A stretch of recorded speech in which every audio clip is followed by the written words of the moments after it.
fire for my mind tonight. Love not true, we go flow correct. If you won't fly, I go free your wing. No heavy load, make I hold your neck. Small, small step when I dey near you. Every word get meaning true. If I fall, make I fall like rain. Slow motion when I call your name. Step back, make I look this blessing well. Now God give me this kind fine girl.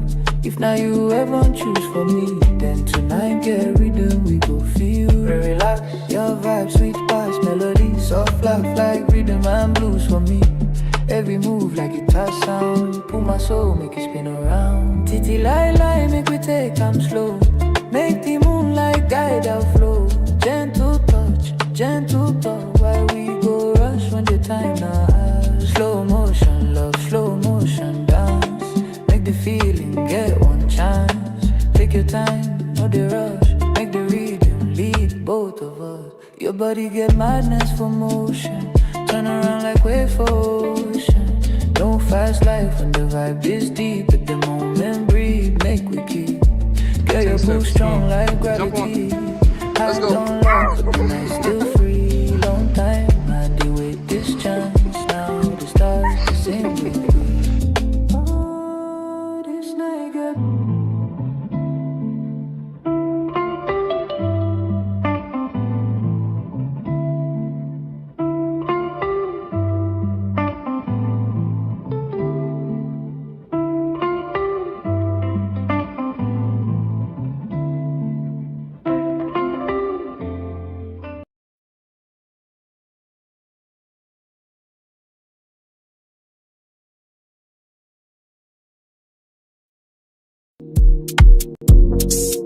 Yeah.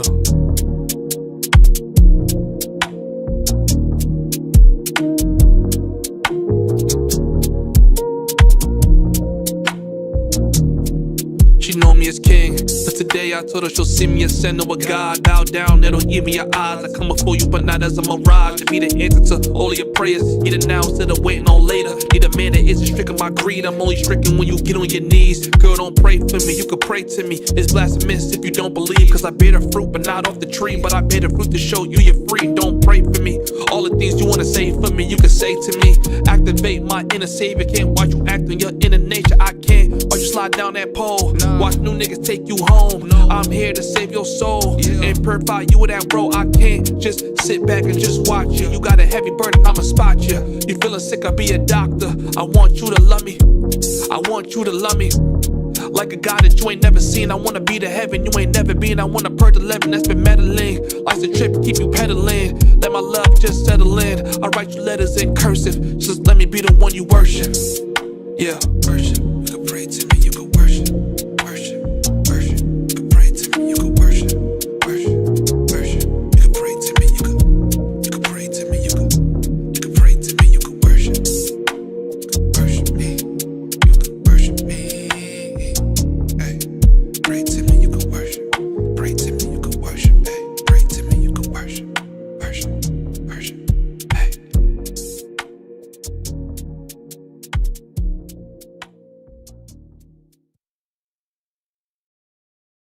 Brother, yes.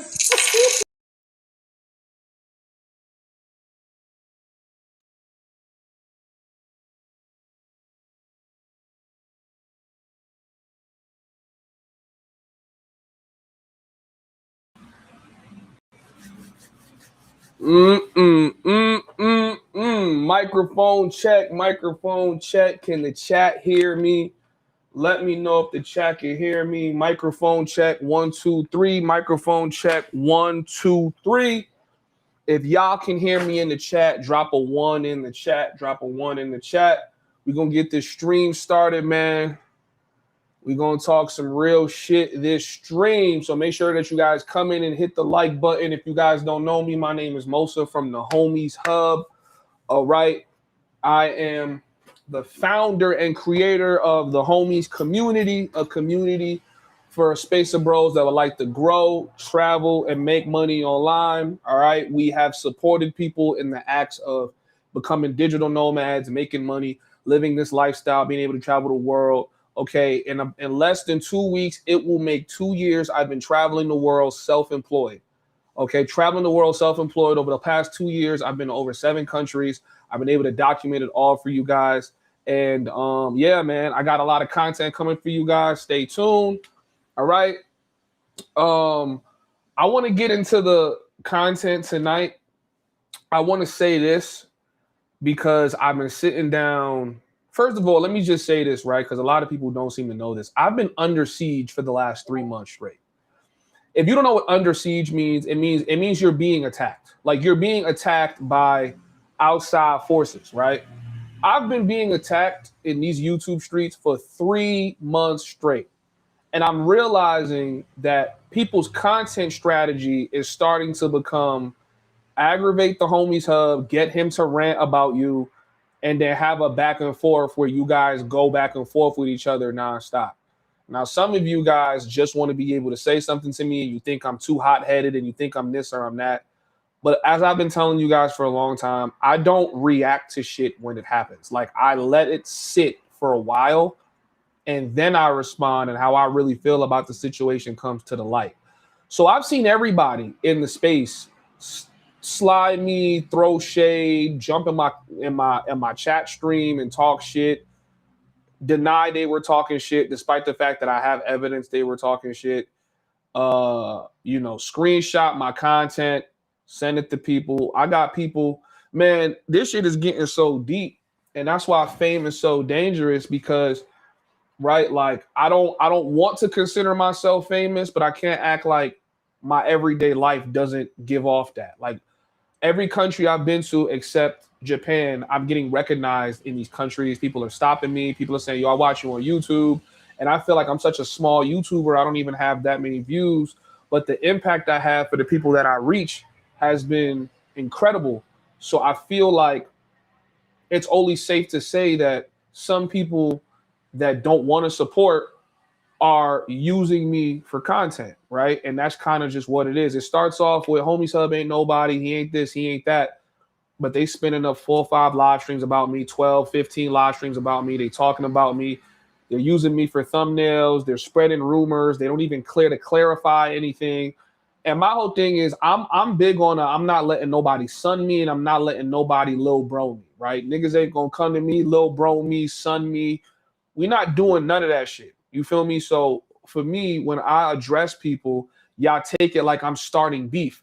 And it's not that I'm starting beef. I'm just not letting niggas get away with saying whatever they want and doing whatever they want. Some of you guys want me to be non-confrontational while you throw rocks at my head. And it's just like, I don't really understand how that works, other than the fact that y'all are trying to humble me, right? A lot of niggas want to have the ability to say whatever they want, however they want, call me corny on multiple people live streams, send super chats talking shit about me. And then when they get addressed, it's, yo, bro, why you so hostile? Yo, bro, why you so angry?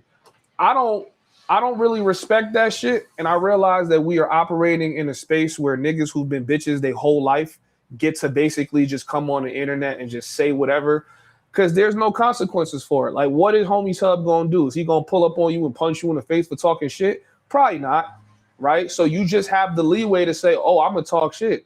So I just feel like for me, I've always been a guy that I don't let niggas bully me. I don't let niggas bully my friends. I've always been that dude.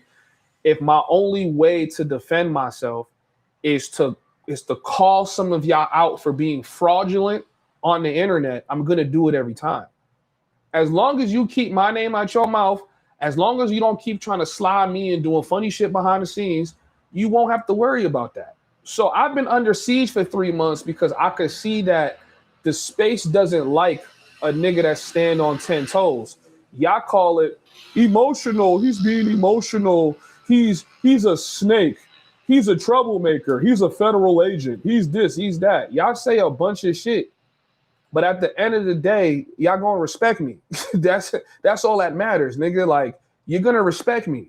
Right? Because I don't disrespect anybody. There's not anybody on YouTube that could say the Homieshub came out of nowhere and started disrespecting me. Nobody could say that. Nobody could say that. So you guys are upset that I'm reacting to the content, right? I'm giving my honest take on the content. and I don't D-ride. Some of y'all hitting me up to get me on your panels, your live streams, on your shows. If I don't respect your content, or I heard you talking crazy about me, I'm not jumping on your live stream. I'm not jumping on your panel. You guys go from calling me a clout chaser to everything else. Chat, I sit on stream and I talk shit. I talk shit. And niggas spin off live streams off of shit I'm talking. I talk shit. That's really it. I usually don't put the niggas I'm beefing with in thumbnails. You know what I'm saying? Like the only person who got put on multiple thumbnails this year is the stripper bitch, because she's a part of my Passport Sisters series, which we've been talking about since last year. Passport Sisters. Outside of that, you guys try to make it seem like the Homieshub out here clout chasing. I don't have to clout chase. I could sit on stream in my living room or my bedroom or wherever the fuck I'm at, look in this camera and talk, and it's gonna radiate, and niggas gonna watch the stream, niggas gonna want to be a part of it. My voice carries, right? My voice carries more than my vlogs do. Y'all don't give a fuck to watch the vlog. I'm like, nigga, we don't care about what you doing. We want to hear you talk your shit. Nigga, run that live stream up. So we gonna talk shit. I'm a New York nigga. I'm gonna pop my shit. But one thing about me popping shit is I'm gonna stand behind it. Y'all niggas don't stand behind it. I'm gonna stand behind it. That's why niggas don't try this shit with me in real life. Nigga, they keep it on YouTube. Good. Keep it on YouTube. Because on top of me being able to handle that in real life, I could come on this YouTube shit and I could talk you to death. I could violate you to death. I could edit my videos and chop you up. And a lot of y'all have never gotten that treatment from me. I've never treated y'all the way I did QB. I violated QB. He was getting the content. That's why he reporting shit, trying to do legal lawsuit. He's doing anything to catch a win because he lost so bad, because I know how to talk. And that's the thing about being a strong black man. Y'all don't like seeing strong black men. You think a strong black man is somebody who's confrontational. Oh, you always being confrontational. I'm not being confrontational. I have boundaries. I set my boundaries, and y'all constantly try to violate them. It's simple as that. Don't try to play me on stream. Don't try to do this. Don't try to do that, because I would never do that to you. And it's very, very simple as to what these niggas is crying about when you really listen to what they saying. Hey, Homieshub, let me take advantage of you, and you shouldn't feel no type of way, because the second you start feeling some type of way, you're emotional. You're emotional. Why you feel some type of way? Stop being emotional. You're emotional, right? So let me break something down to niggas, right? Because this isn't just me talking to Mentuition. This is me talking to all y'all niggas, right? Jesus Christ, there's so much noise. Guys, give me a second. Hold on. The fucking outside is crazy. Hit the like button on the way in, chat. We're going to get all the way into this shit tonight, because this stream is not just about me tonight. It's just about the travel space in general, right?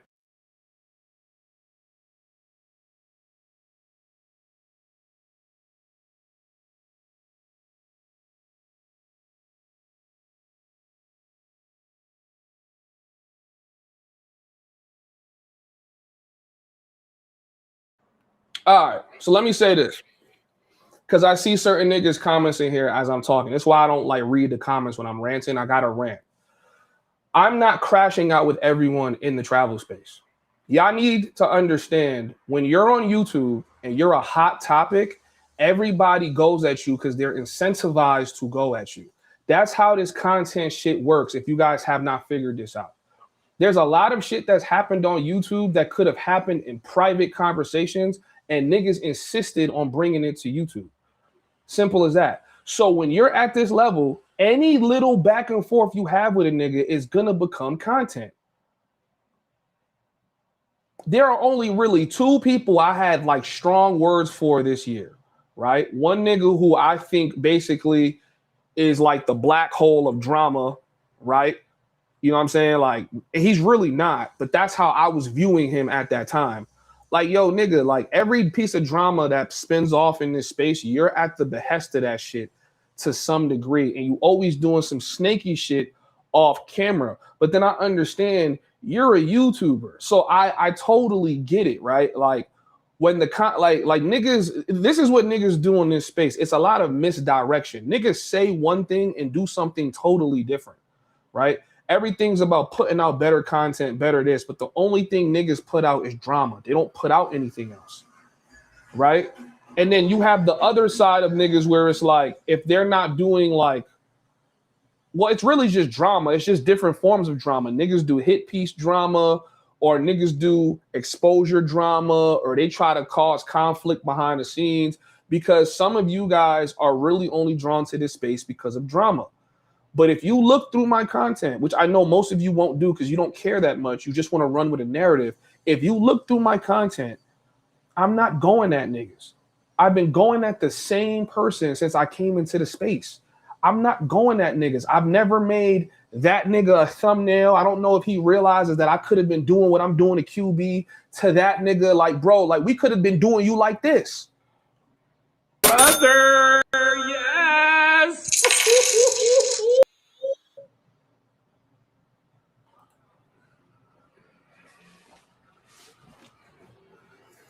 I could have been doing y'all niggas like that. I'm not doing that to any of y'all because to me, it's not that deep. The only thing I feel the need and the compulsion to do is when I hear you niggas try to spread narratives that's not true, I'm going to come on stream and I'm going to debunk them. So I just woke up like 45 minutes ago, 45 minutes like an hour ago.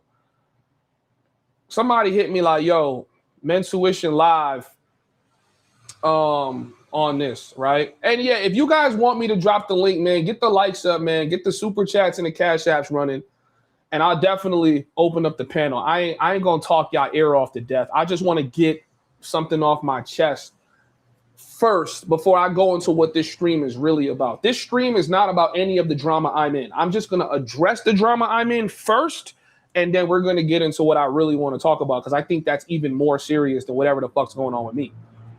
But with that being said, yeah, so a lot of shit that could have been handled in private gets handled on YouTube because niggas feel incentivized to handle it on YouTube. And what I've realized is a lot of people are recognizing if you caught the Homieshub attention, you should start doing content or dedicating live streams to talking shit about him, because that's how you get viewership. If I get into if anything bad happens to me, mad niggas are going to spin up live streams. Niggas going to be getting donations, super chat. I'm watching niggas get more super chats they've ever gotten on any other live stream they ever do talking shit about me. For 1 second, for those of y'all that want to hate me, can y'all just hear me out, right? If niggas are dedicating all this money and attention to someone they usually don't, simply because they're talking shit about me, what does that tell you is going on? There's a narrative right now that nobody likes Homieshub. He's the most dislikable nigga in the space, but nobody can give you a legitimate reason that makes sense to be going at him on YouTube, especially when a lot of these niggas going at me know me in real life. Nobody, right? It's for content, because I came into the space hot as a really small YouTuber. We've kept getting bigger and bigger and bigger. And despite the fact that we're a small platform, we have so much outreach.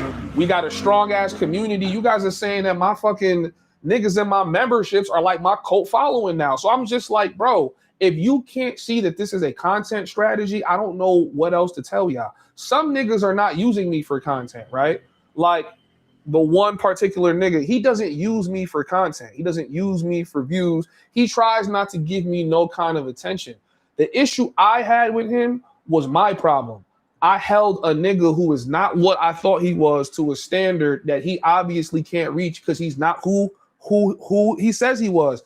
I moved past it. That's it. But now all this little shit you seeing is like, yo, bro, you not gonna act like you not doing nothing behind the scenes, but it don't even matter because I'm not gonna mention you. I haven't spoke about this nigga in several live streams because I'm over the situation. Like, I really don't care. You know what I'm saying? Like, all this shit is smoke and mirrors. So when I come on stream and I try to break down the real for y'all, that's when I start getting attacked.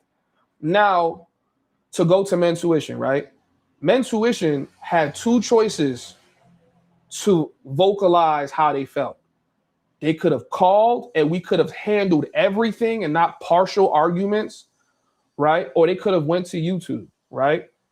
Steve is the only person that called me, and he called me one time.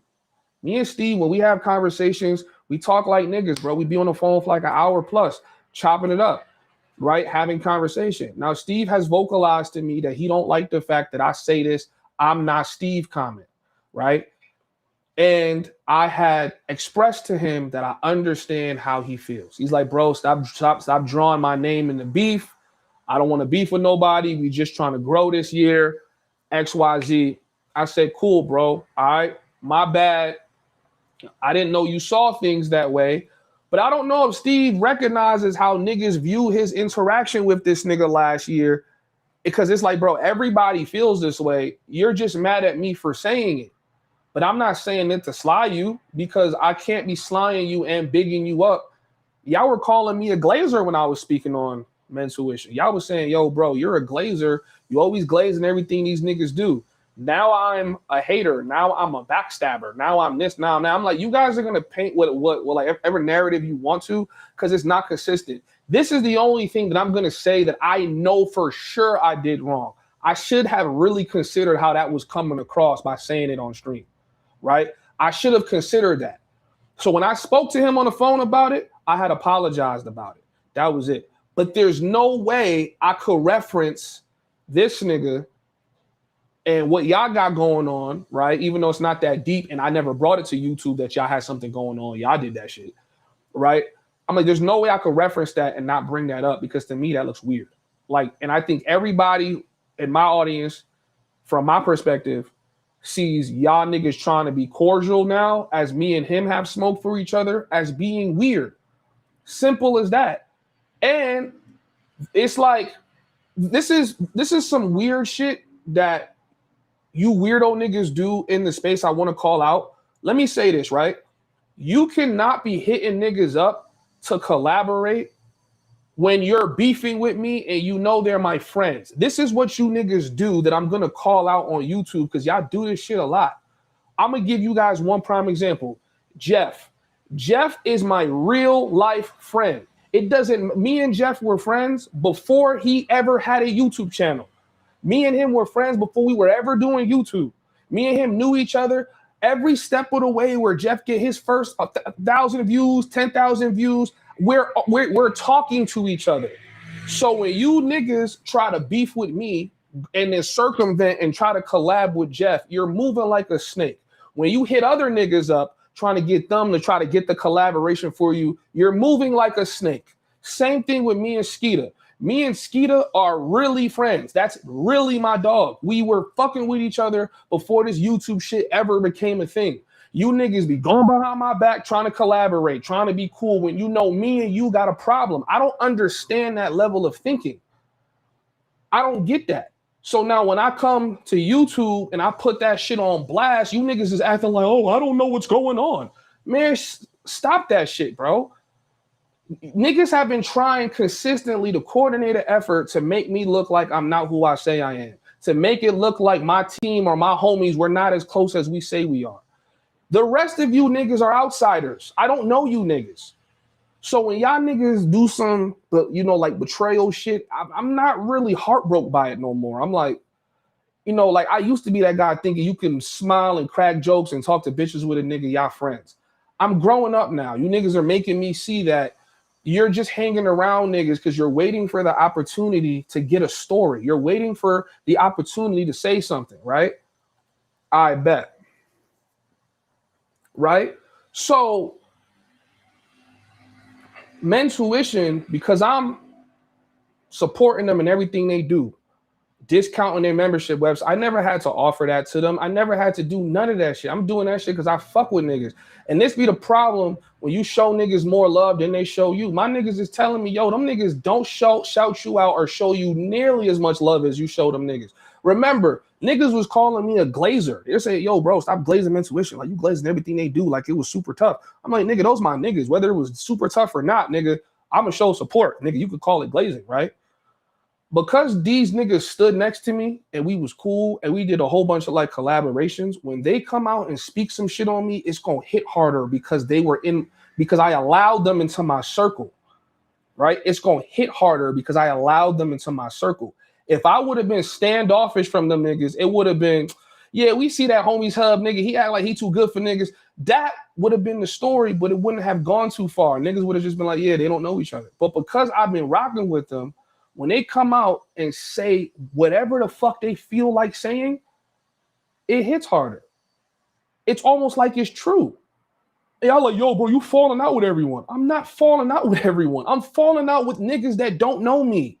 These are YouTubers. My niggas in real life, we're still cool. We're still tight. All of my niggas I know, we're still tight. The rest of you niggas falling off, y'all falling off on this YouTube shit. So when these niggas had an option to call my phone and hash out whatever they felt about me, we could have did that. You could have been like, yo, bro, I don't like the way you speaking on stream. One thing that a nigga can never say about me is that I'm a backstabber. Nigga, if I'm doing something on stream, I'm doing it in your face, nigga. It's not happening behind your back. It's happening in front of your face. I'm not doing it to be malicious. Because like I said, you guys know I'm brutally honest, nigga. If I think you did some shit that make you look weak, nigga, I'm going to tell you that. Like, yo, bro, I don't want to say this on stream. I'd rather have this conversation in person. Y'all niggas insist on pushing this shit on YouTube because you're incentivized to partake in the siege on the Homieshub. Right now, the Homieshub is hot. Everybody want to go at the Homieshub because they get clicks and views. You can't say it's not true because I've been a talk of the town for 90 days. Everybody, every single week, 3 live streams spin up about me at minimum. At minimum, 3 live streams are being spin up about me, reviewing my content, shitting on my character, or spreading narratives that's not true. For the last 90 days. That is so mentally taxing, but at the same time, I'm starting to understand it. I'm like, okay, you need content. Right now, the Homieshub is the guy to talk about. Like all those other stories, they have their little 24-hour run and then it dies. The Homieshub is a consistent story to talk about.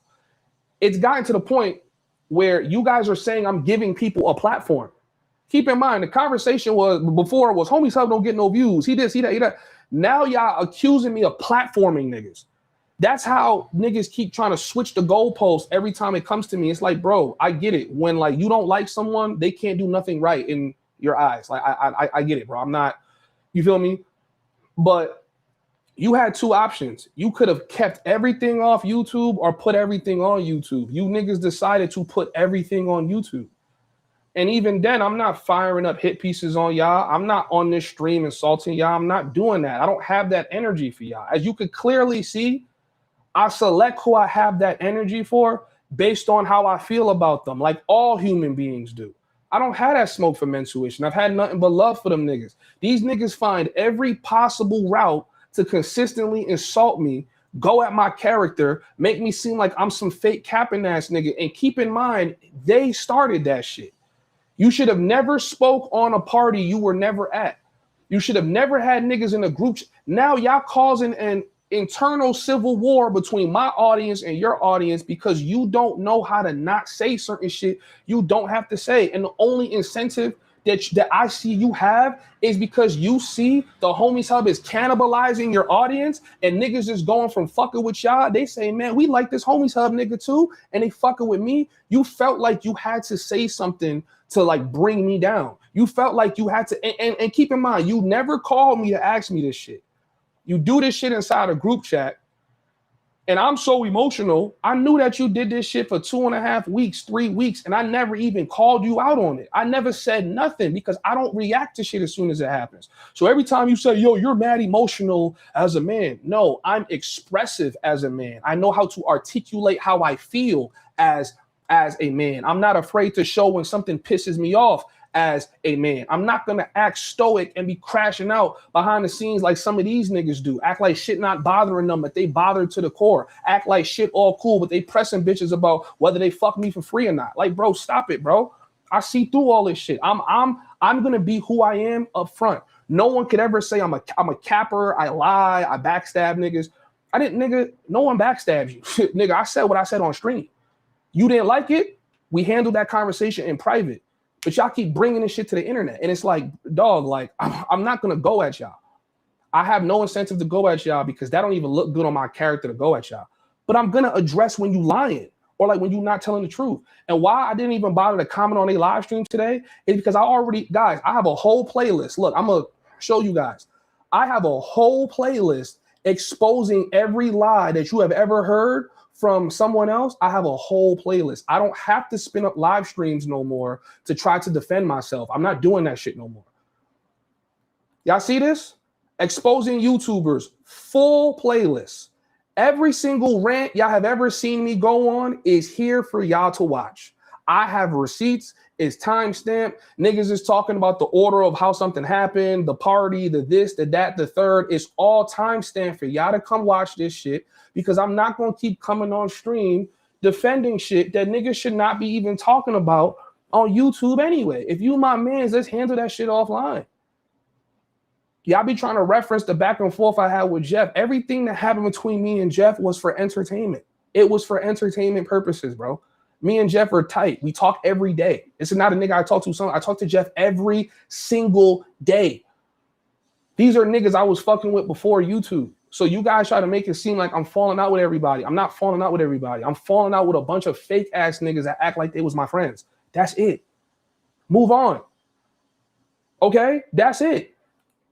The beef's happening outside of that is for entertainment. If you see me going at the stripper bitch, it's for entertainment. You feel me? Like, you see me going at QB, that was for entertainment. Now it's not entertainment. that's some serious shit now. But everything else is for entertainment. I'm not beefing with anybody. You just got a bunch of niggas that's using me for content. So let's get that context very, very clear. Like, I'm sick of these lies, and there's no way you niggas do the shit y'all do and think y'all some real niggas.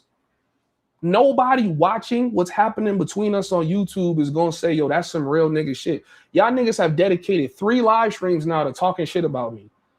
Then I bring Robert on the panel, trying to defend y'all while trying to keep the conversation fair. And y'all still saying, yo, he should have never put us in the thumbnail. Nigga, y'all are never gonna be happy with nothing I do. I have no reason to hold back anything after the shit y'all been doing for the past month and a half. Like, nigga, what? Nigga, that friendship is dead. Stop telling me, yo, y'all should kiss and make up. Kiss and make up for what? These niggas feel some type of way that their audience fuck with me. And now he's even saying shit like, yeah, most of the guys that was at his party was from the mafia. First of all, that's not even true. Like you see how niggas just say whatever they want to say? Like, nigga, that's not even true. We had 3 niggas there that even know of your channel. 3 niggas. There was over 20 people over the course of the weekend that pulled up to the meetup. So what happened to the other 17 people? Were they also a part of the mafia? OG's a part of the mafia? Fiji with the dreads is a part of the mafia? His whole law enforcement crew that pulled up, like, they part of the mafia? Like, nigga, like, what the fuck are you talking about? Like, nigga, shut up. If you gonna say some shit, nigga, get the facts. Like, I feel like you're not even saying the facts. And it's just crazy how niggas come on this internet shit and just say whatever like they was there. It's like, bro, I don't care about niggas in the comments giving their opinions. I don't care about like niggas trolling it. But when another YouTuber repeats a narrative that is not true, that's when I have the problem. Especially when it's niggas who look like they have credibility. So all I'm going to say to these niggas is other YouTubers are watching y'all niggas. And if y'all would do that to the Homieshub, how is anybody going to be or feel comfortable fucking with y'all? Because you would do that shit to anybody. If you would do that shit to me, you would do that shit to anybody. You form a group chat, start talking shit about my party, all this other shit. Maybe 1 or 2 niggas had a complaint. I already said that nigga never approached me with nothing he was feeling. I'm talking to him the whole trip. This was a personal meetup event. I promoted the fuck out of it. Just give me my props for that. But it's like, you guys want me to sit on stream and go, guys, I'm not who I say I am. I get no bitches. I can't fight. I get no money. I'm just a loser and you're better than me. Nigga, it's never gonna happen. It's never gonna happen. Yo, just admit the shit was trash. It wasn't trash. Just admit there was no bitches there. How is there no bitches there and niggas is fucking bitches the whole weekend? Like, what are you talking about? Y'all just say anything because you can. It's crazy how niggas just say anything because God gave them the ability to say anything. So they're like, fuck it, I'm gonna just say anything. Yo, Homieshub shoe size is really 5.5. Damn, yo, that small feet having ass nigga. That is, bro, this shit is crazy to me. Like, this shit is nuts to me, bro. This shit is nuts to me. Yo, guys, I'm so sorry. I missed out on the super chats, man. Shout out to my nigga Aaron, comes with the 5. And to my nigga OG, comes with the 30. Hold on. Brother, yes.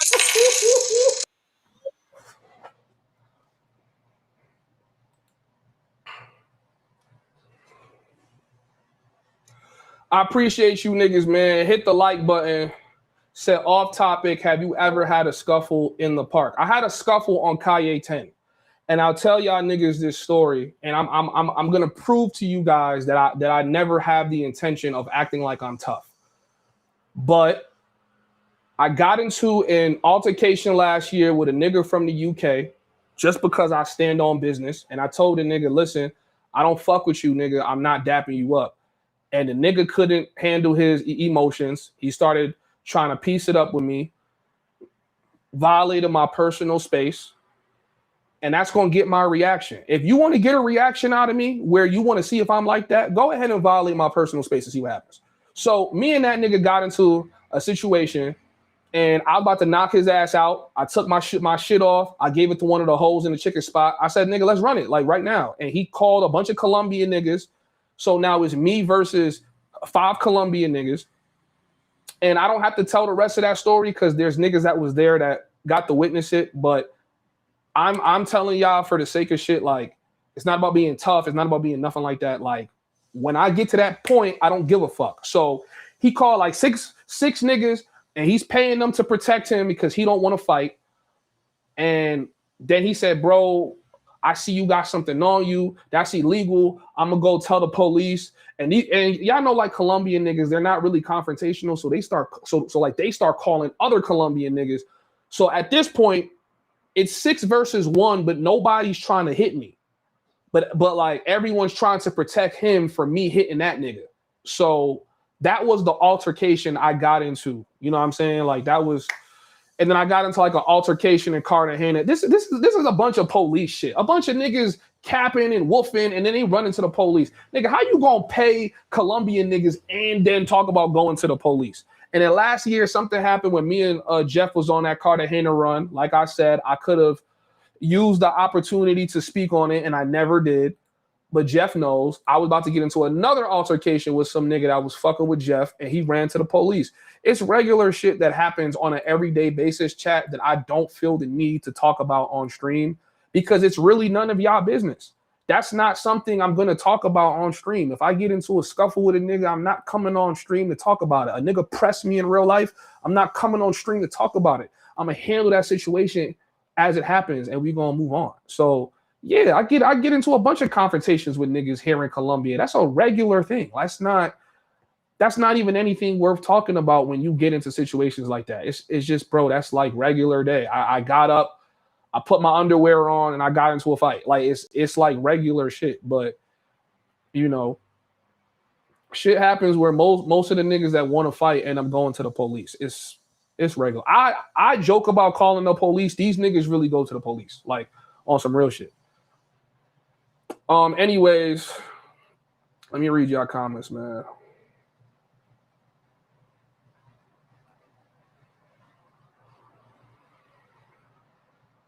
Yo, mods, y'all don't gotta like time nobody out, man. Let these niggas come in here and talk they shit. I don't care. I don't care, bro. Let them come in here and talk they shit. Don't time nobody out. I'll drop the link if anybody want to come on here and say their piece. But I want you to know I'm gonna moderate the conversation because the theme of this stream is to talk about the Black travel space cannibalizing itself. And this is one of those things, right? So I feel like, number one, me and Mentuition have done some great collaborative streams, right? We've done some great work together. And I'm going to pull up a video to show y'all how far back this goes, right? I'm going to pull up a video to show you guys how far back this goes. But this is all I'm going to say, right? Even though I've said a lot, but I'm going to say some more. The obsession to make me look like I'm beefing with everybody is crazy.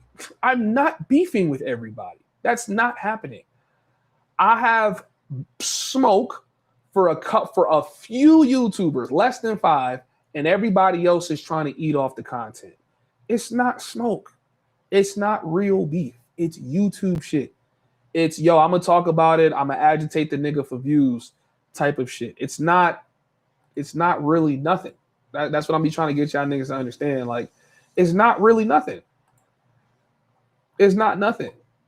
But nigga, don't think after all that YouTube shit you did that you not gonna get put on at least a thumbnail. Nigga, if I'm not gonna do a hip, y'all niggas did 3 live streams and dedicated all 3 streams. Your last 3 streams, you talking about the Homieshub for at least 2 hours, nigga. Like, what are you talking about, nigga? You think you're not gonna get put on at least a thumbnail? Yo, I thought putting me on that thumbnail wasn't cool, man. I thought it wasn't cool, bro. Nigga, you made this shit some YouTube shit. See, this what y'all niggas do that kill me, right?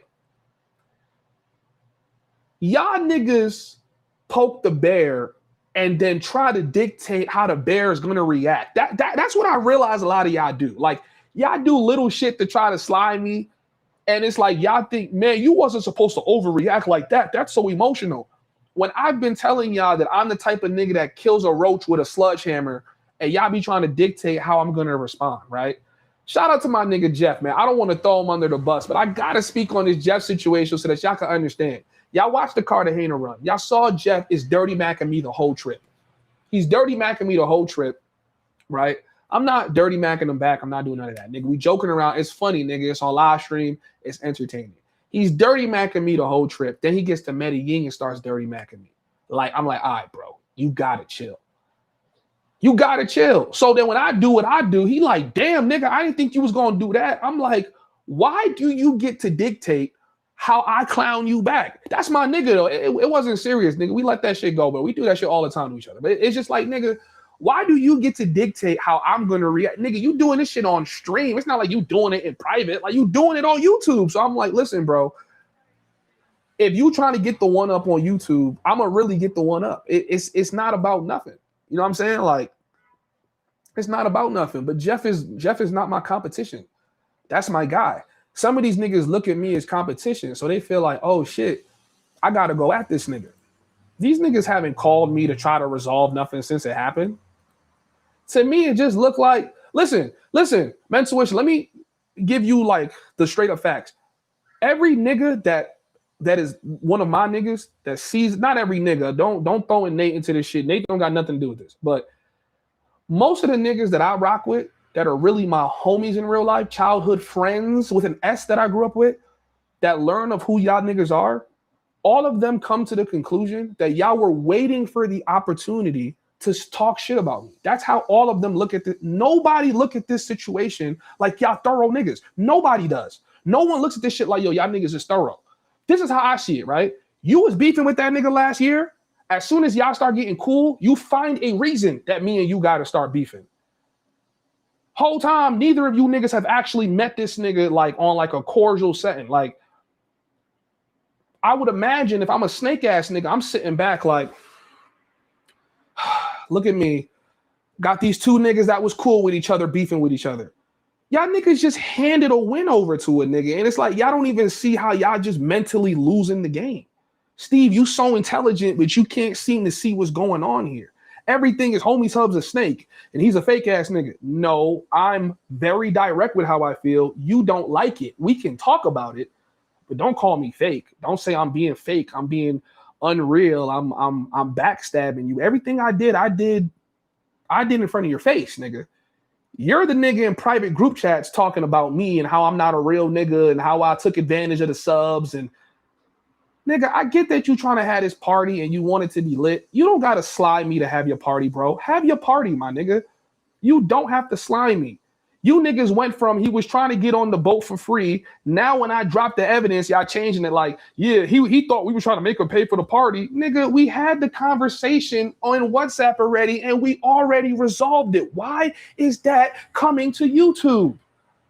I don't understand that. As men, we do a lot of this shit on the internet when we could be doing this shit in real life. Yo, bro, we already handled that. You still feel some type of way? Now, I'm going to say this on stream too. Mentuition says I kicked him out the Discord. I didn't kick you niggas out the Discord. I took you out of a tier that I give to niggas who are paying for it. I put y'all in that tier for free.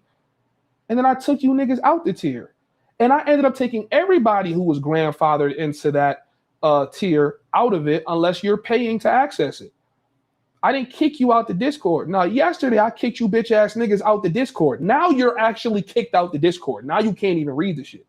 Now you're kicked out the Discord. You weren't kicked out the Discord when that shit happened. But saying he took away our promotional access and saying he kicked me out the Discord, which one sounds more problematic? The one where he gets taken out the tier. Do you think he's going to try to correct that language? No. He's going to make it seem like I'm emotional. Oh, fuck these niggas. Get out my Discord. Nigga, that's not what happened. But I get it. It has to be he's emotional. He's erratic. That's why he's beefing with everybody. Y'all can keep saying what y'all want. To me, at this point, I don't care. I realize that this internet shit is not real. I have niggas that send me cash apps every single day that jump on other niggas' live streams and talk shit about me. So it's like, when I see that niggas do that on YouTube, I'm like, oh, okay, nigga, I don't care no more. I don't care, nigga. This shit ain't real. There's no point in sitting here trying to defend my real with a lightsaber. Like, y'all niggas can think I'm the fakest, most grimiest nigga ever. I don't give a fuck. It's not gonna stop no motion I got going on. It ain't gonna stop nothing I got going on, and it's not gonna stop me from going crazy. Simple as that. I don't have to throw a yacht party. I don't have to pull up on niggas. I don't have to send info on niggas to get my live stream popping. You know how I get my live stream popping? I come on here and I talk my shit.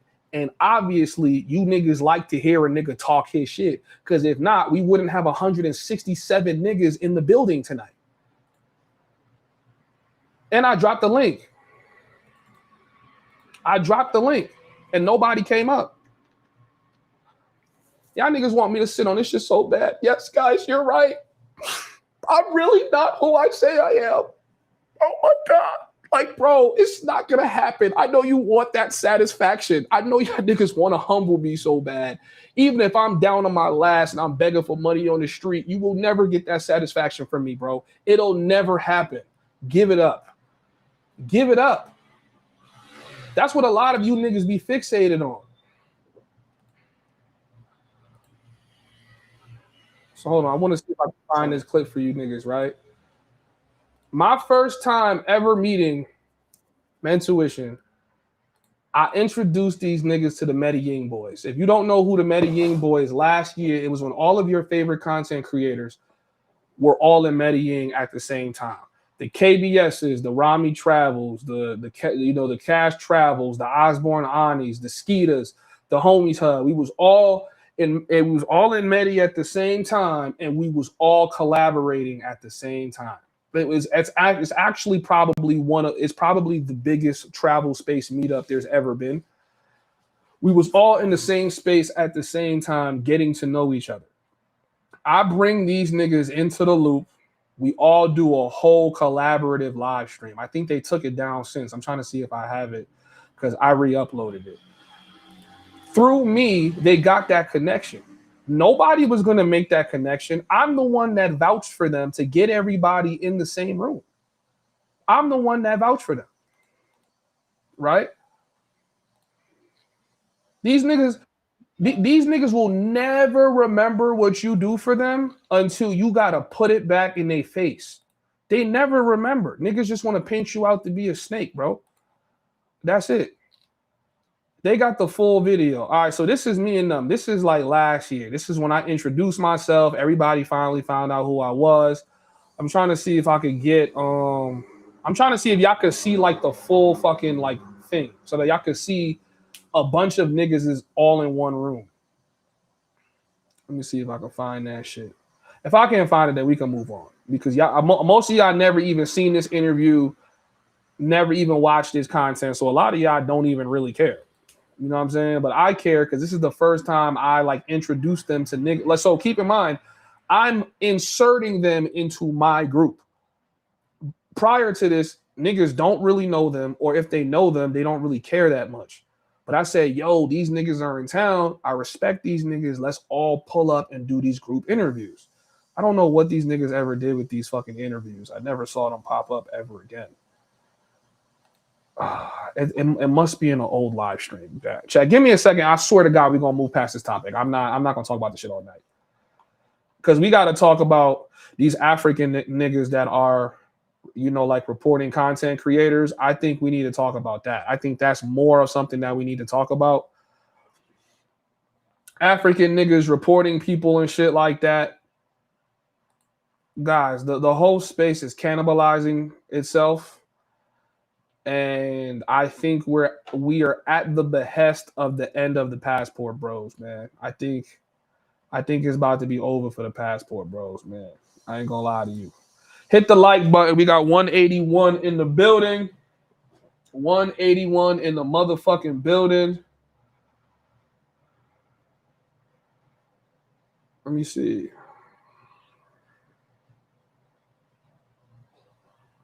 Bless the Cash App. Send a super chat. All right, here we go. Here's the video, right? Here's the video because I'm going to show you niggas something real quick. Damn, where is shit at? Okay. This is the Medellin Avengers meetup. Cash Travels, Osborne Ani, KBS Travels. This is the first time we get KBS on camera, right? First time. As y'all can see, this is all of us. Who set this up? The Homieshub. I hit up all these niggas and say, yo, we gonna pop out. We gonna do this interview with Men Tuition. This is the first time we all meeting each other and vibing, right? All right, cool. So everybody gets their interview. Don't know why they didn't capitalize off this content, but they should have. Right? So you see a full interview with Cash Travels. It's important that they you get the interview with Nate. You get the interview with Jeff. You know, right? And then you get the interview with KBS. You would have never got this interview if I didn't set this up. So my first time meeting these niggas, I'm straight to the point of, yo, I rock with y'all niggas, man. Especially Steve. Yo, bro, that breakdown of Cartagena is why I came to, nigga, I canceled my trip to DR, nigga. I flew to Cartagena. So I'm already having that respect. That's why I'm telling y'all, for me, I would never go at these niggas. I don't have the energy to go at niggas I've held to this kind of like regard. But this is how I'm looking at the situation now. Because it's the popular thing to hate the Homieshub, because that's what's going to get you the clicks and the views, you niggas show me that you will trade a friendship for $3.51 in assets. That's how this shit look like to me. Like, oh, you would like literally backstab me for $3.51 in assets. Nigga, whoever's going to buy tickets to your party was going to go whether me and you was beefing or I was throwing a party the same day. Niggas that fuck with you are going to pull up to your party. You don't got to shit on nothing I'm doing. Even if my shit was trash, even if that shit was garbage, nobody came. Nigga, we sold out tickets. We sold out both rounds of tickets. So it's like, nigga, say, oh, yo, you scamming the supporters. Nigga, were you there? Were you there? Like, did you ever care to like call me and say, yo, man, how did that shit turn out? Nah, you guys didn't get the live stream you wanted. Maybe got a complaint from one or two niggas and you solidified in your head that the shit was trash. And it was just like, yo, bro, even if my shit was trash, you could have called. Yo, man, I'm hearing this happen, that happened. And he says, yo, I don't want to put certain niggas on blast. You know what you should have did? You should have never spoke on it. You should have never spoke on it until you seen me in person. But you took the opportunity to shit on me in the group chat. Then you shit on me on live stream. And it's like, nigga, we're never going to be cool, nigga. None of my niggas think y'all cool. They never thought y'all were cool. I was the nigga that thought y'all was cool. And now y'all look like snakes. So what's going to happen when the next YouTube nigga come up and he get a hold of this shit? He not going to rock with y'all niggas. He going to be like, yo, y'all some fake ass niggas, man. That Homieshub nigga was rock with y'all niggas for mad long. Y'all niggas just hopping on stream, just snaking this nigga. These niggas did a live stream with Mariah as the thumbnail and spoke on me for 2 hours. That white nigga reported these niggas to migration. And they more mad at me than they mad at the white nigga. Like, yo, bro, you more mad at me. If you're more mad at me saying I'm not Steve than the actual nigga that pulled up on you and turned you into a meme. Like that shit to me is fucking mind blowing. It's like, yo, bro, you know what? Forget any of this shit happen. Move, yo, nigga, we don't gotta rock with each other. We don't gotta talk to each other, bro. Just move on, bro. For me, bro, I'm tired of the fake niggas coming around me, bro. Like, listen, y'all do not need to come around me if you don't fuck with me. We don't have to be cool. We do not have to be friends. If you don't rock with me, stay on that side. I'm not gonna randomly do a hit piece on you. I'm not gonna randomly attack you. I'm not gonna do none of that shit. Anyways, nigga, I'm off that topic, man. I ain't gonna talk about that shit all night. All right, hit the like button, man, because now we got some real shit to talk about. So I want to bring this up for 1 second. I know this nigga is probably gonna do a hit piece on me. I don't really care. Let me talk about this for just 1 second, because listen, to my African niggas in the space, I need you niggas to stop doing certain shit, right? Because y'all are gonna make the connection that's supposed to happen between us and African Americans never happen. And let me say this too, right? Because some of y'all niggas don't know. I am American. Yes, my parents are Nigerian, but I am American. I was born in America. I have never been to Africa. I've never been to Nigeria. I'm 30 years old. I still have never been to the motherland. I don't speak my native language. None of that shit. I am full-blown Bronxite, nigga. I'm from the Bronx. Do I have Nigerian heritage? Yes, as most of you niggas also do as well. Mine is just first generation. I was the first child born of my bloodline in America. Okay? With that said, my government name is very African, right? My facial features are very African. I identify as a Nigerian American. Y'all be on this internet shit trying to talk to me like I'm posing to be black. Y'all gotta stop this shit. This like constant hatred for Africans is getting really weird, especially when y'all start throwing in people that were born in America and been in America their whole life, trying to say they're not American. I just think that's also crazy. I understand the mentality behind it, but I don't have an African mentality. I was born in America. I was raised in America. I don't have an African passport to any country inside of Africa. In the continent of Africa, I don't have a passport. If I was to go to Africa and I did not get a residency, they would send me back to America. Like, I need you niggas to understand, regardless of how you feel about the whole FBA movement and all this other shit, I am American. So let's first move past that point.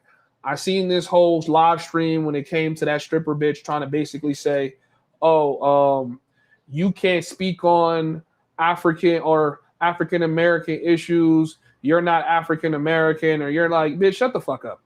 Like, I've been dealing with racism my whole life. I went to school here. I went to college here. I worked in the South as a law enforcement guy. Nigga, the amount of N-words I've been called, trying to get snaked, people trying to put me in jail. Like, I've had everything happen to me that happens as a black man. I didn't go through that shit as, Nigerian American, first generation. No, I went through that shit as a nigga that was black. Nobody cared I was African when they was being racist to me. Nobody cared. No one cared that my dad came from Africa and set up a life for my whole family. No one cared. They just saw my skin color and they said, that nigga is black. So for y'all niggas to try to segment me and try to act like I can't speak on American issues because my parents were born in Africa and I was born in America is crazy. And see, this is what I'm saying. When you have a YouTube channel, you could just come on the internet and say anything. You don't need to have any information. You don't have to have any kind of ability to articulate yourself. You don't need to be able to do none of that. Right? All right, cool. So let me talk about this real quick.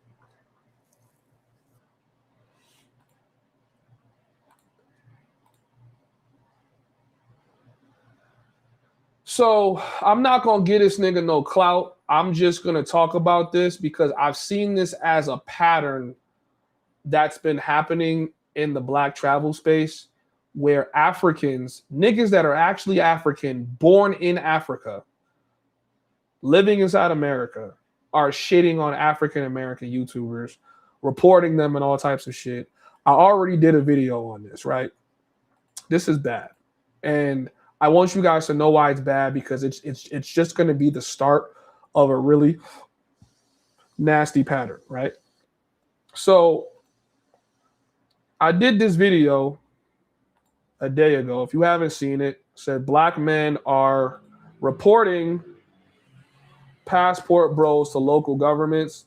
This video should actually be called African niggas are reporting black people to local governments. This is what this shit should actually say, right?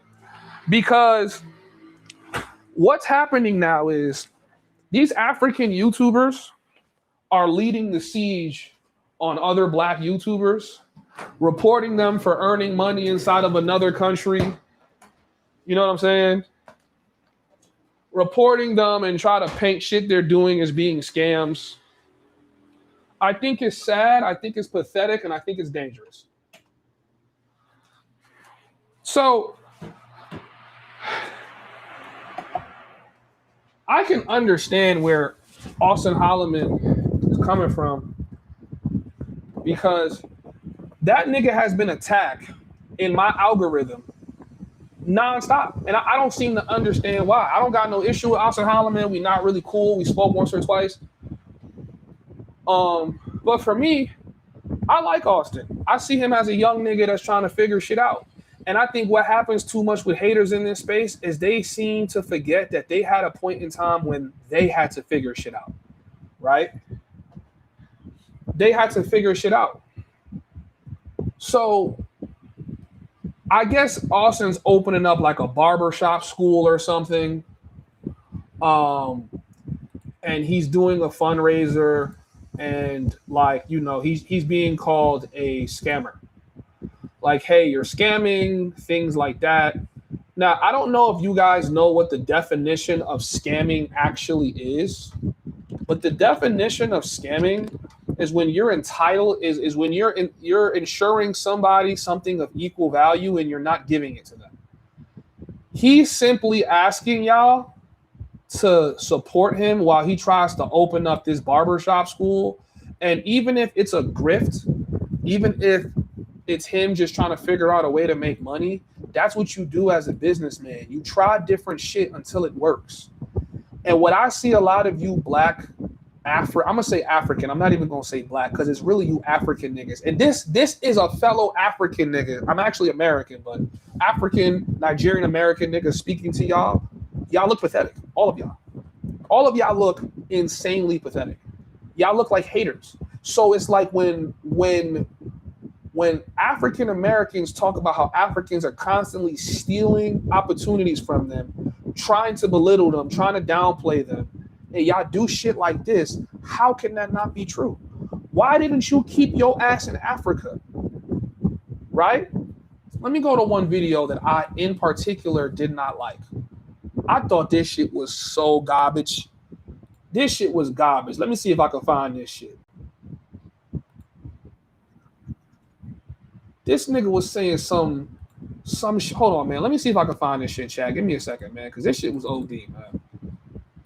This shit was OD.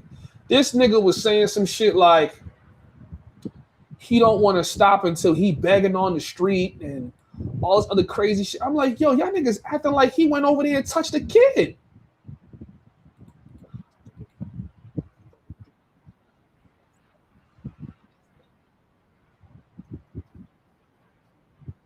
Hold on, chat. I gotta find this shit, man.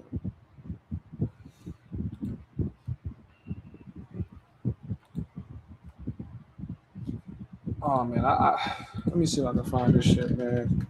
I should have time stamped it, but I didn't think I was gonna talk about it, so I'm like, I'm not gonna talk about it. Hold on, here it is. All right, here we go. Here we go, chat. Here we go. Right. So let me pull this up. Let me first zoom out of this shit. I think we still too zoomed in.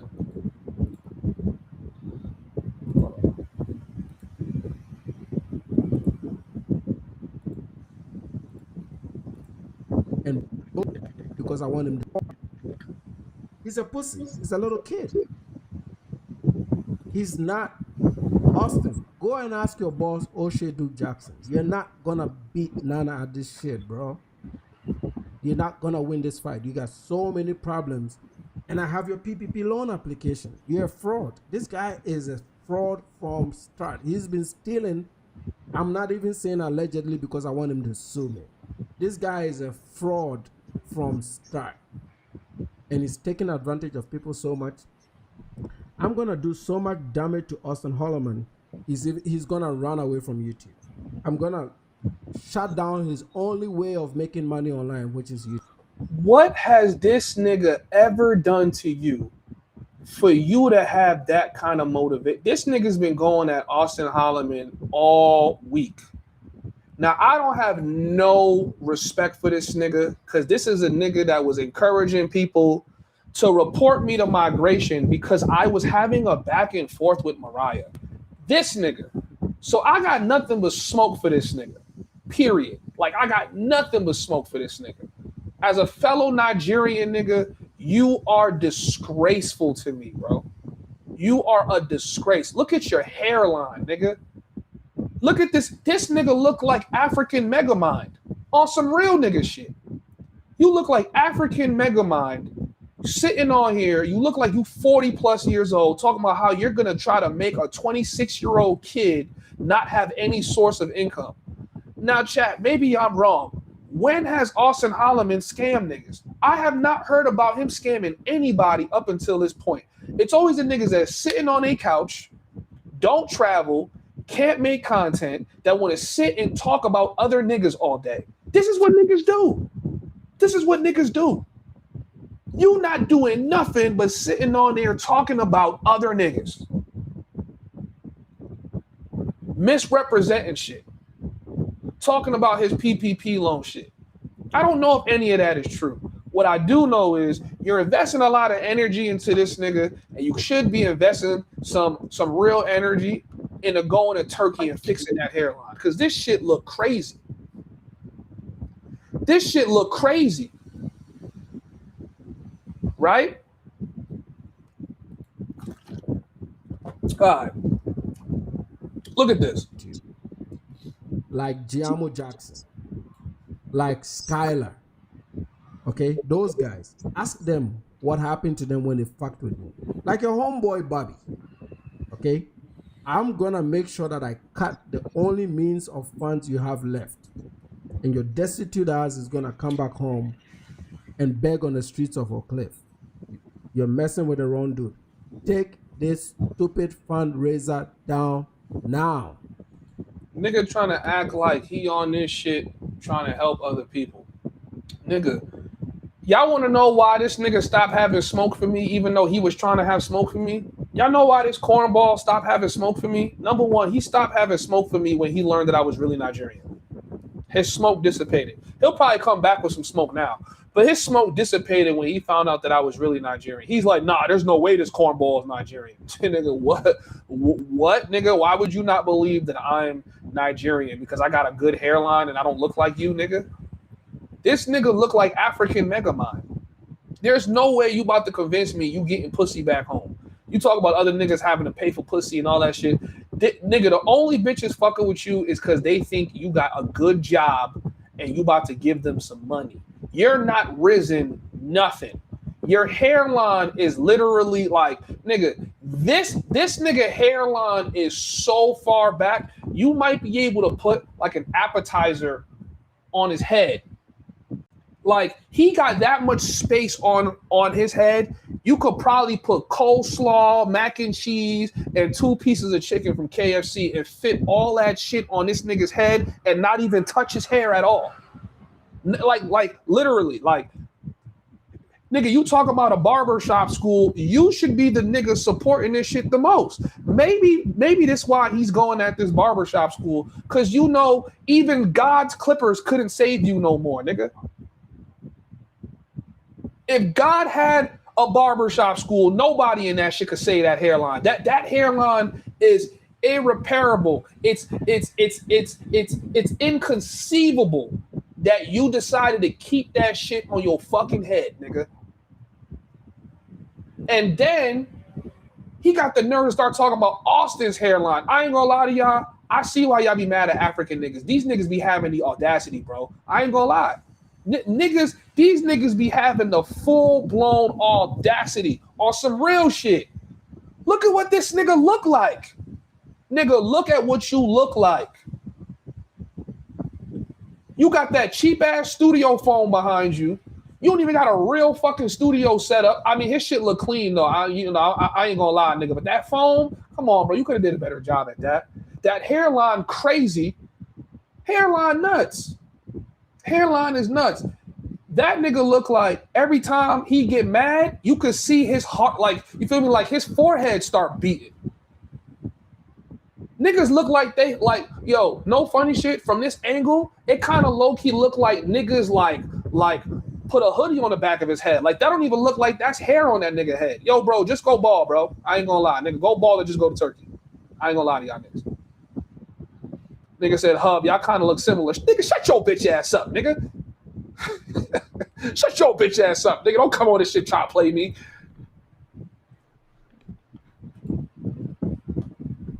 And wants to scam black men out of $70,000. Guys, let me also say this too. Until he take that GoFundMe money and doesn't do what he said he was going to do, you can't call it a scam.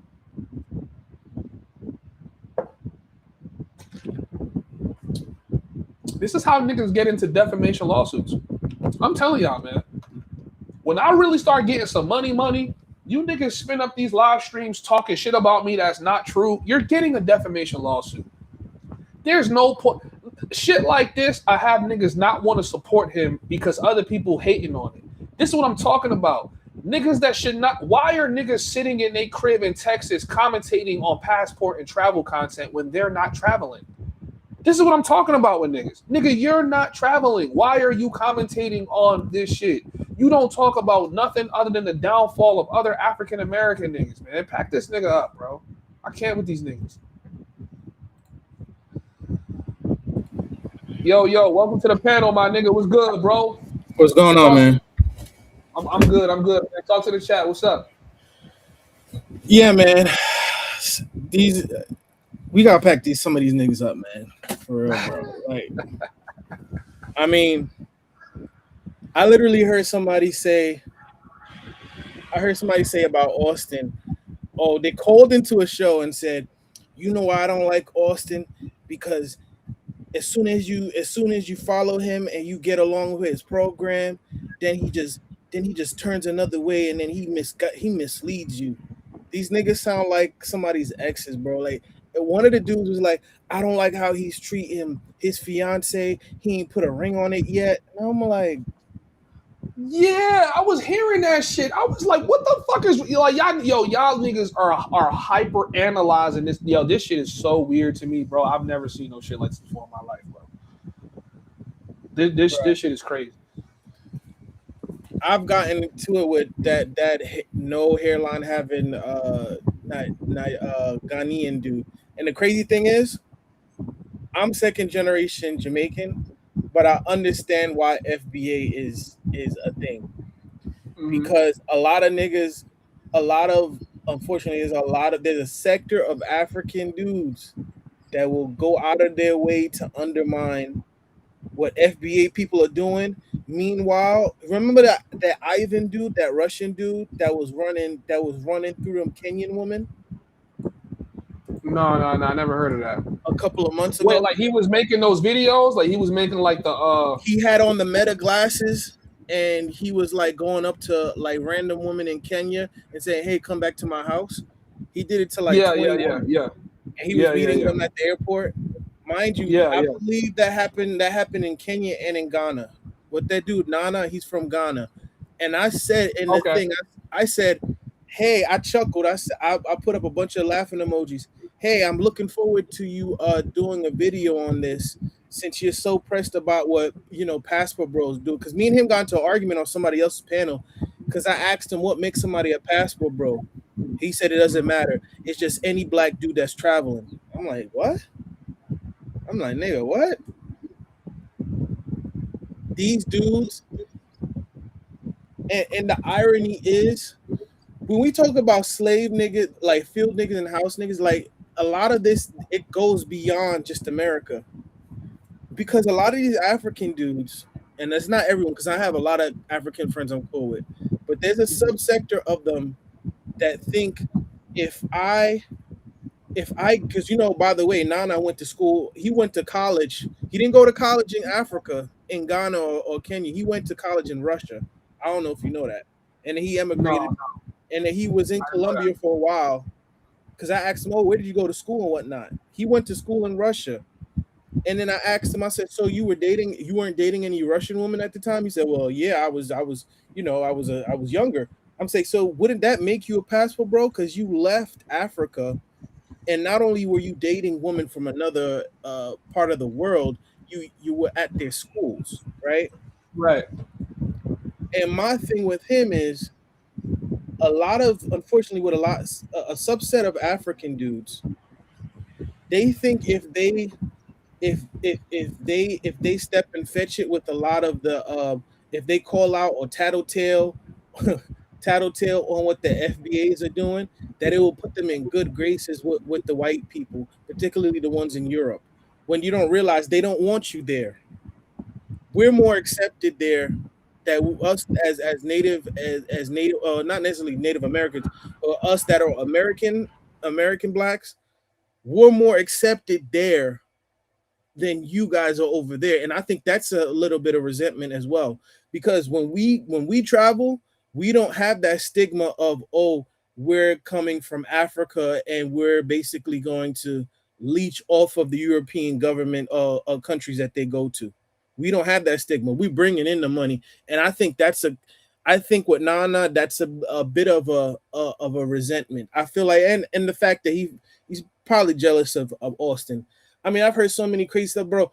I was in somebody's Discord, and I said, "Oh, because I'm trying to start a YouTube channel. Eventually, I just be tired, and like, that's funny. I put up live streams, and I'd be like, "Oh, I'm gonna do it," and I don't, because either I just got so many hobbies, and it's not like YouTube is not like my most important thing, but I still would want to do it. But long story short, someone was like, "Oh, is this Azrael?" I'm like, "Yeah."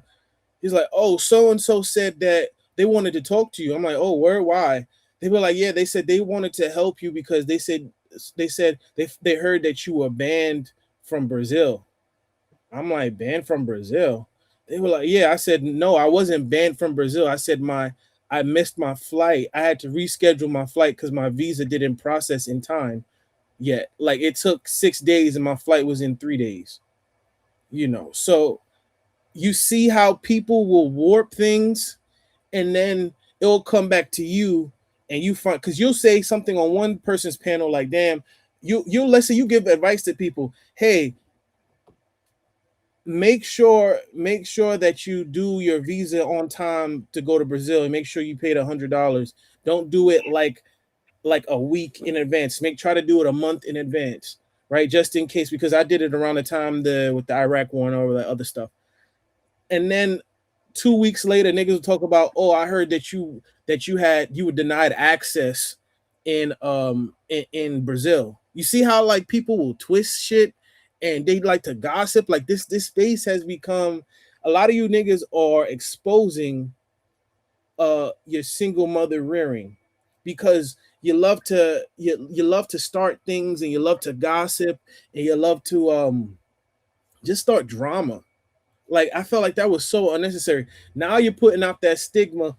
Oh, he's banned, or he was denied entry in Brazil, like how people are being denied entry in Colombia, when that was not the case. So I want to read these super chats real quick, and then I want to get to your point. So my bad for the guys that sent super chats. I know I'm super late. Aaron from Ishval says, "These ninjas is booty scratchers." 2, Austin dumbass was the same one talking down on other Black Americans in defense of these booty scratchers. I appreciate you for the $4.99, man. Listen, man, we not gonna make this an African shaming session. Remember, you were speaking to an African nigga on the panel. But listen, I am in complete agreement of whatever smoke niggas have for African niggas right now, because these motherfuckers is tripping. And he's one of like 3 or 4 niggas that's going at Austin this week. that are all African, by the way. To tell somebody, he shout out to Rah BX for the $2 super chat. He says, he sound like the African Uncle Ruckus. All right, my fault, bro. Go ahead. No, my apologies. But it's crazy to say. I just want to say one thing before you. To say to somebody, I want to cut off your way to make a living that you're gonna be begging back in your hometown. Like if a white person said that, we'd be like, oh, this person is a racist and a white supremacist. Mm-hmm. This person is trying to destroy a black man, like, and niggas will all galvanize with each other, right? No one is taking like this dude. This is some evil ish, bro. To say I'm gonna make your life so miserable that you're gonna be begging back in Dallas, like, bro, like.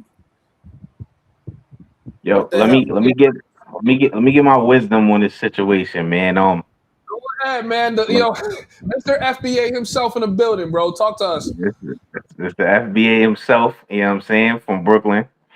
You know I fuck with Moshe. You know I fuck with my Africans in America who was raised around us. They got different morals and character, but it's like that too. Even the Asians, some of the Asian Americans got different character than their Chinese, counterparts back in China, right? Like China Mac, right? Or like certain things like that. So I would say this, bro. And it's not to denigrate Africans. It's just that we was raised different. We have different morals. You know what I'm saying? We was raised, we couldn't work with the government at all because our government, our European or whitewashed government have been always against us. So you couldn't snitch, you couldn't rat, you couldn't tell on people. You know what I'm saying? You couldn't tell on each other. You couldn't work with the enemies against our people. So snitching is no snitching is a culture of ours, right? Now, as far as Africans, they don't really have that culture. You know what I'm saying? Almost anything goes in Africa. Like even in Nigeria, they got the grape festival. Like, you know what I'm saying? Like anything goes out there. Like they don't have that. You know what I'm saying? So another thing is really we do have to differentiate. When we just say like, yo, black people doing this, black people doing that, we got to differentiate what kind of black people. You know what I'm saying? Because American blacks, even you, most of we don't get down like that. You know what I'm saying? So like Austin Holloman, he is. I don't feel sorry for Austin because he a snitch himself. You know what I'm saying? Like he a person with no character himself. Like he's the kind of person to do some shit like that himself. You know what I mean? He was talking about snitching on Jay Rello, even though I don't like Jay Rello anyway. But he was out there with Jay Rello, even though Jay Rello been crashing out on the tube. He was meeting up with him, linking up with him. Right now, all of a sudden, when Jay Rello do something, he like, oh, I'm a snitch on you. I'm like, yo, you know what I'm saying? Like, not rocking with this dude, but I would just say this, bro. All of the people that's going at Passport Bros, majority of them that's making content, they're blacks who's not in America. The LLTV dude, he's Canadian. He's a Jamaican Canadian dude. This dude, he's African. That shit out. I just found out that nigga is a like Jamaican nigga that live in Toronto. I'm gonna assume he don't travel either. All of his content is from the same location every single time. It's from the same location. It's always about American Negroes. Always. He ain't got no Canada content, bro. You heard? No Jamaican content, nothing. It's always about American Negroes. You know what I'm saying? And Passport Bros trying to get. I'm gonna say this, Mosa. You heard? And this is one thing, I rock with you, bro. I'm going to agree with Mentuition on one thing. I don't think you should have interviewed him. And I'm going to tell you why. The white dude. But I understand it's content. I do understand it's content. But we got to start starving these niggas who's dissing us, bro. These niggas just getting clout off our name. Whether it's Mariah, whatever her name is. This nigga, Robert, the white dude. LLTV, this African dude.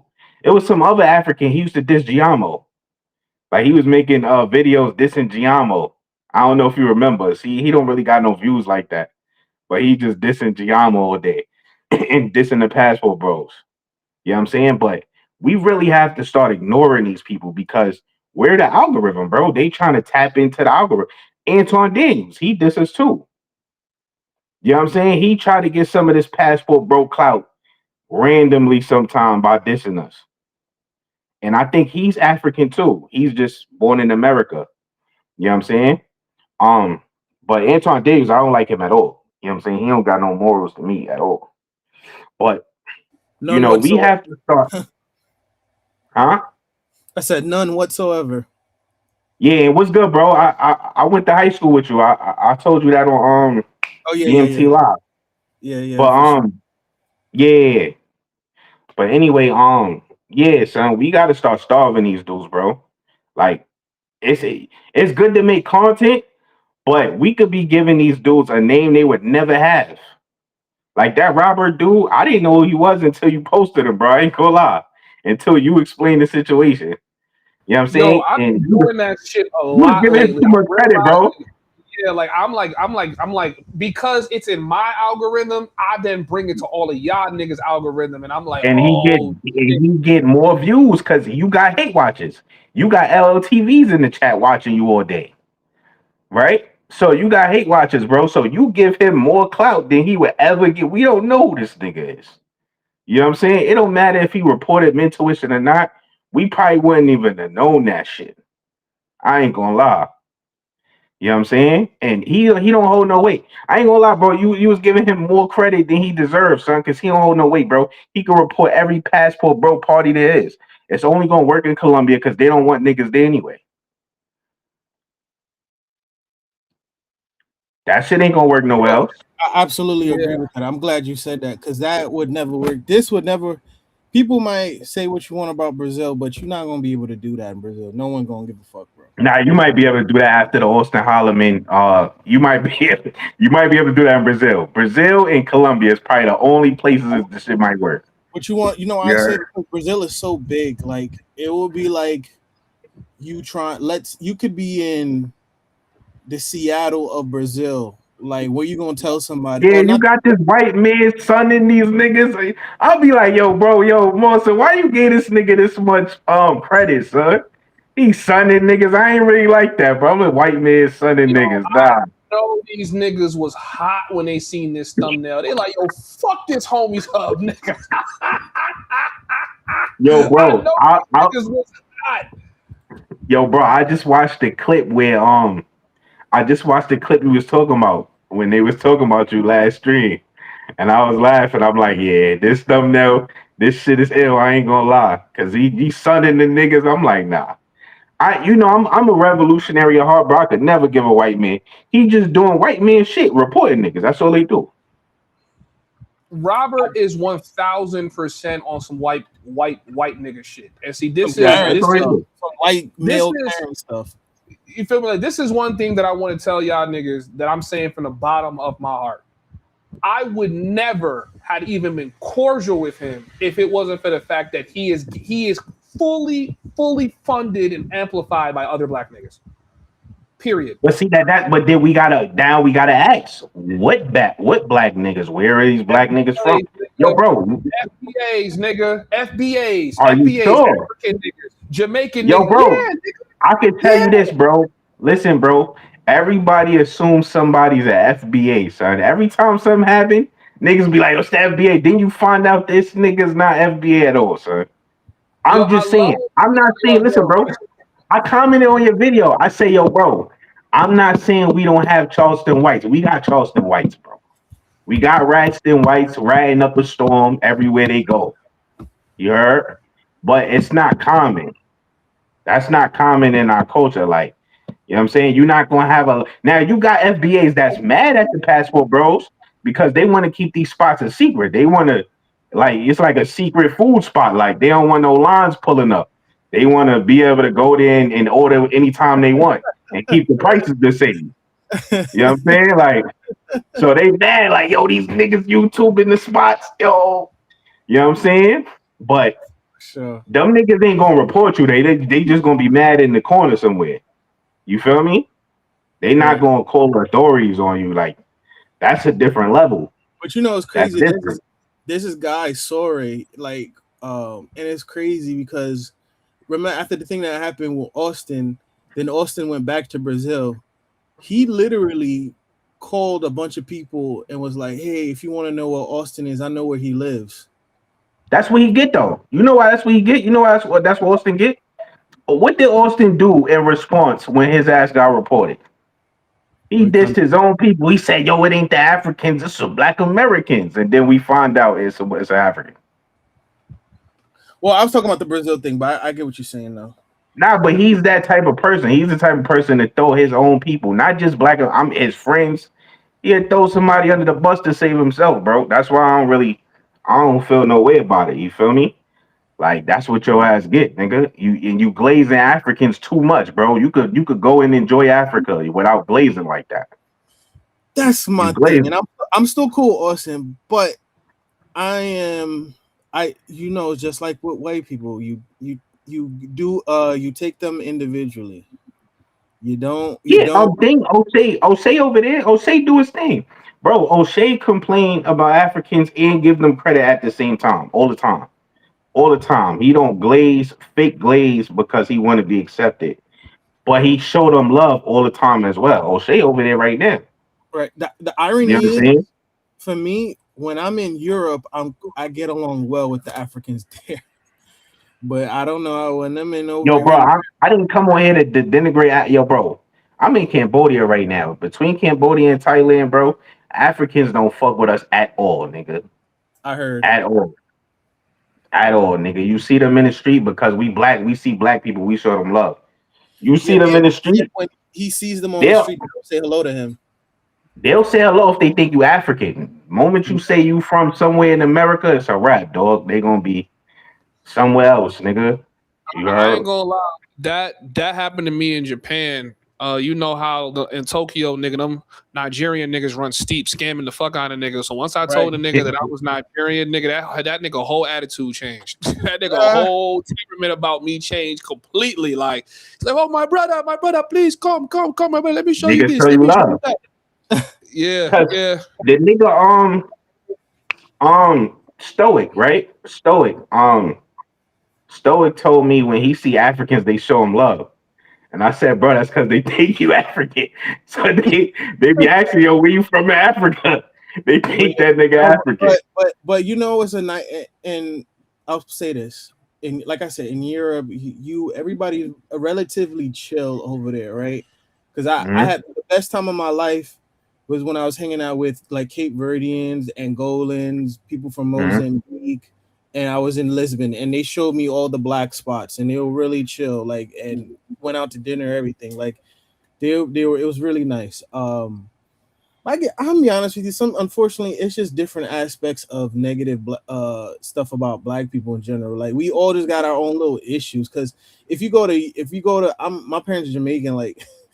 I had family members try to finesse me through Western Union, right? And I don't speak to them no more, right? So it's different aspects. It's like it's not just an African thing. I think more or less. No, it's not. I'm FBA, nigga. You know, if that nigga, like, I'm not. Listen, bro, I'm not here. One second. I want to read the super chats. Shout out to Aaron from Ishval. He sends $1.99. He says, nah, you cool, gang. You not a booty scratcher.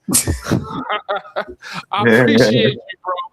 Retired civilian comes in with the $2 super chat. He says, was he a lame in high school?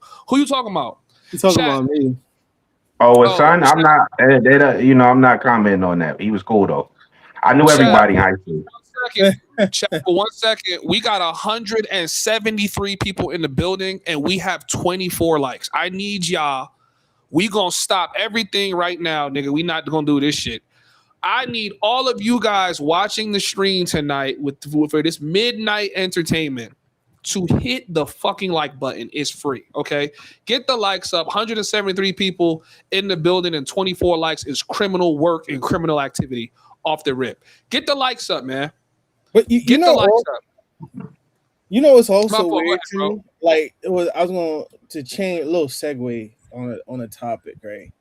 When I see, what's her name, Sincere Mariah, like the dudes in her chat, I'm like, yo, this is some BDSM bro. I noticed a pattern about them though. Biggest Bro, simps in the space. Nah, I noticed a pattern. This is a pattern about her audience. They all old niggas. They all old niggas. They all want some light skinned young. They all old niggas, bro. I'm telling you, there's no young niggas in her chat.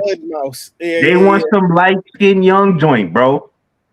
Cause she's super mid, bro. Like I'm looking at her like, bro, she was on Razor platform talking about she was in the strip in the club and how girls with ass they get more customers. And I'm like, she don't even. I went to her gram. She don't really got no ass like that. She don't. You know what I'm saying? Bro, And if she had real ass the way she say she does, she'd be showing that shit off, nigga.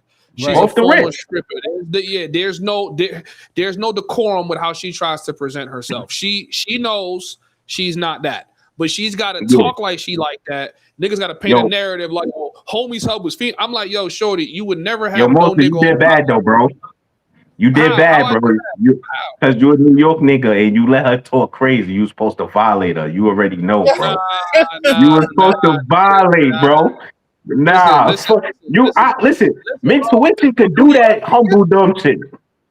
We not doing that. We New York niggas. You supposed to violate on stream, nigga. Fuck that. Bro, niggas was already telling me that I was violating too much. I'm like, I haven't even really started. See, you understand because you a New York nigga. You know how we talk, bro. We talk the way we talk to women and niggas. It's like, bro, I really it don't matter. Went crazy, but I think as a New York nigga, you not gonna really break into like a space where you can have intelligent conversations if you gonna be talking like that 24/7. Bro, she wasn't having the intelligent. Bro, once she started getting disrespectful, it was over. Pack her up, get crazy. It's over. The intelligence is out the window. The cordialness, the humble, all that is out the window. It's SMDs, all that. You a stripper, your pussy's to everything. You getting the works. You heard? I'm going in. Yeah, but they're not gonna let me get off on that, man. Listen. No, that's because Ray was simping. Yeah, you feel me? Like when I was trying to talk to Mariah, niggas kept like cutting me off to say they shit. And yo, chill, bro. Yo, bro, that's a woman at the end of the day. It's like, yeah, listen, y'all can say that I got cooked. I didn't. Wait, hold on, bro. Nah, you didn't get cooked. Yeah. Y'all can say that I got cooked, but that's not what happened, right? Like y'all not gonna sit on stream and try to and like try to out talk a female when niggas are giving you 5 seconds to get a word out. Like it's like, Brody, all the violating that I needed to do, I had highlighted that she's a stripper. I highlighted that she's fucking some random niggas out of DR as soon as she got there. I don't gotta sit back and forth and do the insultive shit with her because as I've been watching more of her content, I've been realizing that she's mentally incapable of competing with me. Like even just watching her streams, I watched her do some OD contradiction shit where I said that the Colombians needed to learn how to speak English. She was clowning me for saying that and then started sucking Rob's dick as soon as he said that the Colombians needed to speak English. It's like, nigga, we could see what's going on here. She don't like black niggas. It's really not that deep. It doesn't go no deeper than that. I would have called her I would have called her a white woman, all that. I would have violated. You supposed next time.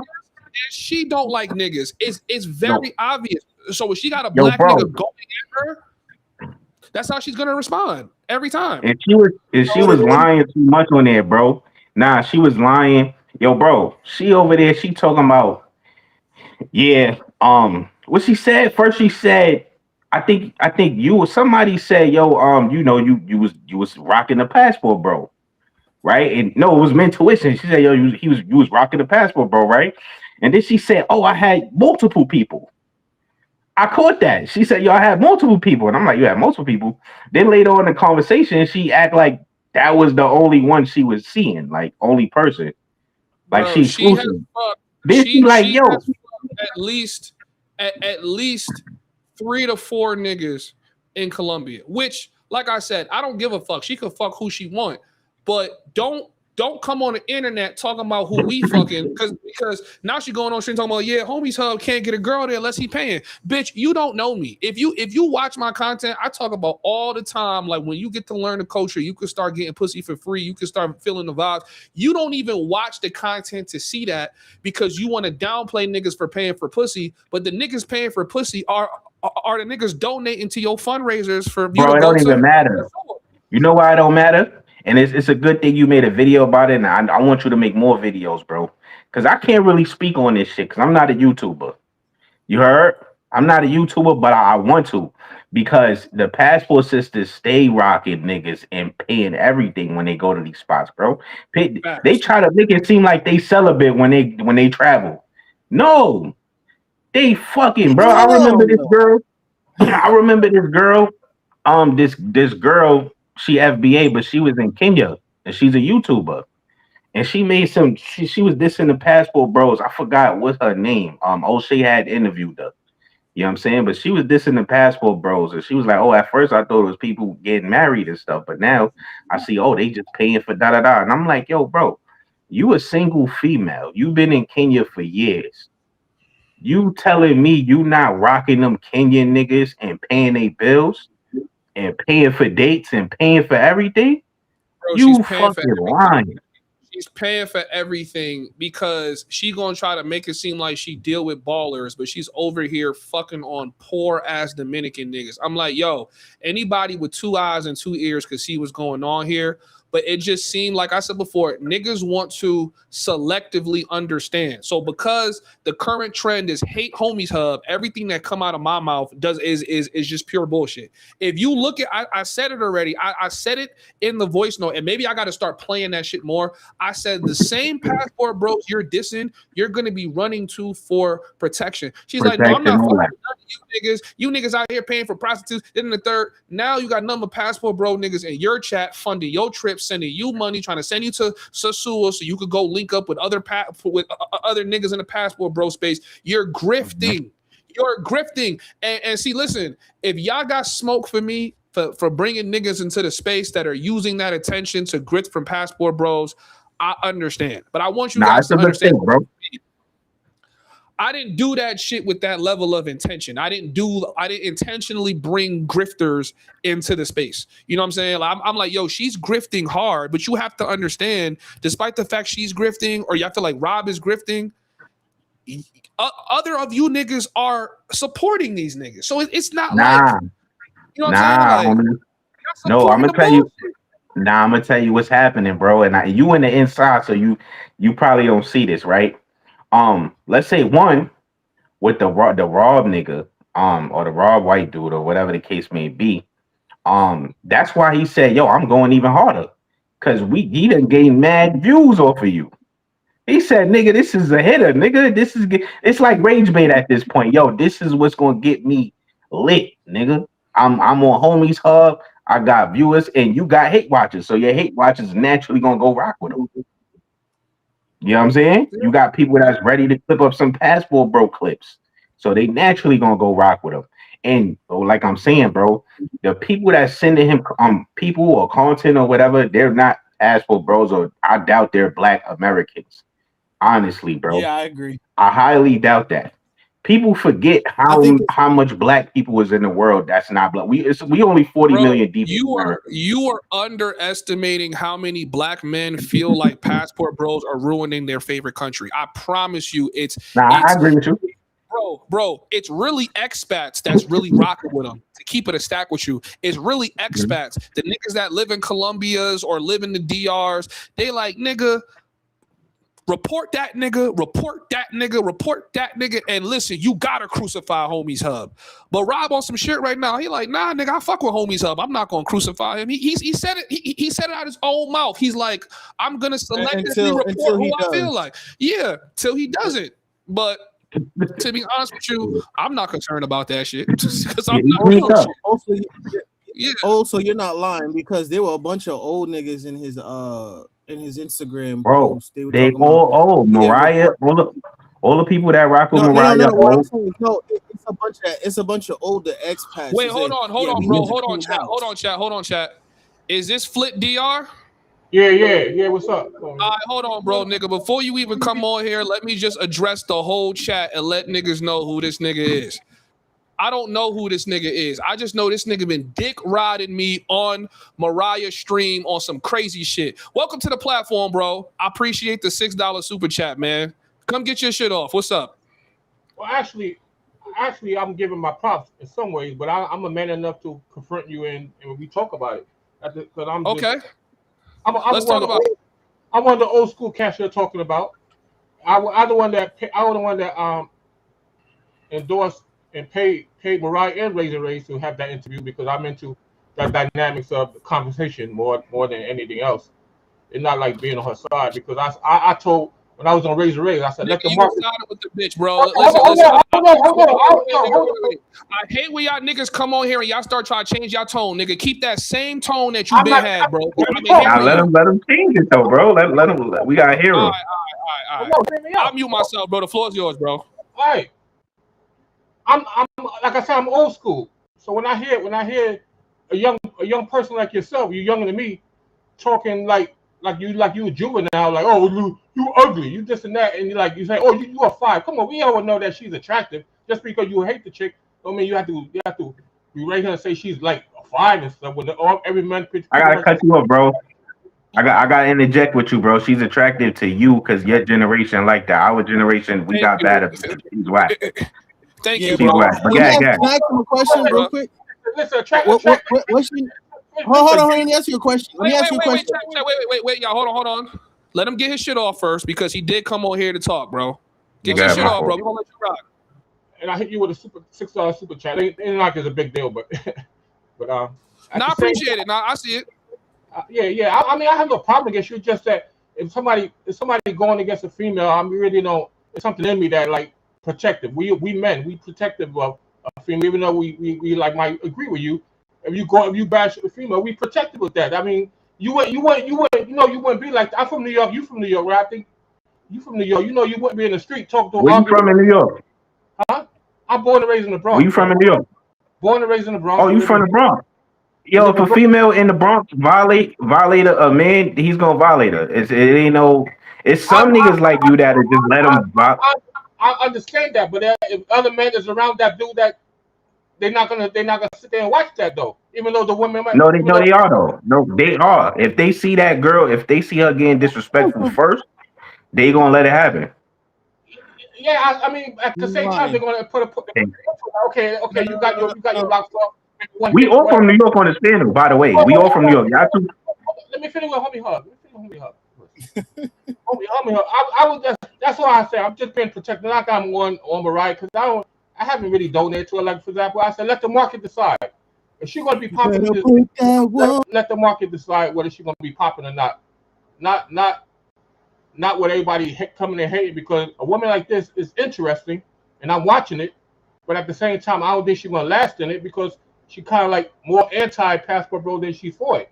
And then she knows she's in a mongering space. No matter she could call it all you want. This is a mongering space. This dude's going to travel overseas now, and they're not marrying these chicks, and so they're being for real.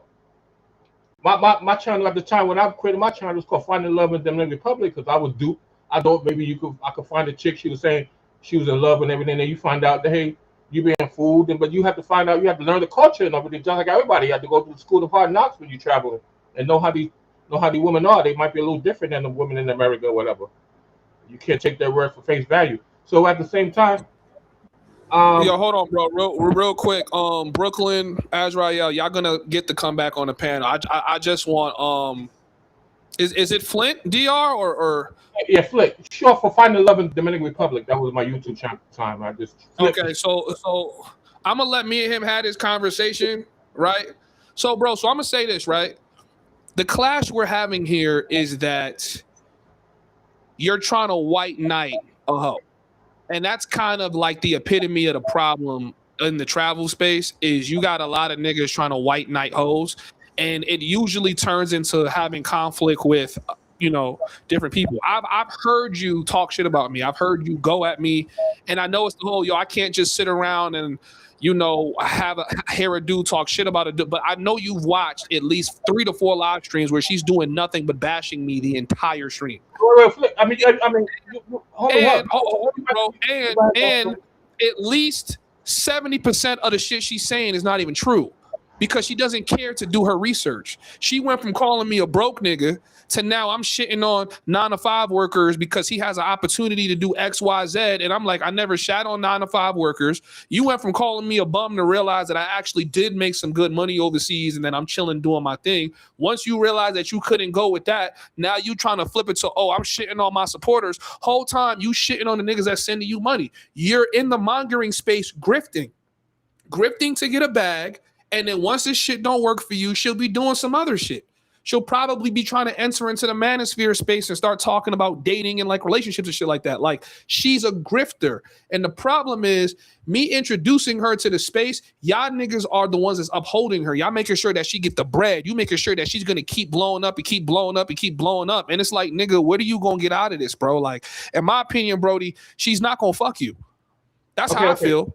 Okay, homies up. If you go back and listen to all her streams, when I was on it a few times, I never once mentioned your name. Seriously. So you have to go back and look at it. I know what, because that's between you two. Only when you was on Razor Rays and you started going at it, and since I sponsored the show, and maybe Razor Rays should even had you on, because I kind of I didn't want to go that, because that between your two. But then you start bashing and saying different things, and I just recognized that it was kind of juvenile for a man to be like, you look ugly, and then berating her or that. Everything you're saying could be true. At the same time, that's a female, that's a woman. You know how women are. Women are emotional. Men can't go back and share the same energy with a female, man. You go back and forth, you be there all day, man, because they emotional. They how women are. The women. I know her with the same kind of energy. Because if I would have came to her with the same type of energy, I win with a woman. You know that. Nigga, yeah, bro, but I don't have to respect a woman that has no respect for me, nigga. She started all that disrespectful shit. All of that started with her. I understand.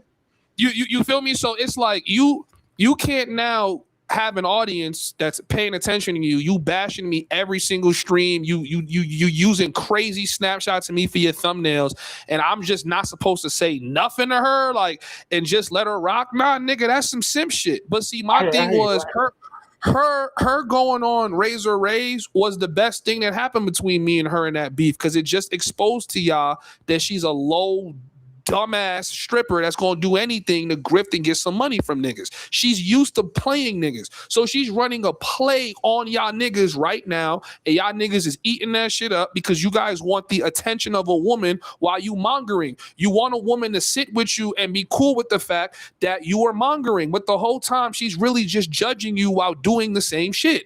So she's shitting on dudes for going overseas getting pussy. If you travel or you're a passport bro, you don't always got to pay. You know that the dynamic between you and other women is because you're financially better off than the men in that country. She knows that because she's a stripper. She literally just did a live stream the other day how she knew that a whole recession was coming when niggas go into the strip club and don't spend no money. She knew that she wasn't going to make no money. So she left because niggas wasn't throwing her enough money. You got to see the mentality behind this shit. So when I'm sitting down there breaking down to y'all, like, listen, to y'all niggas, she's the most beautiful thing ever. Because some of y'all niggas in y'all 50s and 60s, she's not beautiful to me, bro. She's what I call a foldable. You know what a foldable is? You look just sufficient enough to get cracked. Like that's pretty much it. It doesn't go anywhere past that. Now it says, nah, she's beautiful, and Homieshub always wanted her, and when he sees me, he sees rejection. Shorty, you're the type of chick a nigga hit up when none of his other bitches is hitting him back. Like, all right, fuck it, man. Let me hit up this Mariah bitch. Like, bro, like, niggas ain't fucking with you like that. But niggas like you be gassing her head up, and now her head is in the clouds, nigga. You got a 5.5 feeling like a 10. That's the problem with you white knight ass niggas, bro. I'm just keeping it a buck. Well, listen. She's a beauty is subjective. That's one thing. So whatever beef you might be having, if she had a better personality, maybe not so hood, because she's definitely hood. And I don't like American chicks. I'm not into American chicks. If I wouldn't even date Mariah. I'm not really attracted to her, but you know, I mean, come on, I'm not gonna diss I her don't at believe that that. time. Huh? I don't believe nothing you saying right now, bro. Yo, she's an attractive woman.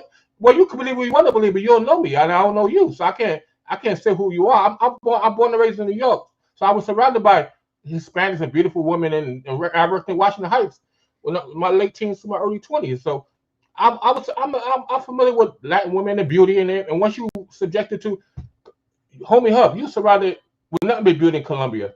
So I know she wouldn't really impress you because you see thousands of women beautiful than her, and whatever you try, you say you went to Japan. So Now then you why see do y'all Japanese. run with the narrative that I want her like that? Like you see, like that's the shit I that be never killing me. It's said like, that. I never said that.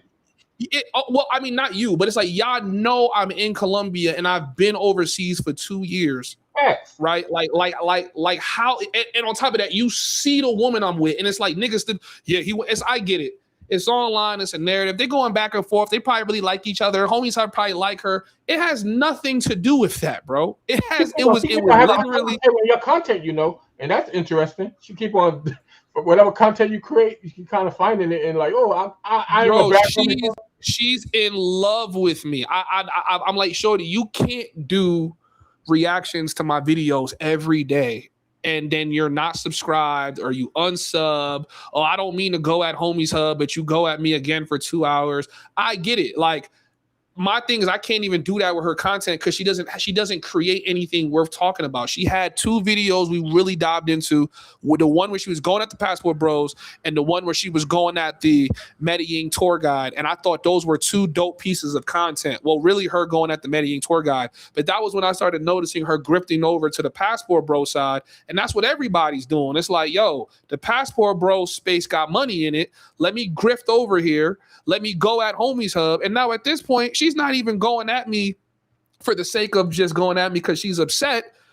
She's so far past the point of being upset. Now it's just this Homieshub nigga get me paid. He got so much haters. His haters is turning into my. I watched that bitch gain 400 subscribers, nigga, in 2 weeks. 400 subscribers in 2. Nigga, that's crazy, bro. I'm like, bro, the hate is real in this space. So it's anybody who takes that seat is going to get that support. It's not because she's putting out good content. What is she saying that you don't know already? Facts. I understand. And I believe that she's not going to go that far. That's why I told I said, let the market decide. Because the market she's in, not going to take it that only so far. Yeah, okay, she got 400 subscribers. She got some money. I hit her for some money. Only because I wanted to see her raise. But I'm not going to be just watching her stuff and be hitting her with her. For example, she's saying, pay for my fund me to pay for my trip, Bob, so I could buy a camera and I could have some traveling money to go interview what's the name, Flip Flop. And I'm like, do you know how long Flip Flop been in there? Nobody really interested in Flip Flop like that. I never been to Sosua. I know he's a New York dude, but I'm not interested in him like that. And a lot of people not, except those who might went to his restaurant and down with him. That's so I'm saying nobody really interested in the kind of content she's saying. So she is kind of drifting. But everybody who create YouTube, you gotta find some way where they could drift and they can make money. That's what the YouTube is about. So drifting is a new word, but at the same time, I can't be ashamed of it because you have to find a niche that goes with the audience that the audience resonates with, and then you go with it, and then you read your analytics, and then if it works with you, you have to continue following that because that's how you're making money. And then if not, you're wasting your time.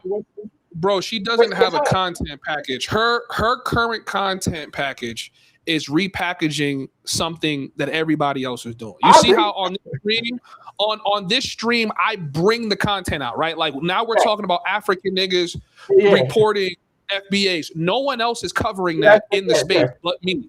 You feel me? But what she does is she makes me her content, and then other niggas watch her. And I'll say this: I watched a lot of dudes over after that Razor Rays, after they was siding with her. Now they back on this side, and it's like, okay, she's more like a car crash than actually like real content. People are watching her because it's like a spectacle and like a specimen to watch a woman operating in a Passport Bro monger space and start doing like collaborations. It's interesting until it's not interesting no more. And that's what I'm trying to get her to understand. Like, you need to actually find something to talk about. Like, prime example, I went on her live stream today. I don't really comment on her shit, but I talked about that comment she made when I said how the Colombians should learn English, right? And she downplayed me for saying it. Oh, why do they got to learn English? You're in their country. But then when Rob said it, she's like, oh, well, that's smart because it'll open them up to the global economy. And I had to point that out to her. And I told her, I said, I'm like, yo, like, these contradictions you're making, you'll never be able to keep a highly intellectual audience because they're going to start noticing a pattern that you don't actually have a real content strategy. You're doing whatever you think is going to get you views. You're not sparking real conversations. And it's like, even though I introduced her into the space, y'all are keeping her in the space. Nigga, she did a fundraiser today. Yeah. What the fuck is going on? Yeah, she saw that fundraiser a few days ago. But I don't know. I know. Did she get any money today? Because yesterday she was up there for for that fundraiser. So I ain't really paying attention to it.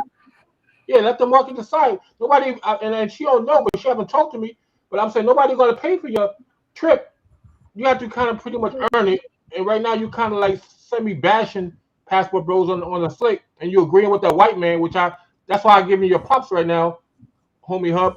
When you interviewed that white dude, and I was on her panel, and I told her, when I was on her show, popped on, I said, yo, that white dude, I think kind of racist and stuff because I don't like white men coming in this space and bashing brothers that travel, because he put every brother that travel as a passport bro, and that's not cool. And then he put everybody into the groups and everybody that's traveling and all this kind of stuff. I see it. Even though he might be right some ways, don't be mind your business, man. Let people go do what they do. Criminal activity going to happen no matter what. You think criminal activity going to stop because you shut down a few groups? I'm not in no group. I've been in groups. I've been in a web page before you used to be called Take Me Back to Sasua. And they used to have dudes up there showing hidden videos and all that kind of stuff, and things of that nature. They on Amazon they sell cameras for that. So you have to stop those people from selling cameras and then hidden cameras in some ways if you want to do that. If you want to stop this stuff, but therefore always people going to be doing criminal activity right on the dark web. Probably all kind of gross, beautiful women with high heels killing kittens and stuff. People paying for that. So it's kind of all kind of weird craziness going on in this world that you're never going to stop it. It's just going to continue. It's just going to be, undercover. So hold on real quick. Let me read a super chat. Yeah. Shout out to Rara BX with the $2 super chat. He says he sounds like a PayPal Pagafantes. I don't know what that means, but I guess they say that you sound like PayPal. I'm known for having like over 3,000 Dominican women in my WhatsApp, but that's because I was on the website asking for their phone numbers throughout years, so it accumulated. But at the same time, okay, but I get a lot of these females money. Sometimes I do, sometimes I've been slowing down. Right, hold on, I want to give a shout out to Brandon real quick. He comes with the $2 Cash App. Hold on, brother. Yes.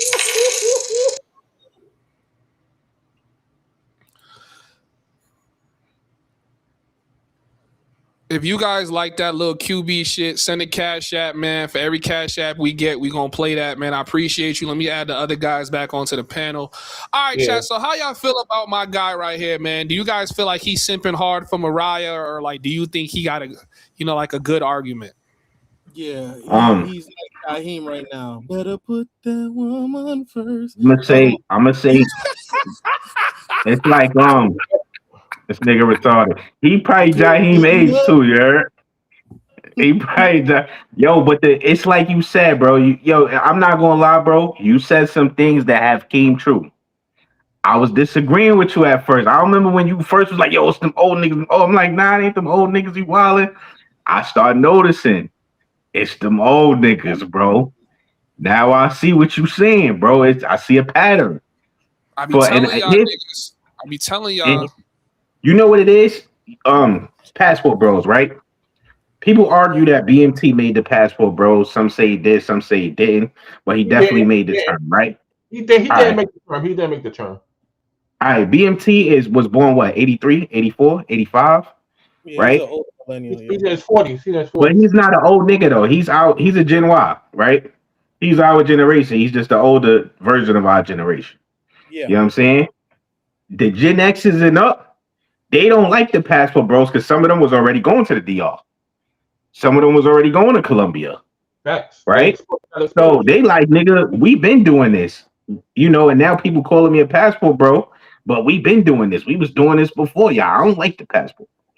This right? nigga sounded like the Temptations. Treat her like a lady. Treat her like a lady. He's definitely one of them niggas. Stop using the name passport bro.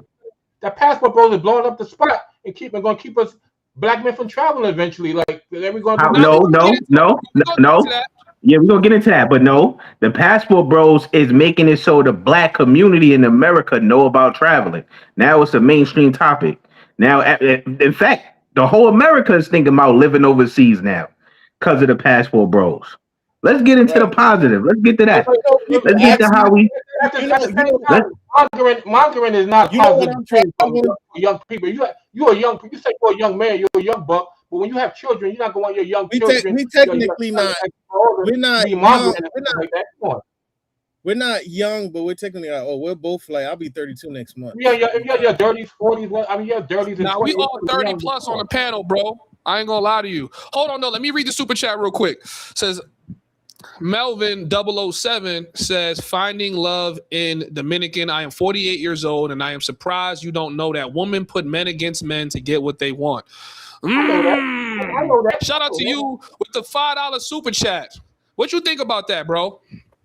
You know, he's right. But at the same, he's right. So I'm not at the same time. I'm not making this between. Like I said, when I popped on her stuff, I never mentioned you because that's between you and her.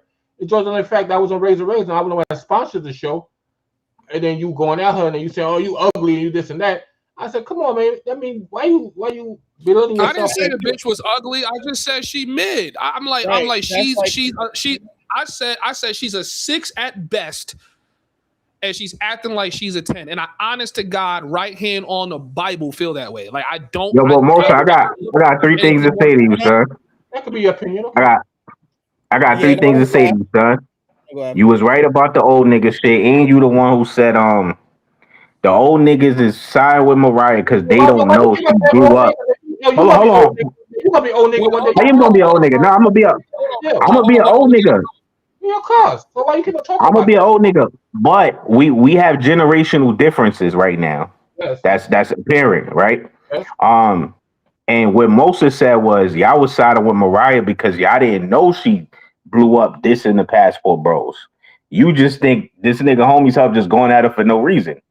Like she just a girl who just wanted to be in the space and he just going at. That's not what happened. She made a video about passport bros. Hold on, let me say this. She made a video about passport bros on TikTok. Old niggas don't have TikTok, so you don't even know that happened, right? Then she comes on YouTube because there's no money on TikTok, right? So she tried to get money on YouTube. Start making videos on YouTube. Now she start. IG. Now certain passport bros start going to her channel, right? Because she's I guess y'all think she's pretty or whatever the case may be, but you don't know she was dissing the passport bros originally. Okay. And now she starts changing her tune because the niggas on YouTube, that the only niggas who even watch content like that is passport bros. Nobody else is gonna watch her content, like traveling content, but passport bros. When I was on her panel, so now she can't really judge. And not only that, but not only that, the Colombian government ain't fucking with none of the tourists like right now. So it really don't matter how much she want to kiss Colombia ass. Now she got to start siding with the passport bros because they not rocking with her either. So she got to start saying the same things we saying.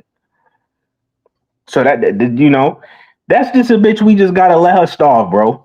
And Mosa, I hope you learn your lesson in showing these people attention, bro, because you blowing these randoms up, nigga. You heard? You blowing them up. I did. I'll take my fault for that. I did do that. I want to say something real quick to Flint. When she was calling men tuition all types of gay and FAG word this and punk N word that and BAN this, she was talking about she was saying you ride on dick, you know what? Was that her? Yeah, pause. that her? Was that a reflection of you saying, "Oh, she's just a woman"? Like, you have to. That's just being emotional. Yeah, exactly. That you don't exactly. think. Because if you come at a woman, she's gonna come back and then she's gonna rate No. you and Let me make you the explain lowest something. person. Do you think? That's how they are. This is why there is a generational divide, because this woman called dude sassy because okay. So hold on. Let me explain. Let me get it out. I'll let you talk. I did not interrupt you. Please. I'm almost done. You know why women are so shocked, especially with the red pill and manosphere, and they always saying, "Oh, dudes are sassy," because they're used to your generation just cursing them, being able to curse them out, and just saying, "Oh, I'm not going to say anything because I'm gonna be a real man. I'm not gonna go back and forth with the woman." When in reality, the best thing you can do is to check her verbally, because in other countries she would have get popped in her mouth, and she know that she couldn't talk to a Colombian dude like how she did Men Tuition. But not in the United States. Not in the United States, though. You're talking about another country. You what I'm saying is what I'm saying to you. You're talking about. No, let me explain. You're talking about, oh, that's a woman, this, then, a third. You honestly believe that a Colombian dude would care if she was a woman or not? And again, you changing the goalpost. Not in the United States. No, this whole thing of, oh, she's a woman, you're a man. We shouldn't be going. And you say you're in the subway and the train, whatever, in New York, and dudes are watching. They will let you rock. They will let whatever you say we have to say to her, and she will say the same thing. Once you put hands on her, it's gonna be a wrap. All those guys gonna go. I agree. I agree. But this is why we're in the situation we are now, because your generation. That's the way it is. But that's the way it is. Your generation, bro. Let me say this. Your generation, respectfully, not only did your generation tolerate disrespect from the woman your age, you enabled your daughters to talk crazy to men, and that's why you have a Mariah. Listen, if my generation, you go, as no matter what age you are, go to the United States and say my generation is new, and I'm going to slap a woman and see what's going to happen to you. You're going to be a dead man. But that's the thing. I'm not saying no. No matter who you are. No, I'm giving. I didn't. Listen. I'm not saying. Colombia might be different. No, but I'm trying to show you. I'm trying to show you a reflection of the. You know Jamaican dude that said you Jamaican? I'm second generation. Yes. He couldn't talk. Let me tell you something. He couldn't. She couldn't. Let me tell you something. Let me. All right, child. Let's get some order. Let's get some order. Hold on, bro. Brother, yes. Because Jamaican have a certain ways of how they treat that woman. One mic. Hold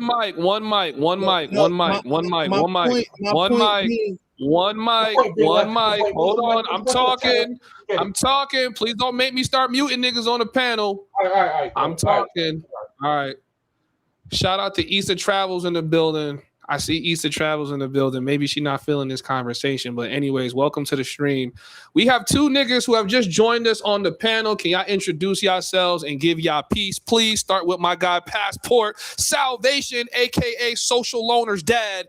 Welcome, dog. The floor is yours, bro. Talk to us, man.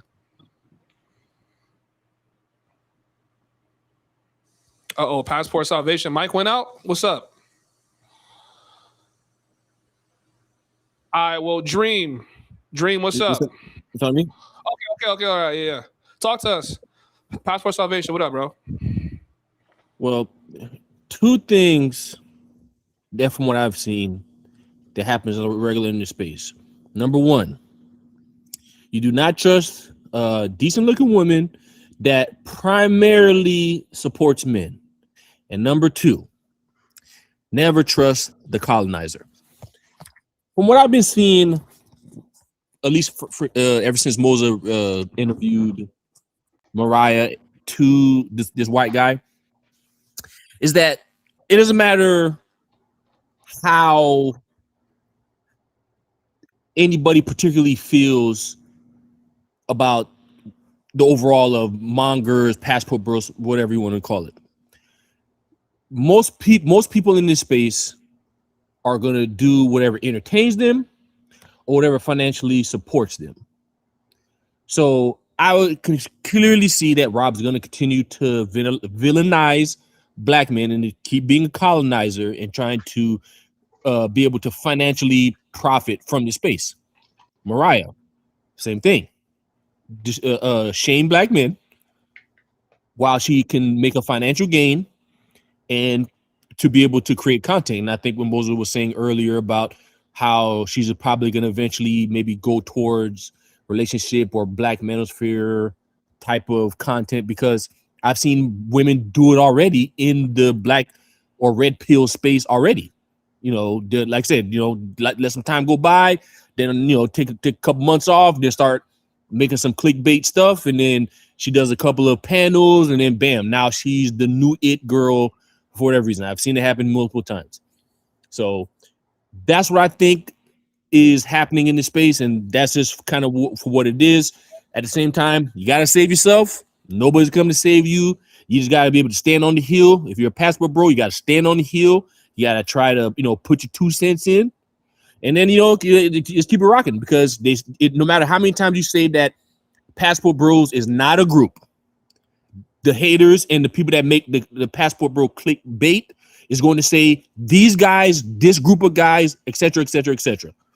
So that's pretty much what it's going to be. So, you know, you got to accept it for what it is, at least moving forward for the most part.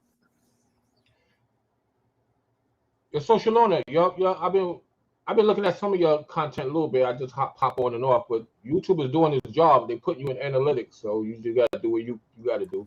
Maybe you got. That's not social loaner.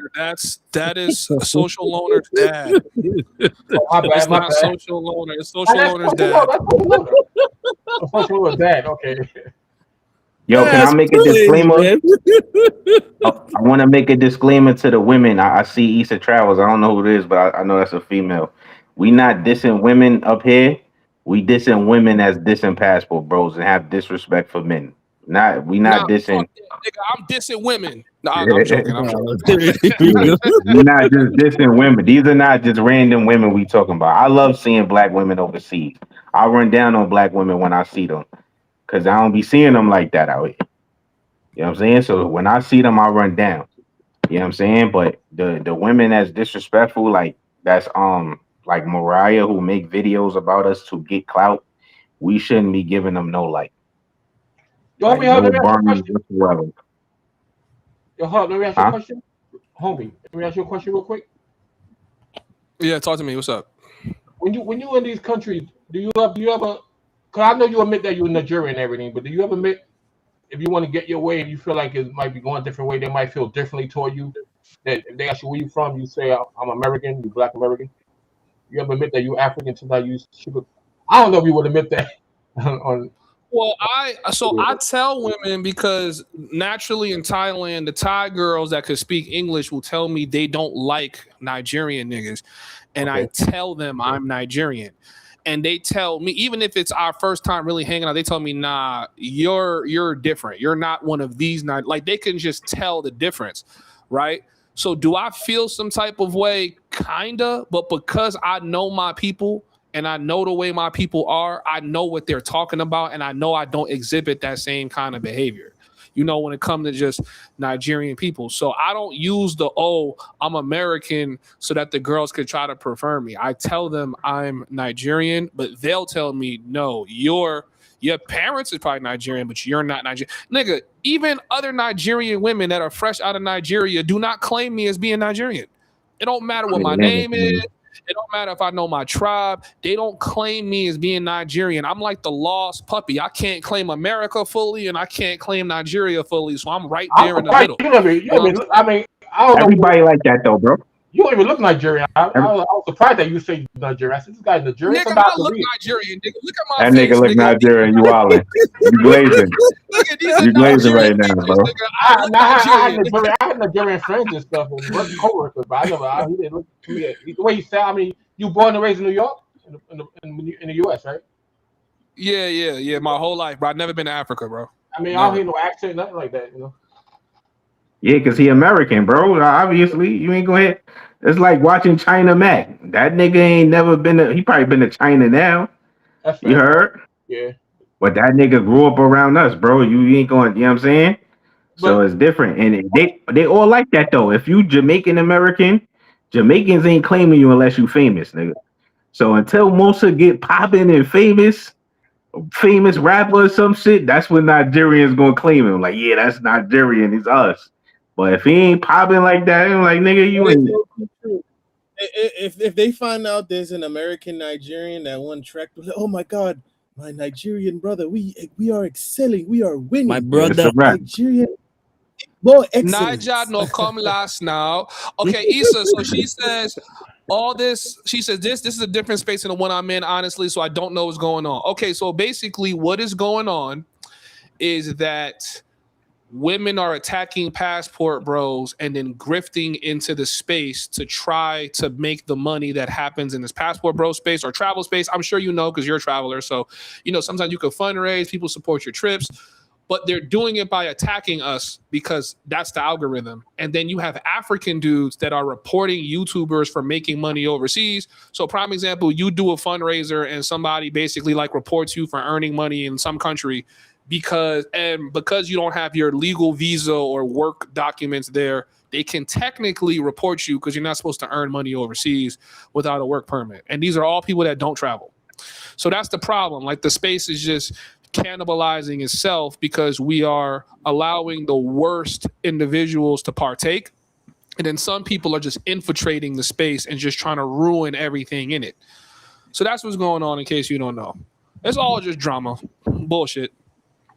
Yeah, and that's what's always going to sell, because that's what kind of people tune in for. Like, I was like earlier today when Mariah was covering something with like dating and relationships or something like that. But when she was covering your stream with Rob, she had like triple her viewers.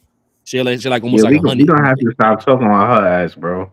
And just all these people, like, yeah, because they getting too much clout. And I don't even like us. I don't even like black men from America in the passport bro space saying they not passport bros. That should annoy me because everybody want to get the view like Pop. No disrespect to Pop, but it's people like Pop that they want to get into the passport bro algorithm, but they don't want to claim passport bros. I don't really be feeling that.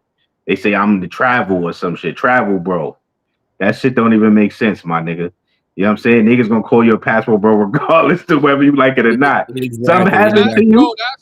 That's what I'm saying. I don't run from the passport bro title. I don't wear it like a cape, but I don't run from it because I'm like, it doesn't matter what I call myself. Everyone, chat, put a 1 in the chat right now if you think I'm a passport bro. Put a 1 in the chat. Spam it. Or put a 2 if you don't think I'm a passport bro. Let me pull out my keyboard. Hold on, wait. Yo, Morsa, you capping, bro. You been jacking this passport bro shit for a minute. Don't try to. Nah, I ain't never jacked it before. Nah.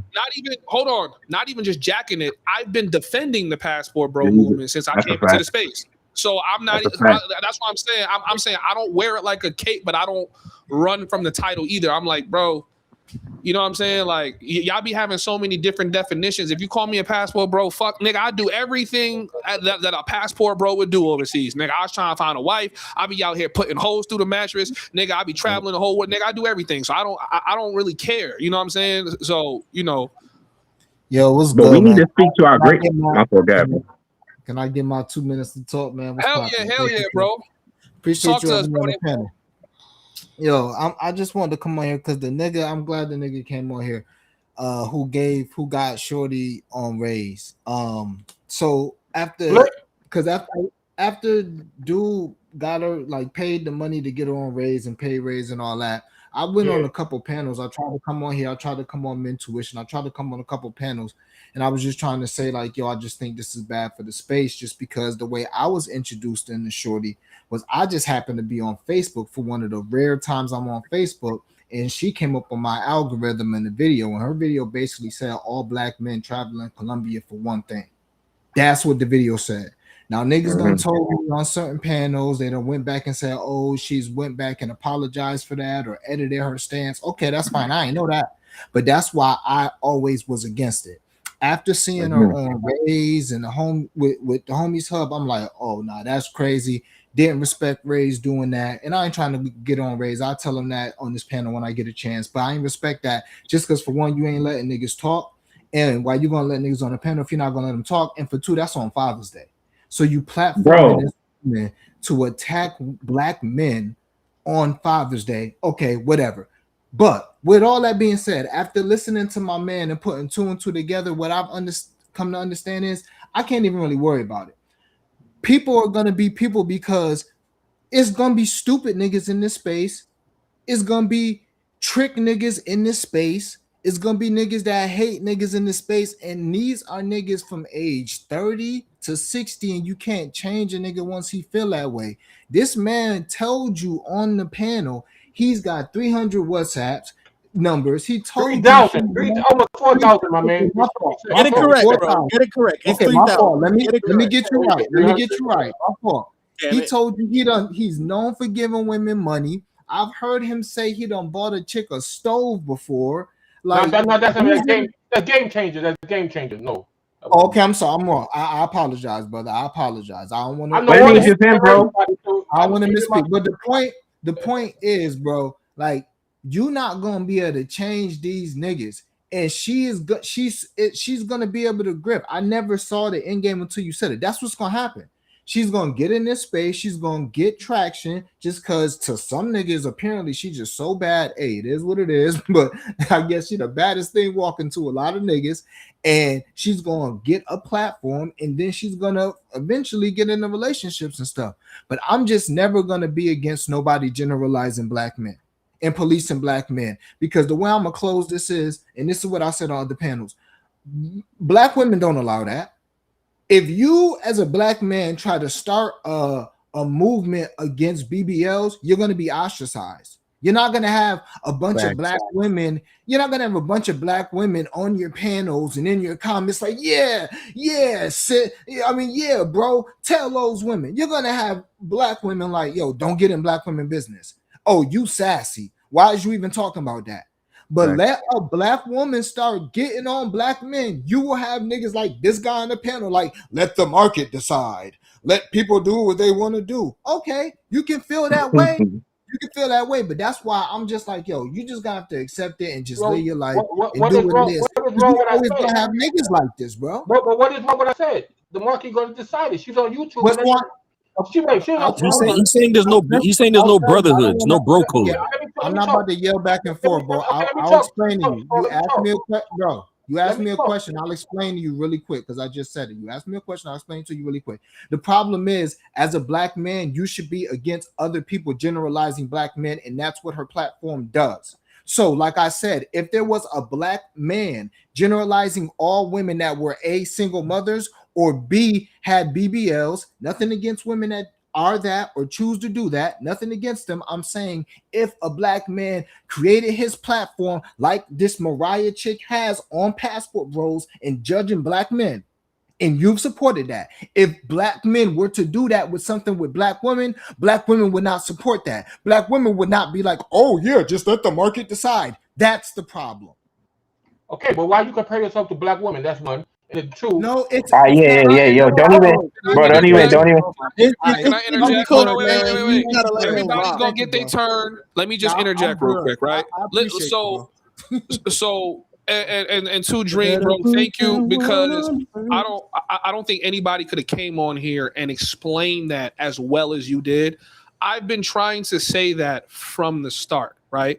This is why I said that the title of the stream is The Black Travel Space is Cannibalizing Each Other, because people are using any avenue to shoot somebody else down. People are supporting her in opposition to me. It's the same thing with Rob. People are supporting Rob in opposition to other black travel creators they don't like. So we are allowing people into the space that really don't really have anything to do with the space, but they're in it because they're being fired up by other people that exist in the space. So she gets to come on here and she makes her breakthrough on the internet, period, talking shit about black men that travel, our sexual relationships with women, how we tricking, how we doing this, how people don't really want us there.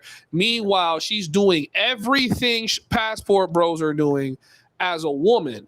and it's somehow different. And then the people that are supporting her are also mongerers and niggas that pay for play and do all this other shit. And she's probably paying for play as well because she's a first world country woman fucking on third world country niggas. I don't know how y'all think that situation is going to play out. And I'm not saying this to diss her. I'm just saying it to be honest. And her problem is she doesn't like being held accountable. And she definitely don't like being held accountable by no nigga that look like me. So she's like, yo, you can't even speak on me because you look like this and you look like that. And I'm just like, yo, your point don't even make no sense. And the way I watched her, like, you know what?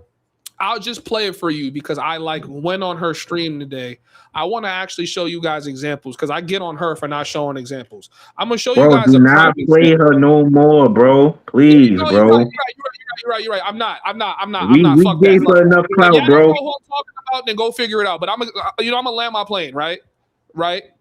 So it's like, okay, you as grown men, because everyone in this space is between 30 and 60 something years old, 70 years old. Us as grown men, we see what's going on here, and instead of us to address it, our hatred for each other is so strong, we rather just support the enemy.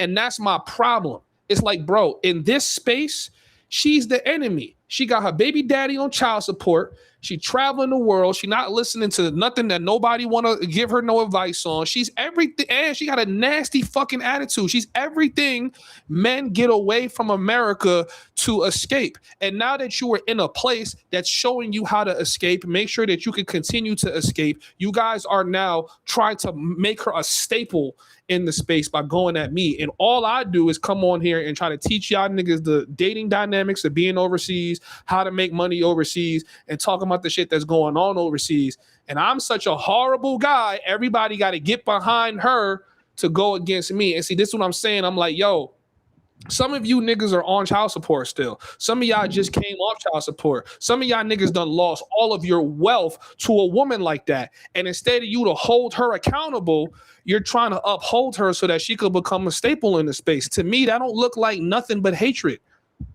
That's just hatred. Well, you gonna take accountability though, right? You already did, but you know, you the one who gave her that light. Her and Robert. You know what I'm saying? She wouldn't even be doing fundraisers right now. I think I gave them more of a light, but they definitely already had a light on them. She already had a light on her from TikTok and IG. That didn't translate to YouTube though. That didn't translate to right. Rob. Because I went to Rob's YouTube channel. This shit is trash. Like 100 subscribers. That don't translate to YouTube. You know what I'm saying? So you giving them the YouTube light. When you were initially trying to, like, man, I think I want to debate Mariah. I was like, bro, don't debate her. It's not going to be worth it. And blah, blah, blah. You said, yeah, man, you're right. Then like always, you fall right back into the trap. No, yeah, hold on. Passport salvation. Let me say this because I'm gonna take accountability. You and a lot of the niggas that's been on this channel for a long time have been telling me not to do certain shit. Y'all been telling me not to interact with niggas. You've been telling me don't hop on panels. I didn't listen. So you know what I'm saying? I'm not gonna sit here and act like y'all didn't been telling me this shit. Y'all niggas been telling me this shit. Like, yo, bro, don't do it. It's not worth the energy. And I be like, nigga, what you talking about? And then it's like not till it happens. Then I'm like, damn. It's like y'all seen this episode happen 100 times, and I'm just catching on. Like, man, I should have never even said nothing about that. Let me say something. She did a panel yesterday, fundraising. She didn't generate nothing regarding her money. She said I'm on 9.55, and she was on 9.55 for like the whole 4 hours. Today she was up there 3 hours, and she only made $5. So I said, when I said let the market decide, let the market decide. She's in a mongering space, being talking somewhat slightly anti-pastor, bro, anti-brothers, anti-whatever you want to say. And she's not going to last long. So don't worry. The market. But here's the problem, bro. I support her because I want to see the conversation between her and Razor Ray's. That's the only reason I supported that. But I'm not really supporting her because I really doubt. How did you hear about her, Flick? Huh? How'd you hear about her? I used to, she was a pop on my Instagram. So she was popping on Instagram and she was kind of like talking about the Pastor Bros. And then when Capo got kicked out, she mentioned that. And then she transitioned to YouTube out of nowhere. And then she started talking about you. Then you mentioned her. I think you did a reaction video to her and then she used you as content. And then the rest is history, you know. But see, here's the problem, right? And TikTok, look, TikTok and Instagram is fly by night right now. You're not getting paid from them shits. So YouTube is where you get paid at and where you get famous at. TikTok and Instagram, somebody see a shit and forget it. You heard? Yeah. Now, the problem is we have to defend as passport bros by constantly ignoring these niggas who's using us for content because we're lit. Our passport bro name is that lit. Anybody want to spark up a stream I wish passport bro? It's been like that for a couple years now. I wish you put It's been like we've been a put this passport bros to rest because if something go down, right? People mention the passport bros. That's what bringing black men traveling to a halt because when something goes, it's never gonna bring traveling to a halt. Hold up, yo, bro. You know who you are, right? Yo, bro. Yo, hold up. Yo, Flip. Say you identify yourself, right? We know who you look like, and then all of a sudden you got caught up in some scandalous. I ain't gonna mention what it is, but we can imagine what it could be. Yeah. The worst that could happen. All of a sudden, take Floyd for example, right? He didn't consider himself a passport bro, but people look, oh, you're a passport bro. Now look, he caught up doing what he's doing. Now we all get. No, we all don't get nothing. Yo, Flip. We stand up black Americans, nigga. We don't give a fuck. Yo, Flip. Yo, hold up. Let me say this, bro. It's like that because of racism. It's not like that because we're doing something wrong. It's like that because you're going to a white Colombian country who don't want Negroes there. They don't even want the black people that's already there. Okay. That's racism, bro. That's not because we're doing something wrong. Y'all gotta recognize when white people are trying to play you versus us doing something wrong. I know, but the media take the name and say, but Flip, hold on. No, the media is white, bro. So what? We was just Carmelo. We was just with the Carmelo Anthony. They was saying Carmelo Anthony needs to do life for defending himself. The media is white, bro. It's racist. You gotta understand that. And we stand up, bro. We gonna stand up regardless to what they say. It's never gonna come to a halt because we're gonna put our foot down somewhere. It's never gonna come to a halt. That's another story with that Carmelo, man. You shouldn't be using a knife for a fist fight. You know what I mean? Oh, see, you a coon. You one of them. Nah, yeah. I'm done with you. I'm a coon, but I'm a coon, but I'm a coon, but if you see me in the street, you push me in the street, it's right for me to shoot you there because I protected myself. I mean, if you approach me with 4 people and then you push me, yeah, you're supposed to shoot that. Yeah, that's usually if somebody approach you with 4 people and then they push you, yeah, you supposed to. That's a regular situation. You about to get jumped and washed up. You supposed to do what you gotta do to defend yourself. I got jumped by 3 people. That's where the first time I ever got jumped in high school. But at the same time, I defended myself best I can. But I wouldn't never resort to I have to kill these dudes. Come on. Well, in Texas, bro, it's black people dying. It was a black dude that died like that. He had beat some white dude up in the street and he shot and killed him and he got self-defense. In Texas, that's what happens. That's self-defense, bro. Okay. We in New York. You can't really defend yourself unless somebody pull out a gun on you immediately. That's the only time you could, you know what I'm saying? You can't really defend yourself. But in Texas, you still can't. You have a duty to retreat inside of New York. If somebody's shooting at you, you have a duty to run. And if you kill them, you still got to do a mandatory minimum of 10 years. And the dude, Daniel Penny, the dude who choked, not Daniel Penny, Jordan. No, I think Daniel Penny choked Jordan Neely out on a train in New York. He didn't get no time. He didn't get 10 years. Right? So this is racism, bro. That's what we dealing with. When you go into Colombia, this is a white government. You know, people think Colombians are just Colombians. No, these Europeans came to Colombia, DR. They came to the whole South America and North America when they colonized us, bro. There's white and black people in all these countries. So you dealing with racism, bro. You're not dealing with just because Negroes is doing something wrong. No, you doing something that niggas been doing. Colombians been paying for box, selling cocaine, doing all this degenerate stuff. So when they target you, it's because you're a Negro, bro. It's nothing other than that. It's not, oh, yo, it's the passport bros. No, it's because you're a black man, bro. Yo, that's let me why read a super chat real quick. Yeah, my fault. Eric from Ishval coming with the $1.99 said, "You got jumped and nobody died. You pussy." Bro, he think because he New York shit. Bro, he think because he a sucker. He's saying it like because he a sucker and he let niggas jump him, then everybody's supposed to do that. No, bro. Wait. You a sucker because you got jumped? No, you a sucker because you said no. You a sucker for your statement, what you said about the knife when he was about to get jumped. He had was 4 people approaching him, bro. So what? Exactly. Yeah. People, the way I grew up, man, people got jumped all the time, man. Jumping was a part of the life. And people got killed all the time for that shit too. No, Yeah, let me not say that on the live. People got unalive for that. Because jump somebody. Nah, if niggas jump me, nigga, I was hunting niggas, bro. I had to get my one by one, nigga. Every nigga that threw a punch had to see me, bro. You didn't kill them, homie, right? You didn't kill them. You got your I was 15. I wasn't killing nobody. Yeah, come on, bro. Homies Hub. That's what I'm saying. If Homies Hub get jumped in Florida with his firearm on, I bet you he firing, bro. I'm definitely firing, and I told that story already when niggas try to jump me in Florida already. I had the hammer on me. I was gonna use it 100%, nigga. I'm not about to sit there and get jumped by niggas. This kid had a 3-inch knife on him, bro. A 3.5-inch knife on him.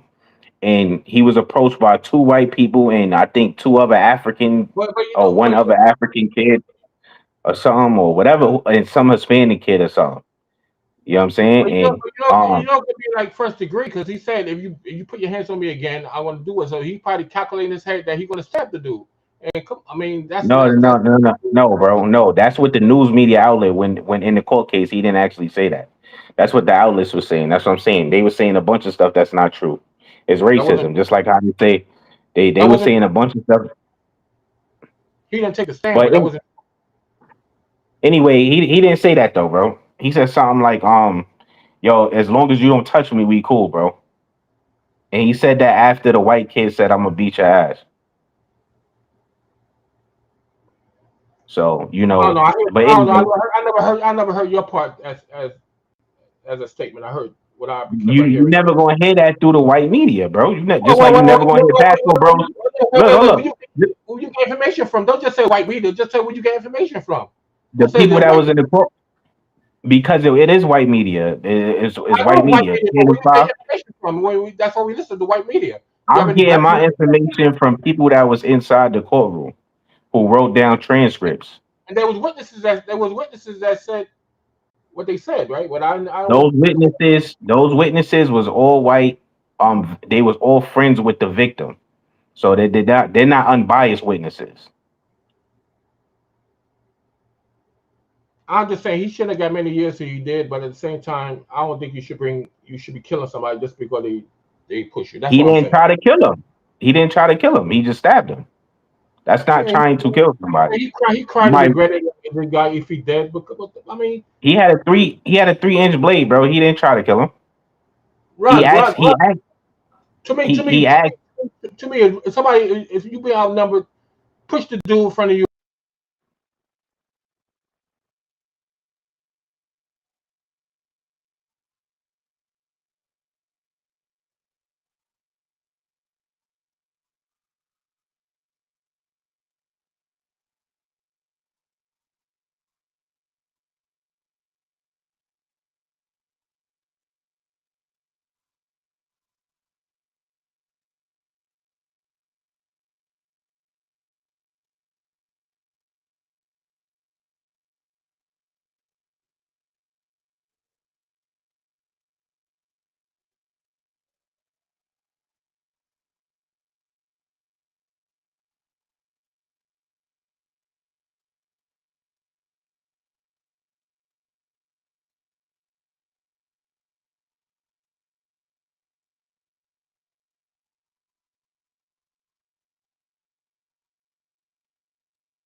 I think you're muted.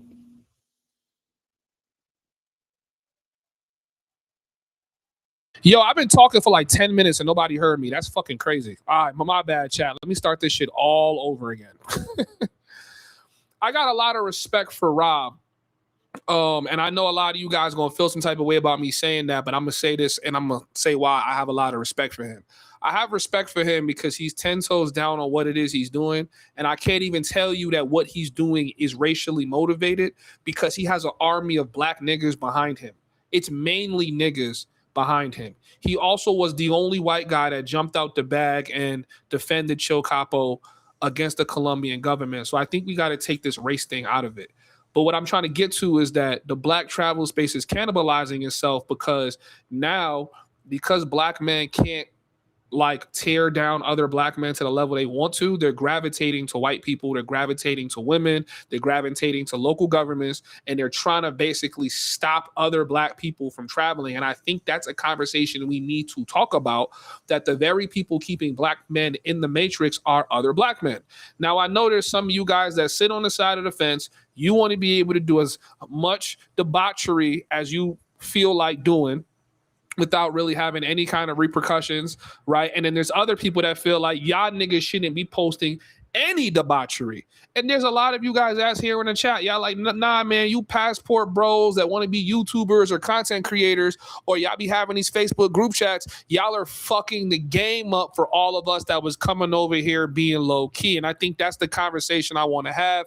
I don't know how many of you guys on the panel sit on the side of the fence. I'm kind of in the middle, right? Some debauchery happens, it's going to get recorded. We're in the day of technology. Some of it's going to make it to YouTube, Twitter, and other platforms.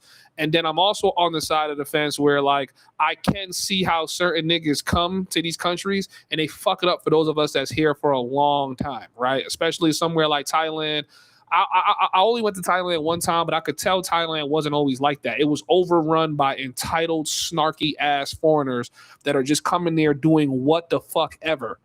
You see what I'm saying? And I see it slowly happening here inside of Colombia, where guys are like obnoxious about being here. But the thing about being here in Colombia is that, like, you know, like the Colombians are gonna put you in place. And if the people don't do it themselves, you can clearly see that the government is doing it. Like they're like setting that tone and that image. Like, you can't just come here and do whatever. So I want to open us up for that conversation. If those of you guys want to talk, Flay, I'll take you off mute real quick. So what do y'all think, man? Hold on, I think I put you on mute too, bro. All right. Yo, you wrong. You hear me?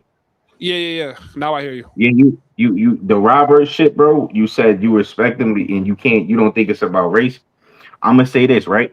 You know, white, and we have FBAs, we have a lot of experience with white people, bro. They are very slick and smooth talkers. It's very hard to corner them logically. They're very slick, right? Now, why is he not doing To Catch a Predator content? He is currently. He is. He's in moved Colombia? his focus. He's moved his focus over the last 48 hours to focusing strictly on a white dude that is being accused of playing with children. So he's Okay. right now he has a very that's what I'm trying to say. Like, he has a very balanced perspective. He's saying he's going with who's in his messages, because he's saying he can't find the white guys that are doing stuff with children until y'all report it. But he's reporting everything being reported to him, and the majority of his DMs is flooded with other black people ratting other black people out. Another thing you said, yo, it was black people behind them, bro. Listen, bro, there's black police officers. Mm-hmm. There's black police officers, there's black CIA, is black FBI. Mm-hmm. You respect people because they're reporting people just because it's like saying you respect the police just because son is a black person in uniform. Well, like that don't mean anything, bro. So I got a nuanced perspective because I worked in like corrections, and I want to just clarify that I've never fucked with police. I still don't fuck with police. As a corrections officer, I still didn't fuck with police. So I don't really rock with police because you're even though I get you got to work and get a job and shit, but the system is designed to disproportionately put niggas in prison. As a corrections officer, I was just babysitting those niggas, right? And when I'm on the unit versus a white nigga, A lot of those niggas don't get basic hygiene supplies. I'm there making sure everybody get their hygiene, everybody being taken care of. They know when there's a brother on the unit, they're more comfortable. I don't know if you guys realize, like, having black people in those types of like positions so that they're not overly dominated by white people is what gives you a fair shot. Sometimes. Not to say it's always like that. Not to say it's always like that. But I just wanted to make that distinction because I know some of y'all niggas like, yo, he was a CEO, he's this and that. Like, nigga, I couldn't stay a CEO because I see the system for what it is, and it's hard as a corrections officer. I can't imagine the way you got to betray yourself to be a police officer. So, you know, for me, yo, bro, I do it. We might have one of you, and we have 10 Officer Tatums that's arresting people. Yeah. Yeah. You know what Officer Tatum is, right? Hold on, I want to make sure that we think about the same person. Yeah. We got 10 Officer Tatums in the hood arresting people right now. You know what I'm saying? We got 10 Officer Tatums that's COs. Yeah, it might be one of you and 10 Officer Tatums, bro. You know what I'm saying? So, like, nah. There's a lot of niggas like me, though, bro. There's a lot of niggas like me that work in law enforcement. I wouldn't say that. I'm gonna say, like, my agency, we don't, like, you know, I treat everybody the same. For me, it has nothing to do with skin color, but I try to look out for my brothers when I know there's a racist white nigga on a unit. I'm like, yeah, he's not gonna give you shit because he wants you to suffer and starve because that's what feeds his ego. I'm not that type nigga. And I'm gonna break this down because if you could understand what I went through working as a CEO, you'll be able to understand the whole dynamic between blacks in general, right? I'm the brother. I'm the nigga that niggas test the most, right? I'm always the niggas is challenging to a fight. Yo, CO, come see me in cell 16, nigga, run that. And I'm like, yo, bro, you would never talk to this white nigga next to me like that because you know that nigga gonna go in that cell, beat your ass, and put charges on you. And you know that I'm not gonna do that. So as black people, we target each other because it's the low-hanging fruit.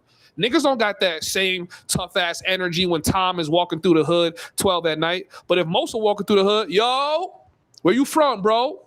See what I'm saying? So that's the type of shit that I'm going through as a black man, as a nigga in the hood, as a CO, as a passport, bro. But y'all don't be carrying that same energy for white niggas. So that's what I'm trying to get you to understand. Even with this situation, y'all want to be mad at Rob, and I understand it because that's the easy thing to do. But you're not paying attention to, yo, Rob is just showing you what all these other black niggas is doing. And now he's making the conscious choice to say, I'm not going to focus on black people, even if that's who's overwhelmingly being reported in my DM. I'm going to start going after the white dudes that's playing with kids. And that's what he's doing. I mean, that's his people. That's what he should do. And he probably didn't think about that until he came on stream, right? Now, I'm going to say this, though. I agree with you about what you said about, you know, black people do that. You feel me? They do go after low-hanging fruit. I don't like that as a nigga who want the best for my people. I don't like that shit at all. You know what I'm saying? But we still can't excuse white people for being racist or, you know, or being discriminatory for any. Now, like you say he's going after white catcher predator dudes. That's cool. You heard? Mm-hmm. That's cool. You know what I'm saying? I don't think he should be going after us at all. If niggas is not committing crime, they throwing parties and shit, Mentuition throwing parties and shit. That shit ain't your business. They not snorting cocaine. Huh? Mentuition is kicked out? I don't know. I don't even know. I don't even care. I'm just saying it in general and in principle, you know, that's not it. What they doing is not even illegal. Right? Throwing a party. Like that's not illegal. You know what I'm saying? People have parties and he claiming it's a sex party. You don't really know that. You know what I'm saying? But people have parties in every city. You know what I'm saying? And there's women involved in every city. You know what I'm saying? So this is a normal thing. I don't know why when passport bros do it, it's like it's some kind of crime or something. You know what I'm saying? Because people don't like seeing black men with pussy. That's all it is. Literally, there is no reason for anybody to report me to migration, and niggas is already tagging migration in several of my posts on you. I'm like, nigga, you just don't like seeing a black man with pussy. Yeah, I don't like seeing a black man money. Y'all don't like seeing a black man with freedom. Nothing. A lot of jealousy. Well, Hubby, you know, jealousy. A lot of jealousy, man. When they see you with a beautiful woman, come on. Of But course. yo, Mosa, you heard of dead internet theory, right? Yeah, I heard that. All right. You know it's a lot of bots on here. It's a lot of on Twitter. I don't know if you've been on Twitter, right? Oh yeah, Twitter's the Elon worst. Musk. Yeah, Twitter's the worst.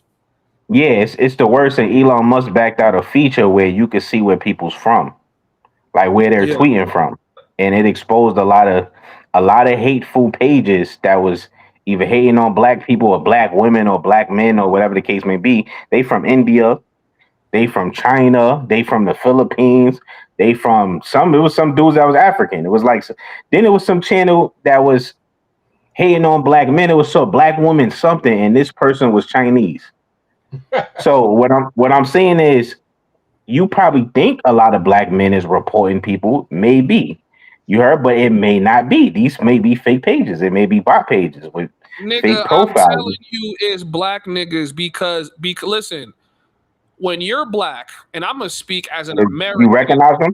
Yeah, like when you're black, or specifically when you're American black, how we look like to the outside is we look like a bunch of people that are constantly attacking and killing each other. Even if that's being over exaggerated, that's how we look to other people. So they think to themselves, if I can start this controversial post, I could monetize off of their algorithm of them fighting against each other. So that's why you have these motherfuckers LARPing as black media pages, even though they're East Asian or from India, because they know they're gonna get the bag. It's not anything different than what I see Rob doing. He's got clear data that black people hate each other and are going against each other. So he's gonna ride the wave to build whatever the fuck he's building. I'm not gonna look at another human who has an opportunity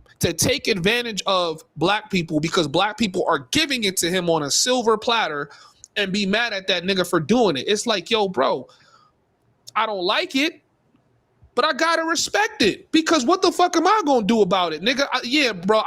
Listen, he could have came on this stream. I could have called him all types of cracker, snowflake, caucasoid all day long. That doesn't stop 300 niggas from reporting other black passport bros to him. And that's what I'm trying to get niggas to understand. Like, he's riding a wave that already exists. Anybody could have got on that wave.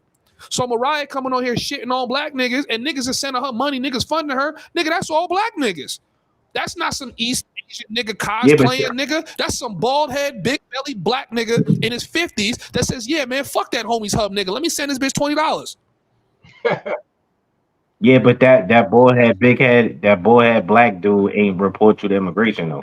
That's two different conversations. Actually, this nigga right here was telling niggas to report me to migration. I mean, you could say he's different because he's some African nigga, but nigga, he did it.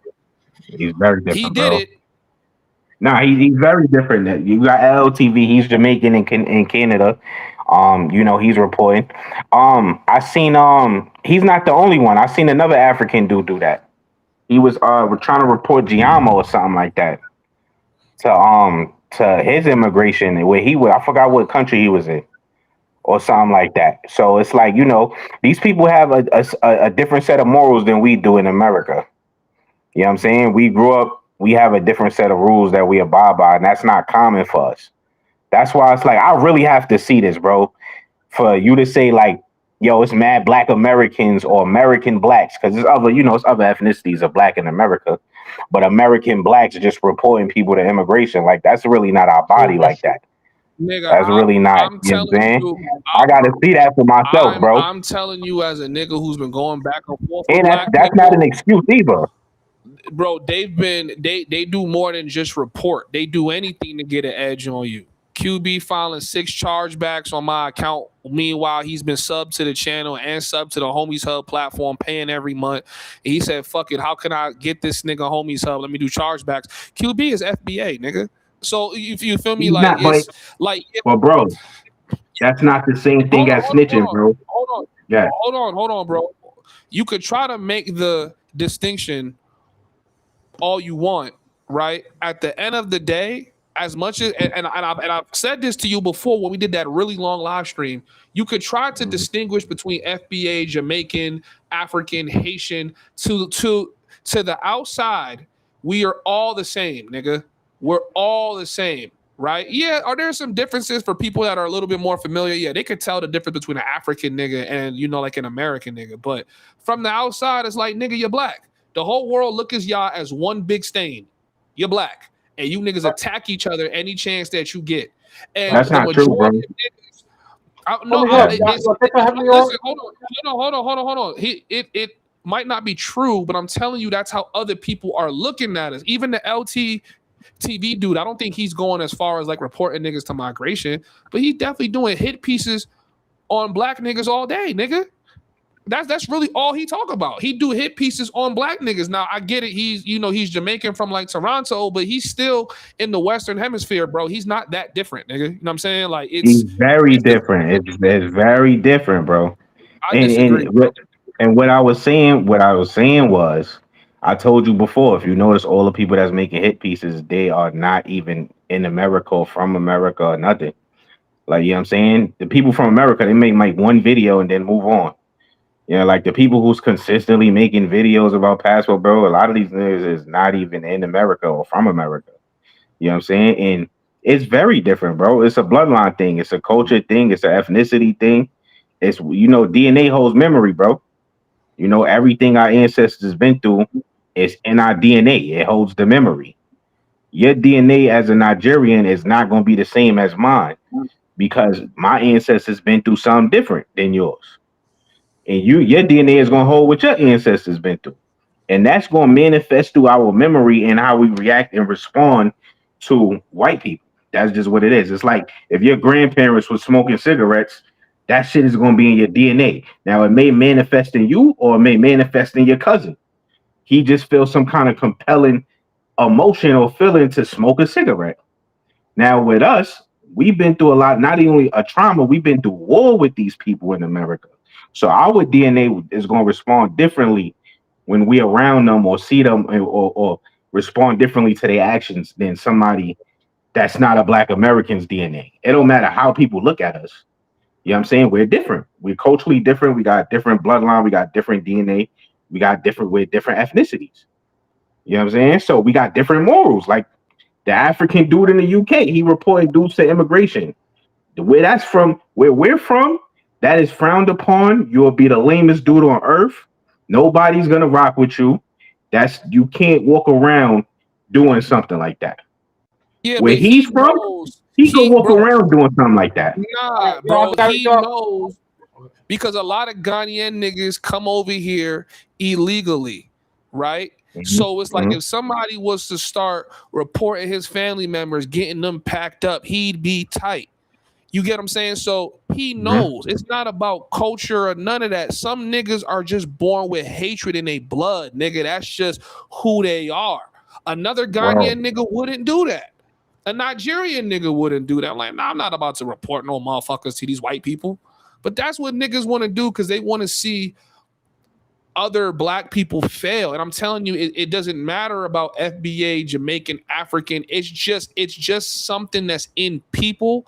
But I think people of black skin tend to do it to each other way more. Africa sabotages themselves nonstop. They go against themselves nonstop. You can't tell me the FBAs don't do that shit to each other. Nigga, we not about to put a crown on that shit like that don't happen. I'm gonna say this. I'm gonna add to what you're saying. You're not factoring the part about not snitching being our culture. Right? Snitching, there's people that snitch in every ethnicity. Like I said, we got rats and whites. You heard? But in our culture, not snitching is a cultural thing where it's frowned upon. And that's like nobody else has that. Except what, the Italians? Nobody else has that. So what I'm saying is, I'm not saying that just because he's whatever type of African, that's why he's telling. No, because there's Africans that won't tell on you, right? There's Africans that'll tell, there's Africans that won't tell, right? Telling is not a cultural thing, but not snitching is not an African thing. You can be a snitch and walk around and still be cool. Not snitching is not an African thing. thing. It's not an Asian thing. It's not a European thing. It's not a South American thing. You know, not snitching is a thing where we from. Only other people that probably got that maybe. I'm gonna bounce real quick. Thanks for having me on. Say my piece. Yo, I'm not an enemy of you. I'm down with you, Homieshub. Just that disagreement, and I verbalized it. But that's all. That's all it is. You know, no beef. Thanks for having me on. Nah, I appreciate you for coming on, man. Yeah, nah, bro. There's no beef, man. You just a knight in shining armor, bro. That's all. That's it. Okay. Here to say the hoes. Okay. When you gonna start showing the hotties again on your channel? Probably never. Yeah, probably never. It's over. I hear you. I used to watch you. I should watch your stats. But look at this guy. He got some nice chicks up there. All right, man. Thanks for having me on. I appreciate you, bro, for coming on. Passport Salvation, talk to us, bro. What's up, man? I know you wanted to get a word out. Oh, no, I pretty much said everything I pretty much had to say for the most part. So. Okay. Yeah. So somebody is in here telling me about Flacco. Does somebody know if Flacco was born in Africa and raised in Africa? He's Liberian. He's Liberian. Was he raised there or was he raised over here? Because I could definitely see how he don't have that. So us naturally as black people, let me say people born in America, let me not say black people, we do have a certain culture not to tear down black people to that extent. Like we don't want to put nobody in jail. You know what I'm saying? We don't want to get nobody jammed up with the white man and shit like that. Like we tear each other down in a different way, right? Just stupid shit, hood shit. But we don't try to get nobody jammed up with the white man. At least, born inside this culture, you don't. I'm starting to realize a pattern when it comes to African niggas that was born in Africa and raised in Africa, that they just do not carry that same, you know what I mean? Like they just don't carry that. Like as much as niggas call me the feds, I've never called the cops on a nigga in my life. I've never reported a nigga to the police. I've never reported a nigga. Nigga, I haven't even reported a nigga to my teacher. Like I've never done none of that shit. I've just never done it. So we could joke about that shit all day, but I've never done it because I just I don't feel compelled to do that. And I don't think that's the solution to doing that. But I also can't ignore niggas do that. Niggas are doing that. They just don't have a culture of not snitching. I'm not saying they have a culture of snitching. That's two different things. Me saying, they have a culture of snitching versus a culture of not snitching. You know what I'm saying? We have a cultural thing. It's a protection mechanism to make sure people don't tell on each other. You know what I'm saying? Because we wouldn't be nowhere if we told on each other. We can't get nothing. We can't have no revolution. We can't have no progress as black people in America if we always just snitching. You know what I mean? That's why niggas ain't fuck with right now when he Mexican. He told nigga we shun him. It didn't matter what he said no more. We ain't care what interviews he did, nothing. It's over for him. You know what I'm saying? And if you notice right now, white people are trying to stop that culture of not snitching. They're trying to shame us. Oh, the civilians could tell. They should be able to tell. They should tell on everybody just because they civilians. I'm a black American, bro. When I was younger, even the civilians wasn't snitching. My grandmother wasn't snitching. My grandmother, what for her to call the police, bro, you got to be on death's door. You know what I'm saying? We come from a culture of that, bro. So now with the African dude, they don't have that culture, so snitching is not a problem to them, or whatever. Doing whatever to you is not a problem to them because, in some places, they also got the Greek culture. Like in Nigeria, they got that. I don't know if you've seen that joint went viral with the Greek festival. I don't know if you've seen that joint, bro. No, I've never seen that. A Greek festival. They had that this year, bro. It was crazy. It's a Greek festival, bro, every year in Nigeria. And the women have to hide, bro. They gotta really hide. That's gotta be a particular tribe. That can't be that up, bro. I'm not making that up. That's Nigeria, it's bro. It's a fertility celebration known as Aludo Festival in Ozuro Delta State It's a fertility right. Local video circulated showing groups of youths aggressively chasing women, tearing their clothes, and publicly harassing them in the streets. That is crazy. What tribe is that? Because I'm not claiming that shit. That's nuts. The videos is on Twitter, bro. There's videos of them actually. Yeah, you gotta get blurred out, bro. So FBA's took that and was having a field day with that. Yeah, nigga, that ain't my tribe, nigga. I ain't claiming that. FBA was on Twitter having a field day with that. Like, yo, where's the Pan Africans with this one? You heard? That's the Asoko tribe, nigga. Exactly, Asoko. I don't know what. Nigga, that ain't my shit. Bro, it was a lot of them, bro. It was a lot of them doing that, bro. In Nigeria, in major parts, and salute. I think Nigeria right now is on Twitter. I think they're having a flood. So prayers out to them. I think they have a flood right now, a bad one. You know what I'm saying? But yeah. So it's just the morals and principles is different, bro. The ethnicity doesn't matter. We all black, but we all not the same, and we all wasn't raised the same. We got different cultures. Who my Nigerian niggas that know what tribe does this? They're saying it's the Asoko tribe.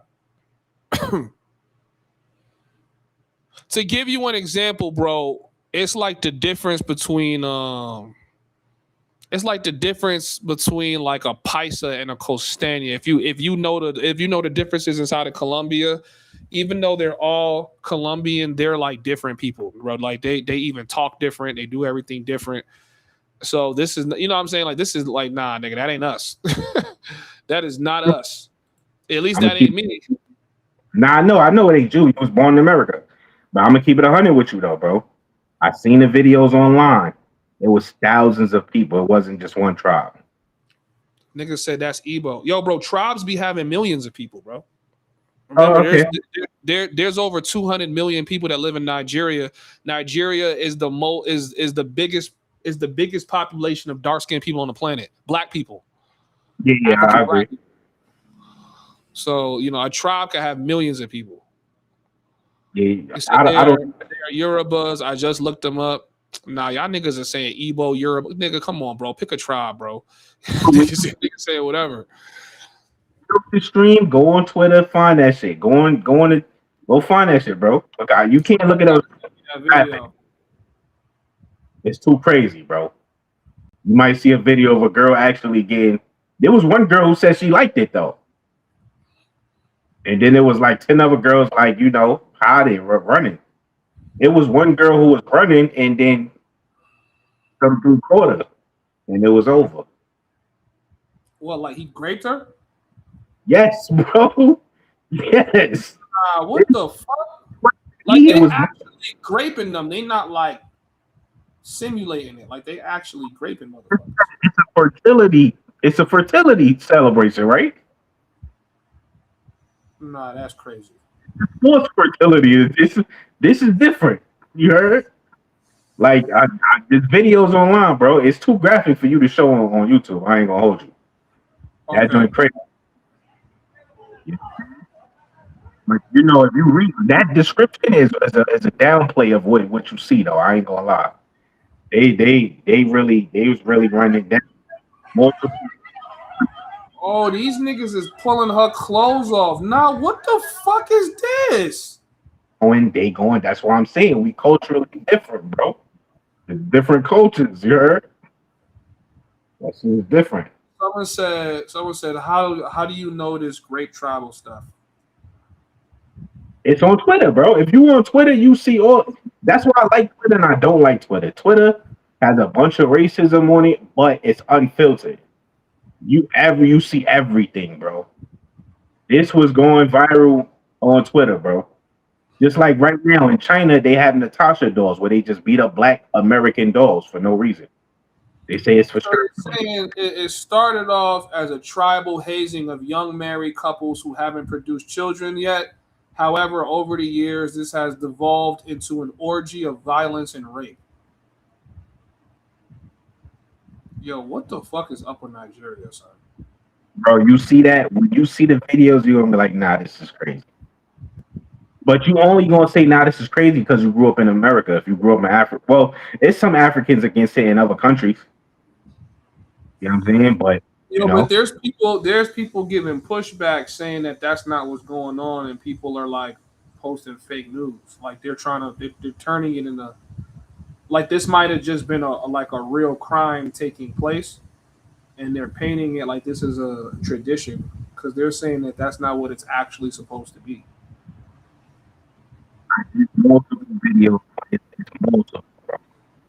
All kind of people. There's multiple African, multiple Nigerian women talking about it. I was crazy. It's stories. I've heard stories, bro. My friend, she was running and then they go like, Yo, I've your heard. audio going out. Your audio going out, bro. You hear me? Yeah, you just sound like you talking through like a cup. Do you hear me? Talk for a Sure. little bit. Let me hear. Yeah. Now I was saying I've heard stories, bro. You gotta actually go on Twitter and see. Don't get nobody interpretation. You can see the video. It's Nigerian women talking about it. It's African women talking about it. Yeah, you can see for yourself, bro. It's an actual festival. I think it's every year, every 2 years, something like that. Or day. And if you a girl, you gotta stay in the house. If you No, outside, what I'm reading from niggas, what niggas is saying is that people, criminal, incel ass niggas are using the tradition. They're using that time period to start basically sexually assaulting the girls. But they're saying that it's not an actual like that. That's not the practice, but that's what they're doing. Like they're practicing using this time to sexually assault the women. It's like not a tradition because obviously the woman I see having her clothes torn off, the bitch crying for help. So they don't, you know what I'm saying? Like that don't sound like some shit she grew up with. You know she's what I not the mean? only doing that though. It was multiple. You gotta see the videos of the people talking about it, bro. That was there. Yeah, yeah, probably. I got to see it because I'm just reading it right now. I'm just reading tweets. Yeah. I'm These are reading good tweets. because I actually see videos of people that was there. People talking about it, what they were saying. Some people don't like it. You know what I'm saying? There's So women off saying, topic. It's off topic but on topic. See, this is the very scary, like reality of being like a woman that I think a lot of women really have forgot about because they live in a world where men try to protect them. Like that can very easily become a world where men are not protecting you, but instead they're trying to go after you. And I think a lot of women got to see shit like this. Like, yo, we got to be happy that this is not like the reality we live in. Like just like you were saying earlier, like the way Shorty be talking, if she was to talk like that in DR to a nigga in DR, a nigga will punch the shit out that bitch. Like she would never, you know what I'm saying? Like it's like they like take advantage of the fact that they know black American men are not gonna do that to them or other men are gonna protect them. But in other countries, like in Thailand, yeah, be yeah, a they get Thai violent. chick in Thailand and be cheating on your nigga. I've seen bitches get literal belt to ass in the street by their Thai boyfriend. The nigga beating the shit out of her Yo, for what I bro. already know is her cheating, talking to foreigners. Yo, bro, out here, bro, I've seen multiple older Cambodian women with black eyes, straight black eyes. And I'm looking at them like, oh, shit. I'm looking like, oh, shit. But I'm not trying to look crazy. I'm not trying to put attention to it because I know she got a black eye, but I'm like, damn. Like, yeah, they get their ass whipped, bro. You know what I'm saying? In our culture, and this is relatively new in our culture. I think it was ever since the 70s and the feminist movement or whatever that, men just stopped hitting women and it became like some kind of moral thing. You know what I'm saying? I'm not saying niggas should just beat on women, but now we kind of have women beating on us now, which is weird, in my opinion. I don't really like that. You know what I'm Yeah, saying? I don't condone hitting women. I've never hit a woman in my life, but I don't think they realize how much women still get their ass beat around the world. Like I'm in Thailand and I'm seeing videos of Thai niggas beating the shit out. And trust me, Those Thai people do not jump in. They only jump in if your ass start hitting one of them. But they be beating the shit out they women out there. I'm like, oh, this nigga wildin'. He don't give a fuck. And you know, I'm gonna be with you. And you know what, bro? They women is submissive. If you notice any place where niggas put their hands on women, I'm saying niggas should, but any place where niggas do, they submissive as fuck. They don't, you know, we going over there to enjoy the spoils. They didn't make them submissive for us, bro. Yeah, nigga, yeah, how that bitch talking like that in Saudi Arabia or somewhere in Iran, Iraq, niggas would have had her head on a stake. Literally. Yo, bro, I fell in love with a South African girl in Thailand, bro. I met a South African girl. This was years ago. It wasn't even that many African girls out there. You know what I'm saying? I met a South African girl. I didn't even know South Africa was a country, bro. You heard? She just like, yo, I'm from South Africa. I'm like, all right, what part? I'm thinking like West Africa. You feel me? I'm like, yo, what part? She like, what you mean, what part? It's a country. I'm like, word?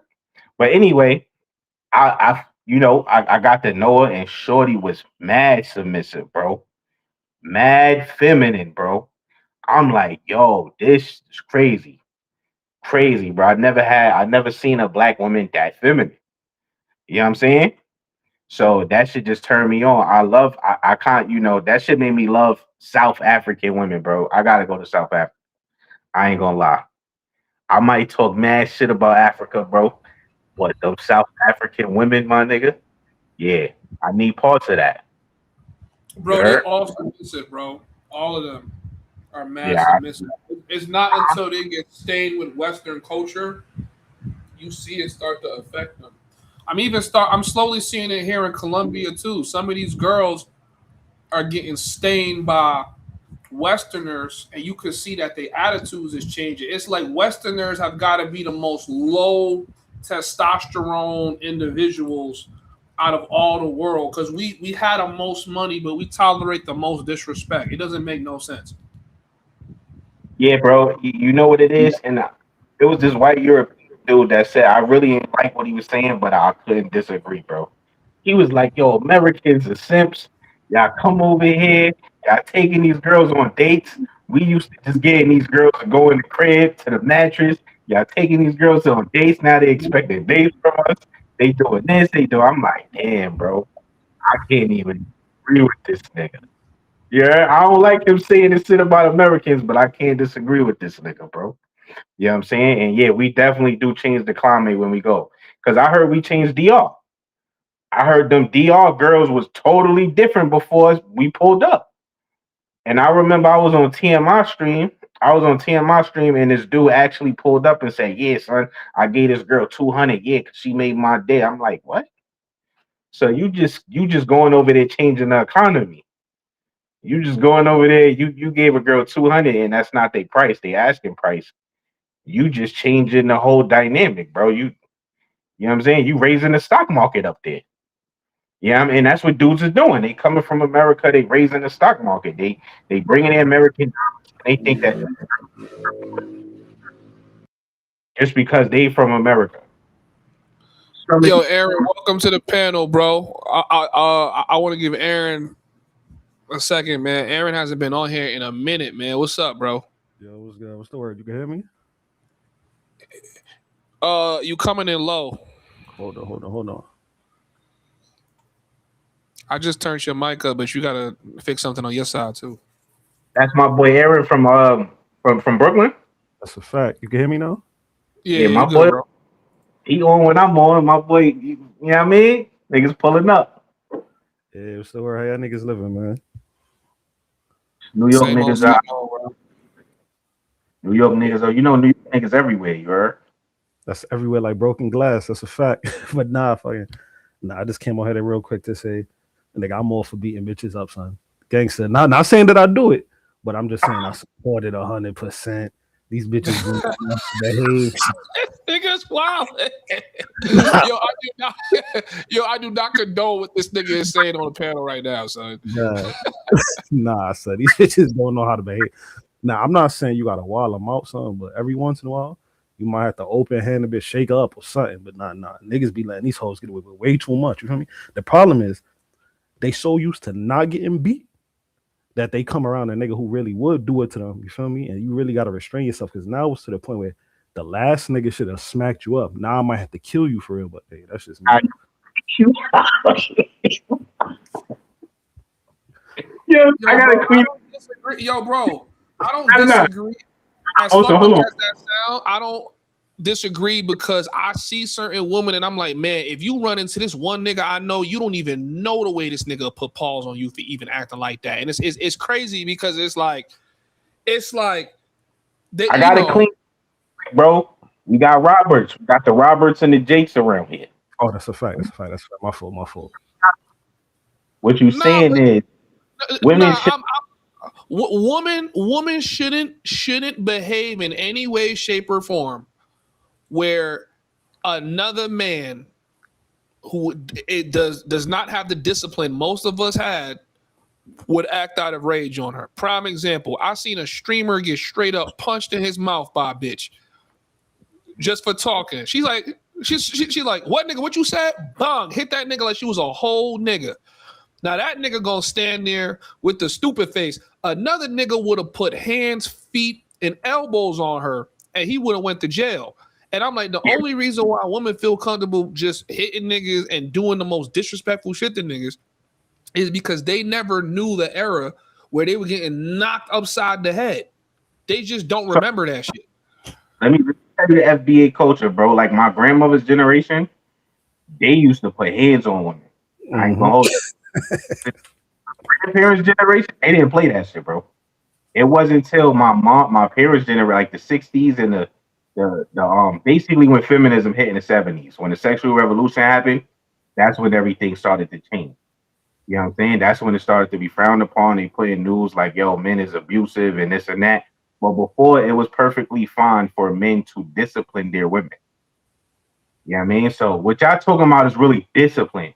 You know, everybody gets disciplined. Men get disciplined, kids get disciplined, and women need discipline as well. You know what I'm saying? My grandmother told me if she hit you, hit her back. That's from my FBA grandmother. She was born in the 40s.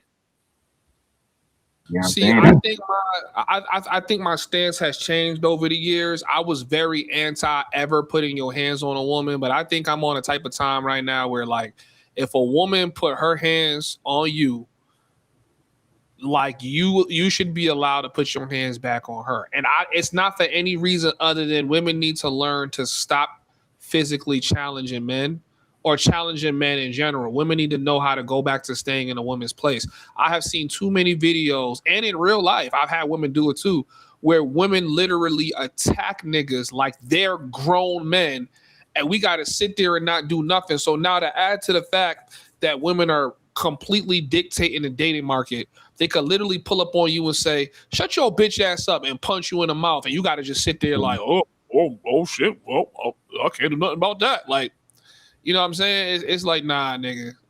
We need some regulation right now. But see, here's why we don't have regulation is because they have a military behind them.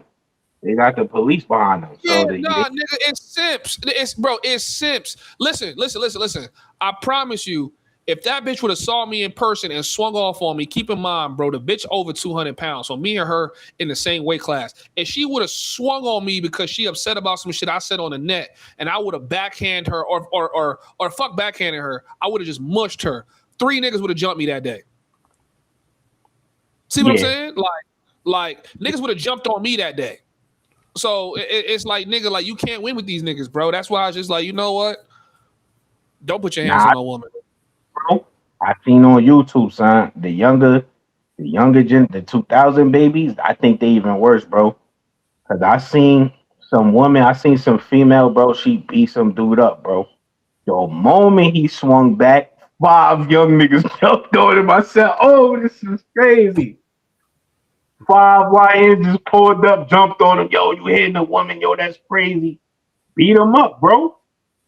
I'm like, nah, this diabolical right here, boy. You know what I'm saying? But you know, that's the climate we in, bro. I'm glad we passport bros and we overseas, and you know, overseas you don't really got to deal with that too much. You know what I'm saying? I do like how these women are feminine, you know. I think they're less feminine when they don't like you, obviously. But if they like you, then you know what I'm saying? You don't really gotta deal with them trying to put their hands on you like that. You know what I'm saying?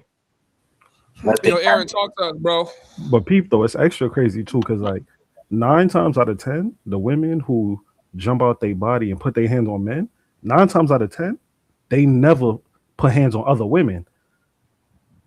So they only hit men because they know 9 times that men ain't got hit them back. Feel me? So yeah, the system is really enabling these hoes something serious, and that's nah, also why I don't take these women seriously when they talk about how afraid they are of men and how dangerous men are.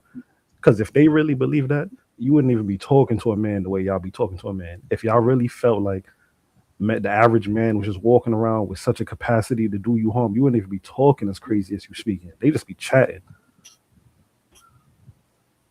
yeah, it's a lot of male hate. That's why I can't entertain like a Mariah, bro. I can't entertain women who hit men, bro. You heard? Like Wait, I she think said she she put her hands definitely. on niggas?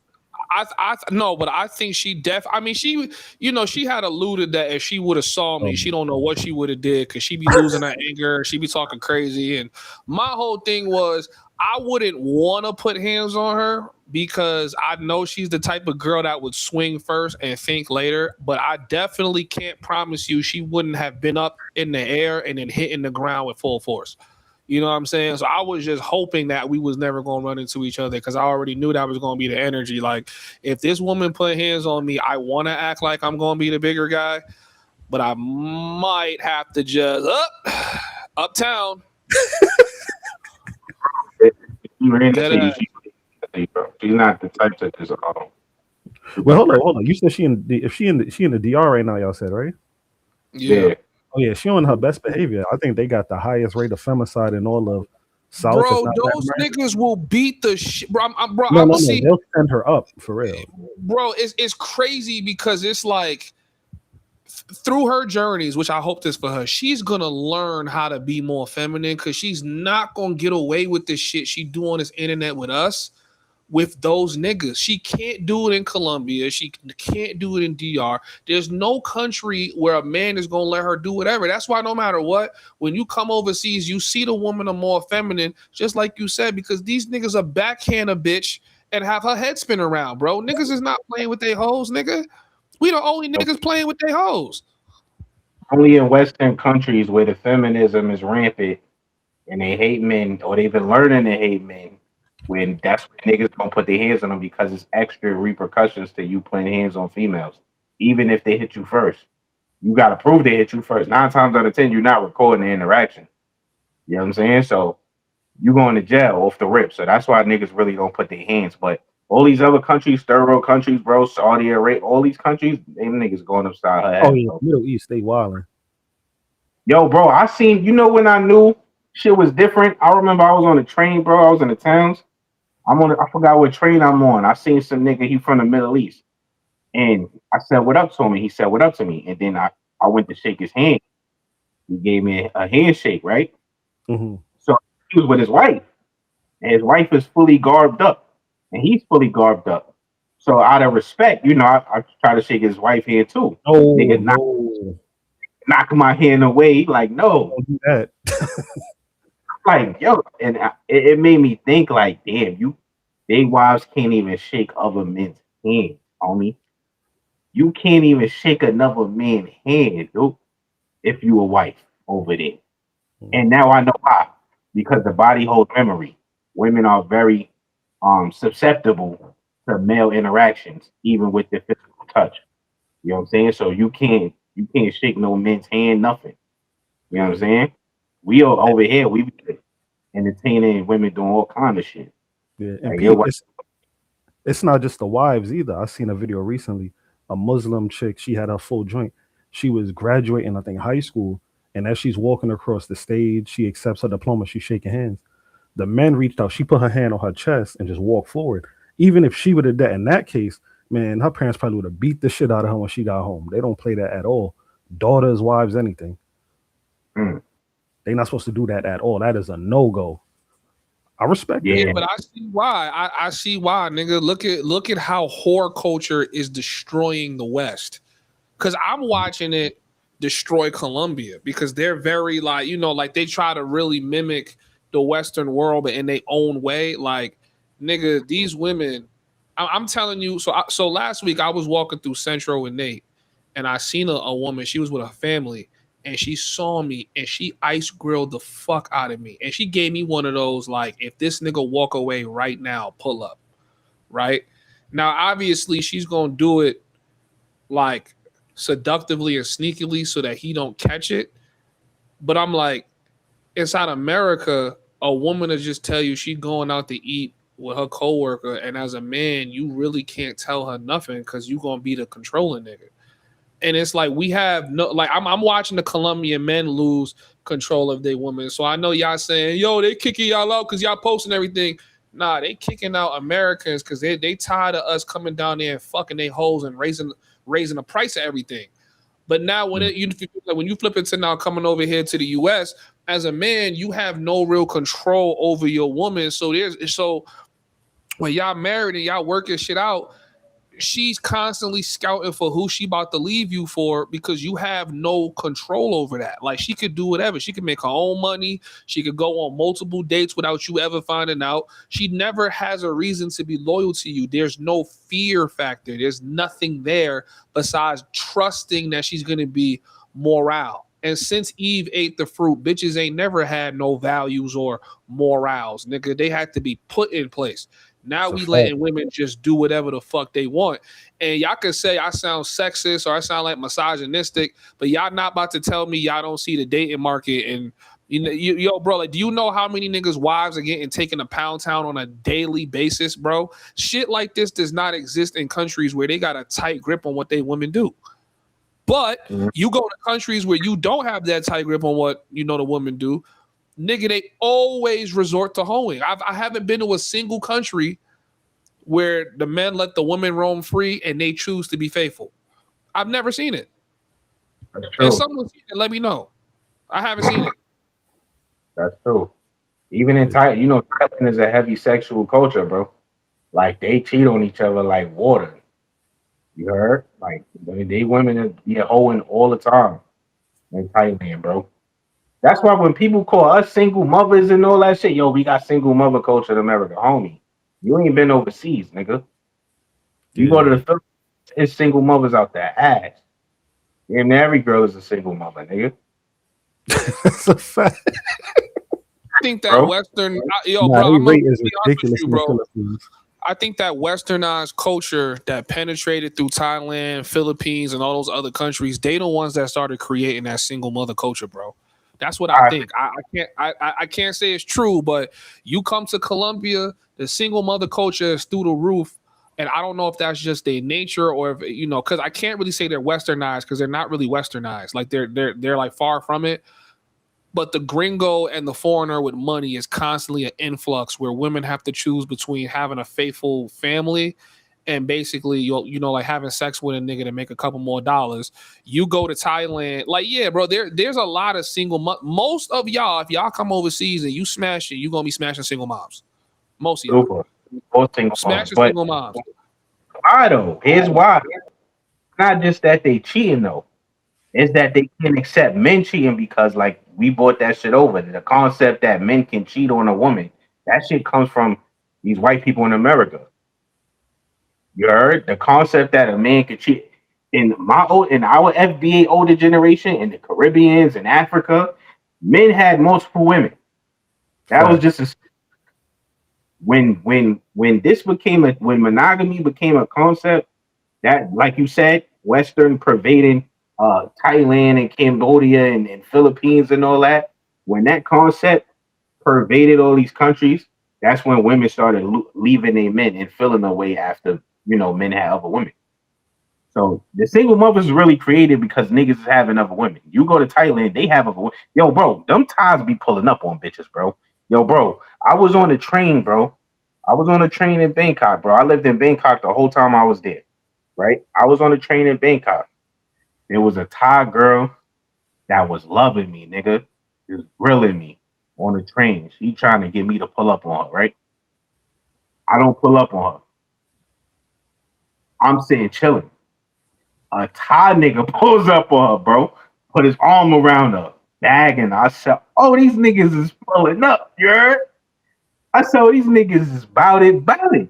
You know, when you go to these countries, a lot of the men be timid, bro. They don't be pulling up on females like that. Facts. Thai niggas pulling up on females, bro. Cambodians too. These niggas out here is pulling up. You heard? The only thing I've been seeing like out here in Cambodia, and it's with the weird part is it's a lot of rainbows, bro. It's a lot of straight looking men that's rainbows. And you won't even know. You can go to a restaurant, it's a straight looking man, and some other dude sitting on his leg. You're like, yo, what the fuck? In It's a lot of Cambodia that. too? Yes, bro. That shit is bad. I'll be like, damn, I thought this nigga was straight the whole time. The whole time I thought this nigga was straight. This is never being on his lap, son. I'm like, nah, that's crazy. You know what I'm saying? So, but as a result, though, the women is up for grabs, bro. I ain't gonna hold you. You know, the women is up for grabs, bro. Yo, I ain't gonna lie, us passport bros, we could be doing a lot more than what we doing. We could be taking over a lot more than what we doing, bro. Hold on, bro, because I want you to expand on that. But I do want to read this comment, and then I want to also ask you guys, we got 158 people in the building. Can y'all hit the like button, get the likes up? If you've been watching for this long, just take a short little moment, hit that like button, man. It helps keep the video in the algorithm. It helps other people that couldn't catch the live stream see it when they log on or wake up. It's 3 o'clock in the morning where I'm at. I know some of you guys it's 4 o'clock in the morning. For some of y'all, it's 12 o'clock in the morning. It's super late night for y'all. But wherever you are, thank you for watching for this long. Get the likes up. Says, if a woman got a kid, she need to stay with that man. Ain't no way around it. I also agree with this, right? But I'll say this.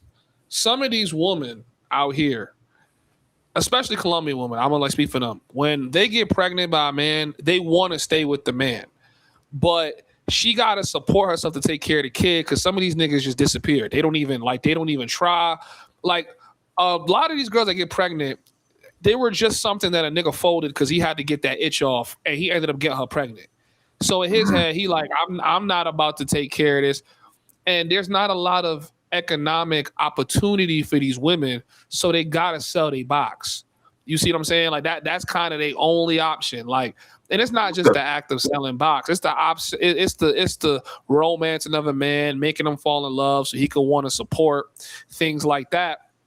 I don't really know why things are like that. It's making me feel like things have always been like this. We just blinded to it because we live in America, but a lot of these dudes just be trying to bust a nut, and the girl let them bust a nut, get pregnant, and then she got to go and sell her body nonstop so that she could take care of those kids. A lot of the girls that I have met, I've enjoyed, I've spent tons of time with, are doing what they doing because they got to take care of these kids. You feel what I'm saying? And it's like no one else going to take care of the kid. No one else going to provide for them. No one else really going to give them anything if they don't go outside and go get it themselves, because the guys genuinely disappear, or the guys ain't really giving them enough money, or, it's hardly ever that, I guess maybe it's not America, it's that way, but it's hardly ever in these countries, these women just, they just want to be single moms. I don't think anybody in these countries want to be single moms, in my opinion. If you notice, you go around these countries, if you notice, right, it's exactly like you said. The men don't make it. And the girls tell you, the man that he's not making enough money, you don't never, you know what I'm saying? It's always about money, though. It's always about money. But if you notice, the ones who's always raising the kids, no matter if it's Asia, Africa, it's always the grandparents. It's always the grandparents. The grandparents got the house. They raising the kids while she going to sell some box or whatever the father's missing. It's always the grand. If you pay attention, bro, always, bro. You know what I'm saying? They say like, yo, we got mad single mothers in America. We do, but that's from the government putting drugs in the community and stuff like that. You go to these countries, son, they don't be putting no drugs in the community. They just be single mothers. Love it out, bro. You be like, yo, what the fuck? You know what I'm saying? It ain't no conspiracy or nothing. Huh? I said, yeah, that's true, man. I ain't gonna lie. I've been now to 3 different countries, and I spent a lot of time in these countries, and it's nothing but single moms. And then when I meet other women from other countries like Ecuador, Venezuela, they all single moms, and they gotta raise these kids by themselves. And I'm just like, man, how the fuck do y'all end up in this position where all of y'all are single moms? Like y'all don't have the systematic things at play like the US does. So I don't really get it. I don't know if it's just the latest generation. That's what I'm saying. Like maybe shit has always been this way and we just didn't really realize it. Cause yeah, I mean, even some Thai chicks, man, they still got the father in their life, the grandfather in their life, but I guess the parents split, but they still stay together to like some degree. I think maybe the last 20, 30 years, a lot of girls are just saying, nah, I'm gonna just take care of the baby myself. Like right now in Thai culture, a girl get pregnant, she don't feel compelled to stay with the man. She actually is like, no, I'm gonna just take care of the baby myself. And I'm kind of wondering, like, where is that coming from? Is it because technology improved? It's easier to make money. Girls could just sell box. Like, I don't really get it. It's a YouTuber who mother did that though. The girl Cher, the black Thai girl, Sure or something like that. She's a Thai girl, but she's half black, half Mm-hmm. Black American, and she's half Thai. Her father's a Black American. Her father's a Black American, but her mother left her father, and her father was like some military nigga, right? This is back in the 70s.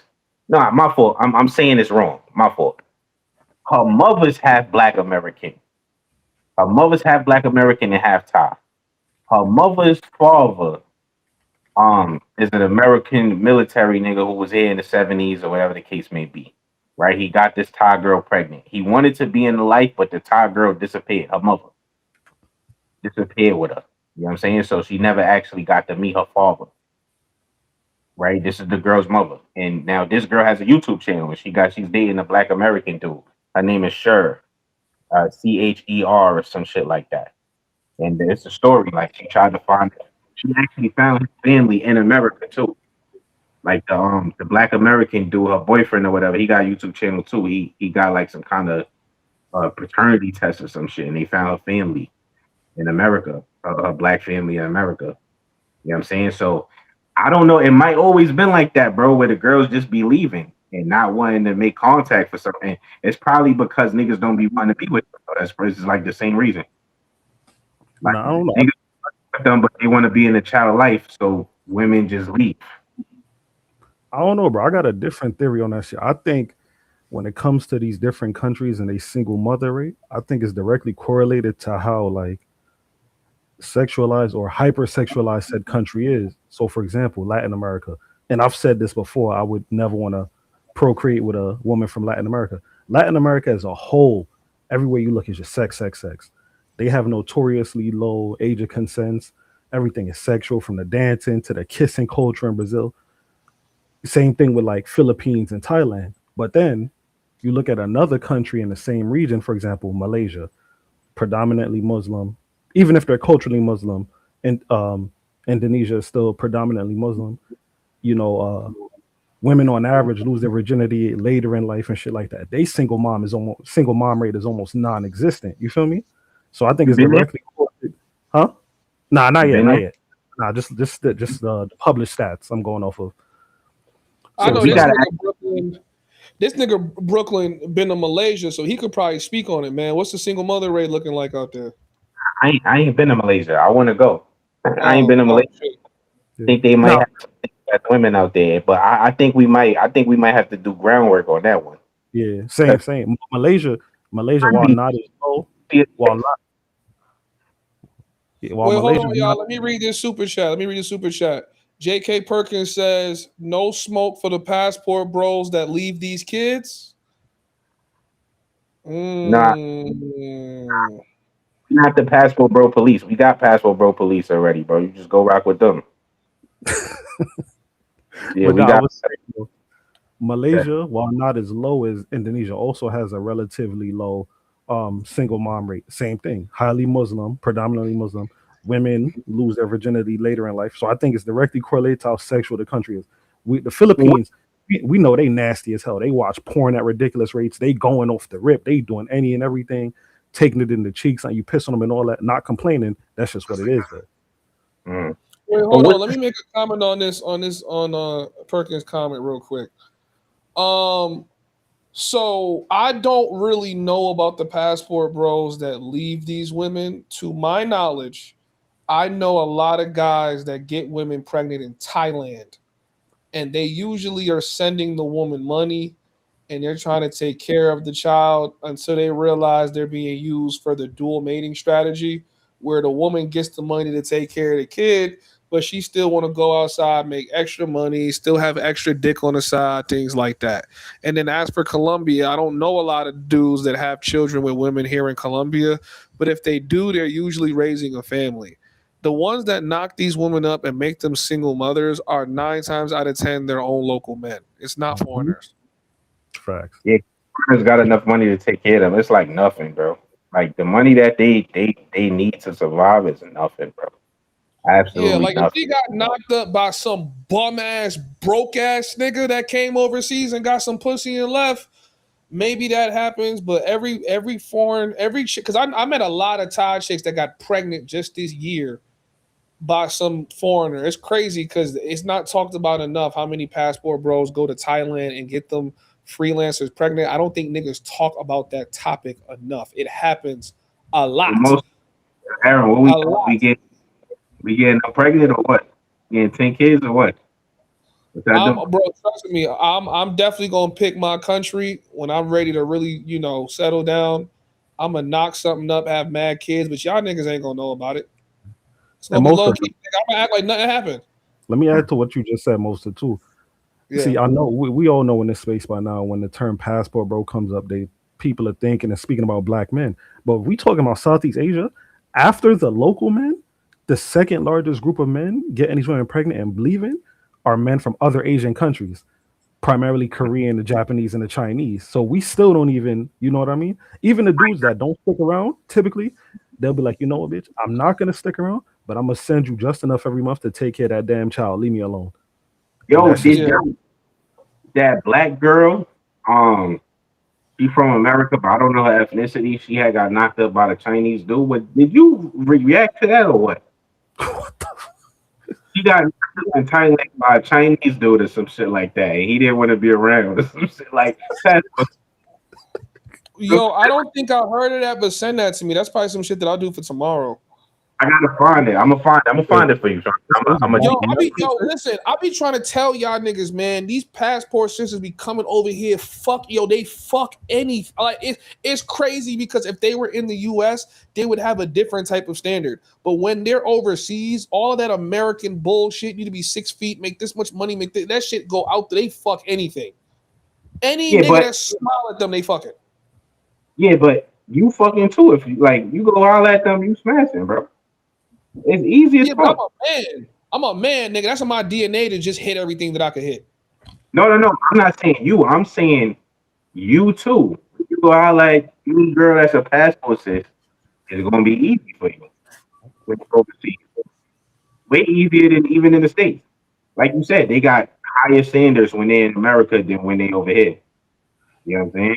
So yeah, it's funny because they told me they crazy home, but when they get here, when they get overseas, once they fucking on, sucking and all that. A Chinese nigga not crazy though. She walked all the way out. Nigga, that's nuts. Nigga, that's OD crazy, nigga. Bro, that's OD crazy. This girl was known for talking crazy about the passport bros. That's what made niggas pay attention to this shit. She was talking crazy about passport bros. She went overseas, Thailand. He got knocked up by some Chinese nigga. You heard? And that nigga, and she was dating the Chinese nigga. I think she told a story. He was like her boyfriend or something. You heard? And that's what they do, because some of them want to try black women, but they not raising no black kid from her. They not trying to be like, they just want to see what that ass like. You feel me? And some of our women, they don't know the difference, bro. No. They like, yo, I got niggas that want me over here. Nah, Them niggas just want to experience you because they seen you in a rap video, bro. You heard? Them niggas ain't trying to be with you forever. Well, they're not trying to rock you like that. But come on, like our women gotta exercise some type of discernment. Cause come on, like we all know how racist it get in East Asia, especially with China. We see niggas is hitting Natasha Does with German suplexes, all type of shit. Come on, they gotta exercise some type of discernment. Bro, these women don't give a fuck, bro. They be having all that standards and all that bullshit for us American men, and when they come overseas, they fuck whoever gives them any kind of attention. That's it. And then they sitting there asking themselves, how come he don't want to commit to me? How come he don't? Because the nigga don't like you. The same shit y'all clowning us for. We coming over here spending money on bitches that don't really want us. Niggas is fucking on you for the sake of fucking on you. Because you know the nigga can't do nothing for you. So at minimum, like I said before, they want the nigga to almost like submit, like feel like, oh my God, I found my queen. No, bitch, you're just another fuck. At the end of the day, y'all gonna disagree with what I'm gonna say. The people you are most compatible with are the people you grew up with in the same culture. When you start going to other cultures and meeting people that are not really familiar with you, yeah, they gonna rock with you. There's a lot of Thai bitches that just want to try some black dick. Bitches might not even charge you. They just gonna fuck you just to say they fucked a black nigga. But that doesn't ultimately mean they gonna rock with you. Now, I'm gonna say this. More often than not, the women in these third world countries rock with foreign men a lot more than third world country men rock with foreign women. Like there's women that get pregnant by these men and they stay with them. Like they want to be with them. This is their outlet out.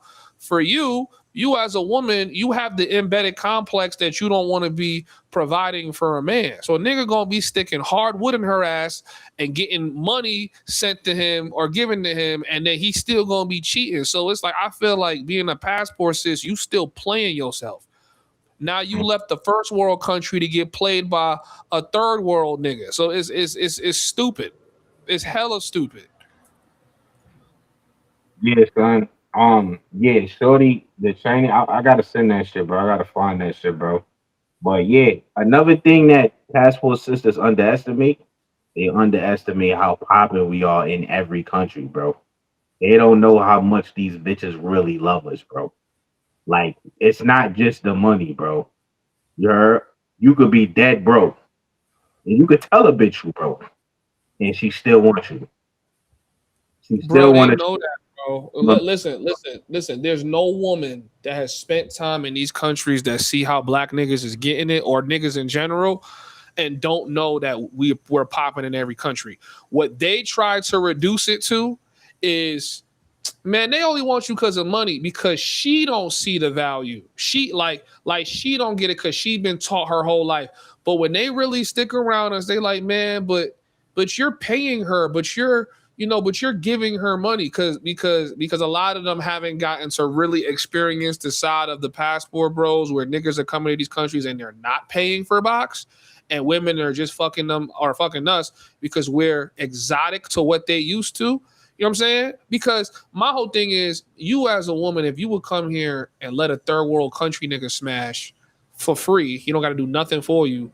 What makes you think one of these women wouldn't let one of us smash? You know what I'm saying? So they be having a mental disconnect with themselves because they reason it by, well, no, you're only that desirable because you're paying for it. And then others of them realize, which I've heard some of them say, they're like, yo, these niggas come overseas and I get why they turn passport bros. These women are beautiful and they all over y'all niggas. They're all over. Like, I get it. But they too stubborn to try to, you know what I'm saying? Because, bro, they just know they cannot compete. They can't really compete with men when they come overseas, and they can't compete with the women when they come overseas. So they end up being in this lost space where they start realizing how fucked up their mentality is compared to the rest of the world. Yeah. Or my favorite, if they try to reduce it to a fetish, but that's a whole nother conversation. It's some of the passport sisters that's YouTubers now, right? And they started to admit that, like, yo, these niggas be having a way over here. You heard? Like, yo, these niggas having a way, bro. These women acting. They see this shit in person. They like, yo, she did all that. You right, my nigga. You need to go holla at her. You know what I'm saying? Yo, the big 32E in the comment, you said, I know you guys seen that black chicken Spain getting played. Yo, Mosa, can he share the link in the chat? Because apparently it's some black chick getting played on YouTube in Spain. I don't know if you could drop it in the chat. A couple of y'all been telling me that y'all can't drop links in the chat, but y'all could DM it to me on Instagram, and I could pull it up. Yeah, DM it. We got to see that, bro. I ain't gonna lie. We got to start exposing that though. You heard? Because I don't like the narrative. You know, there's one narrative that our women in America, they act like when they go overseas they don't get dick. They're just celibate overseas, and we're just having sex, and they're not having no sex. No, bitch. With any city you go to, you trying to get some dick, bitch. Know what they say? They say it's their boyfriend. No, it's my boyfriend, right? You have a boyfriend after 72 hours of landing in a country that you've never been in before. You suddenly have a boyfriend. I'm like, you got a boyfriend, bro? You been there for 3 weeks. Fuck you mean you got a boyfriend? Nah, you getting popped off. You got a boyfriend in DR? She just bro. She was just in Colombia like last month. How you get a boyfriend, bro, in 3 weeks? And you talking about you exclusive?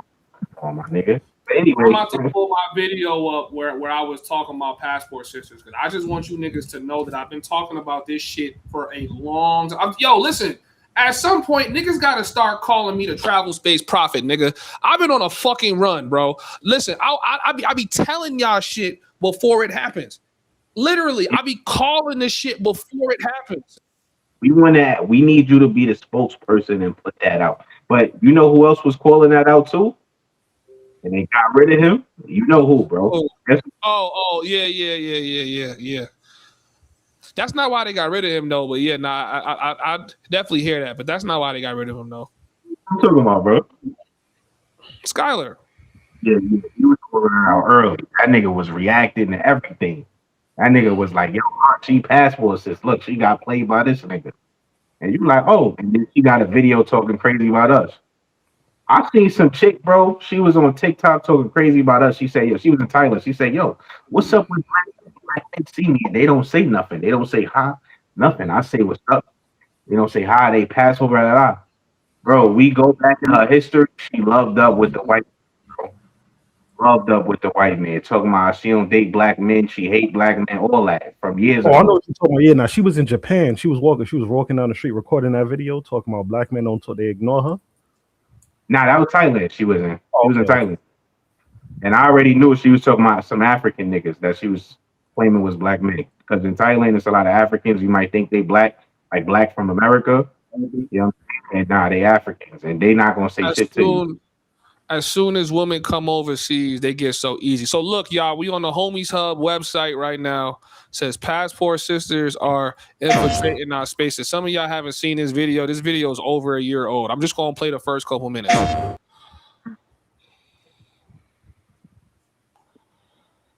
You're outside. Let me see. All right. I'm just gonna show you guys where I'm at right now.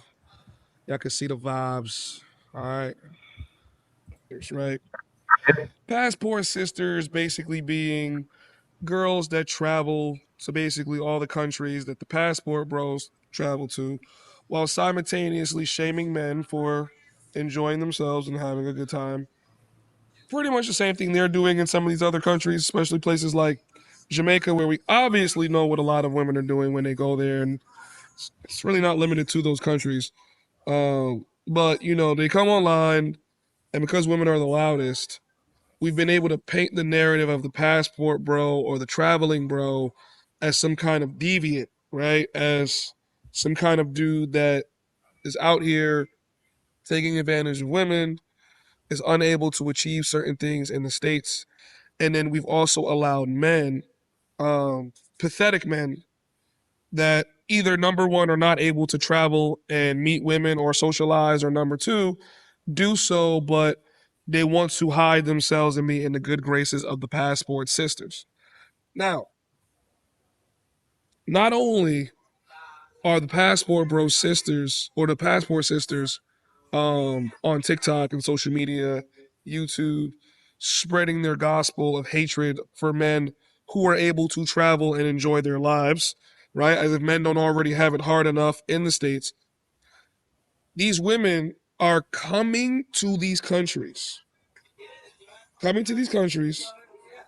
and putting themselves around the very passport bros that they complain about. Now,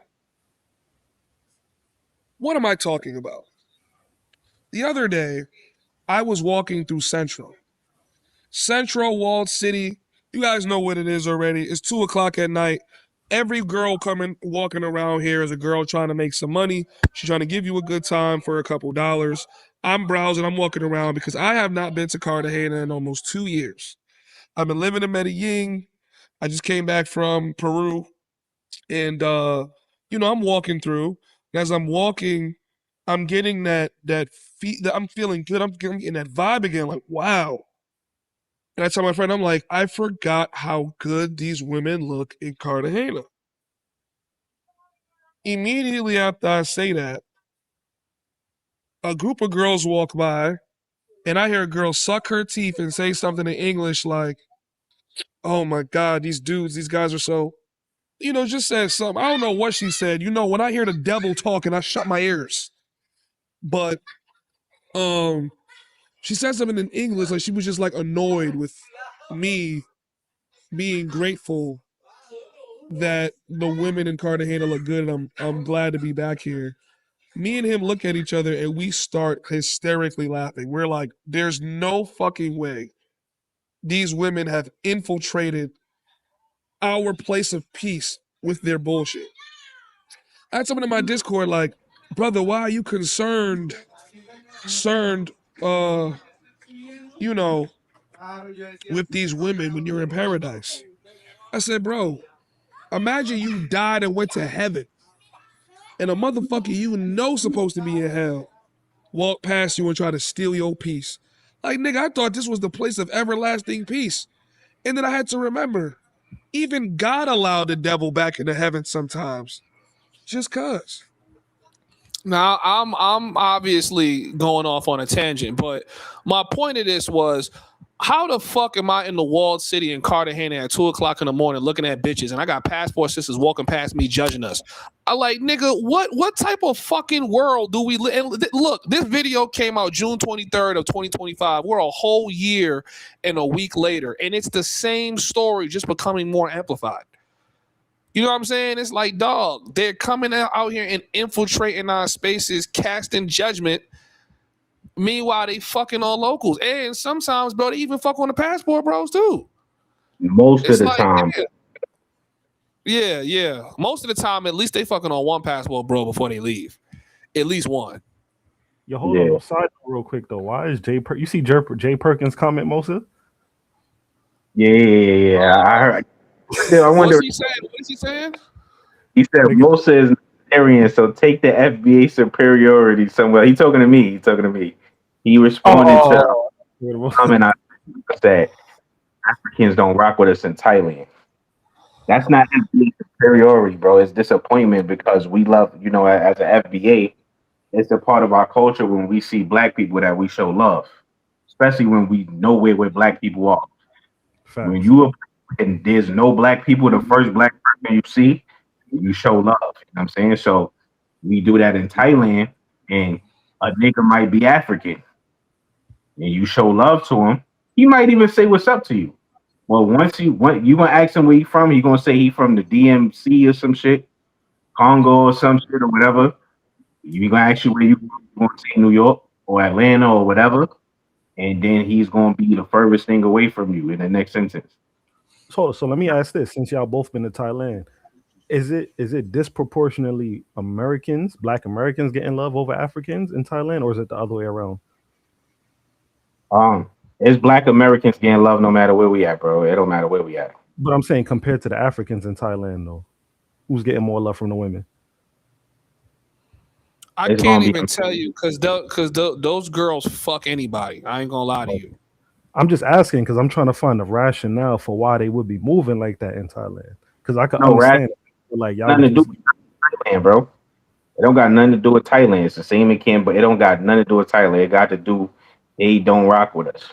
They tell you, nigga. They tell you if you ask them. If you overseas and you not getting no money from an African and it's nothing transactional, they'll let you know, nigga. So what makes them different from the Africans in Europe, like dude said earlier, how they typically tend to be cool? Africans in Europe follow our. It's like UK Africans, right? Well, now I think he mentioned Lisbon. I think that's Portugal, right? I don't know, but Africans in Europe, bro, they follow our culture heavy, heavy, heavy. Africans in Africa do too, but the thing is, like, it's different. Africans in the UK, it's slightly different. It's slightly different, bro. Right. They be hating too. Slap both, yeah. Yeah, but with them, it's different, bro. With them in the UK, it is very different because when they watch television, they only watch us, right? Mm-hmm. They only watch Fresh Prince of Bel Air or some shit. They see us on TV.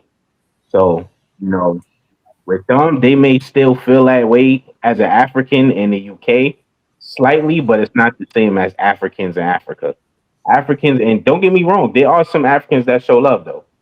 You know what I'm saying? It's just it's proportionally the ones that just don't rock with us. It's higher than the ones that show love. It may be like 1 out of 10 Africans that'll show you love. Mm. You know what I'm saying? And I don't know what it is, or I have an idea what it is, because a lot of them they adopted our culture a little. Like as far as the swag go, they they dress like us and shit. And sometimes you got some Africans that may say they from America. I ain't gonna lie. And that's what I was gonna say. You go certain places, they'll put on like they American until they potentially get exposed. But it only exposed if an American pull up though. That's what I'm saying. So yeah. Like it's a nigga with a YouTube channel. I think his name is he cool though. I fuck with his channel. His name is he an African dude though, but he in Thailand. He be telling girls he from California. That shit had me crying because he got a straight African accent, bro. That shit had me crying. He be a girl shit like, yo, where you from? California. And he say that shit. Yo, that shit is funny as fuck, bro. It's an African nigga. Yo, do y'all know who in the chat who I'm talking about? It's a YouTube. I think his name is Passport King. No, something King. I think. Nah, I don't know, but I've been hearing about because I'm guessing he would classify as a tether, right? It's somebody that's LARP. It's basically some African nigga or somebody who's not born in America, LARPing like they actually like born in America or something. Like, could somebody explain that to me? Nah, only if they denigrate. So if they're disrespecting Black Americans, if they're like trying to deny the accomplishments or act like Black Americans is not the reason why they have the opportunity they do. But if you just if you copying the swag, that's cool. You feel me? That's all love. But it's only when you get or lie. Dress like us, bro. Like dressing like us ain't really nothing. You know what I'm saying? Like it's more if you don't rock with us and you're using it for your benefit, like using the culture for your benefit, then that's different. You know what I'm saying? That's like culture vulturing. Like you don't rock with us, but you're using. It's not just them. It's a lot of people that do that shit, bro. Like they don't rock with us, but they use our culture or whatever we got going on to their benefit. Yeah, and tether is not specifically for Africans. It's for any other immigrant group. Honestly, black, white, it don't matter. Be some Black Hispanic. But there's Black Puerto Ricans, right? There's Dominicans. There's motherfucking Panamanians, like Tommy Sotomayor, ever. That nigga's Panamanian. Tariq. Wait. Question. Why can't a Puerto Rican nigga be FBA? Because why can't a Puerto Rican nigga be Nigerian, nigga? No, hold up though. If a Puerto Rican has a father, that's FBA. He's FBA. No, I'm talking about a Puerto Rican from off the island of Puerto Rico. How come they can't be FBA? No, you on bullshit, nigga. This is a game of semantics.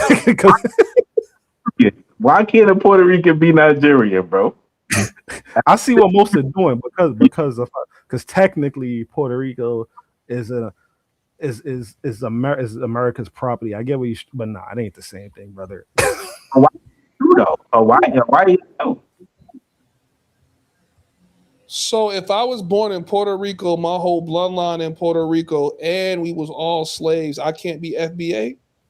You wasn't enslaved in America. You didn't have 100 towns destroyed. Black Wall Streets. You didn't invent all the shit that we invented. You didn't fight these police and racist white supremacy like we did. We had mad wars. Prime We had example. Nigga, them Hell, Puerto Ricans fought. Hey, bro, them Puerto Ricans fought in them wars too, nigga. they was in the did. wars fighting. I didn't say they didn't have, but we had a lot of wars, bro. And I'm indigenous. Like a lot of us are indigenous, bro. I got Tuscarora Indian. It's a lot of Indians that was Negroes. They actually classify Indians as Nigga, Negroes. that's what I'm saying to you. Nigga, Puerto Ricans were definitely native Indians. So I'm saying how like they don't fall into that category. That's where I'm confused. Hold on, ain't there? Wait. Wasn't no Tainos in America? I'm bugging. Nah, they wasn't. They was in Puerto Rico and Jamaica. Okay, just making sure. Puerto Ricans, Jamaica. So they're indigenous, and it's not all the Puerto Ricans that's indigenous. Y'all got to remember, Europeans, the white Europeans. Many of them became Puerto Ricans. Many of them became. Nigga said Bad Bunny's FBA. Y'all gotta stop that.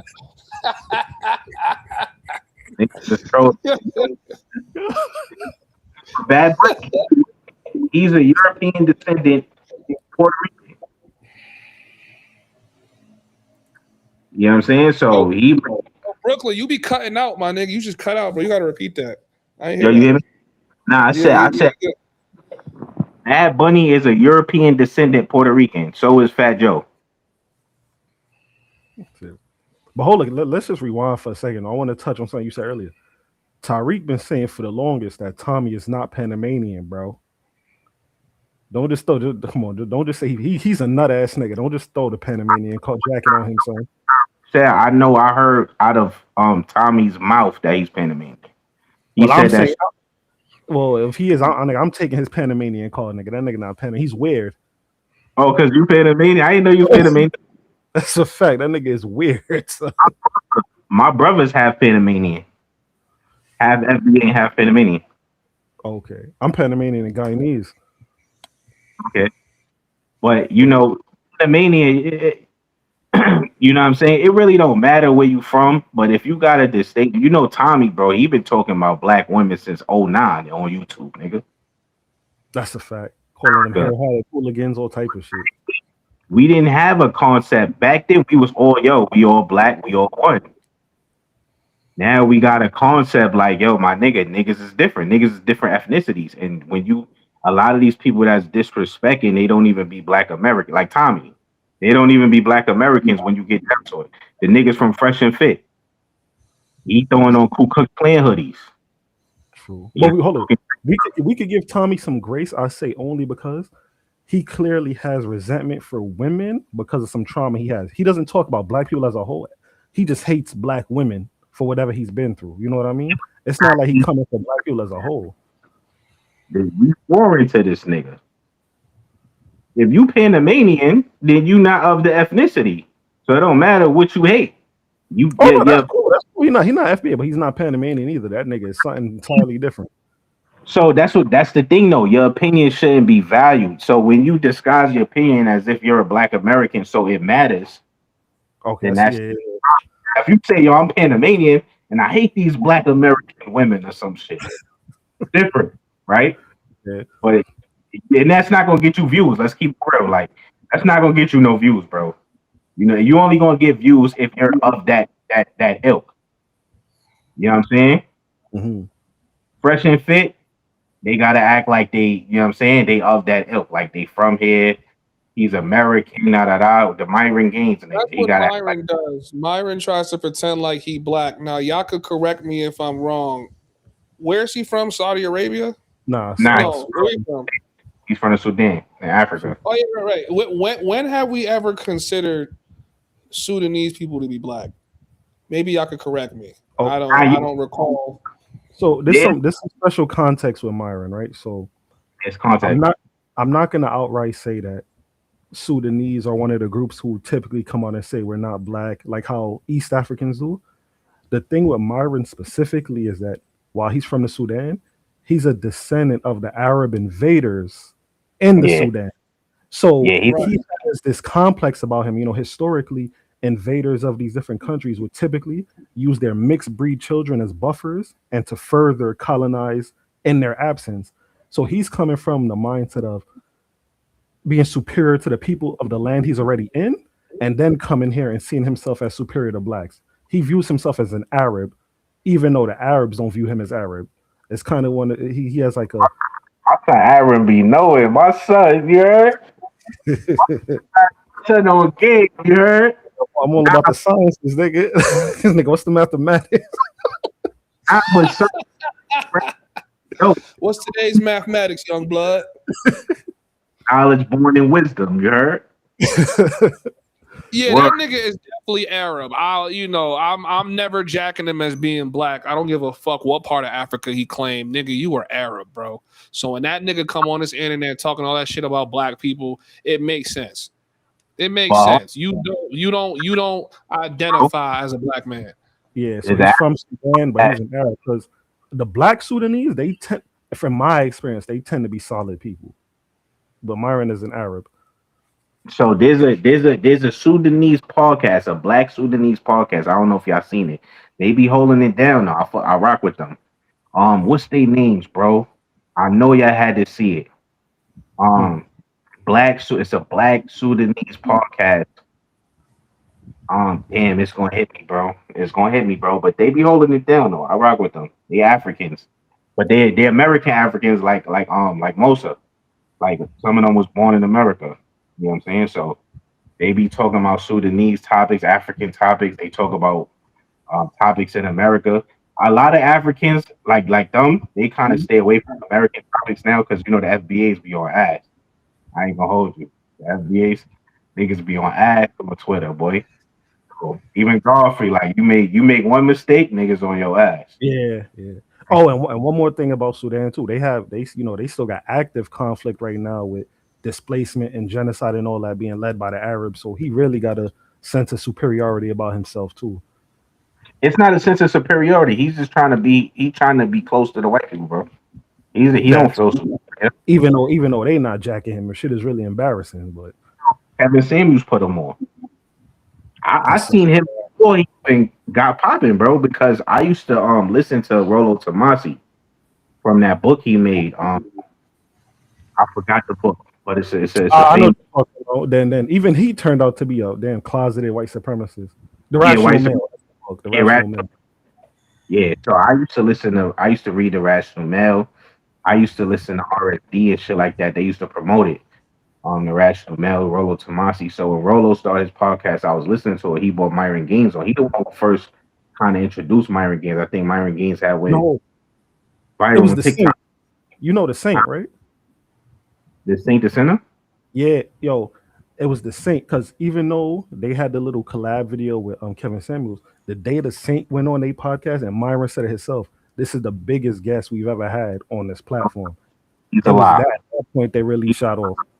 He's a lie. I watched his. I was watching his show. I was a fan of his show before Kevin Samuels went on. I can tell you exactly when it got popping. When Kevin Samuels came on that show and violated that white girl with the when called in. Shit went viral. It was over after that. When he did the famous Kevin Samuels shit and violated the white girl with the bob cut, it was over, nigga. They went through the roof. It was going crazy. After Saint didn't go on until way later. And Saint wasn't even popping back then. Saint was not popping back then, bro. Myron's brother did a DNA test recently. He was found to have over 90% sub-Saharan ancestry. Well, here's the thing. You can't tell Myron he's not Arab. It could have been 99, and it could have been Myron's test. You still cannot tell him he's not an Arab. He don't give a damn.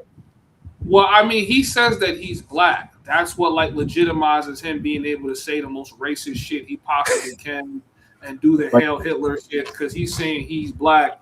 Therefore, it's not racism. That's how he plays on that side of the fence.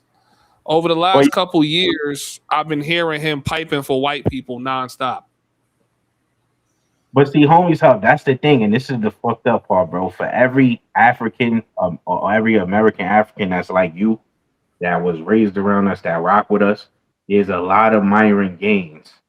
You know what I'm saying? And niggas like you will catch a stray because it's mad Myron Gaines out there. You know what I'm saying? It's mad Myron Gaines out there, bro. It's another nigga who went viral who he from motherfucking Ethiopia or some shit. He came over here, he's talking crazy. Talking about he MAGA. He's talking about how black people got the worst culture, King Von, all this other shit. You know what I'm saying? So these niggas be grifting too, you know. Sneeko doing that same shit too. Sneeko doing this fake black shit. Like that's what they say, y'all. I'm black. I can say this shit. Sneeko not even black, bro. His father's like some white Moroccan nigga. God is my witness. I will run in that nigga mouth. Pause. I hate that nigga Sneeko, son. Bro, you would be like the 10th nigga to punch him in his mouth this year. Like niggas, bro, niggas be seeing that nigga and they just be swinging off on that nigga, bro. That shit is crazy. And I thought he was Filipino and Haitian. He say he ain't. So that's what he said. So this is what he been doing for Filipino. He's definitely Filipino. He's definitely mixed with Filipino. Yeah, so, bro, he's Filipino. I don't know if he's fully Filipino, but he's definitely at least half Filipino. So he's half Filipino, right? But for years he been running around saying y'all can say nigga because my father is Haitian. My father's black. I could say nigga, I could say this about black people because my father's black. We find out his father is a white Moroccan who grew up in Haiti. Oh, and shit. This is responses that niggas be using to come talk crazy about American blacks. You know what I'm saying? Just so they could get close to white people, bro, because they think it's gonna earn them some money. You know, it's gonna earn them some favoritism and some resources, and it's not, bro. They just gonna clown you, nigga. They gonna violate you after they done using you, but it is what it is, you know. So I like seeing people like that because it reminds us that we don't have too many friends, my nigga. You know what I'm saying? So, but like I said, bro, for every solid nigga like you, bro, there's a Myron Gaines somewhere. You know what I'm saying? And that shit is sad, bro. It's sad because I wish we could just judge each other by our skin complexion and think we all cool or we all one or some shit. But nah, bro. I don't know. You know, straight. That's a fact. I said in the Discord earlier, race is not enough to unite the people. We need shared ideology. Because think about it. Even white people hate each other. White people have always hated each other. And I say this all the time. If not for their shared ideology of anti-black racism, white people would have wiped themselves out a long time ago. It's only in their shared hatred of us that they can put their own differences aside and unite. Yeah, the Jews, I think their hatred of us has everything to do with their genetics. White people have the white people have the highest rate of melanoma and skin cancer. Literally, any race can sleep with them, and it'll overcome their phenotype. Specifically, black people. Once you drop even an ounce of black in their gene pool, it's over for their whole gene pool. Everybody black, even if the motherfucker pale as hell. He come built out like a black nigga. Like you could be half black and you jumping out the gym and you the fastest nigga on the racetrack simply because of whoever genetic. It's crazy. Like they just know they could be erased so easily. So that's why they have all this hatred. You know what I'm saying? Like I don't want to go off because I'm gonna sound like a total complete racist and black supremacist, but I'm just telling y'all like that's really where my heart be lying at. Like you feel me? Like that's how I really feel. And I know I've shared those sentiments on here plenty of times. Like I just look at them like a completely different species. But I also know that we live in a world where it's like, nigga, you not about to be anti-white as a black man and get far. It just doesn't work. It doesn't work. Not yet. But nigga, you could be anti-black and get far. But niggas don't really be anti-white though. Like, you know, responding and defending your people, you know, that's not anti-white.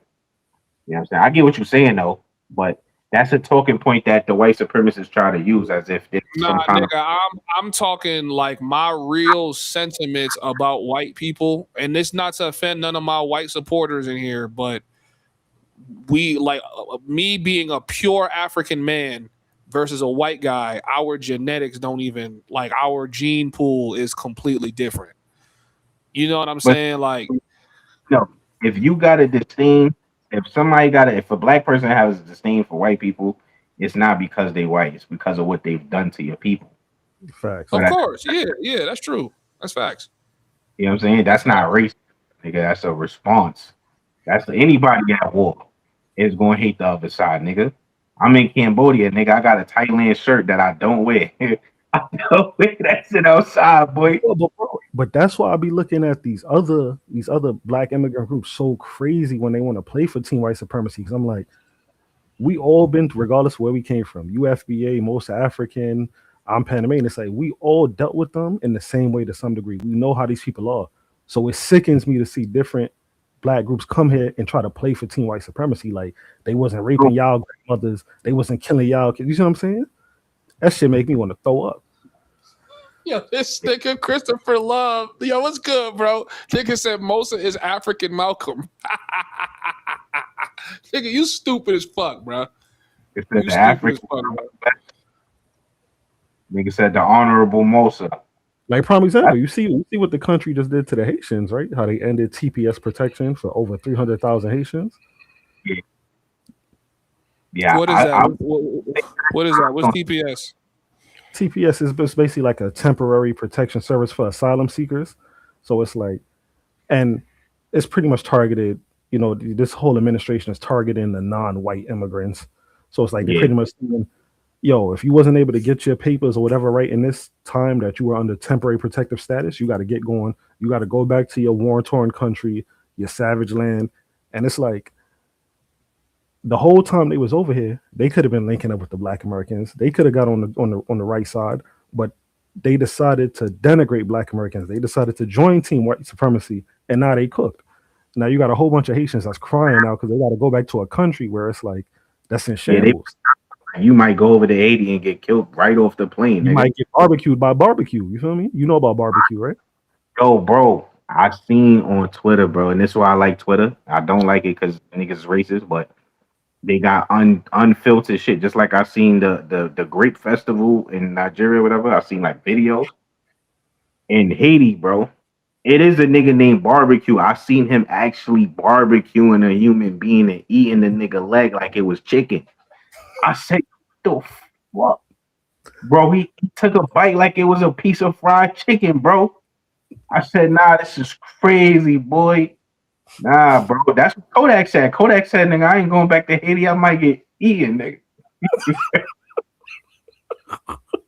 Yo, I ain't heard nothing good about Haiti since last year, nigga. I didn't even know it was like that out there. That sounds crazy. Yeah, and barbecued by a nigga named Barbecue is crazy. Yo, here's the sad, bro. It's sad that we can't, as FBAs, we can't defend Haitians because we know they never gonna rock with us. Even if we come to their defense, they just gonna sweep it. We've been coming to niggas' defense. You know what I'm saying? So people just forget. But anyway, the sad part is this, right? They're bringing in white South Afrikaners. Like they're getting rid of Haitians, they're getting rid of Mexicans, but they bringing in white South Afrikaners, they bringing in Hindu Indians, and they bringing in Chinese. All to hit what they're doing, right? It's all to replace their numbers because their numbers are dwindling, right?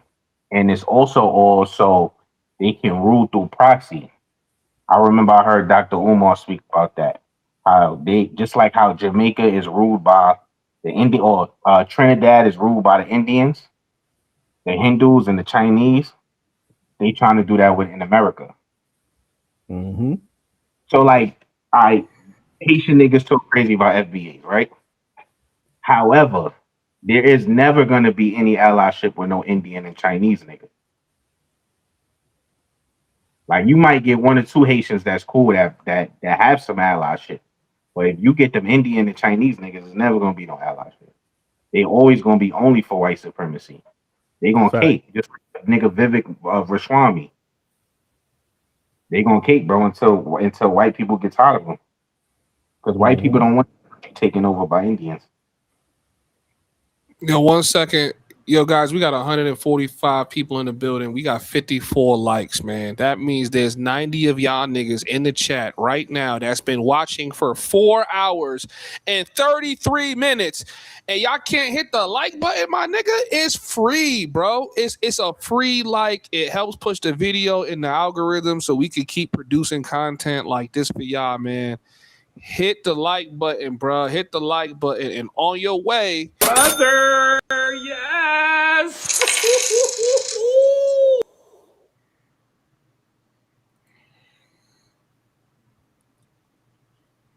on your way, you could also send a Cash App, $Homieshub. I appreciate it. Yo, so which one of y'all niggas was in the chat speaking about Dr. Umar's Pan-Africanism just never actually becoming a reality? Was it you, Aaron? Yeah, I said in the chat that because I had posted the video of the Haitians and I was like, this is why Pan-Africanism is and will always be a pipe dream because race isn't enough. We need ideology. This idea that we can all just link up. First of all, the fact that Garvey had to come to America should have told us everything we needed to know about Pan-Africanism. But here's the kick. You Garvey was working with the Klan, right? I was not aware of that. And that Jamaicans be throwing it, yo, the Garvey helped y'all. Nigga, Garvey was working with the Klan, nigga. That's why they had Garvey Must Go movement in America. Believe that. Nigga, look it up. That, Garvey and the Ku Klux Klan.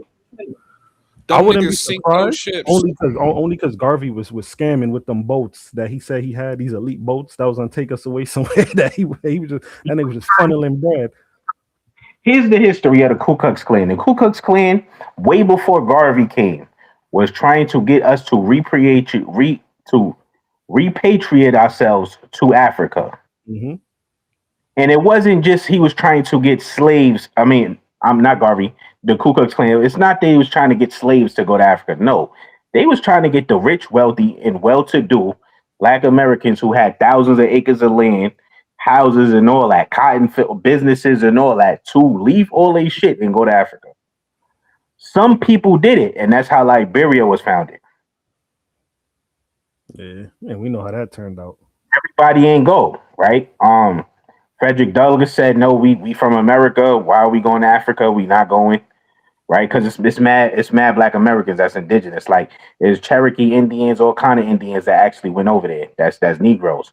Anyway, that's why they have the term Amerindian over there. But anyway, Garvey was working with the Klan to get us to leave all our shit and go to Africa.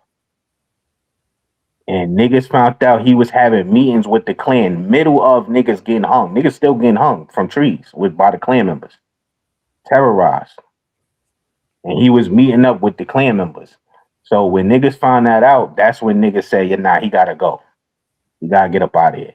You could Google that, bro. You could Google Garvey and the Ku Klux Klan. There's a reason why America celebrate Garvey, bro. They don't celebrate niggas that didn't sell us out, bro.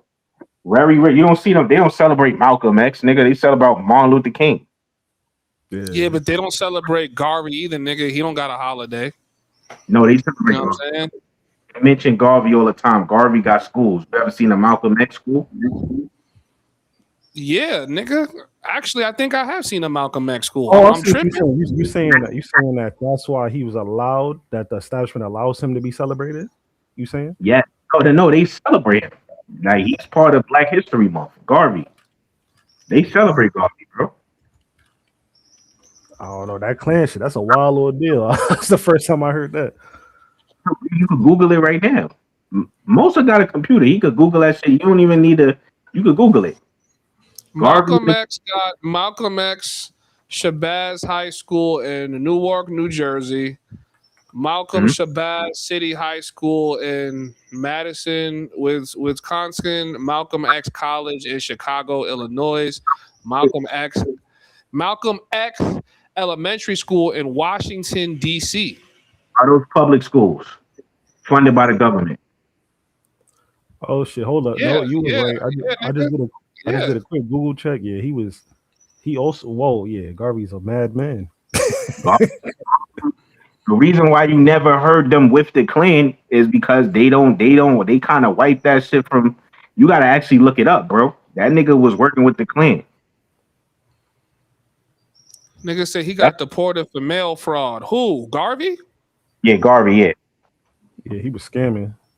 Yeah. Well, he went back to Jamaica. Wait. So hold on. So let me get this straight though. Is your sentiments that you was against what Garvey was trying to do? Because it sounded like that shit fall in line with what Malcolm X was trying to do, minus working with the Klan. Malcolm X was never trying to get us to go back to Africa. No, not get us to go back to Africa, but he definitely didn't want us to integrate, and I think that was the point of Marcus Garvey's whole shit. Like, yo, we cannot integrate. Nah, hell no. That's mainstream shit you learned. No, that nigga was praising the white man. He said American blacks are stupid, and the white man gave us everything we know. Swear to God, he said all this shit. That's right. That's right on brand for something a Jamaican would say. You right.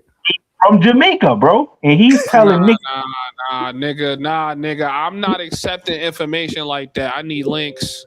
I need links, nigga. Gangsta, hold on. It says in June 1922, Garvey met with Edward Young Clark, the KKK's acting imperial wizard in Atlanta, because Garvey's organization, the Universal Negro Improvement Association, advocated for Black pride, self-reliance, and a Back to Africa movement.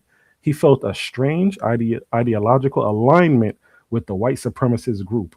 Garvey publicly praised the Klan for its honesty in declaring America is a white man's country and agreed that black people should seek their own destiny in Africa. See, this nigga think I was lying. No, nigga, that's why niggas in America did not fuck with him, bro. They try to revise the history. Niggas said Garvey must go. Look up Garvey must go movement, nigga.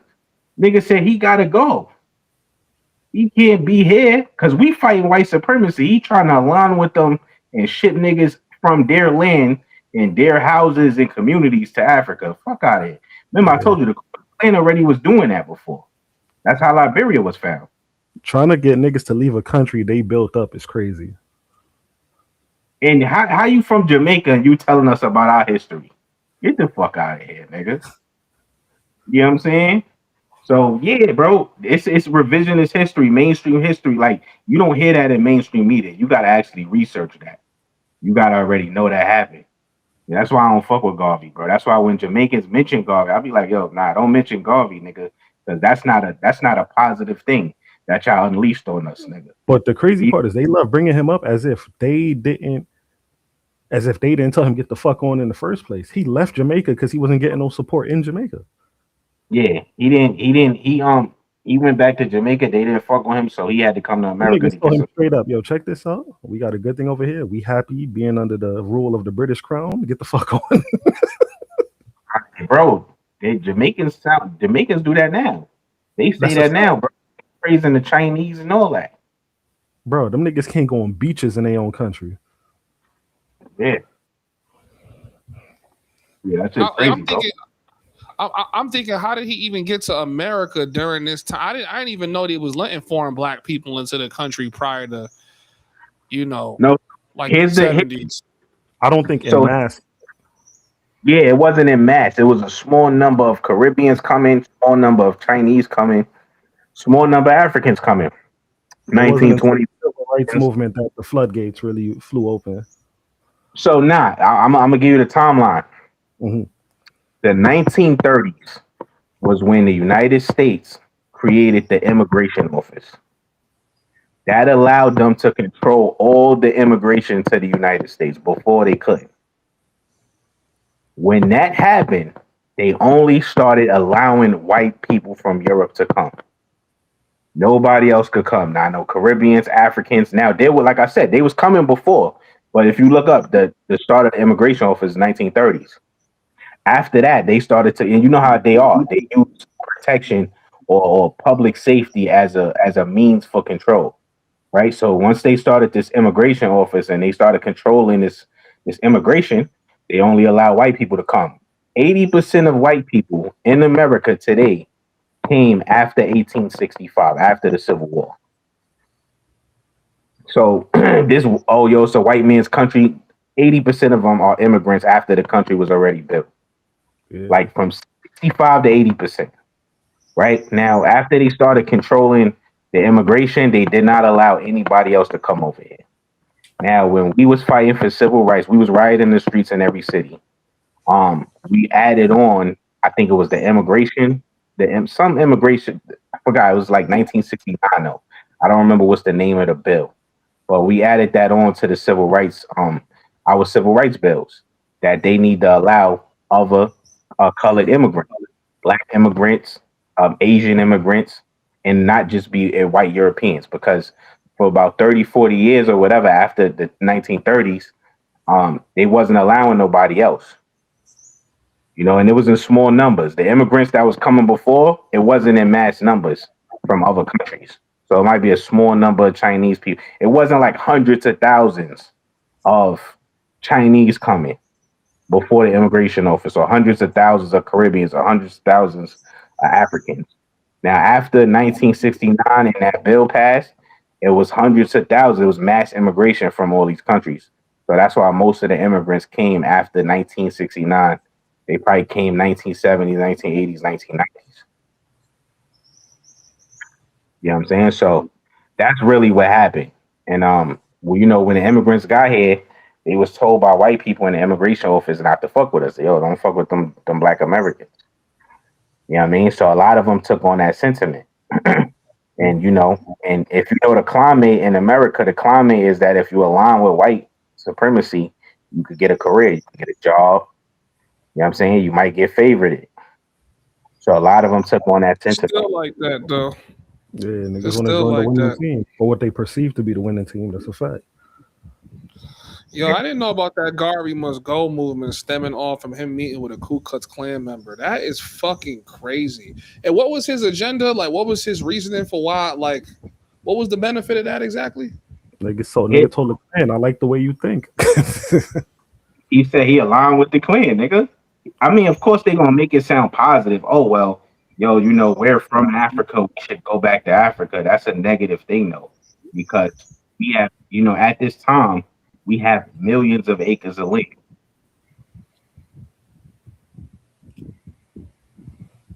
Black Wall Street. I think Black Wall Street it probably was destroyed right before Garvey came. Because I think Black Wall Street, Tulsa, Oklahoma was destroyed like 1919 or something like that. I think Garvey came, 1922 or something? When did Garvey come to America? Look that up. It was prior to 1922, because 1922 was when he met with the Klan. Yeah. So, yeah, that's what I'm saying. We had Black Wall Streets. We had all kind of black successful towns, bro. So you trying to get us to leave our successful life? You know, people don't tell us. I believe that black people in America were the wealthiest people in America during this time, because during this time was also the Great Depression for white people. They was poor. They was dirt poor. Like the banks collapsed, everything collapsed. That's how welfare was created. Welfare was created to save white people from the Great Depression. People don't notice because welfare is only marketed as if black Americans is on welfare and it's for us and shit like that. Nah. Welfare was created to save white people from being poor, being hungry, starving in the streets from the Great Depression. And only white people could get welfare until like the 1950s. They was the only ones getting public assistance. Well, white people are still the majority of people that's on welfare. Maybe it's about to be overtaken by the Latinos, but from my knowledge, it's mainly still white people. Yeah, mainly. Yeah, hold on. Somebody in the comments said, "Here's the killer part: Garvey never actually set foot in Africa." That's crazy. Nasty work, bro. Nasty work. Just doing the white supremacist job. He's not the only one. You know, I think W.E. Du Bois was doing the white supremacist job too. He's a black American. You know what I'm saying? So we had sellouts, we got coons. You feel me? All right, now let's talk about this though. Now, was Garvey on some bullshit with his ideology and trying to get FBAs to move, especially the ones who had established it here? Absolutely. But I think that would also been a time, if done correctly, would have been super beneficial at the same time. We all know today Africa is the most resource-rich place on the whole planet. You feel me? Imagine if now we would have had somebody with actual proper intentions, and we had the right motivation and the right structure, trying to get a good amount of us to go over there, we'd have been platinum today. There's no reason why there's not a single superpower on the continent of Africa. That Bro, shit I don't make disagree. I think that's propaganda when people say Africa is the most resourceful place. That's not propaganda, bro. America is the most resourceful place. America had all the gold. That's what the gold rush. The gold rush was niggas coming here to mine gold. So Bro, at that time, the amount of gold and just precious metals in Africa, I think outweighs the entirety of the planet put together, bro. I don't think so. Is that the problem is that the gold rush happened when 1920. When did the gold rush happen? 1820, 1920. You already have hundreds of years of Europe already seizing the gold from those pockets in different countries in Africa. And remember, at this time, the U.S. is its own established nation. So it doesn't have right to any of the gold really inside of Africa, nor the precious metals. That's all for these European nations, Spain, the UK, places like that. So when the U.S. found out that they had gold, that's why the gold rush happened in the U.S. But yeah, I mean, nah, bro, come on. When it comes to America, we don't have nearly the resources that Africa has. Bro, and I'm telling you, and that was the entirety of North America too. Bro, yes, we do. That's why they came to America, because we had all the resources. We had all the cotton. We was the only people with cotton. We was the only people with rubber. You heard? We the only people with motherfucking. Bro, that's not true. Now, hold on, bro. That was the whole purpose. That's not hold on. That was the whole purpose of the Berlin Conference. Europe got together and they all said, "This is how we're gonna split up Africa." Africa is the most resource-rich place on the whole planet. One of the leaders of the European Union said straight up, "Africa is the most important thing to the future of our civilization in Europe." For context. Look, because you added on what Moses said. I wanted to say what Moses said wasn't true. When he said they was already violating Africa, he didn't say violating, but he said they was already raiding Africa for the resources before they came to America. No, they wasn't. No, they wasn't. No, that's not what I said. I said something similar to what Aaron said, bro. The Berlin Conference, they divvied up Africa for the resources. So America, the reason why it was such a big thing with like the cotton and the gold rush is because America doesn't have to import. Keep in mind, America is still building itself up. We don't have these methods of transportation to move resources from continent to continent. So when America's finding out that they have a lot of this shit on the continent, that's why it's becoming a huge thing. Now they figuring out how to monetize cotton. Now we figuring out, oh shit, we got gold mines in California. You know what I'm saying? Because prior to that, they would have had to been trying to do trade with Europe, who has already owned, where these other gold mines are in Africa. They've had it for hundreds of years. They're not about to share that with America after America just Britain for their independence. You think they're about to open gold up to them niggas? Hell no. America was supposed to be the country that failed to everybody else in the world. But that's just not what happened. But that's why I'm saying you wrong about that, bro. The whole Europe was poor before they came to America. They came to America and started in the 1600s, massed by the 17 and 1800s, bro. Bro, I'm sorry, bro. I'm going to have to disagree with you, bro. Do you know how much Europe, do you know how much Britain was like bankrolling America after they, figured out how to come to some kind of agreement? Remember, America just fought a war and they're a whole developing country. If you actually do the research on how this country actually like came to be outside of just like African influence, these motherfuckers got lucky. Like they got lucky to even be able to make it this far type shit. You feel what I'm saying? Before they came to America and profited off of cotton and other things and slavery, free labor, they was poor in Europe, bro. They were very poor in Europe. You can look that up, bro. The wealth came from cotton, bro. and they'll tell you that Spain wasn't poor. France wasn't poor. Poor. Portugal wasn't poor. Poor, Hell bro. nah, bro. Hell nah. They were poor, bro. They were poor Europeans, I don't know bro. what your definition of poor is, but I'm gonna have to disagree with that. Hold on, we got a $9.99 super chat from Prime. Bro, I appreciate you for donating this late, bro. He says, "Bro, Congo alone spanks everything. They have the most resources on Earth, so much that King Leopold built Belgium off the rubber and never even set food there. I think he must say foot there, and they have every single mineral." But here's the thing, right? You could say they have every single mineral. We have every single in America. We have and had every single resource that Europe has gotten rich off of. Cotton, rubber, oil. They was coming here to get oil. Listen. Oklahoma, Black Wall Street was the oil capital of the world. Do y'all know that? If the West loses access to Africa, which is a prime example, huh? Did you hear what I said? I said Tulsa, Oklahoma, Black Wall Street was the oil capital of the world. Do you know that? At the time. Yes. They came over here, they got oil. Right now, Tulsa, Oklahoma has Jewish oil billionaires, but they was all black before they destroyed Tulsa, Oklahoma and took it over. Now where is most of the oil in the world located now, today?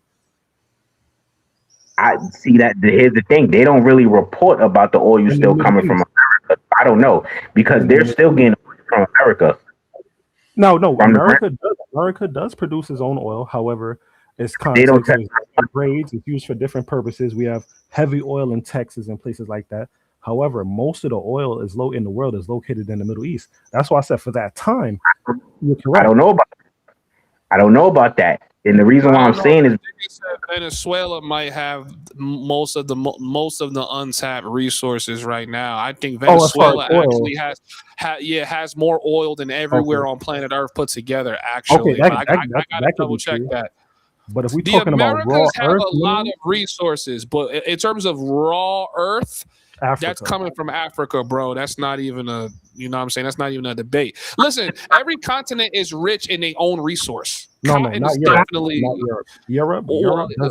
Europe doesn't possess any of the minerals it needs to maintain itself. That's why they crash so hard about losing influence in Africa. But let's do the math though. Is cotton coming from Europe? No. Is rubber coming? Rubber comes from America. I don't know if y'all know. Rubber comes from Georgia. Bro, rubber 100% comes from Africa, bro. Rubber is definitely coming from Africa. Rubber is not coming from your Africa. iPhone, the metallics in your iPhone, computer chips and all that, that's coming from Africa, bro. Like the world is running on the resources coming out the ground in Africa, bro. You're talking about computers and shit, right? You talking about everything. Cell phone. No, bro. Our clothes, cotton is coming from America, bro. The rubber that we use for tires and everything is coming from America, bro. They're still getting oil. The oil companies, BP and all that, they're still getting oil from America. Yes, but look that up. More, and I stand corrected, but there's still more in Venezuela and in the Middle East, though. I'm not saying it's not. It's oil. I'm not saying it's not. I'm just saying if you look at raw everyday life resources, America is where the resources are really coming from. If you're looking at technological resources, you're talking about cell phones and computer chips and the shit that we use for that. Maybe that is coming from Africa. Okay, maybe that is coming. If that doesn't apply to oil too, how come we all felt the effects of the conflict with Iran when the Strait of Hormuz got cut off? If all of the oil was already here. Did somebody say that or what? No, I said if that's the truth about the oil, how come when the conflict with Iran happened and we lost access to the Strait of Hormuz, how come we felt the effects of all the rising gas prices? That shouldn't have been the case if we have all the oil over here already. Because they want, and I'm pretty sure you can look this up. As many people have said this, they want to keep the illusion that oil is some kind of rarity. It's an illusion that oil is rare and it's not abundant. But oil is abundant and it flows through America. And if you knew that, you would be digging up oil right now because many of us have oil on our land, on our ancestors' land. Nah, bro. Oil definitely dries up. I know I'm not bugging. Oil gotta dry up. You hear about the girl Sarah something? Sarah something. She a young Black American girl in the early 1900s. She was given 1,000 acres and she had oil on her land. And I think Yeah, they tried to. yeah. They did a lot of people. They actually killed a lot of people for the oil on their land. Believe it Oh or yeah. not. They do that to the Native Americans too. The Flower I, Moon movie. huh? They had a movie about that. They did that to the Native Americans too. The white people would marry them and then kill off their wife to get access to the land. American Indians. We are the Choctaws and Cherokees and the. I'm Tuscarora Indian, bro. My fifth great grandfather is a Negro who's Tuscarora Indian who bought, I think it was 1,000, 2,000 acres of land and started a town in North Carolina, in Piney Woods, North Carolina. He started a Okay. Yeah, town, bro. I think Prime is the nigga coming in with most of the facts right now in the chat. Not to say you niggas aren't all right. I saw someone say most of the iPhones he said something like the technology is coming from China. Like, no. They're manufacturing it in China, but the raw material that even allows the manufacturing of anything to take place is coming out of Africa. Okay, it's the same way like Venezuela can't really process their own oil. So, it's hard to get it out of the ground. But right now, if we were to get access to that raw resource that gets, like, refined to make oil, it would probably get refined somewhere else until they build the infrastructure in Venezuela. Same thing when it comes to Nigeria.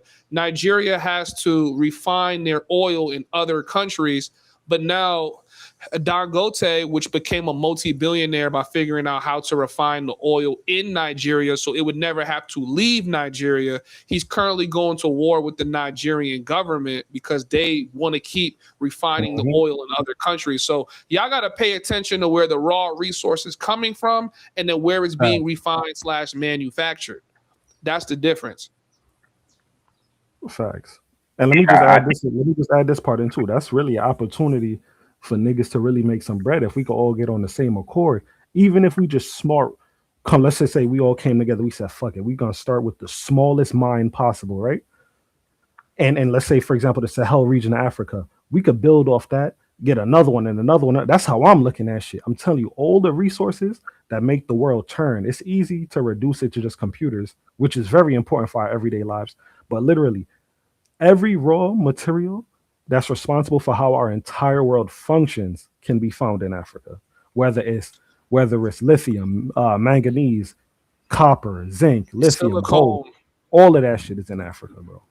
Bro, that's why we have the Discord, man.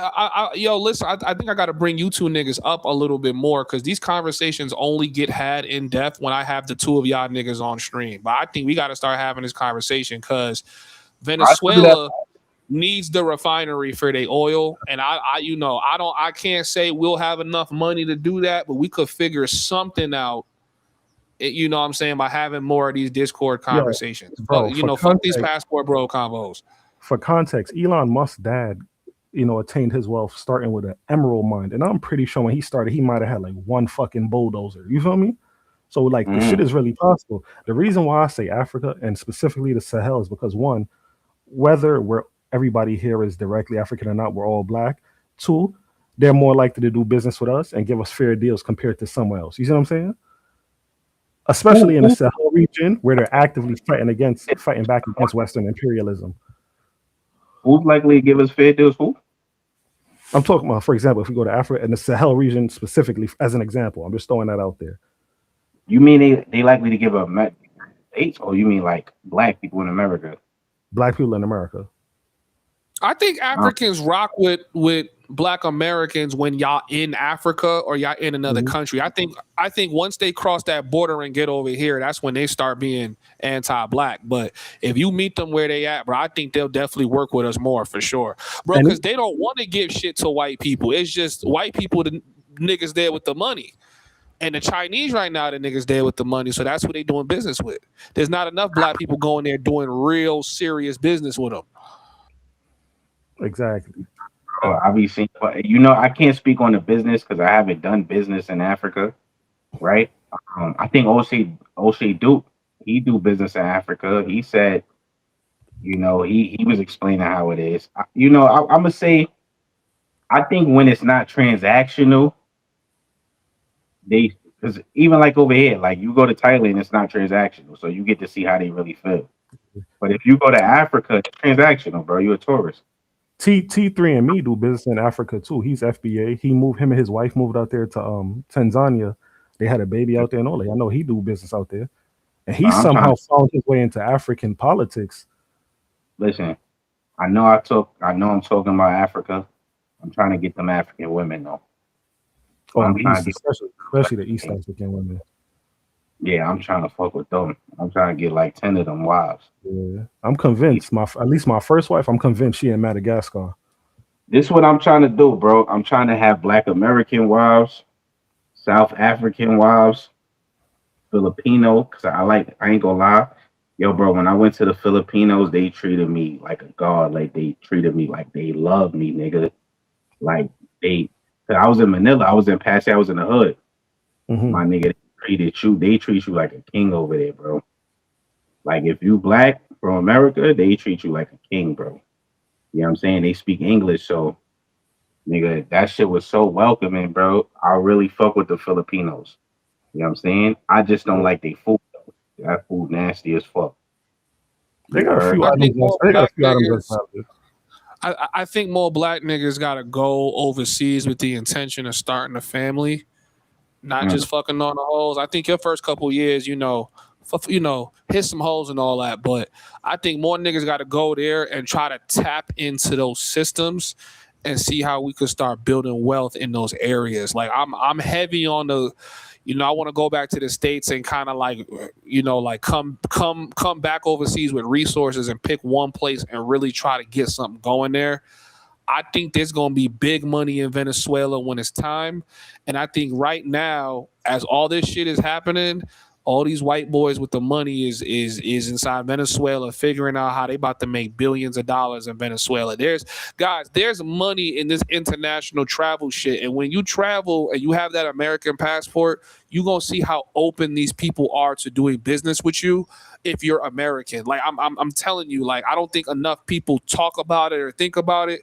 And I know a big part of it is resources, but I think that's why we got to figure out a way to pull things together. Bro, I want I'm to just say telling this you. real quick too, right? So I don't know if you guys were paying attention when I built like the Homies app, but I built this system called like a wager system, right? And it's basically supposed to allow you to place like bets, like sports betting, but you could bet on anything. The reason I can't launch it is because it's not legal. So if I would have set up some system where we could all invest in something at the same time, and it's like trustless, so for me to have this conversation, it's going to be a little hard for me to explain it. But basically, if you understand blockchain technology, you can do business with somebody without needing to trust them, because you're definitely going to get your money. And if the deal doesn't fall through, that money goes back to your account. It doesn't, you know what I'm saying? Like nobody can scam you, right? So I've been pitching this to my Hebrew brothers for a couple years. I said, yo, we should start looking into this blockchain shit. Like, fuck Bitcoin trying to get rich. Nigga, we could do business on the blockchain and none of us could feel like we about to scam each other, because that's the biggest issue right now is black people don't trust each other. And I feel like they trying to do everything in their power to make us coming together like that illegal, where it's like, yeah, nah, y'all can't all pull y'all money together and buy land or buy property or buy machinery or buy this or buy that. And I'm like, yo, that gateway for us to actually be able to come together and like spend our money together is shrinking, bro. Like it's shrinking every day, where it's like Right. niggas ain't, you feel me? Like niggas ain't never gonna have a chance. You know what I mean? But So so you can do it if you do it privately though. I'm sovereign, bro. I think I told you that before. Um, of course, there's public limitations, right? Public limitations mean if you're doing it directly from your bank account, right?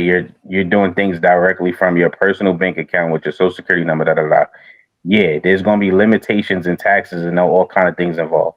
But if you do it privately, like Bitcoin is private, so you can always put your money together through crypto. And I wanted to say, what you mean illegal? Because I'm on a Telegram app right now. They use a bot. The bot goes through Polymarket. You know what Polymarket is? Yeah, but Poly Market is like its own system. They probably already got all of like the certifications. Like for me, I was gonna go direct to the homies. So basically, like if you make a bet, something random, yo, Homieshub is gonna leave Colombia by 2027. Y'all can make private bets with each other, and then y'all could win that money, and it would be like automatic. It wouldn't be, oh, you got to trust that I'm gonna hold the money and give it to y'all. So I'm like, if I could do that shit where instead of only just betting, but we were putting up resources to purchase like property in other countries or tourist locations or anything like that, I got to be careful as to what's a security or not. So I was trying to figure out if there were ways to circumvent that. Cause I gotta spend over $100,000 to get licensed just to have y'all bet in one category. So imagine me trying to do that in multiple categories. So this is what you do, right? The way to circumvent that one is to not incorporate your business in the United States. That's the first thing. First thing is you have to have an overseas foreign business, right? And you should pick a country where you could do that at, where there's no regulations like that. There's plenty of gambling sites that do that, bro. There's countries, I think Panama is one of them, if I'm not mistaken. It's countries that don't have too much regulations on gambling. That's where you got to incorporate your business. If the niggas gambling are from the US, I have to still comply. Or if not, I would have to cut off your access so you wouldn't be able to gamble or place any bets or anything like that. So the way Poly Market, so you know Poly Market? Yeah, I know Poly Market. All right. So I bet Poly Market all the time, right? Poly Market is a prime example. You can't gamble in the US, but you can use a VPN and go on and gamble. Okay, I'm gonna need you to break that down for me because I've tried to use VPNs on, like, for example, like FanDuel and shit like that, and it don't hit. That's because those are straight US books. So I'm sovereign. I can tell you so the US is a corporation. Any company that signs up within the US on paper has to obey US regulations, right? And any company that has US clients has to obey US regulations. But there's nuances to how you get around. There's many companies that get around that. One, they sign up from other countries. They'll start a foreign trust or foreign corporation in another country through the US though, or through America, right? They have foreign trust numbers and foreign trust things that you can set up, and overseas offshore accounts that you could set up, right? So you can get around these US limitations. Now, when it comes to gambling, you just gotta find a country that has less regulations. You a passport, bro. That's easy. Yeah. Okay, hold on. Now, bro, I'm telling you, I looked into all of that, right? Because like I said before, I already built a system that all of y'all could make any bet you want. It could be anything. Yo, is this nigga gonna brush his teeth this morning? And you could make a bet. That's really what Poly Market is. It's basically a market for anything, right? So I was gonna make the same thing for us. But as I'm doing the research, if I have Americans, right? If you are physically located in America and I don't have the proper licenses and certifications for that country, they could sue me out the ass. Remember, I'm still American. I have a U.S. passport. So as soon as I was touched down, I'm going to jail, nigga. So I never launched it. Like, not until I figure out how to get around it. My bad, bro. That's why you can't launch things in your name. You got to get out that habit too. There's no way for me to not launch it in my name because I'd be pushing this. Look, there's 143 niggas in here right now. If I was to tell all these niggas, yo, you could start making prediction market bets right on the Homies app, that's the only way that shit would get traction. You know what I'm saying? Or we'd have to do it in secret. But how many niggas is gonna keep that shit a secret, bro? We got niggas reporting niggas for yacht parties. You don't think niggas gonna report niggas for making money? It's over, bro. It's quiet. I know. If I were to start some shit like that, I wouldn't know how to do it, bro. You heard? Because I'm already sovereign, so I already understand what's going on. Wait, bro, you sovereign on paper? Yeah, on paper too, nigga. I drive, or should I say, I travel with no license. I don't have a license, bro. I don't have a license, and when I was in the States in New York, I was moving around, getting tickets and all that, not paying them. And this, I shouldn't even be repeating this. You know what I'm saying? But yeah, I'm sovereign on paper though. Nah, cause okay, cool. Cause I see niggas say that shit all the time, and then they get jammed up because they don't know how to do that shit the right way. And Bro, I'm trying I to know, get bro. them. I was with 100 niggas when I was a corrections officer that said that same sovereign shit, and they ass is in jail, nigga. But nah, Nigga, Pete, I know. unpaid child support, unpaid everything. But bro, it's niggas. If for example, it's a handful of niggas in the states that I can legally send. they have no tax liability at all, and they sturdy. I don't know how you do that shit though. I can send you proof though. I can send you videos, nigga, of the police stopping me. I can send you. I wish I had 100 tickets in my crib because they like fake tickets. They don't actually go to me though, but they write it because it's like public safety. They got to make it seem like they're doing something. It's a certain way you got to do it. Oh, there's 1,000 people who say they sovereign. They don't really understand what that means. I'm gonna tell you what it means and why there's a lot of people that's unsuccessful with, because you cannot be a U.S. citizen and sovereign at the same time. You can't take benefits and privileges from the United States and sovereign at the same time. So right? you renounce your citizenship then, basically, because I think that's the only way you could do it. No, you don't denounce your citizenship. You Renounce. Like you give your shit back. Like you like, nah, fuck this. I'm not American no more. First you gotta understand this, right? You was an American before the United States ever started. Well, I was. Not my fault. I was an American before the United States ever started. The United States started when? Y'all know when the United States started? 1776. All right, now that's the United States of America that started 1776. There's another United States. There's two United States. There's the United States of America, then there's the U.S., the United States. People don't know that. The United States started after the 14th Amendment. 14th Amendment was about giving benefits and privileges to people under United States jurisdiction. And that's a whole different thing. And I don't want to talk the sovereign shit on here. Because I don't want to turn like, oh, he's a sovereign citizen, da da da. I'm just saying, I got proof, bro. That's all I'm saying. I'm gonna stick to my 10-year plan and renounce my citizenship in 10 years because this shit sounds hella complicated. Nah, you don't renounce. I didn't renounce nothing. No. I said that's what I'm gonna do. I'm gonna hold on to my shit for 10 more years after I get like 3 other joints, and then I'm going.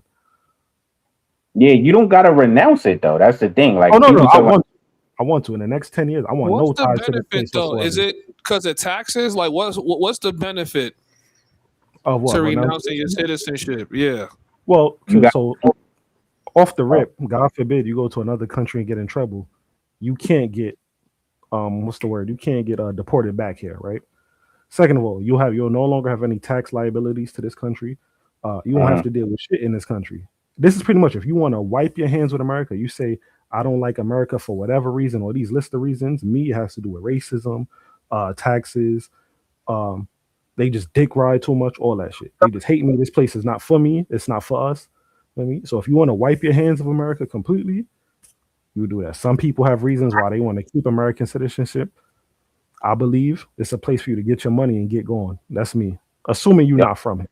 Thank God I was going to ask you if you talk to Stoic about this shit. I see this nigga in the chat. Stoic, hold on, bro. I'm gonna drop the link for you, bro, because y'all gotta holler at me. The only nigga I know that renounced his citizenship is the nomad capitalist nigga, and that's because he don't want to pay taxes. Yeah. So no. His ideology doesn't fall in line for what he believes America is supposed to be. Because you could easily set up a valid tax situation in other countries while still being an American citizen. It'll be a pain in the ass because even the banking pillars of the world really don't want to do business with Americans anymore. But you can still put your money in certain places and go through certain processes. He's just like a super libertarian, and he don't like the direction America is going in. I just think this is why niggas need to just use crypto because let's be real, my nigga. Brooklyn, you know, bro, because you in Cambodia, nigga. Bro, this whole pulling money out of these fucking bank accounts and getting charged that fee and all that bullshit, like, bro, there's a better banking system that exists right now, and it's just like when like you're an expat, you don't realize how much of a shackle being an American really is. Like, yes, you get perks, but nigga, it's really a shackle every country you go to. These niggas talking about you on the run. You got warrants waiting for you, all type of shit. Stoic had put me on. He said it was some nigga.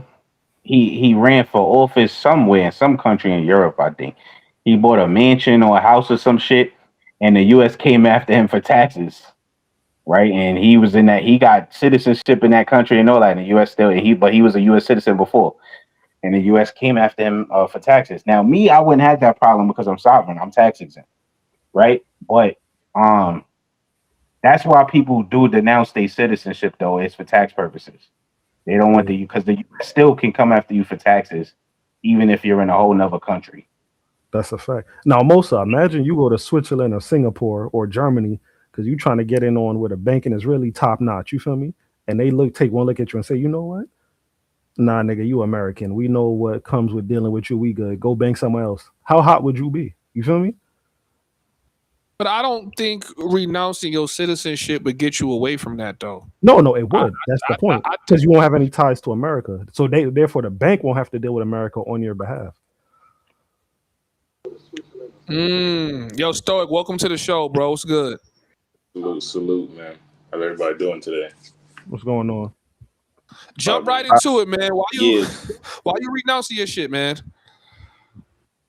Oh, why I'm renouncing? I mean, bro, kind of put it out there plainly. For one, if you plan on being wealthy, it's good. It's good to attack before you hit like a $2 million net worth because they hit you with an exit tax. Mm-hmm. Then banking overseas can be a nightmare because what they call it, FACTA. So you got the bank reporting. Basically, America bullies other countries into reporting their U.S. citizens. Then you got FBAR reporting, or you got to report if you got a cumulative of 10K or more in foreign accounts. It just seems like they're very intrusive. Like, and then I have other citizenships already, and then like the UK, for example, as long as you do the proper process to get out their tax net. Once you're gone, they don't really care what you do overseas. You know what I mean? Okay. There's no like Drop back and come back. Reporting. No, I have a laptop. Okay, cool. And then as far as what Ra was talking about, he's talking about Boris Johnson. He was born in New York, right? But he's British. His parents are British. He grew up in the UK. He left New York like. Maybe like I don't know, like he was born in New York, but he probably spent maybe a year in New York or something. He's still you guys can hear me? Yeah, we get you. Okay, yeah. So he was the prime minister of the UK a little while ago. He sold a property in the UK, and then the US came after him for property tax. Mind you, he hasn't been to America in mad long. So he ended up he paid the property tax and he renounced. So he didn't have to deal with them anymore. So yo, that's crazy. Yeah.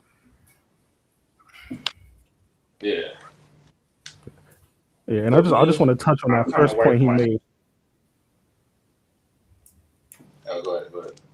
Yeah, that first point that he made when he said before you reach, well, he said before you reach $2 million. That's something else to think about. You do have to pay that exit tax. The more you become worth, and the more you establish a business and set yourself up, the more finances you have going in different directions, the more complicated your tax situation becomes. Is the higher exit tax you're gonna have to pay on the way out. So that's just something else to think about. Yeah, niggas is really charging you to leave America on some other shit.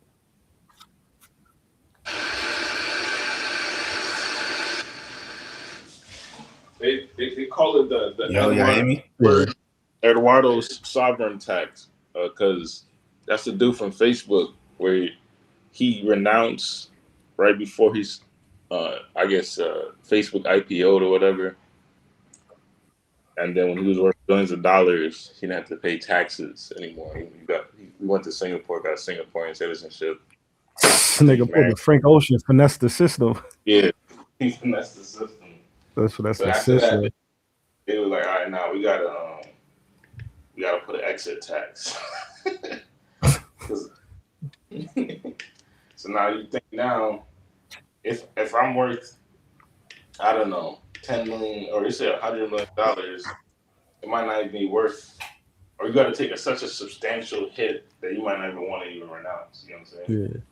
Yeah. And peep the play. But see, here's the problem though. My fault. Peep the play. He said homie went to Singapore with an even stronger banking system than America, but but then he doesn't have to deal with the bullshit of America anymore. Yeah. But the problem is, if you're gonna come back to America at any point, you already know you renounced this shit. You're gonna have to get a visa, whatever the case may be.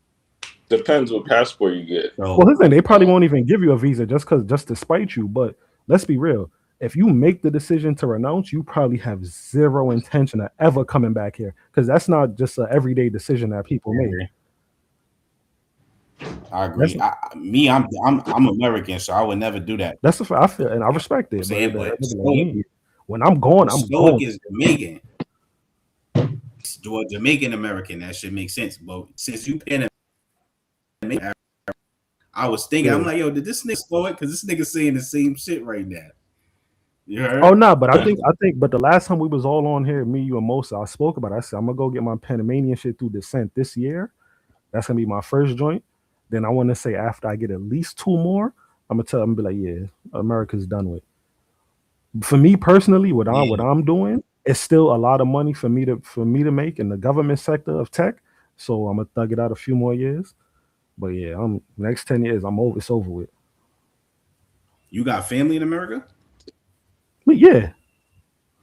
Okay. Nigga, my mom, my pops, my nan, everybody, with the exception of my family. I'm not gonna hold you, bro. In Panama. Listen, I'm only trying to come back to the States for like 2 months just to see my fam. I do not want to live it, bro. I'm not gonna lie. Yeah. You heard? Like, before I came overseas, bro, I'm like, yo, I'm gonna get a house. I was planning on getting a house upstate because it's cheaper in upstate New York because it's cheaper and shit like that. I'm gonna get land, all that, bro. After I came to Thailand and all that, I'm like, nigga, I'm not trying to get it because I'm not gonna be there unless I'm getting a house in New York City, because that's where I'm gonna be when I come to the States. It don't make sense for me to, you know what I'm saying? Because I want to get a house in Japan, bro. You know what I'm saying? I'm trying to get a house in Tokyo, my nigga. A house in Tokyo and a house in the States just for when I'm in the States. But yeah. No, I decided I don't even want my first property to be in America no more. Nigga. I'm looking at real estate in Panama right now, gangster. Yo, I've been on the same shit, man. I was like, yo, I'm gonna buy a house, and I'm like, man, I don't even think I want to buy a house in the States. I think I'm gonna buy some shit overseas. That's why I'm going home, because I want to get everything in order, because I'm gonna start filing for like visas and citizenships and shit like that. I'm like, nigga, I wanna come through here and stay. I'm tired of just fucking around. Like right now I'm fucking around, but it's like, if you gonna build a life somewhere, you gotta build a life. Now I don't know about renouncing the citizenship. I don't know how that could count against you. Or if you try to fly back into America, do you go through the whole like needing visa access to come back into a country you were born in? I don't really know how that works. No, you will need a visa, and like I said, they might deny it just to spite you once they see you renounce. It is what it is. I don't think I'll have an issue. Go ahead. I got British citizenship, so I don't think I have an issue. I think it depends on the city. I got to answer the chat. He said, how you a sovereign? I'm not a sovereign. He said, how you a sovereign citizen, but you got a U.S. passport? I'm not a sovereign citizen. I'm a sovereign. I'm not a citizen of the U.S. And I do have a United States passport as a state citizen. When I come back to the U.S., they check me heavy because I don't pop up in their system, but they know I got a passport. The only thing I have is a passport. I don't have a driver's license. I don't have any kind of license. And to get the passport, I filled out the passport a certain way where I'm not a U.S. citizen, but I'm American. There's a certain way you could fill it out. Oh, and I guess it depends. Like if you do renounce, I guess it depends on the passport you have from the other country if that country has a visa-free partnership with America. Because like the other dude said, he got a British joint, so I guess he could come back to the U.S. no problem, even if he renounced. Because I don't think Britons have to apply for a visa, right? Well, they got something called, it's like an ETA. So it's like you apply for it, like $14 good for 2 years. But it's not, it's just like a, yeah. I mean, I've applied for it before. I've used it to travel to America on my British passport. But they grill you at the fucking airport.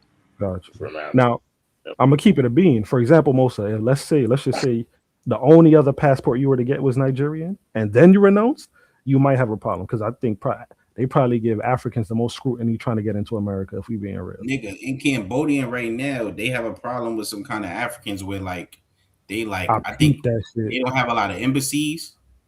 Yeah. It's really no African embassies like that.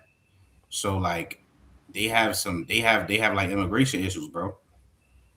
And I never thought about that. It's not a lot of African embassies everywhere. I'm gonna just pay my taxes, my nigga.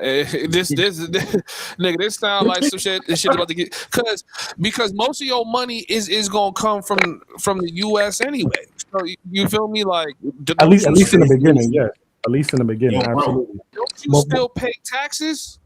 Okay, so let's say you're not a citizen, but you making U.S. money, don't you still pay taxes? Or I'm tripping? Yeah, you have to. And that's another issue with America. No matter where you go, no matter how long you're out the country, they still want you to file a fucking tax return. Niggas don't got time for that. But there's ways to circumvent man. I'm gonna just pay my taxes, bro. That shit sound. You feel me? Like even me making money through my own business, I gotta pay more taxes than a regular nigga anyway.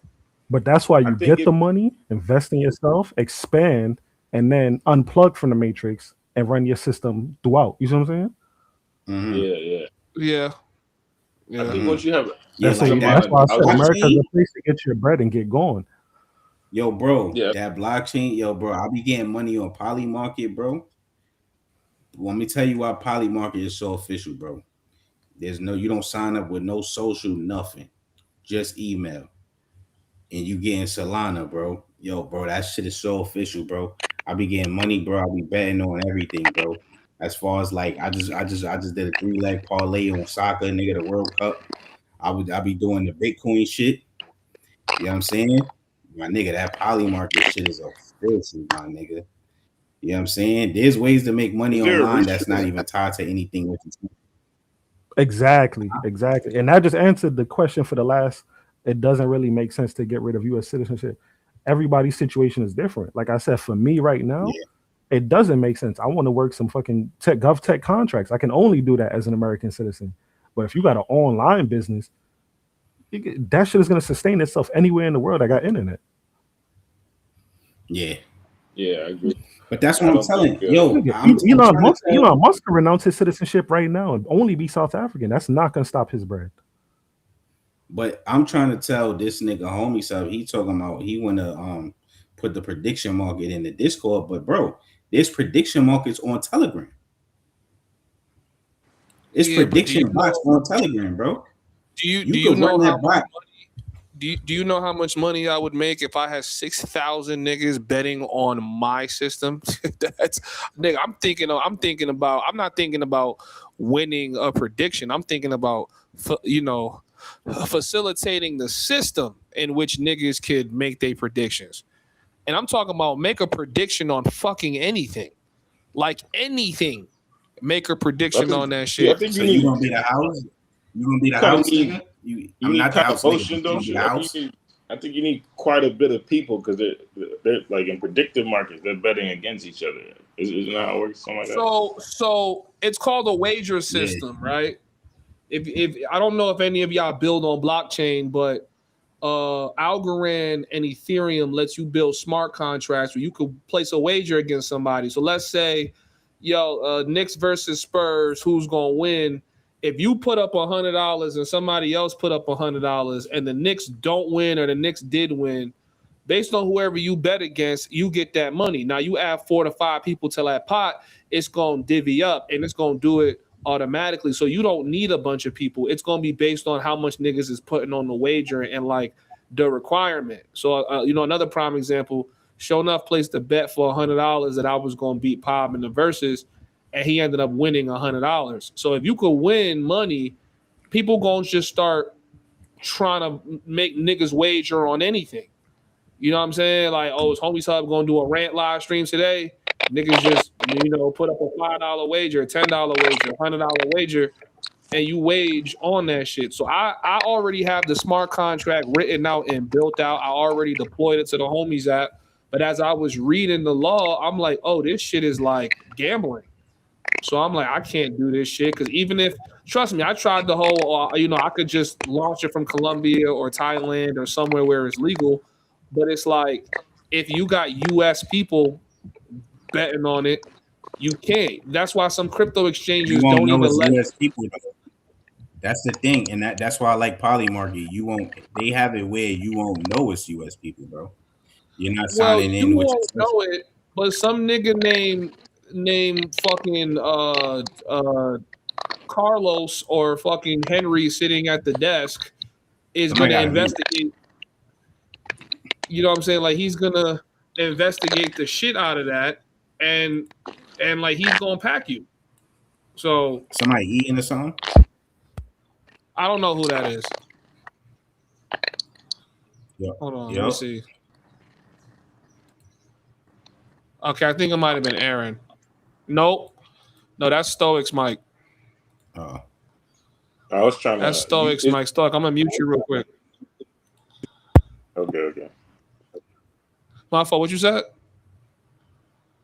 This nigga Stoic drinking a juicy fruit. That's what that should sound like. One of them boxes. Nah, I'm running the app through the web browser and shit on my phone. So I'm trying to see if there's an app. Cause like when I'm trying to basically.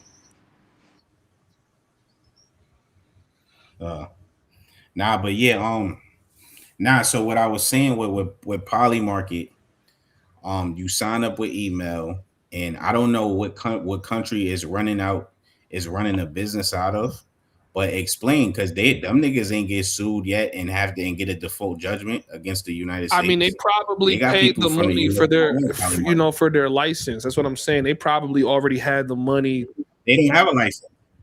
How you know that though? Kalshi is the only Polymarket operates in the U.S. now. Yeah, Kalshi is licensed. I think, from my understanding, it don't. Well, they have a U.S. No, they have a separate one. Hold on, let me elaborate. Yeah, they have a separate one that they just instated this year, but people was on Polymarket for years using VPNs. U.S. citizens.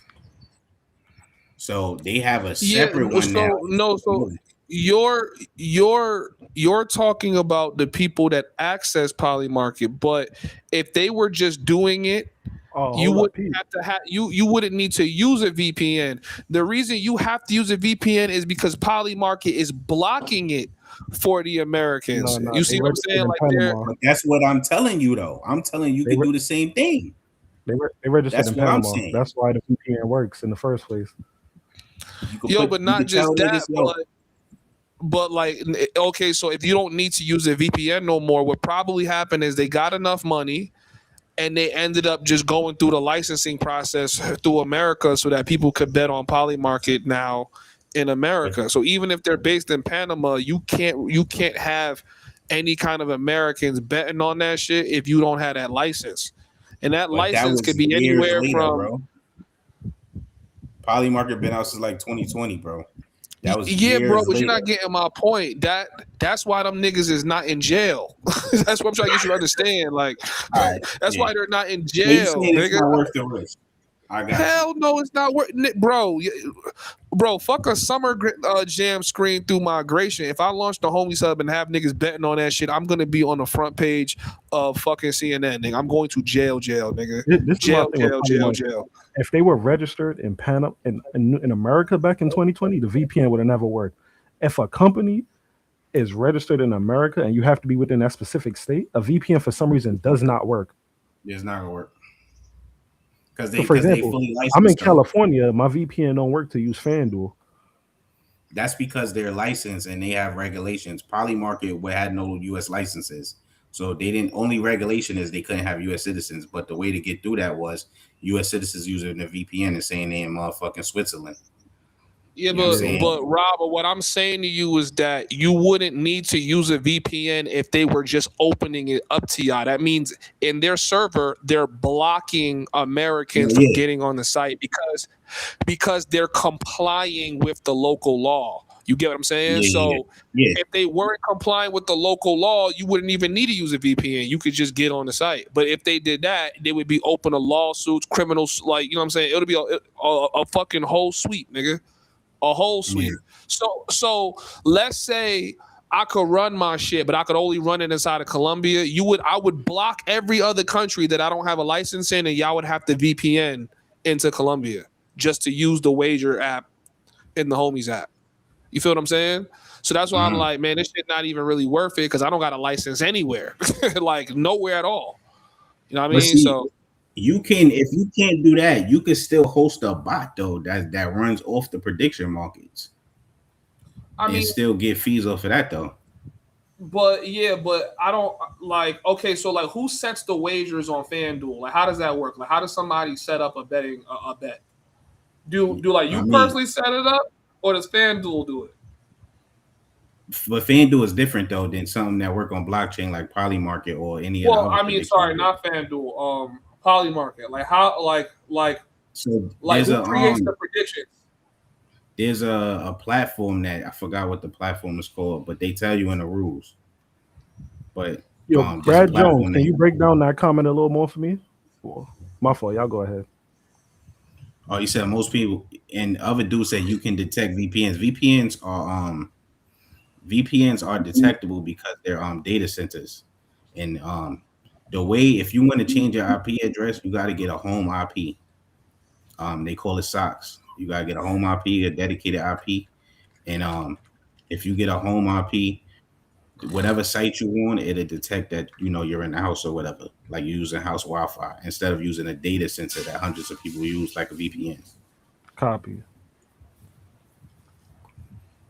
FanDuel decides the odds from the sportsbook. Yeah, that's why I like Polymarket, because even when you sports bet or whatever the case may be, if you do anything on Polymarket, like there's no house that's deciding the odds because they juice the odds. If you go on FanDuel, they gas the odds up.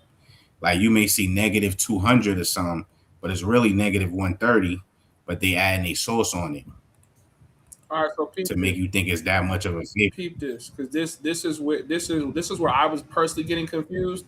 So no, Polymarket does not have a traditional gambling license because it does not operate as a sports book or casino. Instead, the platform secured the right to operate nationally by acquiring a federally regulated derivatives exchange overseen by the Commodity Futures Trading Commission. Because the platform is regulated as a financial exchange, its contracts are classified as financial instruments rather than sports bets or wagers. So for me, I would operate in the wager territory, which would probably make me need that gambling license. This allows Polymarket to operate uniformly across the country without needing an individual sports betting licenses from state and gambling lottery commissions. However, this unique federal classification has sparked major legal and regulatory clashes with individual states. State gaming boards argue that Polymarket contracts function exactly like an unlicensed sports betting and violate state laws. And see, this right here, you need money to even be having these arguments with niggas, which I don't have.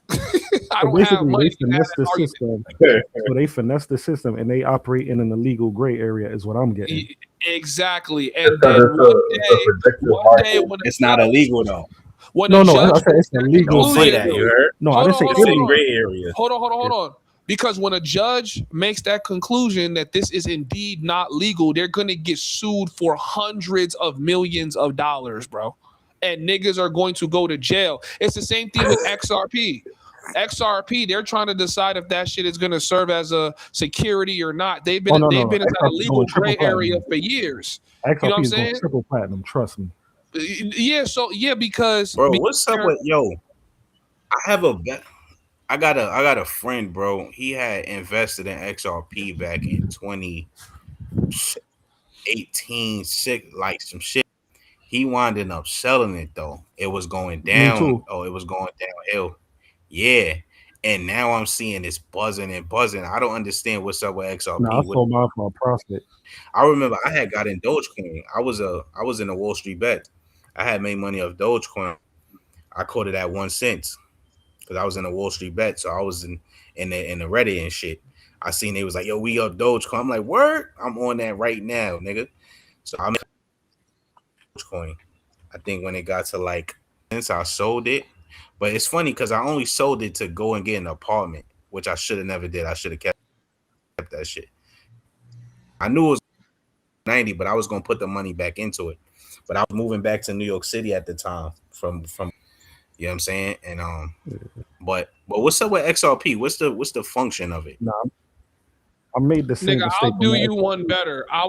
I got paid $15,000 in XRP in 2022, and I watched that shit 5x.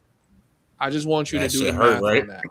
That shit hurt. Nigga, what, bro? That shit Nigga, I did hurt. the math on how much money I lost out on by selling my crypto.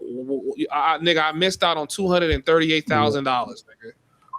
No, I definitely took That's some a ticket, L bro. for XRP. The good thing with XRP though, it's still priced low enough that if you buy it and you keep buying it until it hit $5, you still go triple platinum.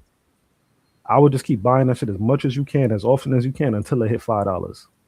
I don't really know the function of XRP. I don't really know. I remember when I was building for them, I couldn't really figure out what their significant technical advantages. And I was tapped in with a lot of niggas that worked for XRP, like, you know, and it's just I never could figure it out. I just knew they had money to give niggas. But right now, a lot of their I don't influences. understand. Like So you said, basically- they're trying to figure out whether it's legal. No. So it is, and it's been court cases for it already. Yeah. That's what I'm It's saying. legal So now. I don't. That is. But I remember when it was news like, yo, our Ripple was shit. It's shit. It's a shit. It don't got no real function, or the function don't make sense. And then all of a sudden, the news just changed. Like, nah, this shit is functionable. It has this certain function, and like you said, they was going to court about it. I really didn't understand what the fuck, what was like, what is it? It's a bridge. It's Like, a what's bridge for the- financial transfer. It's basically like creating a fast, low cost way to transfer actual fiat currency. So it's pretty much like a bridge between me and you sending money to each other through different processes, no matter where we are in the world. You feel me? Yeah, I gotta see how that works. I gotta It's understand really no exactly. it's really no difference than like Ethereum or Solana, but the benefit it has over like a Solana or maybe an Ethereum is they're tapped in with the governments. So the governments are more willing to accept that as currency and allow it to work.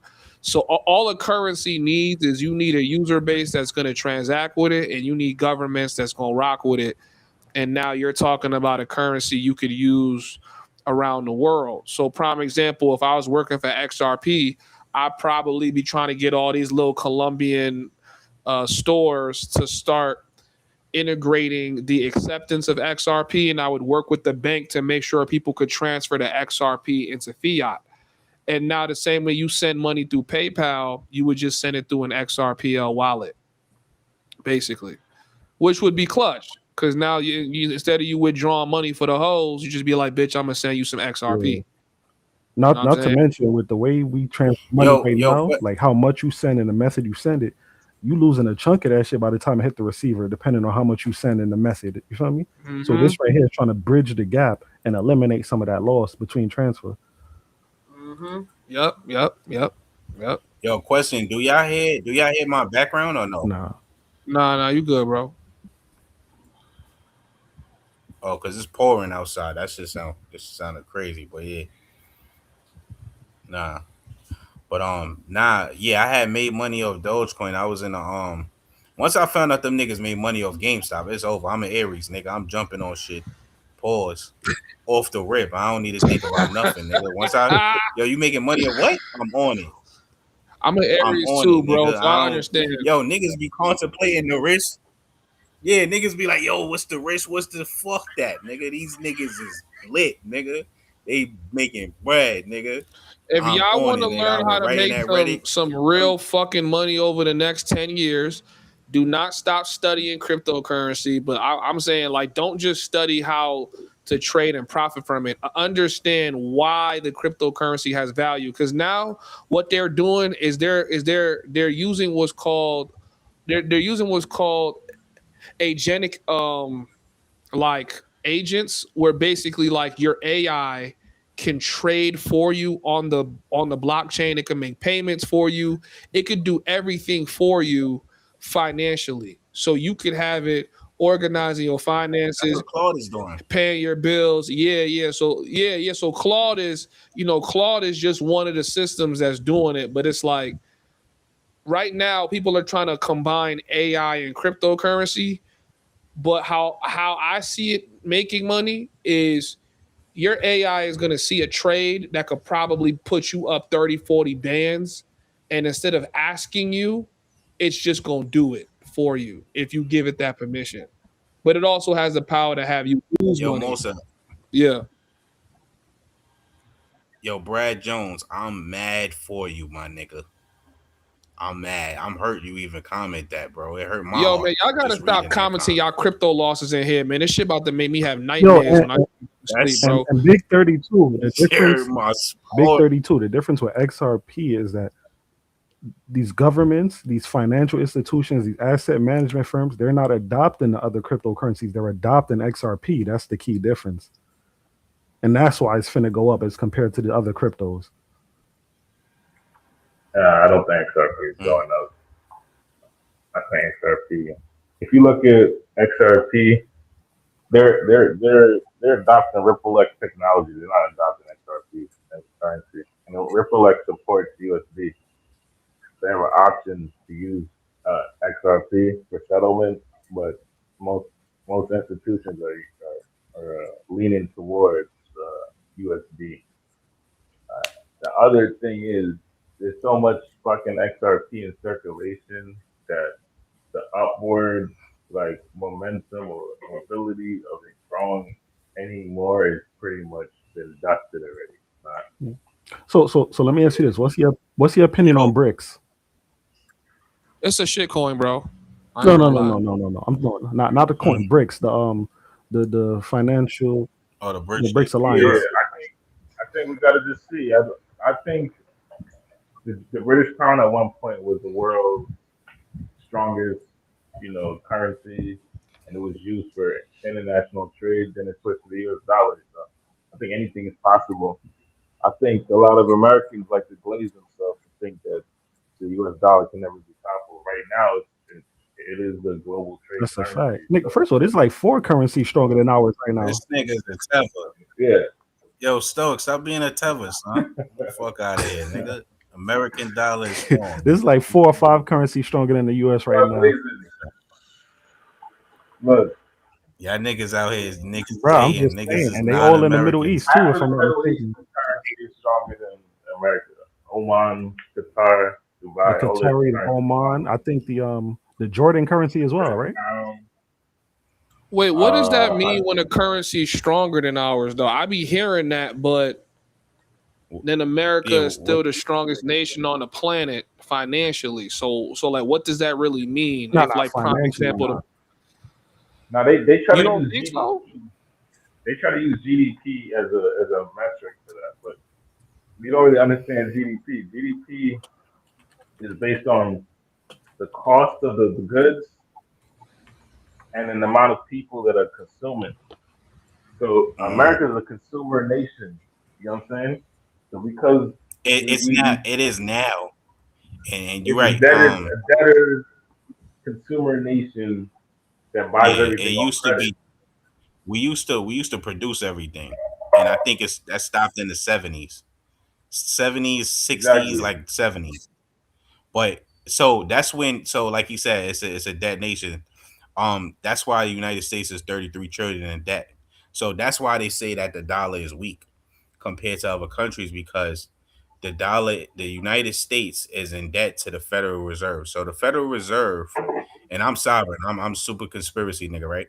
But the Federal Reserve is the corporation that prints every country's currency, right? It prints US currency, it prints Chinese yuan, that comes from the Chinese Federal Reserve. It prints Thai baht, it prints every country's currency come from the Federal Reserve, right? And that's what we call the small hats. They run the whole world through currency. Now, the United States, and this is not talked about enough, the United States goes to the Federal Reserve to print its currency, right? The US dollar. Now, they usually tax every dollar, right? Not only do they tax every dollar, if I'm not mistaken, I think every dollar that's generated, you can multiply it times 9 in the US banking system. So it's some whole bullshit that's going on where basically you don't have enough money to pay every tax on every dollar that you get loaned from. The tax they're talking about is the bond.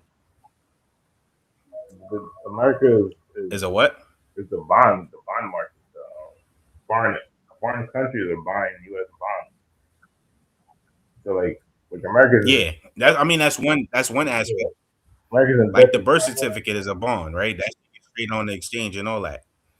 You know what I'm saying? But that's one aspect. You know what I'm saying? But basically, the U.S. is 33 trillion in debt to the Federal Reserve. So that's what makes the dollar weak, because it can crash at any moment. Exactly. And to build on that, there's several factors that determines the strength of a country's currency, and part of that is something that America is destroying on its own, which is cultural appeal and global influence. Prime example: nobody else in the world is feeling what happened with Iran, right? So even that negatively impacts a country's currency, because that affects who wants to do business with you, who wants to come to your country and give you their manpower, who wants to trade with you, who wants to import, export, etc. So yeah, it's a whole lot of features. And like you said, it could crash at any time. The internal stability of a country also affects the strength of the currency as well. Yeah, so Poor Shot Delivery said the Federal Reserve only manages the United States dollar.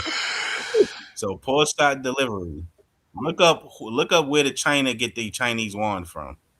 Look up every country. India rupees, look, they all have every country. Oh, hold on, let me. And those Federal Reserves are all connected from one. The U.S. national debt is approximately $39.3 trillion. This represents, you know what's crazy? I remember back in 2013, bro. My best friend, he used to always talk about, yo, we 13 trillion. I think we was like 13 trillion in debt back in 2013, my nigga. Yo, we 13. No, I think 2010 it was like 7 trillion. By 2013, it was like, yo, we was 13 trillion. And niggas was been talking about, yo, this shit gonna crash, it's over. Nigga, we 36 trillion in debt. Basically, what that mean is money right now is an illusion. There is no money in the United States, right? This Federal Reserve note is just promissory notes that the Federal Reserve give you until gold and silver come back in circulation. But there is no money, though. Yeah, it's not gonna happen. They went up the gold standard during the Nixon era. But I look, as far as, and that was supposed to be temporary, and they just made it permanent. But you know, that's a whole nother. Yeah, I mean, but that's the thing. Fiat currency, meaning paper money, is a double-edged sword. So yeah, we could just print more, but the issue is you have nothing backing it. So as America continues to piss itself to hell, it's like, yeah. You do have something back in it, nigga. You have the slavery of all of all human capital across the planet, where you get doused in imaginary debt that you work for the rest of your life to pay off. And what your debt really does is it builds companies, it builds corporations, it pulls the collective unity of humans to build things to try to excel mankind forward, or AKA excel the pockets of niggas like Elon Musk. So that's what it's really backed by, but they can't say that. So they got to tell you, you know, like what you're going to receive for these, once you trade in those promissory notes. But there's not enough gold in the world to match how much money is currently circulating on planet Earth. So, so like, like filming, like, what are these dollars really buying us? Yeah, true. Plus another issue too, like you just said, is that's typically what it's backed by. But unfortunately, or fortunately, depending on how you look at it, less and less people every day are believing in this American dream. Which is why you have this mass exodus where even white people, the top of the food chain over here, is leaving in droves. Less people are coming here in record numbers. Like people don't even want to come here anymore. So it's like, yeah, Trump done fatten up his pockets and the pockets of his cronies, and now it's like this whole shit going to hell. So for all y'all That's people, what every president does, though. That's every president. Nah, you talking too crazy, like bro. Never like this. That's every president, nigga. All I'm gonna say is, for all of the people in the chat that was saying there's no sense and renouncing your U.S. citizenship, all I say is I hope y'all niggas got a plan B. Hey man, 2030 gonna be rough. Because I promise you, Trump got a plan B. Well, we know for a fact he's a dual citizen of Israel. We know that for a fact. And who else? Who knows where else? Yeah, I see Nomad Capitalist, nigga. He got like 5 passports. He never going to jail. You know, it's crazy when Jay-Z first said that shit. I ain't understand it. I was young and dumb. You feel me? Yeah, I ain't get it either. Yeah, I was young. Yeah, once I became a passport, bro, I'm like, oh yeah, I got 5 passports. And then these countries, bro, I'm starting to see more cameras though. I am, and throughout Asia, I'm starting to see more cameras and more surveillance. But generally speaking, like you could really go off the grid, my nigga. And then you combine the passports with the permanent residencies. So some countries you get passports, some countries you just get permanent residencies. Mix it up like that. You feel me? I already got. Yo, chat, we got 125 people in the building. We've been on stream for 6 fucking hours. Y'all been watching. I can't even believe we still have this many people for this long, and we have 50 something likes still. Come on, bro. Come on, bro. Like, did some of y'all fall asleep with the stream on or something? I like that. I'm telling you, if I could do it in the next 2 years, oh yeah, I need that Cambodian passport in the back pocket too. Bro, but why rush to renouncing? Wait, hold on. Okay, hold on. Because now let's have the serious conversations. Do you intend on making millions of dollars in the next 2 years? Like millions upon millions of dollars, real millions, not no 1 or 2, like 50, 75, 100 million. Even two. So being fully real, being as realistic. Oh, we're going Aaron Tommy. So being fully realistic and transparent. Realistically, no. Can I see myself doing that in my lifetime? Absolutely. In the next 2 years? No. Now, I could see myself hitting 5 in the next 2 years. I'm confident enough I could do 5 in the next 2 years. Yeah, I think I could do that. But let's see, 50, 60, 70? Nah. Nah, because I'm saying, because what's the point in doing the renouncing? Like I feel like we gotta talk about what you lose when you do that shit. So notice I said if I can get the Cambodia in the next 2 years, I will. But my plan to renounce America isn't for another 10 years. Are you in Cambodia? Okay. All right. My plan to renounce isn't for another 10 years. I'm not in Cambodia. Yeah, because to get Cambodian citizenship, it's gonna take you probably 5 years if you go through the Cambodia my second home visa. Oh no! That's what I'm saying. That's what I said. I would buy that shit outright. That's what I said. If I could do it in the next 2 years, you could do citizenship by investment. You could do citizenship by investment. Yeah, I think you paid $300K and you straight. Nah, it was $300K. They updated that like a couple months ago. No, it's like 300 something, but then with the fees and all that, and they fees is crazy. You're looking at upwards of $500,000. How much is probably like $500,000 total. It's like $3 million right now, bro. Already? Wow. Yeah, they updated that shit recently. Oh, if it's $3 million already, I'm cool. I don't need that shit.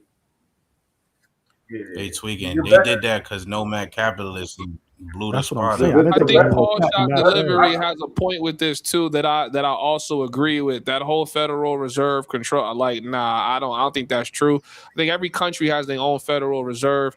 In America, we have 12 Federal Reserves that all stem from one, but I don't think they're in every country. So he's saying China's version of the Federal Reserve is called the PBOC, and it has no relation to the U.S.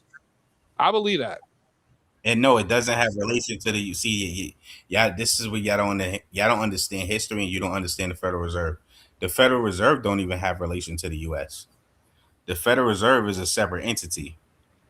That's why the Yeah, but United its States is in core debt to the Federal job Reserve. The is Federal Reserve is not a part of the U.S. its core job is to regulate the financial system of the US, even though it's not actually a part of the US, which is actually pretty funny. That's how you know this whole corporation shit is real. Because how the fuck you print all the money we use, but you're not a part of the US? Anyways, but yeah, but now when it comes to China, whatever system that is not the same in China. You get what I'm saying? You feel like the U.S. tries to put a Federal Reserve in every country it could dominate. It's gonna put a Federal Reserve in Venezuela for sure. That's gonna happen. You know what I mean? But hold on, I just It's a pulled up the $1 million information on investment. Cambodia. It's $1 million So investment or the investment $3 route million. is $1 million, and the donation route is $3 million. Either way, they could fucking kick rocks. Because yeah, countries typically don't even raise their investment for citizenship that fast, that high, that fast. And I know it's not a bunch of people going over there and buying it either. It's been around. Nah, there's a lot of Chinese that's a part of the reason That's who why. boosted it. Because it wasn't Western. It was definitely the Chinese that boosted it. Because they got a lot of they do a lot of money laundering throughout the rest of Asia. And there was a lot China of got a central bank though for scamming. sure. There's a lot of scamming. China launders so much money throughout the rest of Asia, it's not even funny. Yeah. But I ain't gonna lie, I mean, man. Us color folk gotta get our financial game up, man. these niggas is on another level, bro. We still, playing Connect Four. These niggas is laundering money through systems and buying land and shit. Niggas is printing money and buying land, bro. I'm gonna be generous right now. If niggas, whoever here right now, listening, if niggas is not already rich, if you don't get rich by 2030, it's clipped. You permanent underclass if you don't get rich by 2030. Oh, you want some super world? What's it? The World Economic Forum shit. That's just what it is. Because this fucking that's what they saying. The gap between the rich and the poor is widening. They're gonna eliminate the middle class entirely. Nigga, I think it's clipped for you in America. I don't think it's clipped for you worldwide. Think about it though.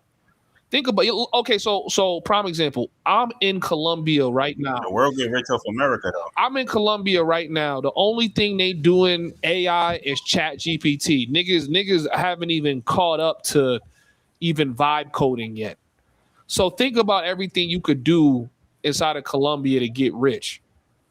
You know what I mean? Like I feel like there's a lot of ways to get rich in other countries, but yeah, I definitely think in America, 2030 is clip. I don't think you're gonna be able to do a single fucking thing that's gonna make you a multimillionaire that somebody can't just do. That's rich already. Bro, even if we getting rich in other countries, it's off the strength of us being Americans and using our American resources and our access to America. What you was gonna say, Stoic? I was say, why don't you just build a staff and get 500 to 3,000 people to sign up for your staff, subscription based, $50 a month, and sell that. You sell that, you're gonna make millions off of that, and then that put you. Well, I mean that's my plan, but I think somebody dropped the article like, if you want to get rich, you got to make content because a lot of people are not even clicking and converting off of ads. I don't know if that's real or not, but like you got to basically put somebody who's already garnered attention. And I don't know if y'all noticed, YouTube has been segmenting attention. So you could put out a YouTube video and it blow up, you get millions of views. Nowadays, that doesn't happen anymore. And I think I see that happening across different social medias. Like, it's like they're like doing that? Your reach.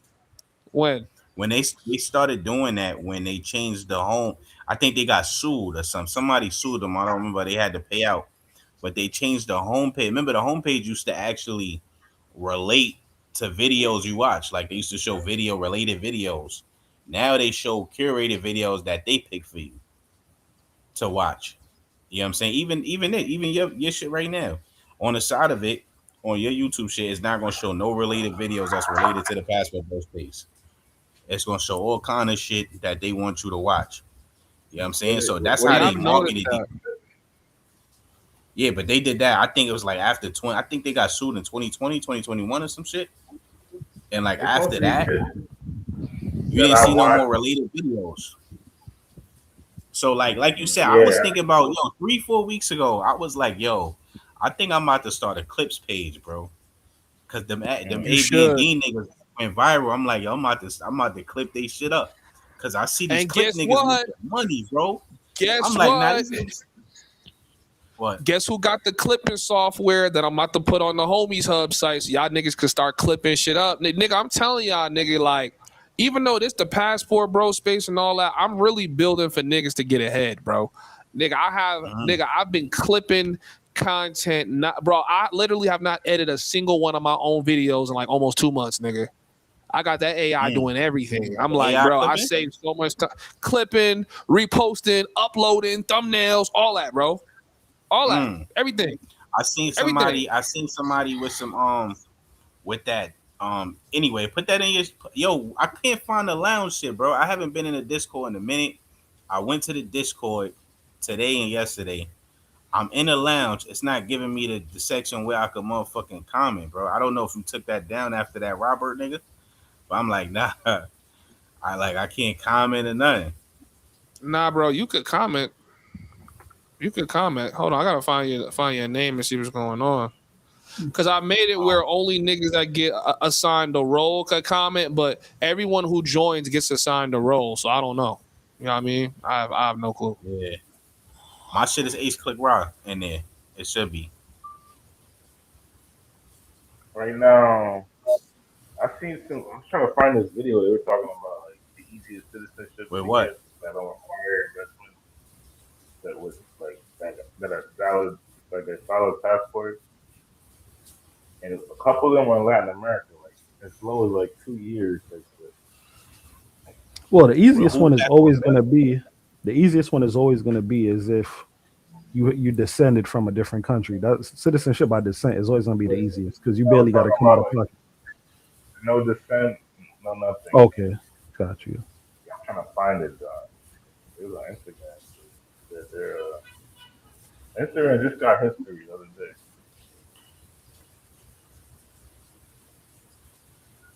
But like, I think you don't see it if you just scrolling on your page. I probably would subscribe to this. I might find it at some point. Most are saying the yo, same bro, thing you saying you saying I'm saying the same thing about the internet, but look at how many people really actually got mega rich off the internet, bro. You know what I'm saying? Like, yeah, people made some good money. Yeah, you feel me? But like, if you like in this tech shit, you can't do what everyone is advertising make money. You got to do what nobody's willing to do that make money. It's kind of like, okay, everybody got the vibe code. Let me code an app, get people to pay this much money, and then I make bread. But no one's talking about all the work you got to do. And it's like people got to have trust in you. So it's like you got to really be a content creator. Like if you want to make money today, you got to be releasing some sort of content. Elon Musk is on Twitter and then he do his little like tech demonstrations and shit like that. Whether you want to admit it or not, that nigga is making content and is building trust in people and people saying, shit, that SpaceX shit going to take off. Here, let me buy some of that. But if you not willing to do what other people are not willing to do, you know what I'm saying? Like you're gonna just be stuck with an app that's not making no money. You feel what I'm saying? So right now, it's the easiest thing ever in the world to launch an app, launch a website, launch this, launch that. But how are you gonna market and push that shit? How are you gonna get people to get on it? Because and then on top of that, there's so many people making content.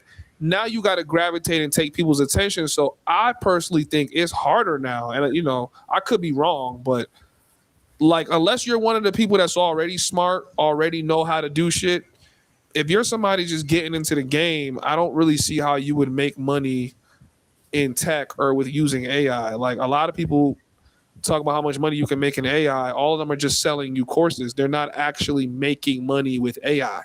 Right? Like the one guy that used AI. Like you can Wait, hold on, use Scott. Let me turn your AI. volume because you coming in low as fuck. Hold on. Yeah, he mad. He been low, bro. I was trying to figure out like it's probably Say what because you it's said been again, on. Stoic. I think you can use AI as a tool, but you can't just know nothing. You know, they be making these videos like, oh, you know, hook this AI up to this one and then start an e-commerce store and shit like that. I don't know if that's going to be successful for most people, but like if you like, for example, you code, right? I'm sure you use AI to some extent when you was building an app or whatever, right? So like Bro, if you can use I've that. gone full time AI, nigga. I don't even code no more. I just make sure I check the code, make sure shit don't look fucked up. But nigga, I'm a prompt god, nigga. I know exactly how to talk to the AI so it codes the shit the way I want it to, debugs it the way I want it to, audits the shit. Like I could push solid code all the time, and on But top what of AI that, you use? The Claude shit? so now I use Claude. I was using Chat GPT. People don't know That's this, but when cloud. Chat GPT first came out, it was capable of coding an entire app when it first came out, and then they dumbed it down and made it stupid so that it couldn't code Yeah. anymore. Yeah, nah, I already know. I got the dark web AI. You But know what I'm yeah. saying? Now I'm making my own language models now because I'm like, they be trying to like restrict you from doing certain shit, like, oh nah, I can't do that, or nah, this violates my own. So I'm like, fuck that. Make your own language learning model, right? Make your own and then train that shit because I think that's where the money's gonna be, is making your own personalized AI with no restrictions, which is going to get dangerous depending on how good your shit is. But then you start realizing all these companies only have this value because they're taking our data, they're taking everything that we put on the internet, and they're feeding it to their AI. So these AIs are growing off the live actions of human beings every day, and that's the only reason why they're that good. Yo, bro.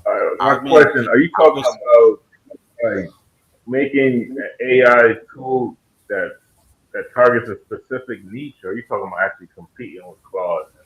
Nah, I'm going niche based, bro. I'm going healthcare. I'm going just niche based, something very, very niche and gonna just hard sell in those areas. You know what I mean? I'm just building a couple things to keep it automated. Like once I can get the homies mobile app running and people can get on there and actually, because right now everything I have for the homies app is still inside of the idea phase. So I don't really know what's gonna work until I maybe a year of people using the app. I see what niggas use it for. Like the Discord we've had for almost like a year. I mean 2 years. Watching what everybody uses it for. Most people come into Discord to receive information. Like most niggas don't even talk, but they're reading everything. Because I see it. So they're just using it like for information. Some niggas want to go to Cuba. They want to read a chat full of niggas that's already been to Cuba. Some niggas want to go to Medellin. They gonna read a chat full of niggas that go to Medellin. Some niggas come there for the drama. They want to read the history of what drama is. So now that I have the homies app, the reason I'm building out everything is because I want everything to be there so I can study what people actually use it for. And then if people are only using it for one or two things, then I'm gonna just trim everything else out. You know what I'm saying? So it's the same thing like an LLM.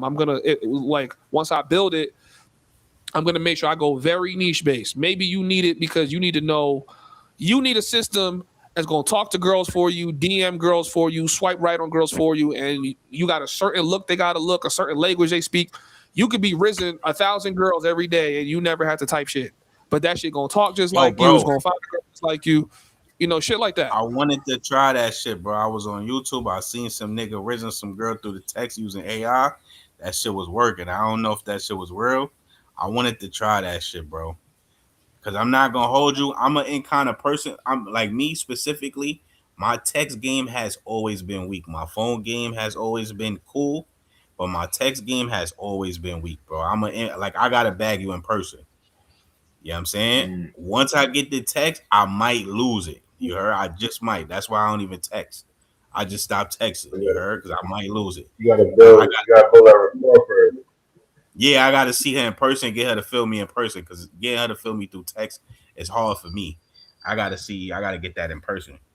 So I was looking to I see just that don't got AI. the mental capacity to do it. I don't have the mental capacity to text nonstop, but I have realized with girls I've met in person, if I would text them a little bit more and be a little bit more consistent, I'd probably have my way with them a little bit more. You know what I'm saying? Like, Yeah, if and you this got is it in from girls person I met in already. person. If you got it, that's why the app shit, like meeting girls online have never been my thing. You heard? Because the text shit, I could never do. I could do video chat, obviously, but the text message shit, like remember the Facebook era when you had to bag a bitch on Facebook through the messenger? I couldn't do it, bro. I was losing the messenger, bro. You heard? Now I that had to. that aim shit was crazy. I had to get on call. Like I got to get on call with you. I can't do the text shit, bro. I'm gonna lose through the interaction. You know what I'm saying? But even now, like, I used to talk on the phone with girls so much, bro. I can't do that shit no more. Like, I can't do that shit at all now. Like, I'm 32, nigga. I'm not calling you for shit. You heard? Yo, come over, or I'm coming over there, or we meeting up there, we meeting up here. I can't do the phone conversations like that no more. You know what I'm saying? 'Cause I used to do that as a teenager. You know what I'm saying? When was I a teenager? 2010? You know what I'm saying? That was the motherfucking Facebook era. You know what I'm saying? Instagram. Remember niggas had Kick? I don't know if Hell y'all remember yeah, Kick. I remember Yeah. Kid. Yeah. You I had got Amy. I got so much pussy off Kick in college. It should be illegal. The way bitches was going from Yik Yak to Kick. Nigga, you meeting up with a bitch you ain't never seen in person before, nigga. Yeah, that was But a I was in wild time. college though. I was in college though, so like I knew that they went to my college. It's just I didn't know what they looked like. But Yeah, it was you like a spoke random about that hookup. college shit. I never went to college, but I imagine you was right about that. Like the college shit, like, bitches don't pay rent, so it's just freak offs everywhere. Nigga, that's You the know what I'm only time bitches give you pussy with zero. Like you don't have to. You put in zero effort. There's no dating. There's no point. A bitch on campus, she lonely. You feel me? Like all that. Oh, take her out on a date, 2, 3 days. Like that shit is just non-existent in college. Niggas, niggas and bitches just fucking like dogs. Like she like you, she fucking. That's it. Look, in Argentina, you Yo, can get a citizenship. I was gonna say you can get a citizenship in Argentina in 2 years, and you could travel visa free to 170 plus countries. Just So one damn near problem. strong. Just one Yeah. problem. how much you need? You'd have to get a citizenship in Argentina. Racist ass Argentina. Nazi sympathizer, Nazi hiding Argentina. I think if you American, they'd look past that shit and just give you that Mm. visa. Yeah. Black Oh no, black no, man to no. travel. I'm just He talking lives in about being Argentina. around those people. He lives in Argentina. Black man to travel. And he's married to an Argentinian woman. Mm. So what Like about 2 years. Paraguay? Is Paraguay on the list? That's the one country outside of Panama that I would fuck with in Latin America. It's 3 years to Paraguay. Okay. But it says practical time can vary depending on What's the ticket? Yo, How much you gotta pay? all the options I'm saying right now are free. You just gotta live there. So you gotta be actual resident there. Okay. Yo, So what y'all have y'all ever fuck with the meme coins? Yeah, Spark coin. Yeah, besides like Doge and Shiba Coin, yeah, but I don't Yeah, really. besides that. Yeah, I was part of that Shiba cult. You gotta go word? to those That was after. underground coins that still be launching, nigga. You can still make money if you know when the nigga's about to launch a coin. I Like don't when a know. nigga's about to do like an ICO, you catch one of those, nigga, you up. I need to drop a coin and Yo, just scam a few some million random niggas. Discord nigga, bro. Random Discord nigga. Stoic was I hit Stoic up about that. What was that shit he told me about, Stoic, that I told you about? He was like, yeah, niggas do make money off that shit. Nigga DM me. It's some shit that when crypto coins about to launch, they drop your airdrops. Yeah, airdrops. Niggas showed me. He was like, yo, niggas making money off airdrops, and this shit is Usually like when free. you hold a layer 1 coin. When they And got I have early put stage, Stoic into this group. it's this Discord group where these niggas just giving out free airdrops, right? But yeah, I had put Stoke onto this group, and he was like, "Yeah, shit is official. You just got to take the time out to do it, though." But the airdrop shit, though, that shit was kind of cool. But I'm This is looking not into the true. This is not true, bro. This is fake news. You can make your own LLM because it's already open sourced and it's been that way for a long time. The problem is you're going to need a computer that's powerful and runs all day, and you're going to need data to train it on nonstop. You could already pull the basic, like prime example, right? Hopefully this don't land me in jail. So I've been trying to ask Chat GPT. Don't say it then. Well, I mean, hold on. Yeah, don't say it. Okay. Let me pretext. I have no intention of selling drugs. Let me just say that. If you ask ChatGPT right now how to make meth, it can't teach you that. If you ask Claude how to make meth, it can't teach you that. You don't even need to be needing to make meth. You just want to know how it's made, right? It can't teach you that. You gotta go to an app. Nah, they put restrictions, bro. Right. I got a dark web. They tell you how to make that shit. Yeah, but I'm saying you could have your own AI, or I'm gonna just say AI because y'all don't even know what a large language model is. But like, you can have your own. And once I built my own and tweaked it, it told me every fucking ingredient and compound and the proper steps and functionality in order to make meth and cocaine and 2C and whatever else. And I'm like, see, this is the information we need. If I'm asking a question that might get someone sued because it's in the privacy of my own computer and there's no intention to do crime, I can just do that. So now it'll break down something to me like that. And it's like, yo, you want an AI that has no guardrails other than to protect you. It really has no guardrails because these other companies are so scared of getting sued. Someone could say, oh, Claude taught me how to make meth and I started selling it. That's why they try to avoid that situation by saying, no, I'm sorry, I can't teach you how to do that. All right, but depending on what you want to do, you need an AI that's going to be open and free, that's going to do whatever you tell it to do. Hopefully you're going to do shit that's legal. I'm not telling no one to do shit that's illegal, but nigga, in 2026, you don't need no AI that's about to restrict your knowledge. Meanwhile, you got niggas in government that got super AIs that could shut down countries. Like, nigga, we're not even competing in the same sandbox. Like, these niggas is on another level. At minimum, I need an AI that gives me information, just information unrestricted. And I think the government owns OpenAI, right? Nah, bro, it's open source. Do you know how expensive the API? Oh, like you. So you talking about the niggas behind ChatGPT? Do you know how expensive the API cost will be if you had your own LLM? I doubt you could do it, but the ability to scale up would be so hard, bro. You don't need an API when it's running on your own computer. You need an API when you're sharing it with other people. You know what I'm saying? Like you don't. I think what he's saying is like, I don't think you understand what open source means. Like the code is there. You can go to GitHub and just pull that shit. You know what I'm saying? You don't need the API.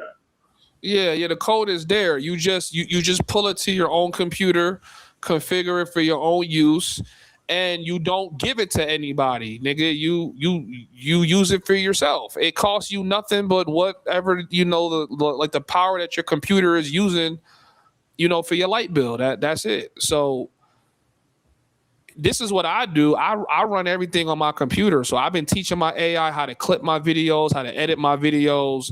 I'm not paying for no storage or cloud or API, nothing, nigga. Besides paying for Claude, I'm not paying for nothing.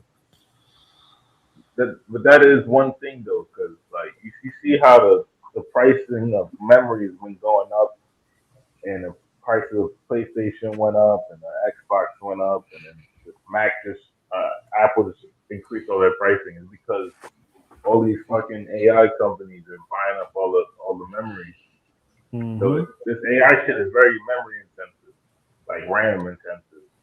Oh hell yeah! You might need a supercomputer if you're gonna, you know what I mean. You might fuck around. You you seen Elon Musk basically he got a town, I forgot what state it was in, but the town was boycotting because they said that he was like their AI station or whatever was like sending out like fucking like what they call that shit radiation or something like that within the neighborhood. I don't know if Yeah, the towns is giving people. I mean, the AI data center is giving people cancer. Yo, and it's loud. It's giving people cancer, and it's all next to towns. Like all these data centers are next to whole towns. You know what I'm saying? And yeah, because they need the water, really so they're using up all the water and giving niggas cancer. That's crazy. Nah, they fixed that water situation already. They're not using nearly as much water as they claim they are because they're doing like, I don't know if it's not called liquid cooling. It's called some other type of cooling where it's like they just reuse the same water, but they like keep the temperature down. So, before, when AI first was like being utilized, they were using like a drop of water for every prompt, which is fucking insane. But like they've like learned how to get that down. There's a lot of money if you could engineer AI data centers to be more effective. But like the price of RAM's going up. Like my RAM is cooked right now on my gaming PC. I'm abusing the fuck out of my gaming PC right now. I ain't gonna lie. Like my shit is constantly running, constantly on. But I'm doing multiple things. I send out cold emails. I have my AI calling niggas at some point, but I got tired of paying for those phone calls. You know what I'm saying? Like my shit draft emails and cut clips. I got my shit working like a slave, nigga. And how many gigs of RAM you running? I think I'm only running like 16 gigs, but normally I run 64. But I can't find no RAM to buy in Medellin, bro. Like I be going around to the little tech centers, and these niggas don't sell RAM. I'm like, bro, I got to get back to America, bro. Like I can't. With the prices now, it might be more cost effective for you to get a whole new gaming rig than it is to buy RAM on its own. This makes more sense. I mean, but you still gonna need RAM regardless. No, that's what I'm saying. Get a pre-built one though, because it's crazy. Now my shit pre-built. See, mine too. It used to be cheaper to buy all the pieces separately, but now Yeah.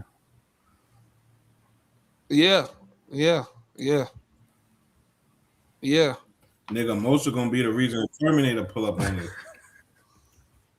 Nigga enslaving the I'm AI telling you, shit. that's the main reason I ain't never jacking this AI shit. That's Skynet shit real. But all right. Nigga, you better start jacking this AI shit, nigga, because it's gonna get to the time where you're not gonna be able to function without an AI. Like it's nigga, I'm gonna be like, right now. Nigga, I'm gonna be like Will Smith and iRobot, nigga. I'm gonna have to be the one to save humanity.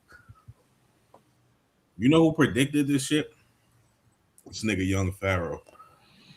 I think like 2020, he said, yo, they gonna use AI to monitor your crypto. They're gonna make crypto the standard. We already know that, right?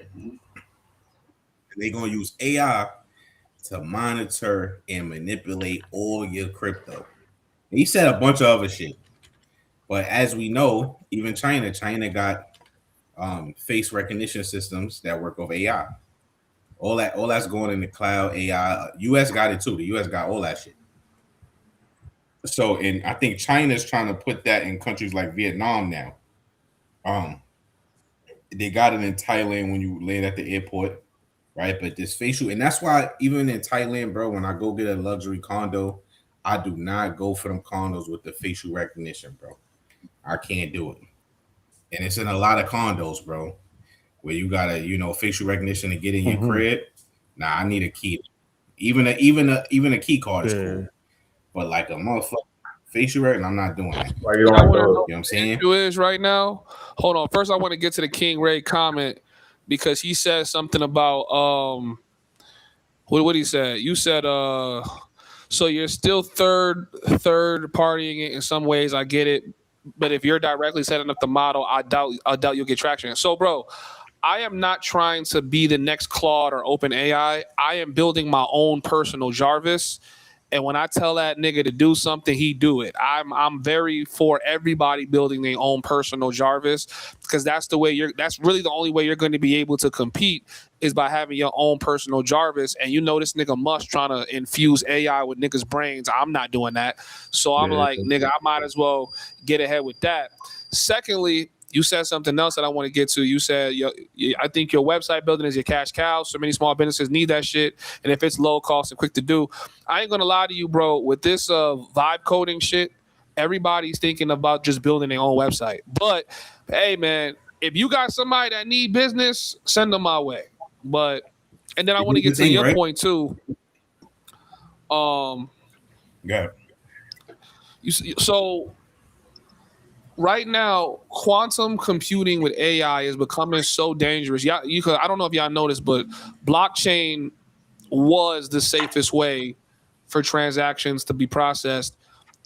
Quantum computing with AI built on top of it is getting to the point where it can rewrite blockchains and rewrite transactions. So if your bank account says 30 million in it, somebody with a really powerful AI can rewrite the blockchain to put that 30 million inside of his bank account.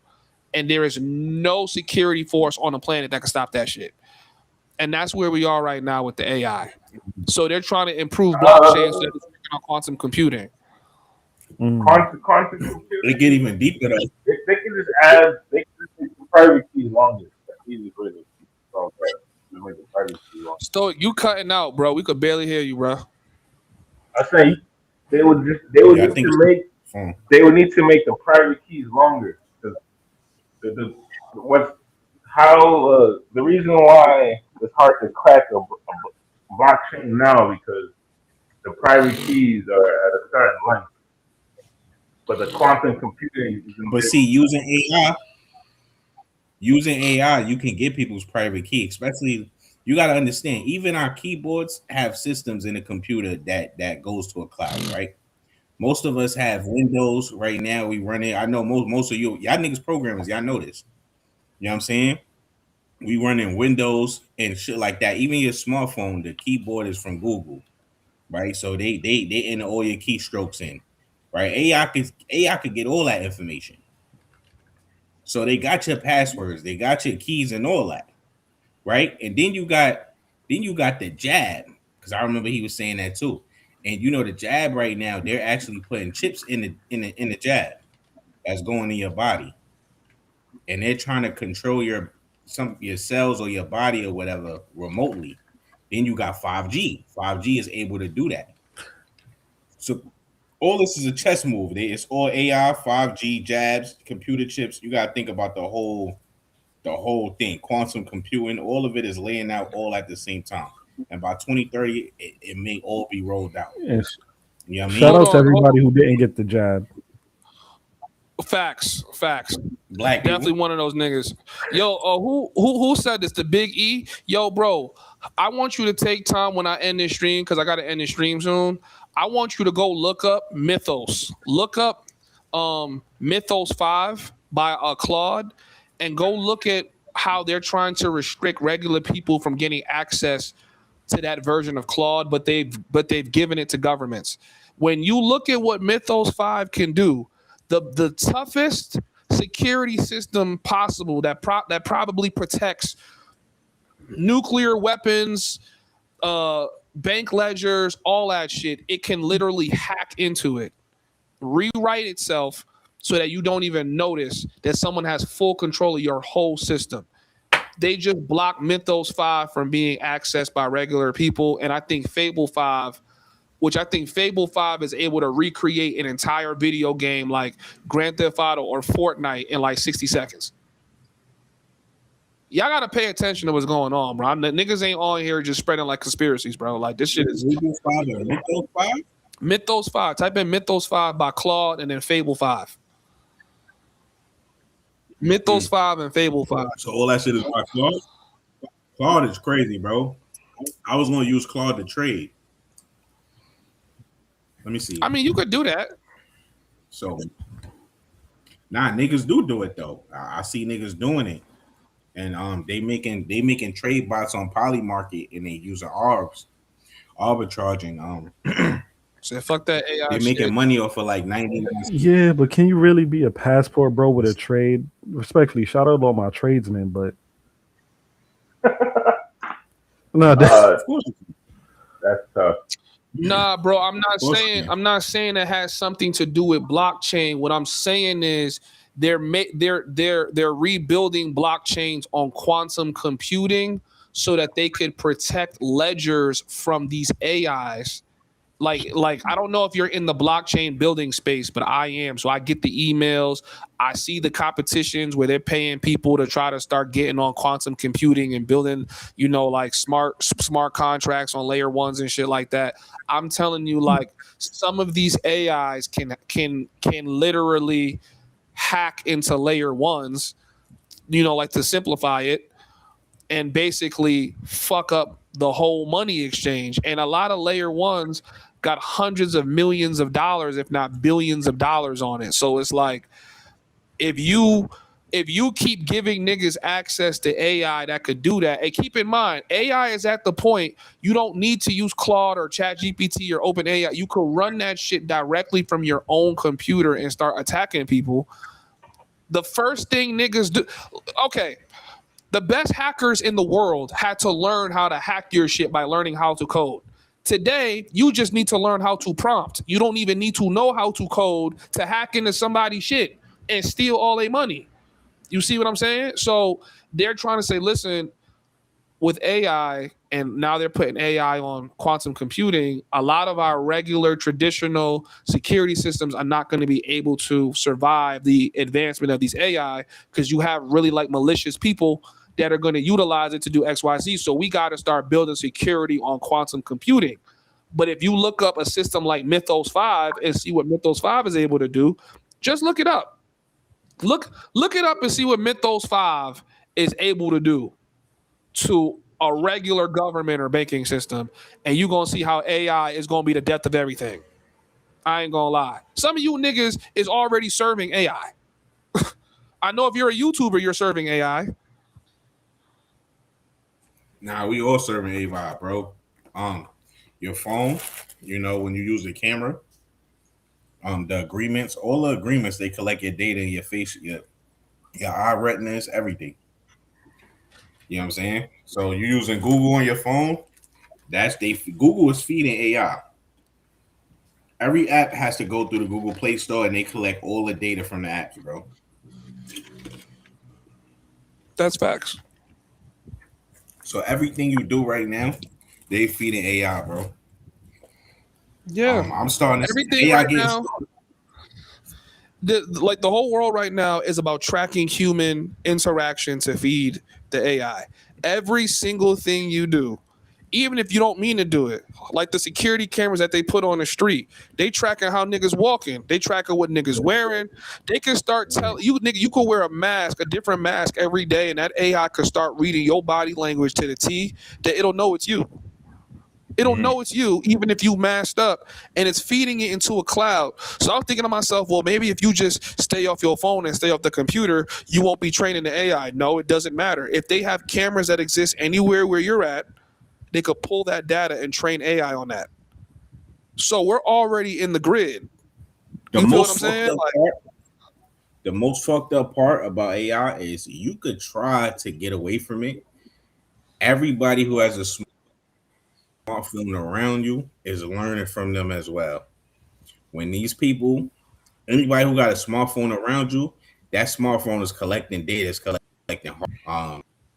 is reading Bluetooth devices around, cell phone towers. It's on Google. Most Androids is on Google. Apple phones, iPhones is on Apple. All this shit is feeding AI. You know what I'm saying? When you in public and you get caught in a public photo, or you got people with cameras and they upload videos and you get caught in a video and you don't know it, that's AI. You know what I'm saying? And this shit is diabolical, bro. It's really some Matrix shit, bro. And we allowing this shit to happen as well. You know what I'm saying? Because this AI shit is not cool, to be real with you. You feel what I'm saying? Like, I ain't gonna lie to you, bro. I think AI was inevitable. I don't know if any of y'all read the Bible or wherever, people that grew up on it, but y'all remember when motherfuckers was building those golden calves and Moses was getting tight and they was worshiping the golden calves? I want you guys to just look at AI as being the golden calf, bro. Niggas are treating AI like God right now. And it's because AI is able to produce shit for them. It's producing tangible, real like results for people. AI is just the golden calf, bro. That's what niggas is I'm about building. to go to another tangent. I don't know if y'all going. Do y'all know about quantum physics and parallel universes? Yes. Not to the level of a theoretical physicist, but enough to understand what you want to say. All right, so scientists prove that parallel universes exist, and that basically beauty is in the eye of the beholder. Beauty is in the eye of the beholder, or basically the observer creates reality, right? They proved that shit, I think, some years back with the double slit experiment, right? Basically, there's parallel universes, right? And there's parallel universes that's ran by AI. I feel like I should be high for this, and I don't smoke. You said what? I said I feel like I should be high for this, and I don't smoke because he was. Oh, yeah, because this is another. This is a non-physical level right here. This, like he said AI was inevitable. And they say AI is the mark of the beast, right? There's Do y'all know about astral traveling?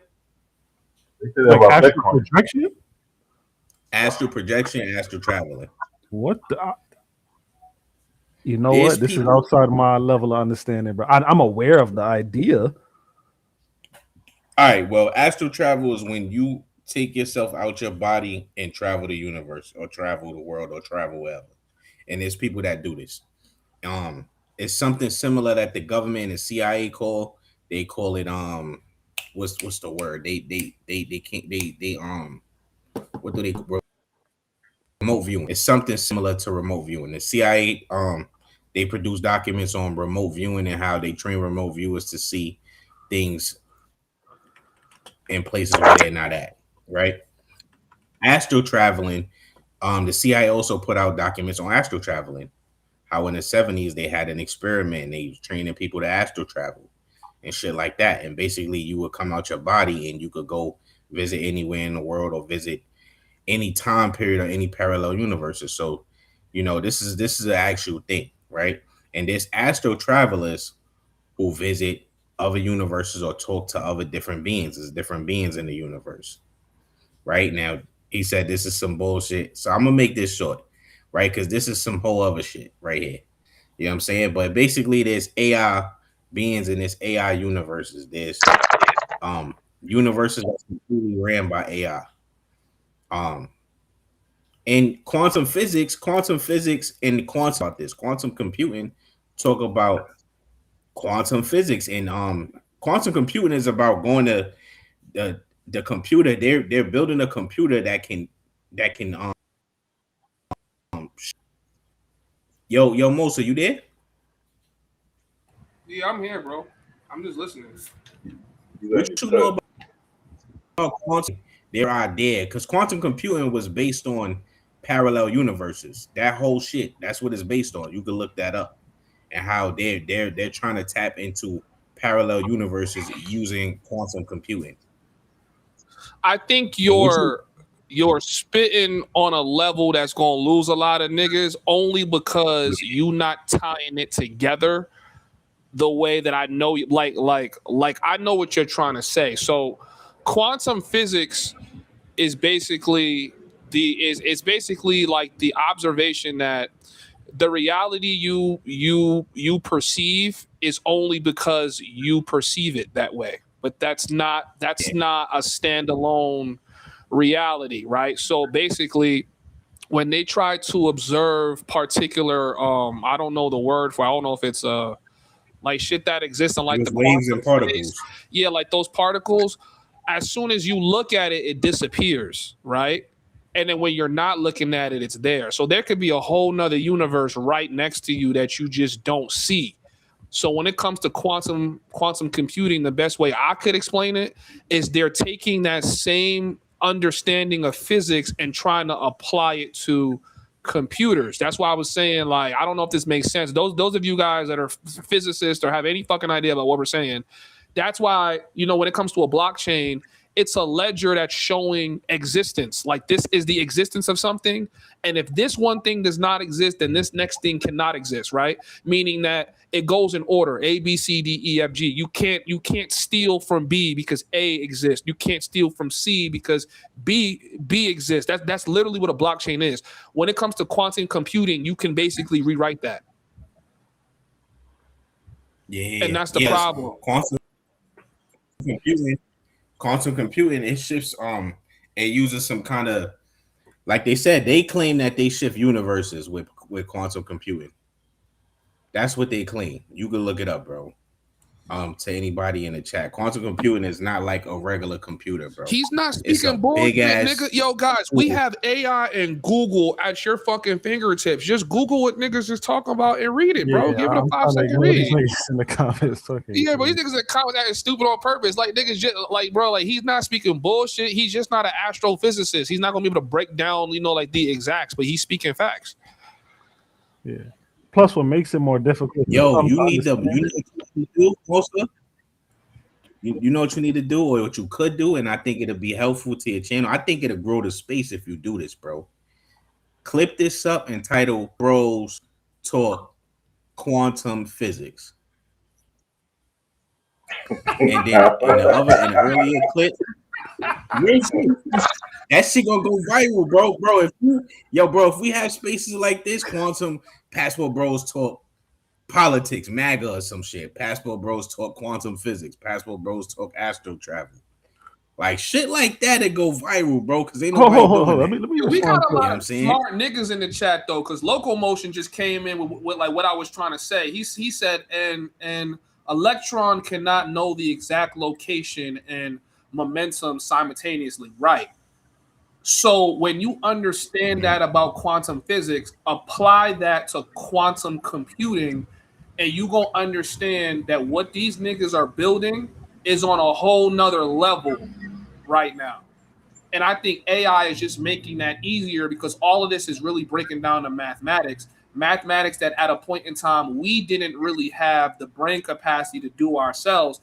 Now AI can spin up 100 niggas smarter than Einstein to figure this shit out, and they work on the clock nonstop to solve these mathematical equations. So now you start breaking into like the physical barrier of just like like reality, you utilizing mathematics. So they're applying this concept to computing. Computing controls everything in our world. Your phone, your this, your that, the weapon systems. So now imagine I'm telling you that they have AI that's able to break down quantum mechanics mathematically and take control of shit.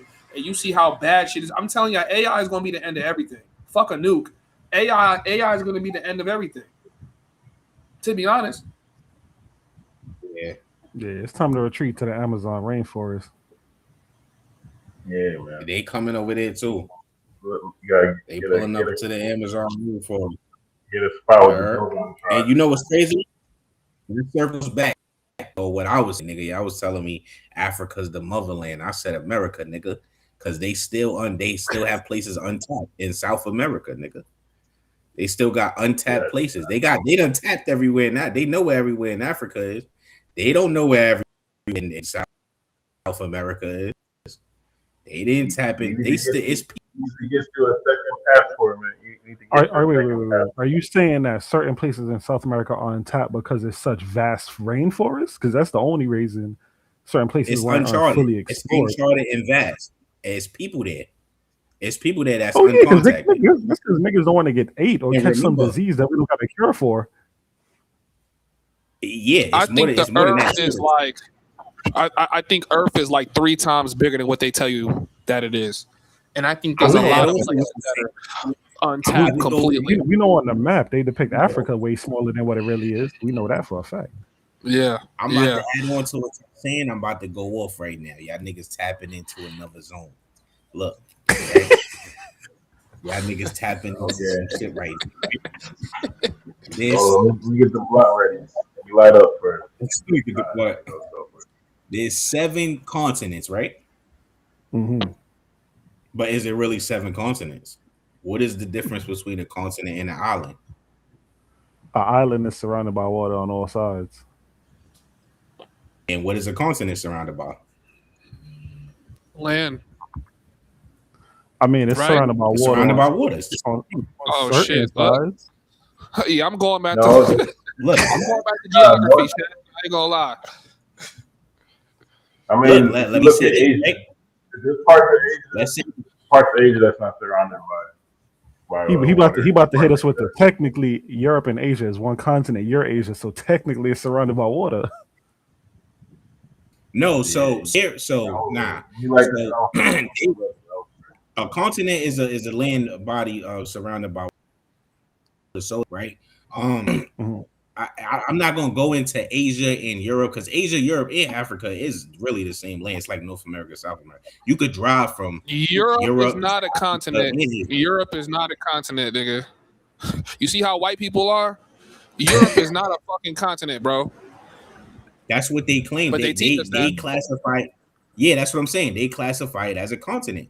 But that's why I'm telling you that basically they do that. They do that to make you think that these, the places on this planet is limited like that. It's 7 continents. But it's because all the continents, all islands. I'm indigenous. I'm American Indian.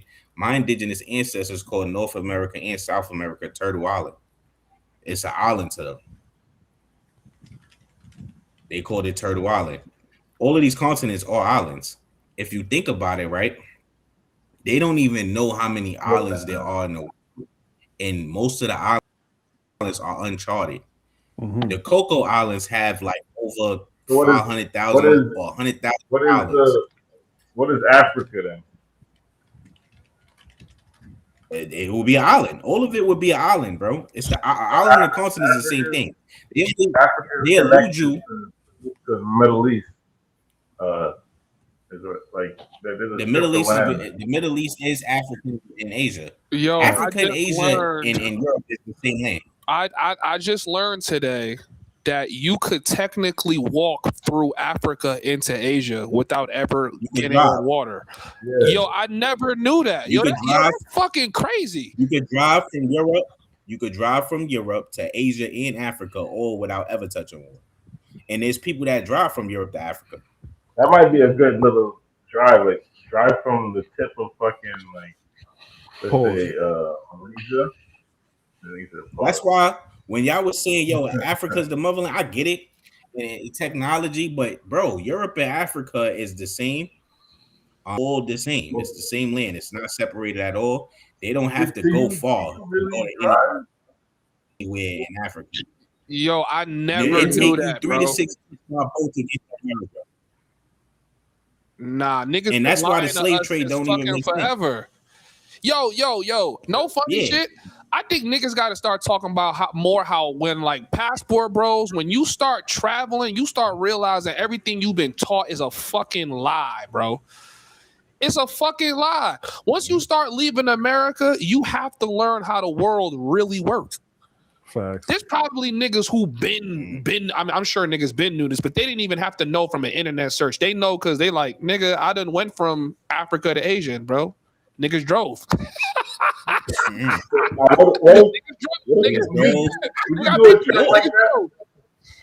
From Kuala Lumpur all the way to bro. Let's say somewhere in Africa. Like where would you make your final destination? Like fucking South Africa or something. Yeah, South Africa. You gotta remember, our ancestors used to walk places by looking at the stars. You said what? How long would it take to get from South Africa to Kuala Lumpur, Asia? I would imagine that's weeks, nigga. You shit, nigga. Nigga, you gonna be in that car for a minute. But remember, now I would say you don't remember like our ancestors, different cities type shit, and then like chilling, like you can document it. I'm about to teach y'all some shit, right? Like somebody said in the chat, Pangea, right? There's another name for it called Gondwana, where all the continents was connected, right? They might still be connected, to be real with you. It's just some parts may be underwater because you could go from Europe to America. Do you know you could walk from Europe to America? How you gonna do that? You might say, "Yo, I know. how I you know do it that? was possible How through the you do that?" Bering Strait, if I'm not mistaken. Exactly, the Bering Strait. The Bering Strait is just an ice bridge, and that ice bridge is still there though. There was somebody who walked. I think Wait, it's it was still like there. 2001 or some shit. Hold Yeah, on, I it's gotta still look there. at that. It's still there. It's just certain parts of the season of the year it appears, and then certain parts it goes back underwater. Okay. That just sounds dangerous. That just sounds dangerous. I think I've heard that. But they made it illegal for you to walk. I think I've heard that before too. Like certain years, it might like reappear, and then like. Oh shit! It's only 53 miles. It's only 53 miles. It's short, Yeah. bro. And that's why the Native Americans, they're Siberians who came from Yeah. Siberia. Siberia The is in red Russia, natives were Siberian. right?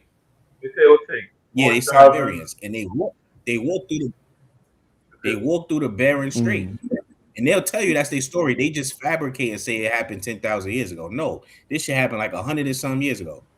They're saying that it takes 4,300 hours to walk from Kuala Lumpur, Malaysia, to Johannesburg, Cape Town. But Stoic, people did that. People used to walk for weeks and months. And remember, they used TPs was traveling tents. That shit wasn't no shit you just you got home. This is shit that you got to deal with though. You got to cut through Iraq. That's that. You got to cut through Pakistan and Afghanistan, then Iraq. No, Iran. Now y'all trolling. Somebody said a mythical bridge. Come on now. This is geography 101. I mean, that's always the problem when you moving country to country. It's never really the journey. It's the motherfuckers you gotta go through to get to your next destination, nigga. You know what I'm saying? Like back in the day, you a random nomad just traveling through a random land, and you get caught up on somebody's land. If they did not extort you or kill you, it wasn't everybody that let you just pass through their land, bro, to get to the next spot. You know what I'm saying? Like I think that's like that's the epitome of like war started. You know what I'm saying? Like there might be water on the other side, but niggas ain't gonna let you get to that. You know what I'm saying? So you might not even have no intention of staying in that nigga country, but you got to walk through his country to get to the next spot. Bro, niggas ain't hell nah. Nigga will know you. You can't come through here. So, but see, it's white supremacy and colonization. They manipulated us into telling us it's 7 continents. Just even 3 of the continents is connected. At least 3. That's Europe, Asia, Africa. Yeah. They all connected, not separated by water. Then you got North America and South America. That's connected. I think you theoretically this will be a much longer journey. If you try to avoid that, you curve up. So as you get into Bhutan and Nepal, you go to Tajikistan, Uzbekistan, Kazakhstan. Then you twirl into Georgia. I mean, you don't really know that's not the actual. That map that you're looking at ain't real, right? I forgot what map it's called. I think that's the Mercator, right? That shit is not real, actually. That the actual directions and the actual locations of places, you don't really know. We don't really have the map to it. But that map that we looking at, the world map, you can't navigate the seas with it, and you can't walk nowhere with it either, because that shit is not real. What you say checks out on Chat GPT. Apparently, you can walk from North America into South America without ever touching water. Once again, I didn't know that. Well, I mean, you can go right through Mexico. Go to Mexico. We all know that. You go right through Mexico. North and South America is the same land. Yeah. That's why I don't like when people try to separate it like it's 2 different continents. Like, no, it was pyramids on North America. It's hundreds of pyramids in North. It's pyramids in New York. No, I mean, why it's pyramids in. Why did the FBA? It's pyramids in Pennsylvania. Why the FBA trying to delineate from the Caribbean then? Because we in the same land. It's the same land, right? Because we have our own identity. We can't let niggas dilute our identity, nigga. You should have known he was gonna come with an answer for that. You should have known he was ready for that shit. But he trolling. He know that, nigga. You know, nigga, Jamaicans been delineated, nigga. They let us know they Jamaican off the rip. And some of them niggas tell you they ain't black, nigga. I never seen it. Nah, I ain't black, Jamaican. Nah, niggas. I mean, some Jamaicans aren't black. Jamaica bomba clat na dog. Everybody been Indians and Chinese. come over here. I ain't black, I'm Haitian, nigga. I ain't black, I'm Nigerian, nigga. So what you mean? We can't delineate, nigga? We black Americans, nigga. You know what I'm saying? But you know, as long as we all respect each other. But yeah, bro. The land, like I said, North America, South America, and the Caribbeans. Yeah, I know the Caribbean islands was part of Florida at one point. Most of the water between the Caribbeans and Florida is underwater.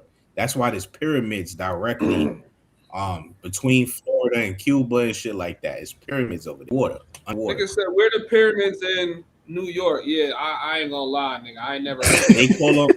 Yeah. So yo, this nigga be on point, and then he start getting on. You feel me? He start getting on his like nigga, like what you rolled up.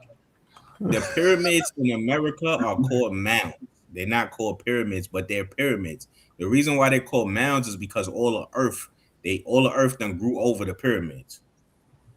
They look just like the pyramids in South America, but the earth being that they're unkept and people are not maintaining them, all the earth done grew and it become a mound. It's right under Hybrid's project. If you're saying there's a pyramid built around. You can AI, you can Google it. It's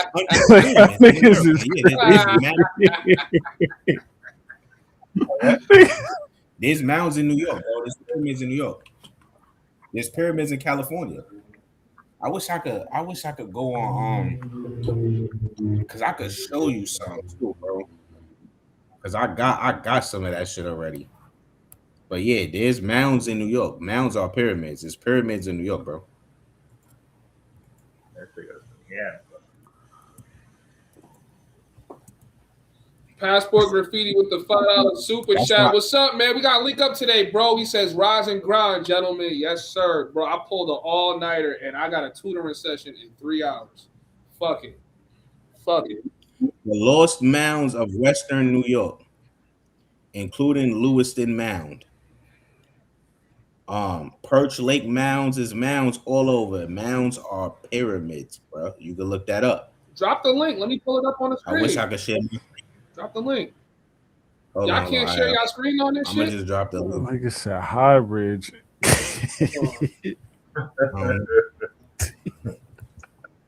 gotta go to the private chat, right? Yeah. Look. I think you can try to share right. your screen, bro. I think I just gave you permission to share your screen. Try that. See if that works. I want to see it. Hold on. You call mounds? You said mounds or mounds? Mounds. MOUNDS mounds. In New York City or New York State? I've never seen a pyramid in New York City. Yeah, I haven't seen. It's that nigga how he feel like I was bugging just now. Like I'm like, nigga, pyramids in New York City. And they not. This is it? No, I didn't say New York City, nigga. I didn't say the city. I said no. Did you see it? Okay. Huh? This a mound, nigga? Yeah, that's a mound. Now look, that's a pyramid, nigga. That's the top of a pyramid. And you could keep going. It's New York. It's in every state. It's pyramids in every state, bro. Well, I'm almost certain I could start digging this shit up and this shit could disappear.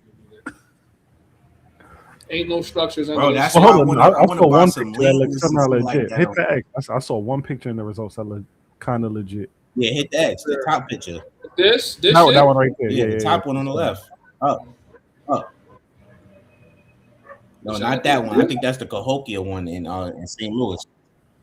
I think that's a pyramid. That's the mound. Yeah, but this is an ancient mound. They saying, look. Yeah. Imagine stop suggesting a level of this right here. I'm bugging. This or not? Yeah, that's a pyramid. Yeah, that's a pyramid, bro. Yes. This looks like mounds.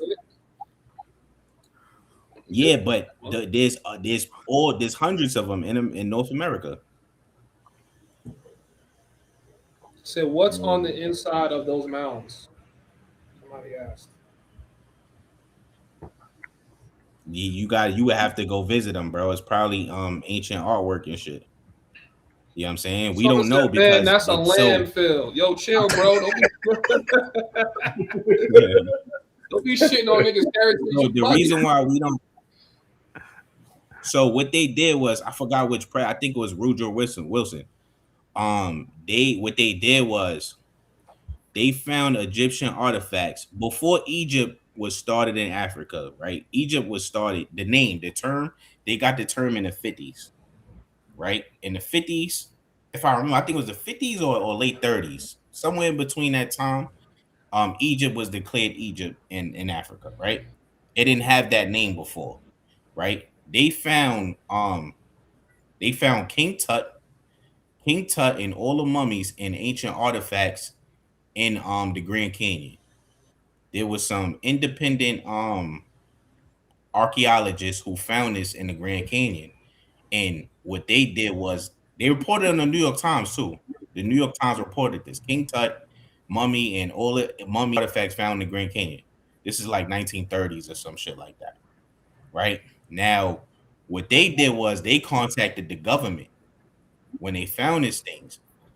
Dumb niggas disappeared, and the government declared it never happened when they made the Smithsonian, and they declared every park, like the Grand Canyon, a national park and illegal for you to enter. And then a couple years later, they declared that they found all this shit in Africa. So this shit is, what I'm saying is verified. You can look it up. New York Times, King Tut's, I think it was this mummy they found, and a bunch of other mummies and a bunch of artifacts in the Grand Canyon. That's why it's a lot of people talking about, it's Egypt and the Grand Canyon, or there's some kind of connection between the Grand Canyon and Africa, walking or something, like some ancient connection. Like it's somebody, I don't know the connection, but I can tell you that ancient Egyptian artifacts was found in the Grand Canyon before it was found in Africa. That's why the scientists are confused, because the mummies in Egypt and Africa right now, there's cocaine on their bones. So they're confused as to why there's cocaine in their bones and in their hair, mummies. When they know that cocaine is from America. Where? Cocaine is from America. It's cocaine found in the mummies, in the Egyptian mummies. Isn't there also cocaine found in China, or is that opium? Am I getting those two mixed up? Oh, opium. Never mind. Yeah. So yeah. Anyway, it's hundreds of pyramids in North America. You will never see this in mainstream small hat media, because this is a cover. As you can see, that's a pyramid right there. It's just that the earth grew over it. It's the same kind of pyramid you found in South America, but the earth grew over it, green grass and all that, but it's the same shit. You can look up Cahokia Mounds. I think that's in St. Louis, right? That's a little bit kept, but that's a pyramid. You know what I'm saying? And it's hundred. You can look up how many pyramids is in North America. Hundreds. It'll tell you in Google. Are there pyramids in New York? Yes. It'll tell you in Google. They told me on DuckDuckGo. So here's my thing. The only thing you said that I can't get behind is you saying that they found King Tut specifically in America. I can't get behind that. I can believe that this pyramid or pyramid. I can believe there's pyramid or pyramid-like structures everywhere in the world, especially if you believe what I do, that we as a race are the original peoples of the earth. But King Tut specifically being found in America, I don't know about that. I'm gonna show you. I'm gonna show you. The New York Times posted it back then. This was before the government declared that it never happened, and they started the Smithsonian, and they started hiding all of North America. Because if you notice, the Smithsonian, they only show you artifacts from South America. You never hear about artifacts in North America. You never hear about pyramids. You never hear about nothing. All of that shit just go missing. And ever since they did that with the Grand Canyon, you never hear that shit about North America. But this is the same land. North America, South America is the same land, bro. Yo, King Ray, yes, I agree. That's not the same type of pyramid. That's why I said I believe that you'll find pyramid-like structures everywhere. The pyramid structures are going to be different in America simply because of the terrain and the materials available to you. Just like it's not the same kind of pyramid. Just like how in Peru, the ones in Africa. Yeah, exactly. Just like how in Peru, the pyramids are different from North America and in Africa. It's just based on geography. Yeah, so the pyramids in America, North and South America, is not the exact same as the ones in Africa. No, Geography plays a role, but these ones are as well pyramids. as the materials you have In available fact, to these you. ones, they claim these ones may be older than the pyramids in Africa. They claim that the pyramids in South America is older than the pyramids in Africa. I don't know about that. But see, what they don't tell you though is pyramids on every continent. It's pyramids in China, in Asia. You know what I'm saying? It's pyramids everywhere, bro. You know what I'm saying? But these are pyramids here, right here in North America, bro. And as you can see, Mosa, when I shared that link with you, what it said on DuckDuckGo, yes, there are pyramids in New York, right? Or no? Yeah, but I don't necessarily know just because there's a large structure that it's a pyramid. You know what I'm saying? Like, you know, it's a mound. I'm not gonna say they didn't have you know, they didn't have large structures. And yeah, it definitely looks like some earth grew over a large man-made structure, but a pyramid is something a little different. So this doesn't. I'm not gonna like. Trust me, I'm not gonna convince myself this looks like a pyramid when I know it's not. You know what I'm saying? Like it could be a large man-made structure. There's a ton of large man-made structures that are ancient that show that like whoever was building this was advanced and you know they had their reasons for building it. Maybe it's a place of worship or something like that. But nigga, this is not. I just found this article. I didn't even read it. Nigga says I didn't sovereign read this dissertation article. as we speak. Yo, y'all niggas is clowns in the chat. Bro, listen. When you sovereign, you think for yourself, my boy, and you come up with real research. You know what I'm saying? This is real research, bro. Like, you ever heard that there was pyramids in New York from anybody? No, nigga. Nah. But you can look it up. It's pyramids in New York, nigga. It's pyramids in California. In fact, California have, I think, called Lake Pyramid, where there's a whole. Let me see if I can show you. Come on, son. Y'all niggas, you know what I'm saying? Y'all don't even know about the lakes. A lot of the lakes being black communities. A lot of the lakes is over black communities. Nah, that we know. Yeah, that's right. We spoke about that before. Like Lake Lanier. Yo, why do y'all just come on this shit and just like y'all just say whatever come to mind? Former NYPD is crazy, bro. Yo, chill out, Damn, dog. I wish I could find.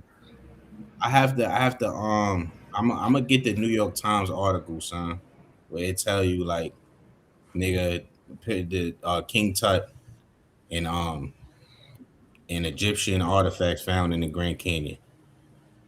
You know what I mean? That's public information, bro. But it's hard to find that on Google though. Someone said, "Sure." So I might have to go. You know what this remind me of? This remind me of the Hebrew Israelites that will sit and argue with you all day and try to convince you some shit that you are clearly looking at. Not saying that's you, but it's like it's Yeah. like nigga, they will go into any book, any scripture, any manuscript just to prove a point, bro. Yeah. It's diligent. But see, the Mormons though, the You mean Mormons, Moors? they said, no, not the Moors. Okay. No, the Mormons. The Mormons and what was we talking about? The Amish. Oh, okay. Yeah. Right? The Mormons have a Bible, right? Yeah. Y'all know about the That say Mormon we're Bible? cursed to blackness, some shit like that. Yeah, but that's not all it say though. It say that black people are Indians and they're Jewish. That's literally what it say. The Mormons say they're Jewish, but their skin is dark because they're cursed. That's what it say in the Mormon Bible. And that's what the Hebrew Israelites will tell you. But in the Mormon Bible, I forgot son name when he came over here in the 1800s. You know what I'm saying? He said that the indigenous people are dark skinned, cursed by God, and they're Jewish.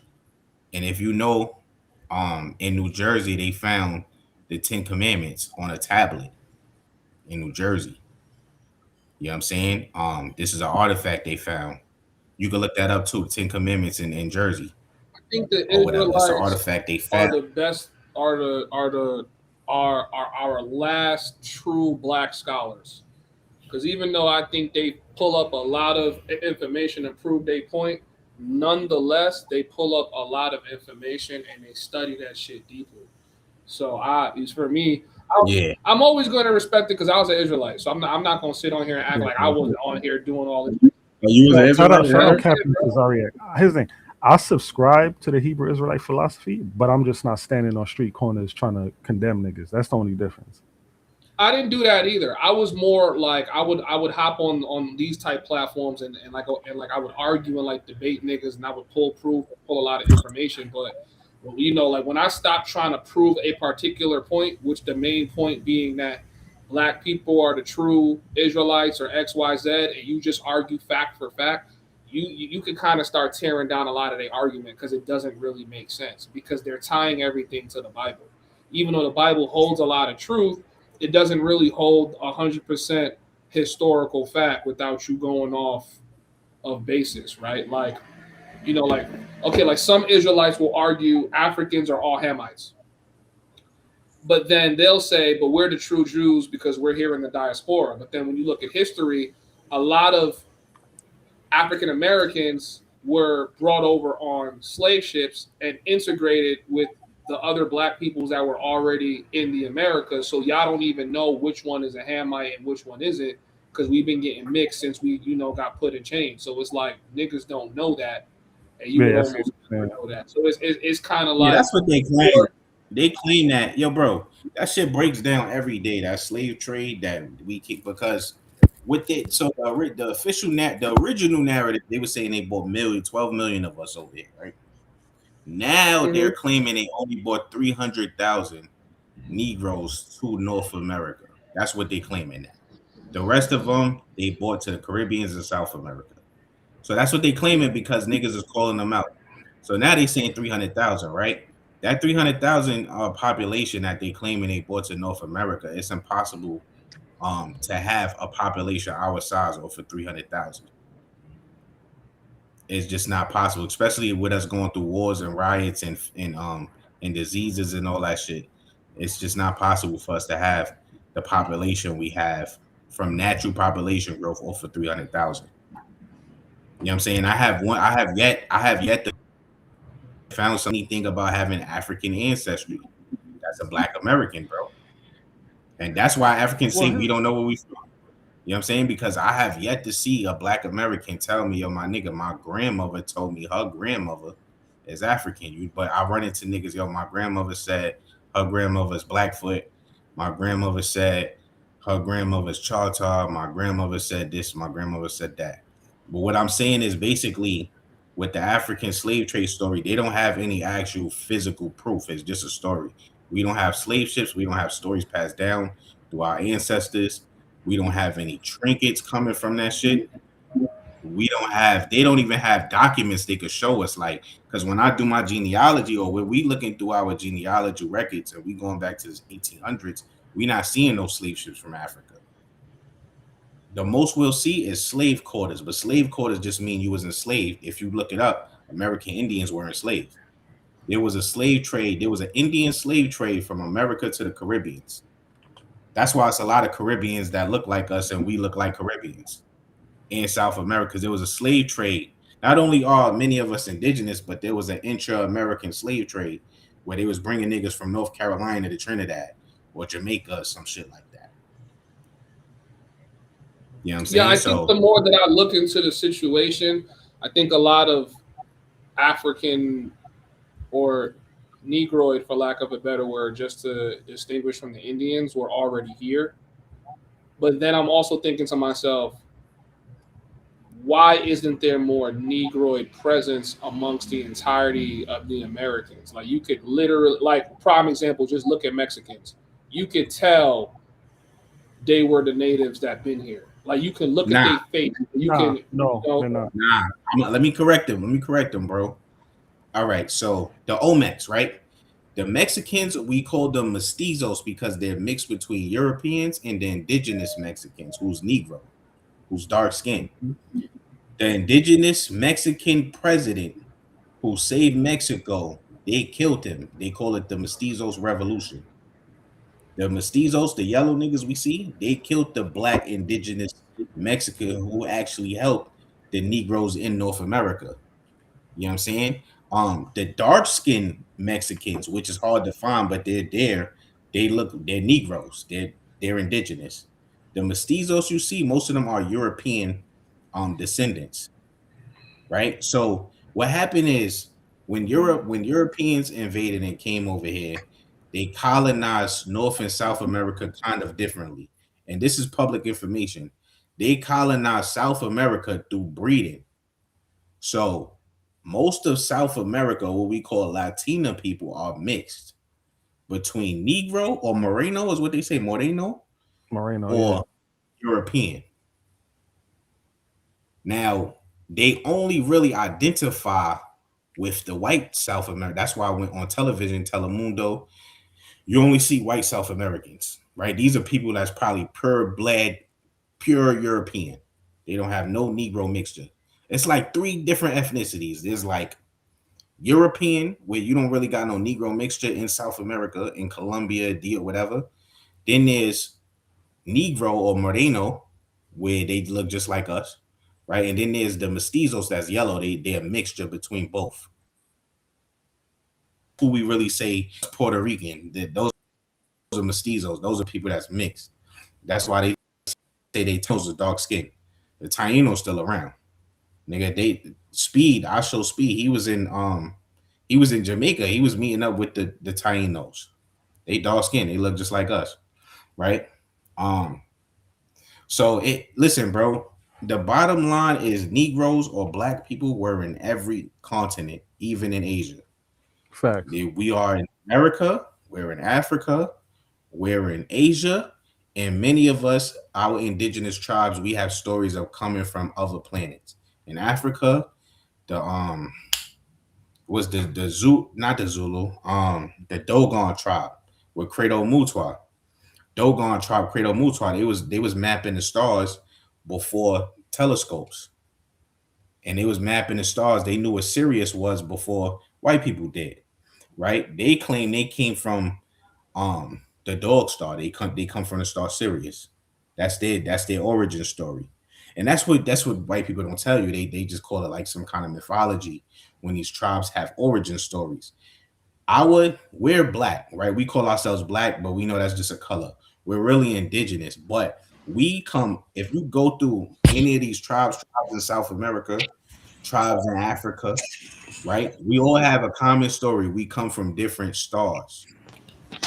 If the white people don't have that story, they come straight from Earth. They come from the Caucasus Mountains. They was invented, and they claim they came from monkeys and shit. You know what I'm saying? But that's why they try to tie us to Africa, though, because if they tie every black person in the world to Africa, they get to colonize every other place other than Europe. They get to go to America and say, nigga, you not from America, you from Africa, and they get to colonize. Okay, so here's my thing, right? Here's my thing. Why my perspective started changing, and I'm a trace back my own personal mentality. I was of the belief at some point in time that every race of people were Negroid skin complexion, even if the hair color was different, facial structure was different. Everybody had that Negroid brown, golden brown skin complexion up until I started recognizing that how did we become light skinned? And if you see how difficult it is for a white person to re-white their race, like after it's been tainted with black, it takes generations of breeding to do so. So to my knowledge, for Asians to become the color they are, even though we know that they influence their color. If you guys don't know, in Asia, a lot of Asians are fucking dark. They're darker than me, black, and they lighten themselves throughout time.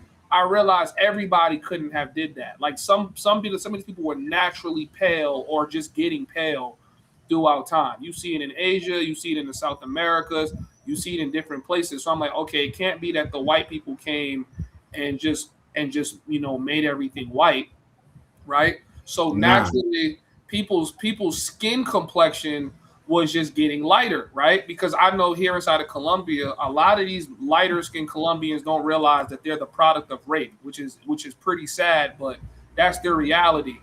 They're the product of rape. You know what I'm saying? But that's a myth, So bro. no, that's actually not a myth, bro. A lot of these Colombians here that look very European, they were bred with, maybe not forcefully, but systematically, they had to become the wives of whoever was enslaving them. There's too much history. There's too much history to even like try to like deny that. So naturally they started mentally creating these mental barriers where you're not incentivized to have babies with a darker skinned person. I say that because I'm here in Colombia, and the Africans here in Colombia, the ones that walk around here and look just like me, the reason why I could walk through the streets of Medellin and niggas don't even look at me twice because they think I'm just like another Colombian nigga here is because they don't interbreed here. They just don't.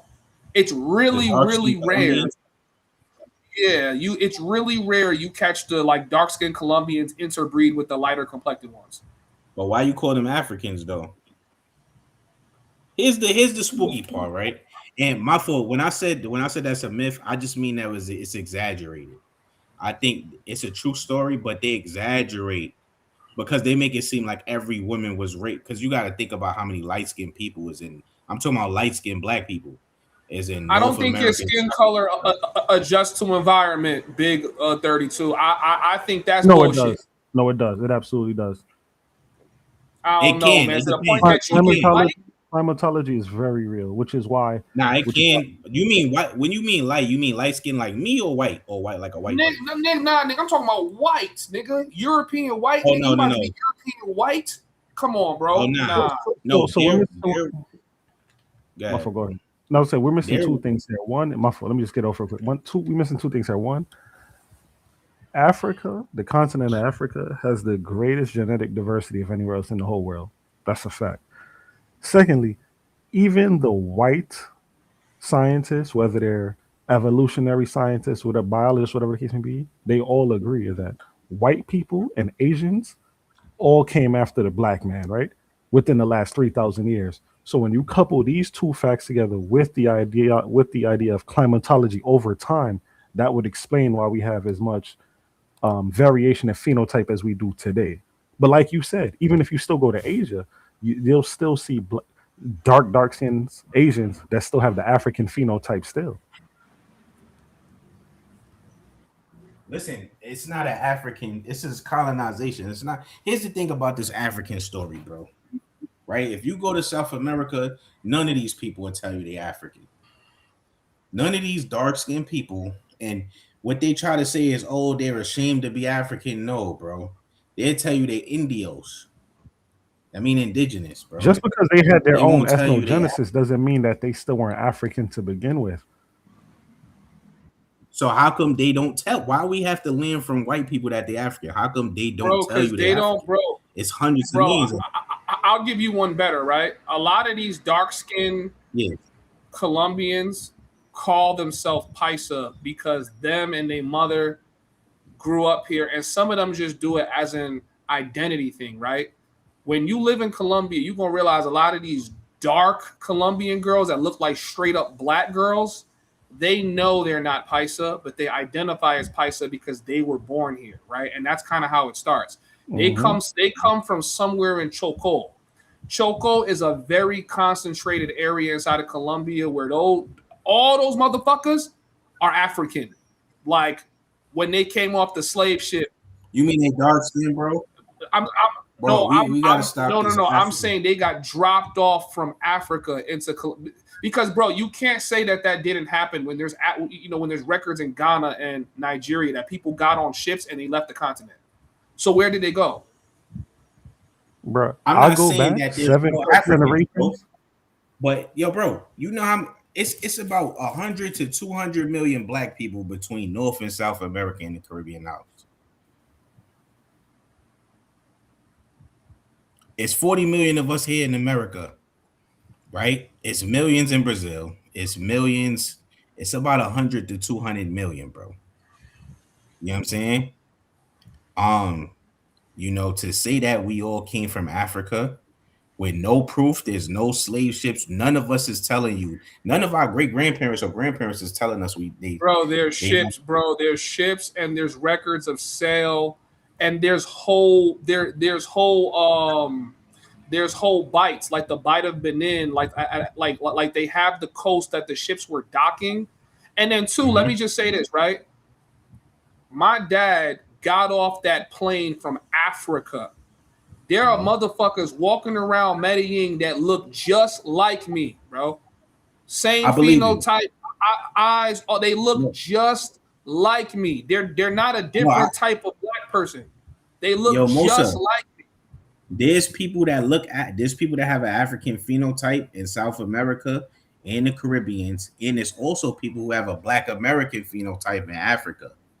You heard? That's another thing. People don't talk about how North and South Americans or indigenous population moved to Africa. They don't talk about that. How there's Cherokee people who moved to Africa, and there's Choctaw people who moved to Africa. They don't talk about that, right? Now, that's a thing though. These people naturally move. We naturally moved and we naturally migrated. But this slave trade where 12 million people was carried over on a 6-month voyage, first of all, that's impossible. That's impossible, and I'm gonna tell you why.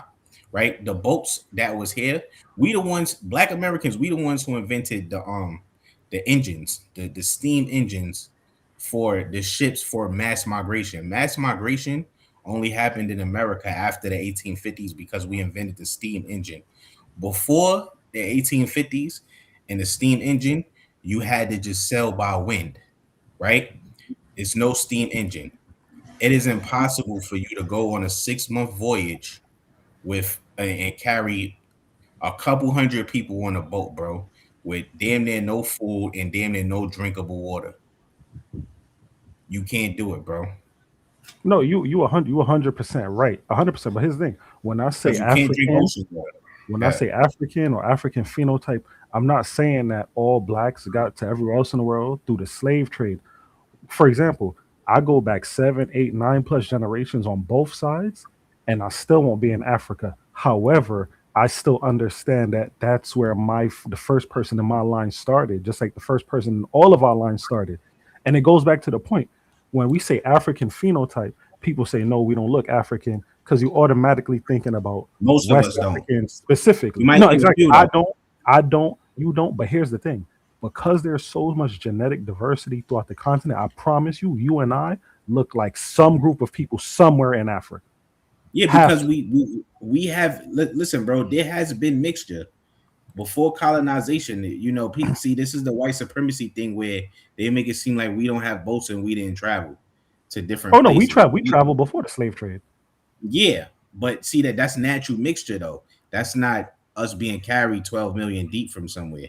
Look, can I share my screen real quick, Mosa? I just want to show you this one thing. Yeah, I just want to say this too, because I want y'all in the chat to understand. You see you see this couple on the left. I see Colombians that look just like this, just this dark, same phenotype, no structure, all that. That have been them and their family have been in Colombia their whole fucking generation. I just need that to be explained to me. If they was always here like that, I think those are people that came off that ship, and they just never interbred with nobody else. You know what I'm saying? But yeah, all right, bro. Yeah, share your screen if you can. Oh, I'm about to share right now. Hold on. So, but here's the thing: there's Jamaicans that look like that. There's Caribbeans that look like that too. Exactly, because they got dropped off on the islands, bro. In South America. They got dropped off in those islands, bro. I believe that. I believe that they moved, that they moved people on those ships. I believe that for sure. They got the ships in Africa, bro. They got the ports in Africa. You can see them, but there's videos of people going and visiting where they was doing slave trade. There was definitely Africans moving off the continent and hopping on these ships and leaving Africa. So the question is, where did they go? Yeah. But see that the slave trade, I don't know about that. You know what I'm saying? If it was, it could have been a smaller slave trade than what they mentioned. And look, bro. There's somebody in the comments that says I am Caribbean. We're from Africa. I know Jamaicans that like kept their family history intact, and their family history know that they came from out of Ghana. They know they tribe. That they come from where? From Ghana. They know they tribe in Ghana, and they Jamaican. Oh. Okay, well, I need to see this. I never seen it, but that's cool, right? You know any Black Americans that know that? Well, here's the thing. Well, Black Americans. There's 40 million of us, bro. I haven't met. For the FBAs who could trace their lineage and keep their papers, they'll tell you that, oh, they can trace their shit back to 17 or 1800s in America. Cool. But if they take a genealogy test, it'll still show some mixtures from Africa. Because most of their gene markers only genealogy tests. But wait. I'm gonna take a gene test. I'm gonna take a gene test because I know my particular tribe, we did not even experience outsider influence up until like the 1900s. So if I take a gene test and that shit says 99% Nigerian or 100% Nigerian, then I will believe that those shits are real. If they try to put me as some European and part of me is from, somewhere in the Caucasus, I'm like, all right, this is because come on, like they don't got no record on me to my knowledge to say, oh yeah, nah, bro, you actually like 15% European. So here's the thing. One, they compare it to a bunch of other people within the same specific like biology range, but they also ask you a handful of questions prior to map you out as well. Bro, here's the thing it's a tricky thing, but it's places. Ancestry. Your this is what I want to up, show you the more with the emerald cluster. This is America. Huh? It dropped. You see it? No, you good. It's up. You see it? Yeah, I see it. Do you see the screen? You see it indigenous? Yeah, I see it. You see what you see, bro? The more with the emerald cluster. Yeah, I know that picture. The emerald cluster, bro. Right? This is an indigenous man, I think from North Carolina. They call him a Moor because all black people they call Moors. That's where the term Moreno come from. Right? Black people in Europe they call Moors. Black people in America, the Indians, they call Moors. Right? But this is the Moor with the emerald cluster. It's an Indian from North Carolina. Facts. Hold on, my fault. Two people in the comments made valid points. One person said those places in Africa did not exist before colonization. The next person said majority of Black American shit say Nigerian, and that's the problem with the test. You said what? I said two of the comments said those places in Africa did not exist before colonization, and the other comment says majority of Black American shit says Nigerian, referring to when they take the DNA test. And that's the fundamental issue with the test. Because no matter where you from, you take that shit as a black person, it's just going to say you Nigerian for the most part. Yeah, but the majority of people that came into the Americas came through Nigeria. That's their story. But look, bro, here's the proof, right? Look, people have taken their lizard's DNA, their dog's DNA, and it came back Nigerian. I've heard about that. I haven't verified that myself, but I did hear that crazy shit. I don't believe that shit at all. I don't. Bro, this is not something to believe. This is a fact.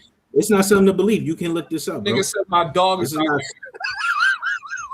Yeah, because they're literally making this shit up. They tell you it's for entertainment purposes, bro.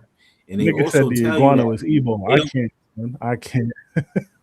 They also tell you that they don't actually get the DNA from people from Africa. What they do is they get it from what they call African descent, and they just label us African descent. So they'll match your DNA with some nigga in America but he's African descent, so they'll tell you, yo, this African descent is traced from Nigeria. You But know here's that the thing, you right? have. On their Hold on, bro. You know you have genetic markers that don't change from generation to generation, right? So if you were to take your own personal genetic markers and compared to some random niggas out of Japan, they would probably be very, very different. But as you start getting closer and closer to Western Africans, they start to line up similarly, right? And then it's like when you go through those like areas, because they can't exactly tell, right? So they're like comparing it to maybe a nigga in Congo, a nigga in Niger, a nigga in Nigeria, a nigga in Benin, like a bunch of different Western African places. That's when they start to like give you a rough idea of what area that your people were in. Keep in mind, we mixed throughout time, and Africa is extremely genetically diverse. But if you take those tests, then you take the phenotype, right? Phenotype, nose, ears, mouth, skin color, hair texture. Everything points that the majority of people that look like us, right? I'm saying Negroid, just to put that down. Negroid is that we all came from the same place in Africa.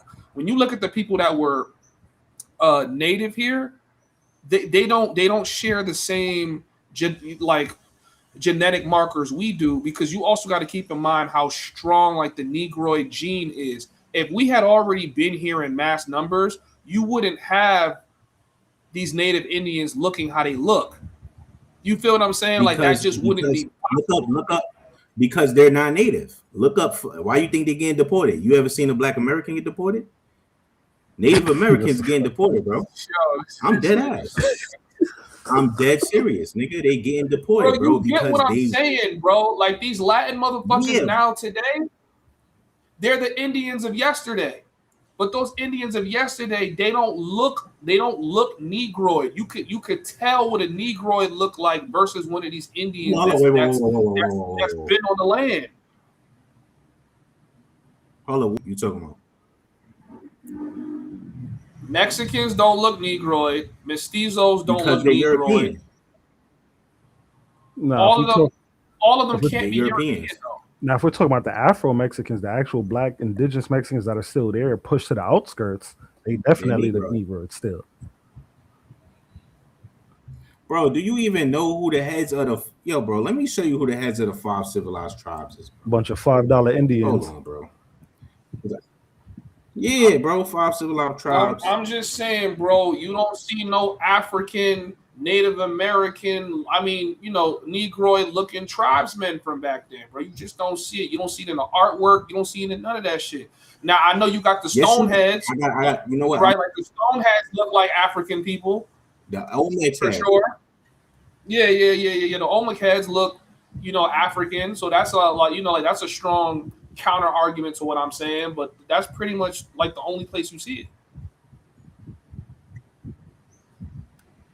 Man, I'm trying to look for the niggas that's leaders right now. Weren't the Seminoles Black as well? Tribes.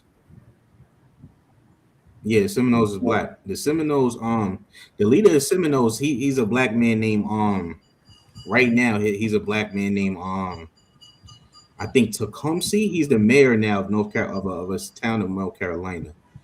I'm gonna show you his name. Let me look up Cherokee Chief. This nigga said my tribe is Shine Cock / Blackfoot. Alright, bro, I hear you. Damn, they not even showing the Chiefs no more. Listen, I'm just saying.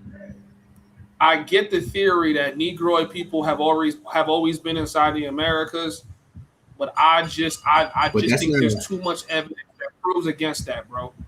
I think niggas really came off them slave ships and populated. There's no proof of that. Also, let me say this too, right? A lot of you African American guys are mixed with Indians. You guys are 100% mixed with Indian. Like literally, like look at y'all facial structures versus my facial structure. A lot of y'all are mixed with Indian. Like you talking to somebody from the Caribbean, they be like they Western Indian. Niggas used to say they was capping. Nah, it's true. Look at the hair texture. Some of you guys are really mixed with Indian. Like you are African and Indian mix. No, nigga. I don't think that archetype had always been there. I don't think so. They still try to throw that African in there, boy. Nah, son. You heard, but you know what? All right, cool. You want to throw that African in there, cool. But I haven't found any proof. We haven't found no records of us going back to anywhere in Africa.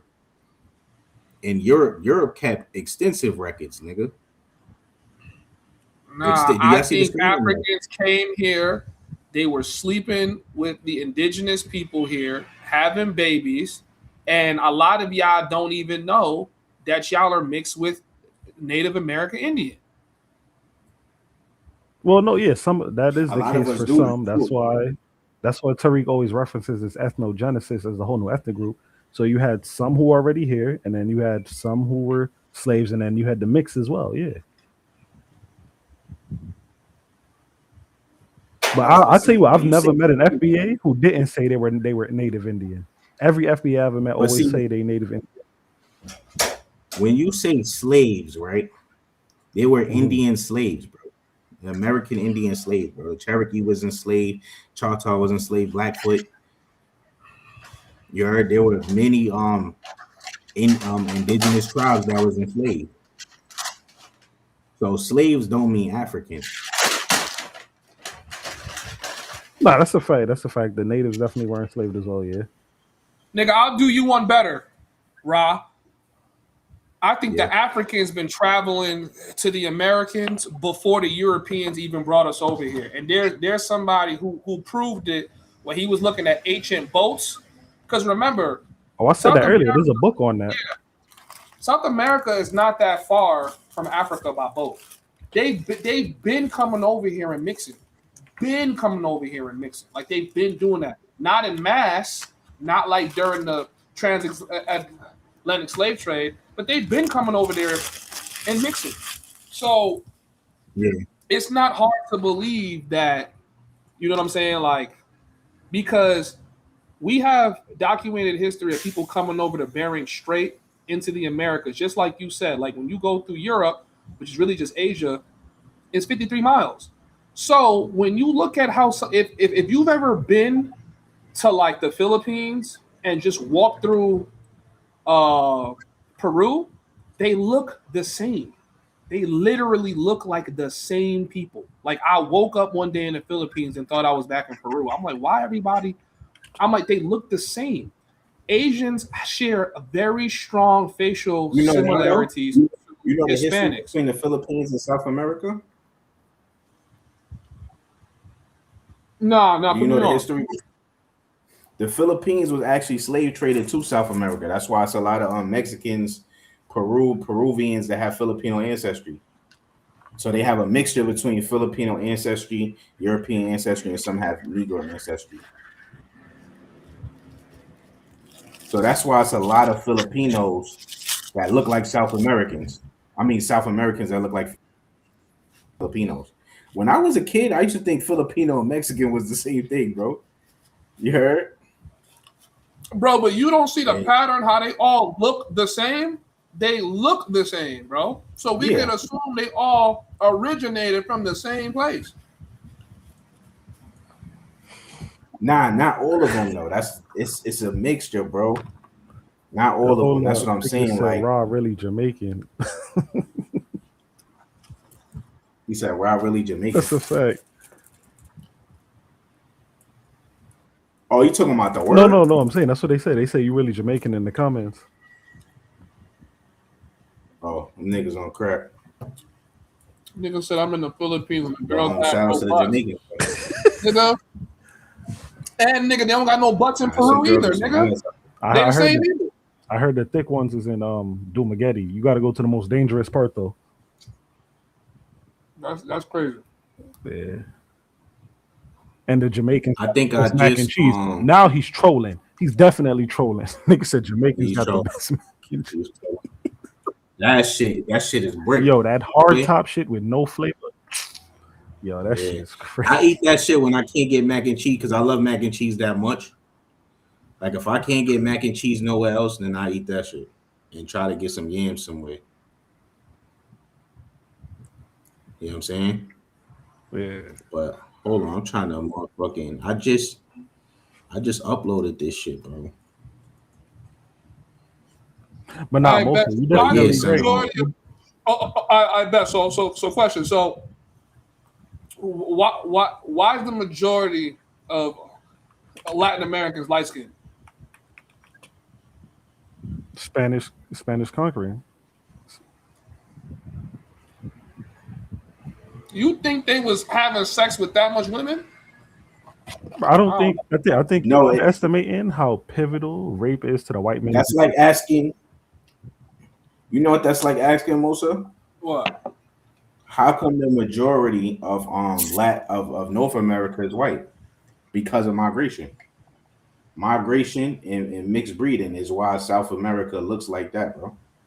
And genocide. Europeans migrated by mass, nigga. And genocide as well. By mass. Yeah, I'm trying to Before. This the problem with history is because these white motherfuckers done cook the books on everything. So life is speculation right now because nobody actually know the truth. pull this shit so I can show y'all. Cause I got it. I don't think Negroid people have always been in the Americas. I just don't think so.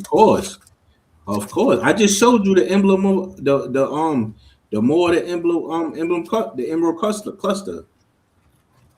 I just showed you that the emblem of America in Europe is a black woman. But I could show you mad shit, bro. You know what I'm saying? The Native Americans you see today are $5 Indians, bro. They paid the government $5. Their ancestors paid the government $5 to get American Indian benefits. This started in the early 1900s, late 1800s, where they started actually allowing Europeans or Eurasians, because remember, Siberians are damn near Russians. Siberia is like in Russia. Yeah, Siberians, they was coming over and paying for Indian benefits, and that's how they were land. Oh, I think I got it now. I'm gonna see if I can show y'all if this shit is uploaded though. Wait, no, I think you got that part mixed up. It was the Siberians that crossed the Bering Strait, and those were the red natives. However, if I'm not mistaken, it was the Anglos who were paying. That's what Tariq said, but I don't think he knows. Hold up, I don't agree with that. It was the Anglos literally paying $5 to be labeled as Indian so they could get the benefits. It was white people doing that shit and having the books changed. It wasn't just the Anglos. It wasn't. The Anglos and the Siberians come from the same place, Eurasia. And Russia is Siberia is Russia. It's like okay, fair enough. Okay, so yeah. Can y'all see my screen? Yeah, you can. You see my screen? All right, look at this.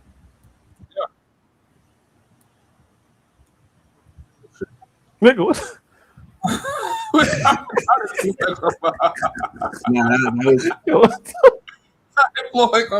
That was crazy. Well, no.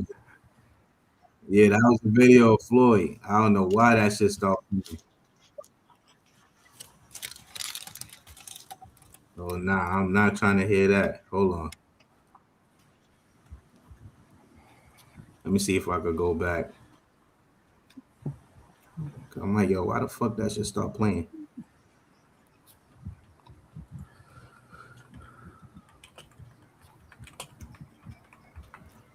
Yo, some of you guys are mixed in the comments. What are you guys talking about? Like, what side are y'all taking? Are y'all saying that? Look at this right here.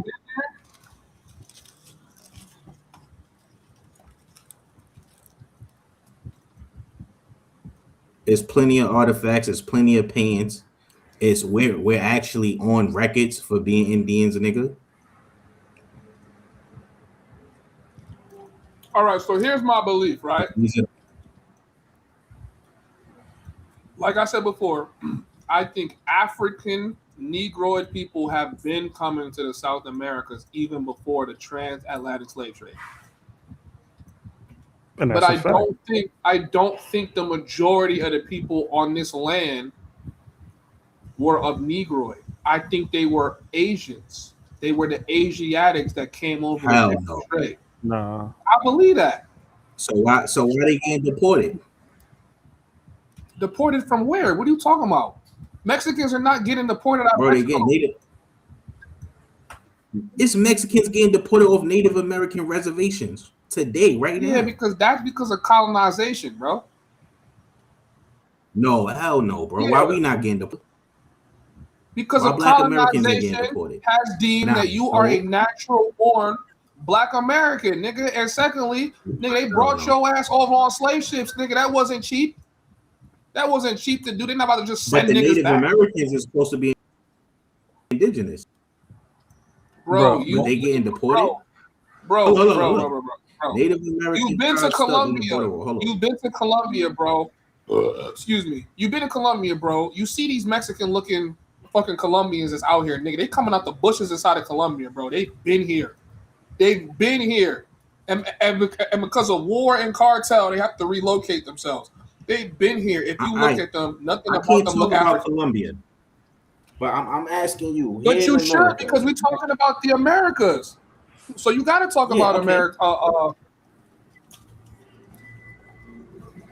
I mean, I know in Colombia, majority of them dark-skinned people are not telling you they're African. That's what I'm saying. You pretty much colonizing them when you say they're African, because you don't get that from none of them. A lot of them know they're African, though. A lot of them know that. Yeah. I'm not talking about no young people younger than that. I'm talking about the older people. Anybody the older people, the older generation is going to claim that they're African more than the younger people, bro. You got to come talk to them. Bro, I'm here. I'm here. I'm here with these motherfuckers, bro. They say yes, like we trace back to Africa. What about the Dominicans? They don't claim that. Dominicans, the Black Dominicans, that's them. The Moreno. That's them. That's them. That's them doing that. Some of them niggas be dark like me, and they be claiming. I'm just saying, bro. most South Americans,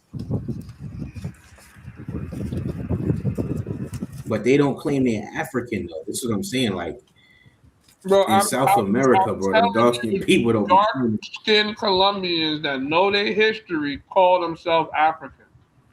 They like literally mimic African tradition. Wait, look, a big one, nigga. They fucking balance that basket on their head too. They got paintings of them doing that shit in Cartagena, bro. Go to Cartagena. They know they're African. They know they're African. They know it. They balance a basket on their head. That's why you know they're African. That makes sense to me. No, I'm this nigga. No fucking sense. Yo, they balance a basket on their head. They got a word that's similar.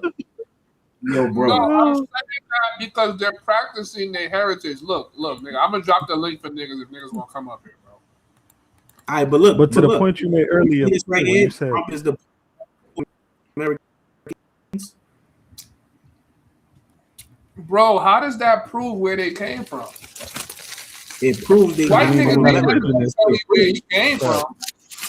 It proves that they faking indigenous. They're not from America, bro. You don't see no Black Americans getting deported. But you see these niggas getting, and they supposed to be here before us.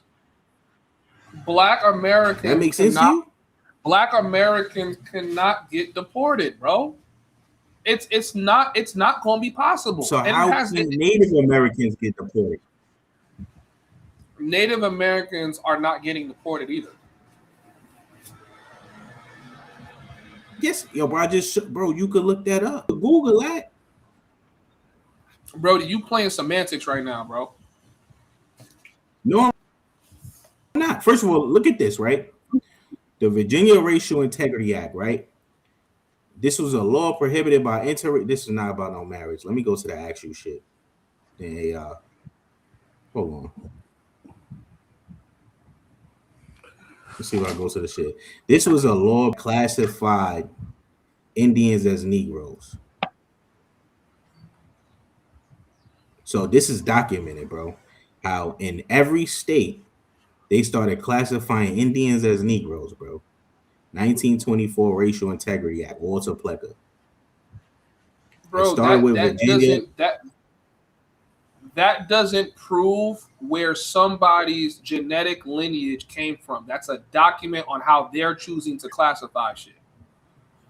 All right, so this is called Have you been to genealogical Colombia? record. Wait. Have you been to Colombia? Nah. Have you been here yet? All right. Nah. You're gonna come here, bro. And you're listen. I promise you, this is gonna happen. I could cash app you a rack. I know this gonna happen. As soon as you get to Colombia, you're going to see African-looking women here.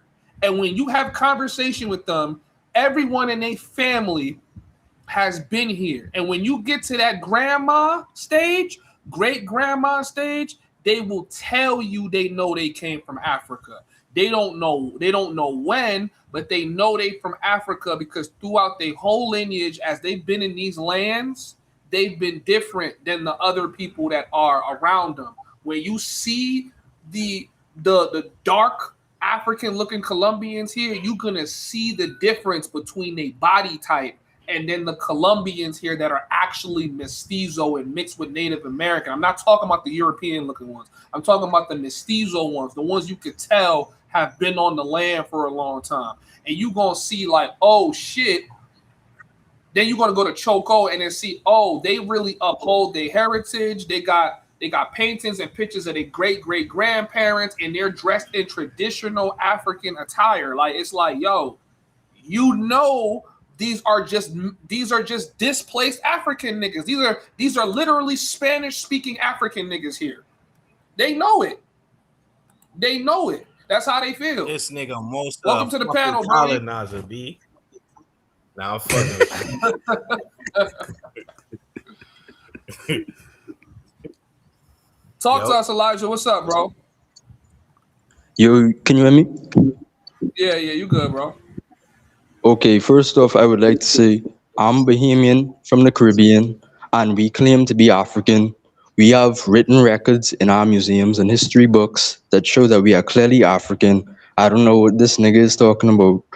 You could ask anyone from Jamaica, Trinidad, anywhere in the Caribbean. We are African. I don't know what's up with this nigga and claiming Native American. This nigga is not Native American, so I don't know what's going on. And you from where? Where you from? The Bahamas. Jamaica, right? Oh, Bahamas. No, the Bahamas. Oh, you from the Bahamas. When you came to the United States of America? And I guess. Pardon? When did you come to the United States of America? No, I'm in the Bahamas now. You claim that the people in the Caribbean are of Native. Hold on. So you in the Bahamas? Well, I ain't even mention the Bahamas. I ain't think about the Bahamas. So you in the Bahamas is the Caribbean. You said the Caribbean. Where we from and who we are. You said the Caribbean. You said what? You said the Caribbean. You said the Caribbean. Yeah, Jamaica I didn't say and the all Bahamas. Caribbeans. I said there's many. Hold on. I said there's many indigenous in the Caribbeans. In fact, there's mad indigenous black people in the Caribbeans. I also said that they claim the African slave trade, most of them was dropped off in the Caribbeans in South America. That's what they claim. They changed their story up, but that's what they claim. Listen, and you in the Bahamas, I ain't say shit about the Bahamas. I forgot the Bahamas was even Caribbean because y'all niggas ain't really popping like that. But listen, you trying to claim that black Americans, you talking about where black Americans from, you not even in America. What the fuck is you talking about? Black Americans are not in Americans. End of the day, and I'm gonna at the end of the day, we're all. Let you talk. Let me. I'm gonna let you talk. Let me finish this. Right. We're all connected. We're all connected. We all came from the same place. No, we not. No, we not. I'm not. I guess because I'm indigenous. We're not. No, we not. So we not the same. We not the same. What do you mean you're American Indian? Why are the Indian part at the end? my fifth great grandfather is Tuscarora Indian, a Negro who started a town called Piney Woods, North Carolina. I can show you. His name is Yo, David Elijah, Bush. you gotta turn off the audio on your side, bro. Just listen to the screen. Let me see if I can do it. Hold on. So if you got TV on or some shit, yeah, bro, turn that off first, and then I'm gonna take you off mute. That shit is on echo right now. You gotta turn the mute on YouTube off and just have the restream audio playing. Yo, chat, we've been on stream for 8 hours. We got 71 people still in here. Hit the like button, send a super chat, bless the Cash App. Good morning to everybody on the way to work. We are arguing the origin of black people. But listen, there's black people all over this. There's Aboriginal Australians. They're not from Africa, dark skin, right? There's actually parts of the Caribbean. I forgot what motherfucking island, but they'll tell you they not from Africa. But there's an island in the Caribbean, black as fuck. Niggas is black, but they'll tell you, nigga, we not from Africa. Yo, this nigga's been calling you. This nigga's been calling you pretendian all stream. And I didn't understand what you said until I read this shit. I'm like, oh, this thing is stupid. Wait. Okay. Shout out to Maria Silva. She goes, oh shit. I'm sorry, Elijah. Nigga, I gotta put you on mute, nigga. That echo crazy. He says in certain parts of Colombia, it seems there was no racial mixing. Yes, that's what I'm saying to y'all. When you come here, you could tell that these motherfuckers ain't mixed with nobody. Like they landed here, and it's like some of them mix, but like a lot of them stay completely African. Like it's so crazy. It's like I'm almost certain if they were to do like a DNA test, it would tell you exactly what tribe they from, because it's like they just haven't been mixed with anything. They've just been solid Negroid and this, isolated, especially when you go to places like Palenque, Choco, like, bro, these people claim they're African. They know they African. Like they like uphold it. Like, nah, we know we African. We know we came off those slave ships. We know we settled here in Cartagena or Barranquilla, and we just never, you know what I'm saying? Like, we just never integrated with these people, man. We just stayed, like what I gotta check this nigga. I'm jacking Australian. I'm jacking Australian Aborigines as African though still.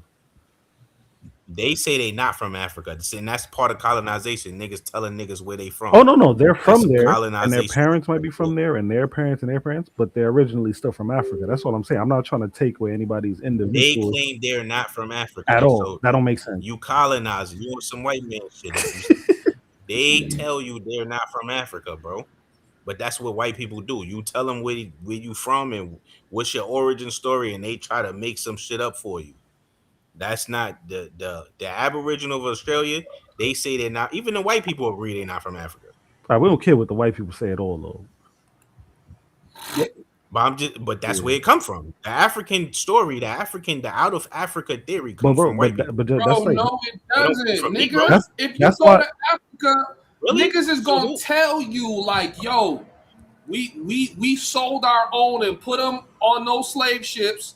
And they went to the Americas. Like, nigga, they will tell you. They tell you that that's what Yo, bro. Godfrey's older than you, right? How old is Godfrey? 50-something?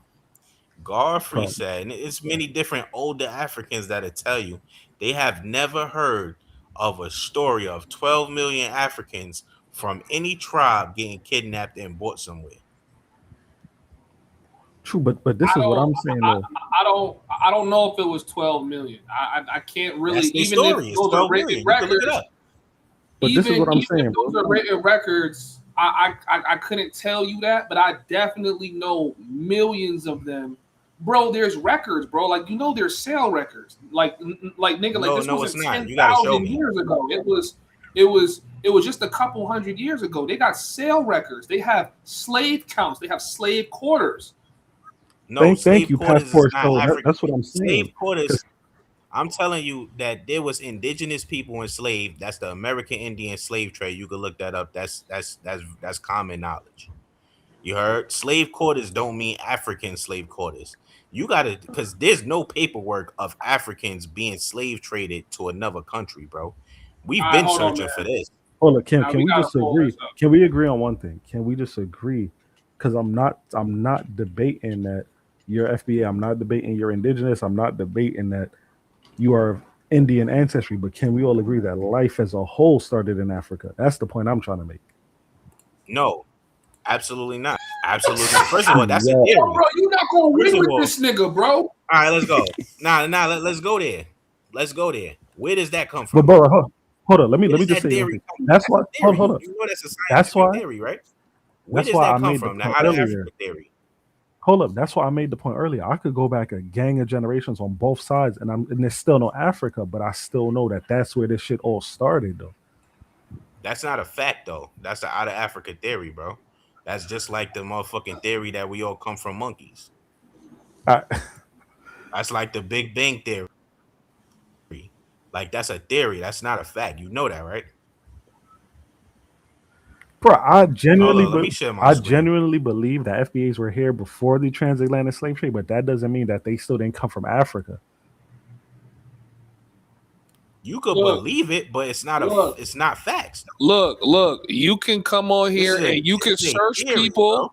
You can search people. You can search the voyages. You can do all that, right? This is called slavevoyages.org. If you go back here, Yeah, I've been on there. you see they have a they have whole records of sale of slaves.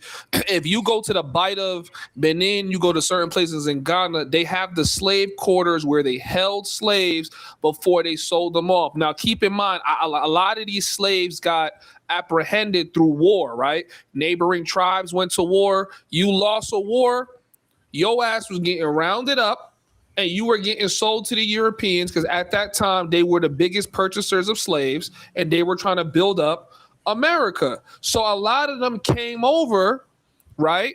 Because they was already there trading. They like, shit, man, like we'll buy Over some here, bro. Africans. But how they came over here though? Who? The How did Africans? the Europeans bring the Africans over here? Yeah. 12 million of them. By How did they ships. do it? By All right, so ships. they bought 12 million by ships. Wait, so are we arguing the amount of people they brought, or the fact, or are you saying they didn't It's come all bring the them at same all? thing. It's all the same thing. It's all of the same story. Bro, None of the if story could even fall apart for it to be valid. if even 300,000 of them came over here, bro, do you know how much 300,000 would duplicate into in 2026? You would have millions of African It wouldn't duplicate when into Ceylon had million. actual breeding farms. They forcibly bred. Yeah, bro, like they're breeding. Like, nigga, like even if they didn't bring 12 million of Bro, them here, like it would not duplicate into 150 million black people throughout North and South America. 300,000. Hold on, let me ask you, is that the number today? What number Or today? 150 to 200 million between North and South that you just. If you add up all the black people in all the countries in North and South America and the Caribbean islands, it's going to add up to around that number. Okay, It's so the over United States of time we America. got to that number. Back then it wasn't at that number. Huh? I said over. Well, that's the current number, correct? Yeah, it's around the coming like 150 to 200 million. Yeah. Okay, so back then, obviously, if that's the current number, back then we didn't reach those numbers, but over time we had enough time to get to those numbers. Between No, whatever. you don't. No, you don't. Not with it was war in every century. It was nothing but war throughout the 1700s, Okay, 1800s. So Pete, and an estimated 10.7 million enslaved Africans were successfully brought to the Americas. They survived the brutal Middle Passage out of 12.5 million, right? Who were originally forced on the ships along the African coast. This means about 1.8 million people died during the transatlantic slave trade. And then when you break it down by the region, right? 4.8 read that people. part though. Read that last part. Well, where? Because that's what I was telling you. I know the story. The breakdown by Distribution Rockwood region, the distribution of 10.7 million survivors across the Americas was highly unequal, with the vast majority sent to South America and the Caribbean. Okay. That doesn't mean millions of people didn't make it from Africa into the South Americas, bro. No, that's Okay, their perfect. Those story. numbers look That's what I those numbers said. are accurate to me. The story was. We got the 300,000 something in That's what I America. said. And Brazil, we got 4.8 million. We know Brazil has the most Africans outside of the continent. Those numbers look accurate to me. The Caribbean, It yeah. look accurate to you. Wait, All right. look. So now let's Look, first of all, look. hold Hold on. on, Brooklyn. Look. He said, Go ahead. look, keep in mind, 12 million people over 400 years. I don't think it was over 400. I think it was more so over 200 or 300 years. But, bro, that's a long nigga, bro. Niggas is trading slaves every day for hundreds of years. You don't think 10 million of them is going to end up in the Americas, nigga? Come on, bro. No, and that's not how it went. First of all, look up when the slave trade started.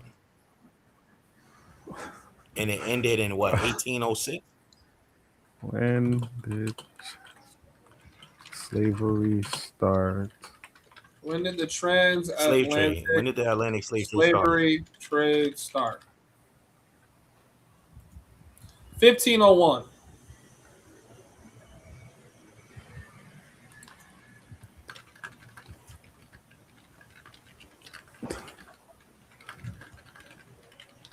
And it ended 1866. 1860. So that's 366. slavery. Nigga, that's bro. That's 300. No. Let's calculate it now. No, let's do this. Now, how long does it take to go from Africa to the Americas? Because you got to understand, they're taking ships.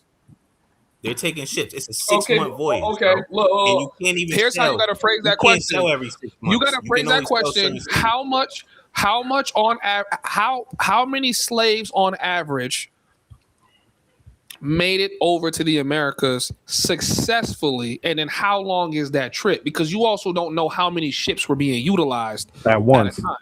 Exactly. So they have the number for that. And what I'm telling you is, not only can they prove that they can even make a voyage like that from Africa to South America to come to North America, right? A 6-month voyage with damn near no food. You don't really have any food over 6 months. You carrying hundreds of people on board, and you can't drink ocean water, bro. You're gonna die. Well, there's a method to purify it.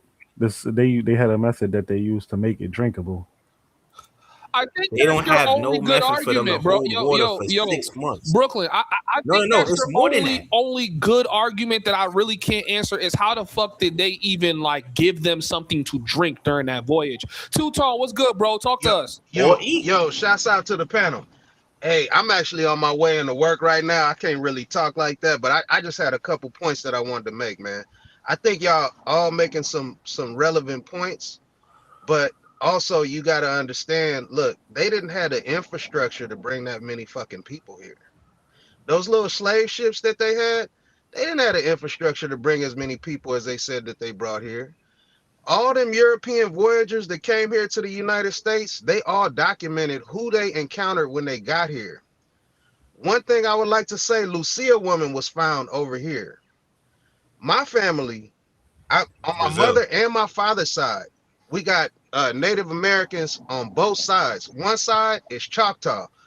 My mother's side, they from the Virginia area. They relocated to Massachusetts, like in the 1700s or some shit like that.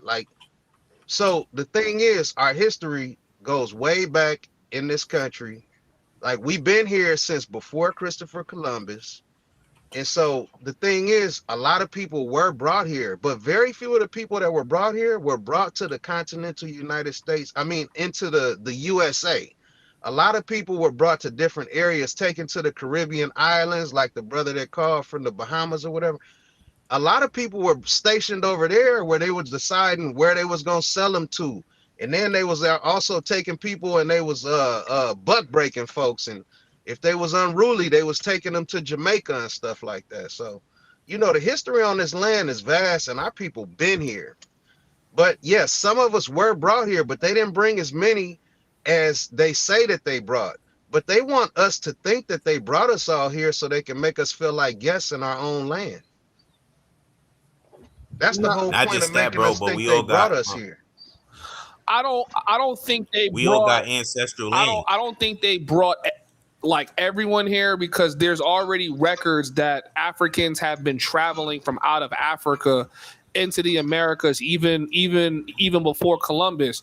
But the real point we're trying to make is, do you think that you have no African heritage in you? Nah, that's a silly argument, because we all got mixed in on the plantations. They were taking the darker. It's like the paper bag test. Y'all know about the paper bag test. They was doing that with the indigenous people that were here. If they were dark and they looked black, they was putting them on the plantation. If they was lighter, they was like, all right, we're gonna classify you and put you on a reservation. And so when they was mixing in All right, the Negro, can I ask you a question, bro? go for it. I'm the one who's saying many of us don't have any African ancestry. I can't say none of us do, but I could say most of us don't. Let me ask you a question. Are they still around? I got one grandfather that's still alive. He's 95 years old. Okay, but most of your grandparents would be over than 80, right? Yeah. Have you ever heard any of your grandparents, while they was alive or the one that's alive, ever mentions, or great uncles have any kind of African tribe or African ancestry? None of you. My grandfather is from Mississippi. His family is Choctaw. I just talked to my grandfather about this 2 weeks ago, bro. Okay, so you can confirm that they tell you they're Indians, but they've never told you that they had any African ancestry. Nah, not really. I can talk to Black Americans all day, and I will never have one. I've never seen one that's my grandfather said their grandparents have African ancestry, any tribe or anything from Africa. They always say, we from here, America, such tribe. Now, if I want to ask the colonizers some questions, like, where's the slave ships? You bought 10 million people successfully. Where are these thousands of slave ships that you bought? Over almost 400 years, which you have to keep that in mind in the too. How long? 1866. Listen, Right? listen. That's what you just talking pulled about up. a ship. Bro, we're talking about a ship. We're not talking about a house built with brick. A ship over 400 years is probably not going to stick around. Niggas going to break that shit down and build something else. That was made with wood, bro. We have boats. You're right, we have Mosa, boats but look, check around this Indian out, bro. boats from the 1800s. I got actual documentation of my 4 times great grandfather fighting for his indigenous rights, bro. Like, our people been fighting for their rights to not be called brought here from Africa. So what you saying, what both of y'all saying is relevant. Like, we a mixture. And then the argument about pulling one way or the other, honestly, it's kind of argument, because a mixture of both. That's what we're really saying. A mixture of people that we're saying that. That's what we arguing. Okay, so this is my argument. But here's the problem. Hold on. I'm saying African Americans are more mixed with Native American than they even know. Some of them don't have no clue, but it's like you could see the facial differences between like an FBA, like somebody like me. But do you know why you can see those facial differences? Because y'all are mixed with Native American, and it's obvious when you really start looking at African American faces. It's like, I could see the Indian in you. Like I see it. You know what I'm saying? Hey, look, but that's not to say you don't have any African heritage, bro. Like, that's ridiculous.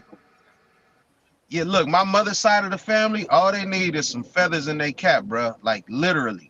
Like, what you saying is absolutely, that's relevant, bro. Hey, but look, man, I'm about to drop down because I'm going inside of work, man. But it's an interesting conversation. But I just wanted to say, man, look, we got both, bro. Like, We mixed with people that was brought here, but a lot of us been on this land. See, the government wants us to think that we were all brought here because they want us to feel like guests. It's like when the white tea folks tell us, if you don't like it here, go back to Africa, but we wasn't ever from there, most of us. But the I problem appreciate is you for we have coming proof on, of bro. being Indians. No doubt, bro. Yo, broski, let me tell you one thing before you leave. Uh-huh. The problem is we have proof of being Indians. We have no proof of being Africans. Agreed. None. I It's agree. no paperwork. It's none of our ancestors collaborate in the story. We just learn it in school. Right. Yeah. That's it. You right. Yeah, you absolutely right. None of about our that. grandparents is collaborating this shit. In fact, we go to our grandparents, they look at us like we stupid. Yeah. Africa, what? Like, what Yeah, you my talking grandfather, he'll get mad if you call him an African. He'll get mad, bro. And So they you look know, at us I'm the like we light-skinned Negro in the family. My grandfather, he darker than you, Mosa. Like, yeah, but he'll get mad as hell if you call him an African. Straight up. It's colonization to tell somebody they from somewhere where they not, where they tell you they not, right? Indigenous people was already. Right. We just have no proof of being African. This is the reason why they told this story was because they were still stealing millions of the land from. This is why they told us this African story. They have so much land from us, bro, that they have to keep us focused on Africa. Because if we go in our records, we'll be stealing all these cities back, my nigga. I got like 1,000 acres, at least 1,000 acres on my father's side that was stolen, that I could show you was stolen from one of my great grandparents. But bro, you could be mixed with Native American. Hold on. You could be. Look, y'all. I'm sorry, Mosa. I'm a drop down, bro. But I'm gonna try bro. to look for the name of this book and share it in the chat. It's a book. All the European explorers documented when they got here, no matter whether they was from Argentina all the way up to Canada or the Caribbean. They documented who they encountered when they showed up here, and it was always us, bro. But I'm gonna see if I can look up the name of this book real quick, and I'm gonna share it in the chat. I actually bought the book. Yeah. Yo, all right, y'all. I bet, bro. Later. I appreciate you, Brody. Yo, so Brooklyn. So I'm saying this, right? Salute. You could be African mixed with Native American and still be entitled to land. But look, now let's just look at just like real life. The most athletic niggas in sports are African Americans and Western Africans, period. Running, boxing. Like, you think that just happens to be a coincidence? Like, bro, there's no... bro, yes, but like you don't think that's strange? Like, the most athletic and explosive humans on earth happen to be African Americans or Western Africans, and you don't seem to think there's any correlation between that? There may be a correlation before the slave trade. It may be a correlation. But to say that we Africans, no. But here's the thing: is like that, like I said, it's Negroes or black people in every continent in the world. Yes, I agree. So, but this thing that we all come from one place, from Africa. We all don't come from Africa. We all have stories that coming from different planets. The Cherokee, your motherfucking African tribes like the tribe, they got stories that coming from different planets. You heard? We don't have stories of coming from one place on Earth. Hold on, bro. I want to shout out the let me shout out the super chat from Just Dot. Says you a ninja. Says you a ninja, and $5 in your cash app. I am a ninja. You. Hold on, man. I gotta play this real quick. I am one time. Brother, yes.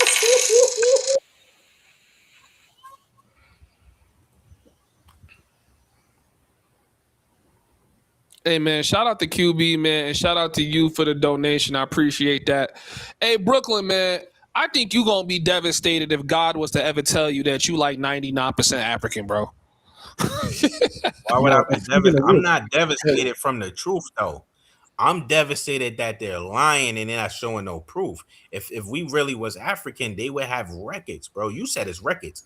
Even on slavevoyages.com.org, which I've been on many times, they still don't show any records.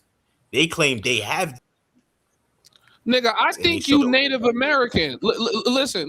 I think American you're Indian. Native American, or I mean, I don't know the proper terminology to utilize, so you know, my fault. But I'm not trying to offend you. But I definitely 100% think your family, your bloodline has interbred with Africans early. Nigga tried colonize me off rip.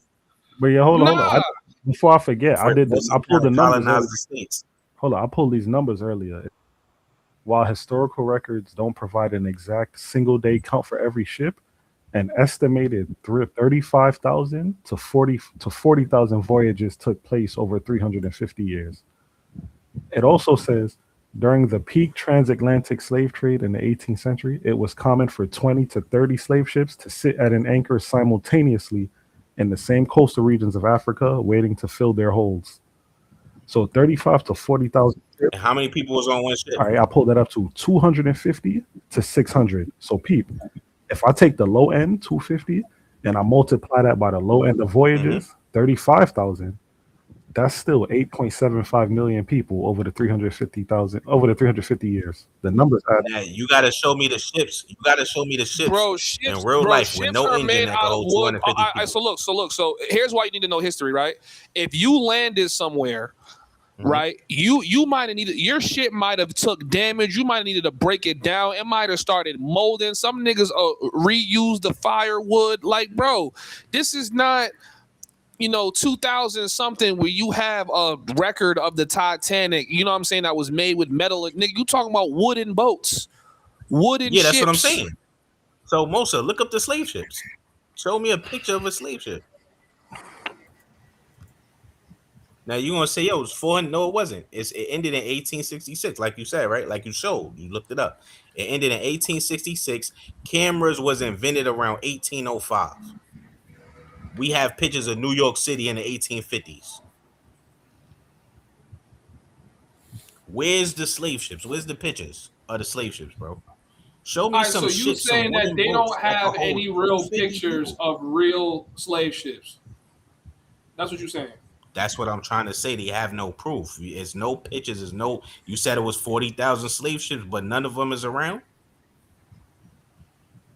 We got boats from India. We got boats from the 1800s. That's Hold up. Somebody in the comments earlier said we don't even have houses from the 1800s anymore. You might find one in a blue moon, but even houses from that long ago that don't. Bro, with the fucking townhouses we had, the brownstones in New York City is from the 1800s. What is he talking about?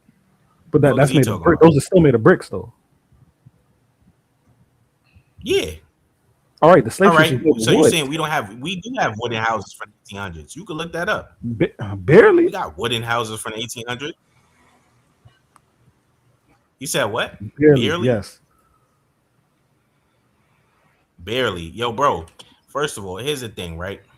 Most houses was made of what, though? But I'm saying from that long ago, come on, bro. But drop the stream again so I could go on the phone. Most houses was made of what, bro?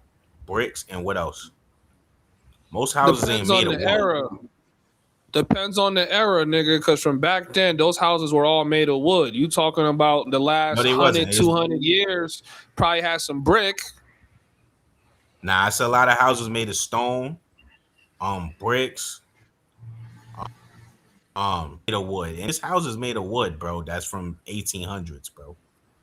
Like, let's stop the bullshit. There's boats around from the 1800s. Go look up boats from the 1800s. Boats around, bro. Now you're saying a transatlantic slave trade didn't happen at all? You said what? I said at first I thought you were just like debating how many slaves were brought here. Now you're saying the trade didn't happen. I'm saying that shit ain't happen.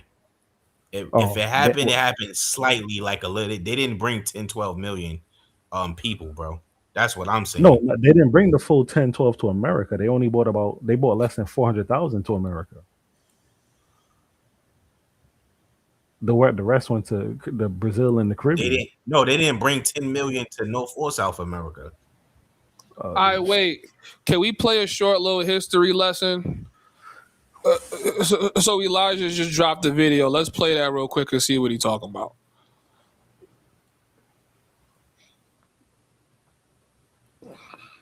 Real quick, if you're on the go a lot but appreciate quality food, today's sponsor Factor delivers meals to your door that are ready to eat in 2 minutes. My promo gets you 50% off your first box, but more on that later.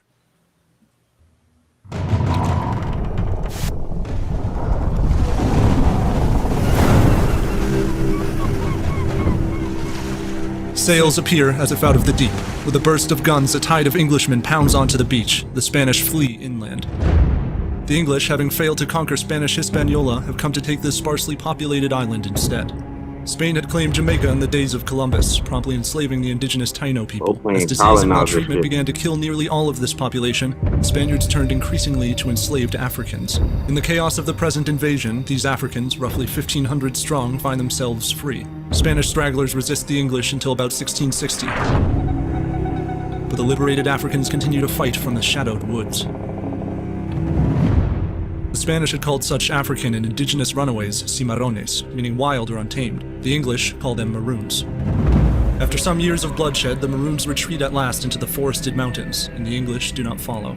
It is recorded that the ways of them became utterly unknown to the white people, and so they continued for many years. In the meantime, the Jamaican coasts become the haunts of buccaneers such as Henry Morgan, who murderously plunder Spanish ports and ships. Clergymen decry the Jamaican city of Port Royal as a profane and ungodly haven for pirates and prostitutes. The great wickedness does indeed enter through the southern docks of Jamaica. Yet it is not the dwindling ranks of buccaneers, but the foul blight of slavery. The withered survivors of the transatlantic voyage are prodded ashore, sold, and forced onto plantations. The enslaved population, which counted 550 Africans in 1662, numbers 45,000 around the turn of the century. Many die from disease and overwork in the scalding, injurious labor of sugar production, and this industry is maintained by heinous violence. One pro-slavery writer notes, for crimes of lesser nature, castration or chopping off half of the foot with an axe. For negligence, they are usually whipped by the overseer. After they are whipped till they are raw, some put on their skins pepper and salt. Rebellion incurs the punishment of being burned alive slowly. And yet, it is known by all that in the mountains there live those whose very existence defies this order. Runaways and the survivors of frequent slave rebellions have often joined them or formed their own bands in the wilderness. And on occasion, often in the quiet hours of the night, the Maroons return to the plantations. They torch the estates, kill the slaveholders, plunder weapons and supplies, and liberate many of the enslaved into their ranks. For in the Blue Mountains lies a place called Nanny Town, home to hundreds of Maroons. Elements of the traditions and tongues of the mother continent are maintained here in a kind of diasporic West African village. Women plant yams and plantains, and men hunt wild hogs, and their children are born free. The leaders and warriors... Bro, he ain't even mention the indigenous mixed in with the African. He ain't even mention that. The Maroons is mixed in with indigenous and Africans. That's the story over there. But that's the colonization. He didn't even mention that. There's Maroons in North America too. You know that, right? Yeah. And the story is that the indigenous mixed in with the runaway African slaves. That was the story. Then created the Maroons. So, Aaron, so what you think so far, bro? Hey, What's man. your thoughts on this? I think Ace gonna believe what he believe. I'm still jacking that. Even if you're indigenous to a land, I think life still started in Africa, and that's just it. I'm just sticking to that, bro. I mean, he kind The of Olmec had. things. I mean, I'm saying that's a theory. That's not a fact. That's not something you could bring to the table and say that's an out of African theory. That's no different than the Big Bang theory or the motherfucking the theory of evolution when niggas evolved from monkeys. Right? These are theories, bro, that Jewish scientists have come up with. That these are not facts. These are not things proven to be facts. The Dogon tribe said they come from the star Sirius.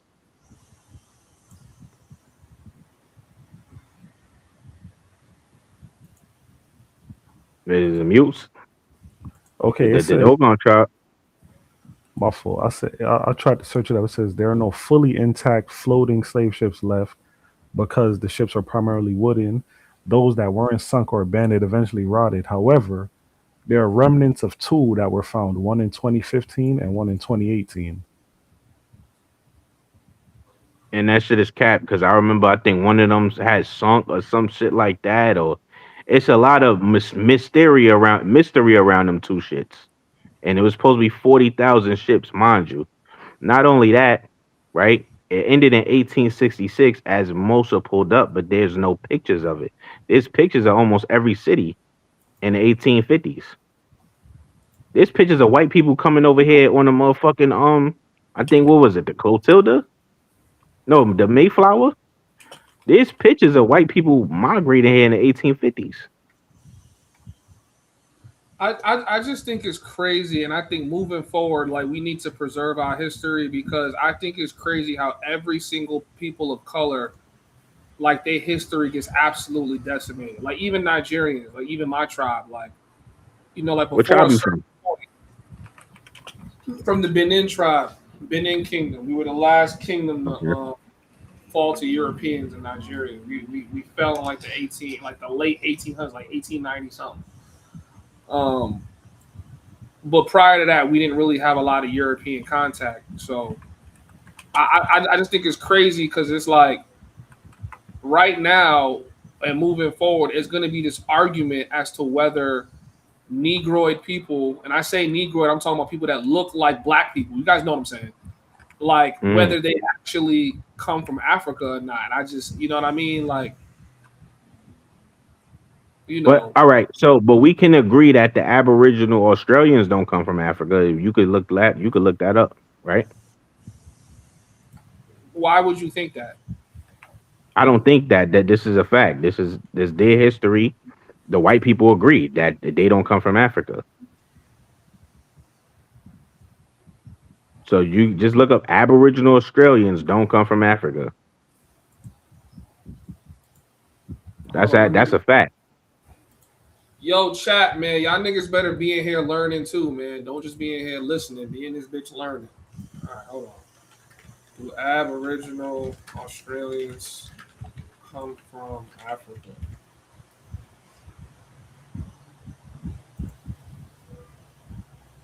Well, it's saying that they did originate from Africa. That's not That's what where I does it said. say that at? Where does it say that at? Because according to them, they don't come from Africa.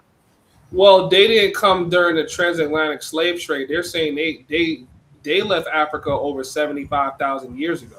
That's what they saying. See, that's a very convenient bullshit story a white person can make up. Yo, this shit happened 70,000 years ago, so you don't remember it. Nah, bro. These niggas will tell you they don't come from Africa. White people they come up with what they use. You know what carbon dating is? Carbon back dating is. Mm-hmm. Yeah. It's a lot of holes in that shit. It's a lot of holes in carbon back dating. That's a very convenient colonizer lie to tell somebody they come back so far they don't remember.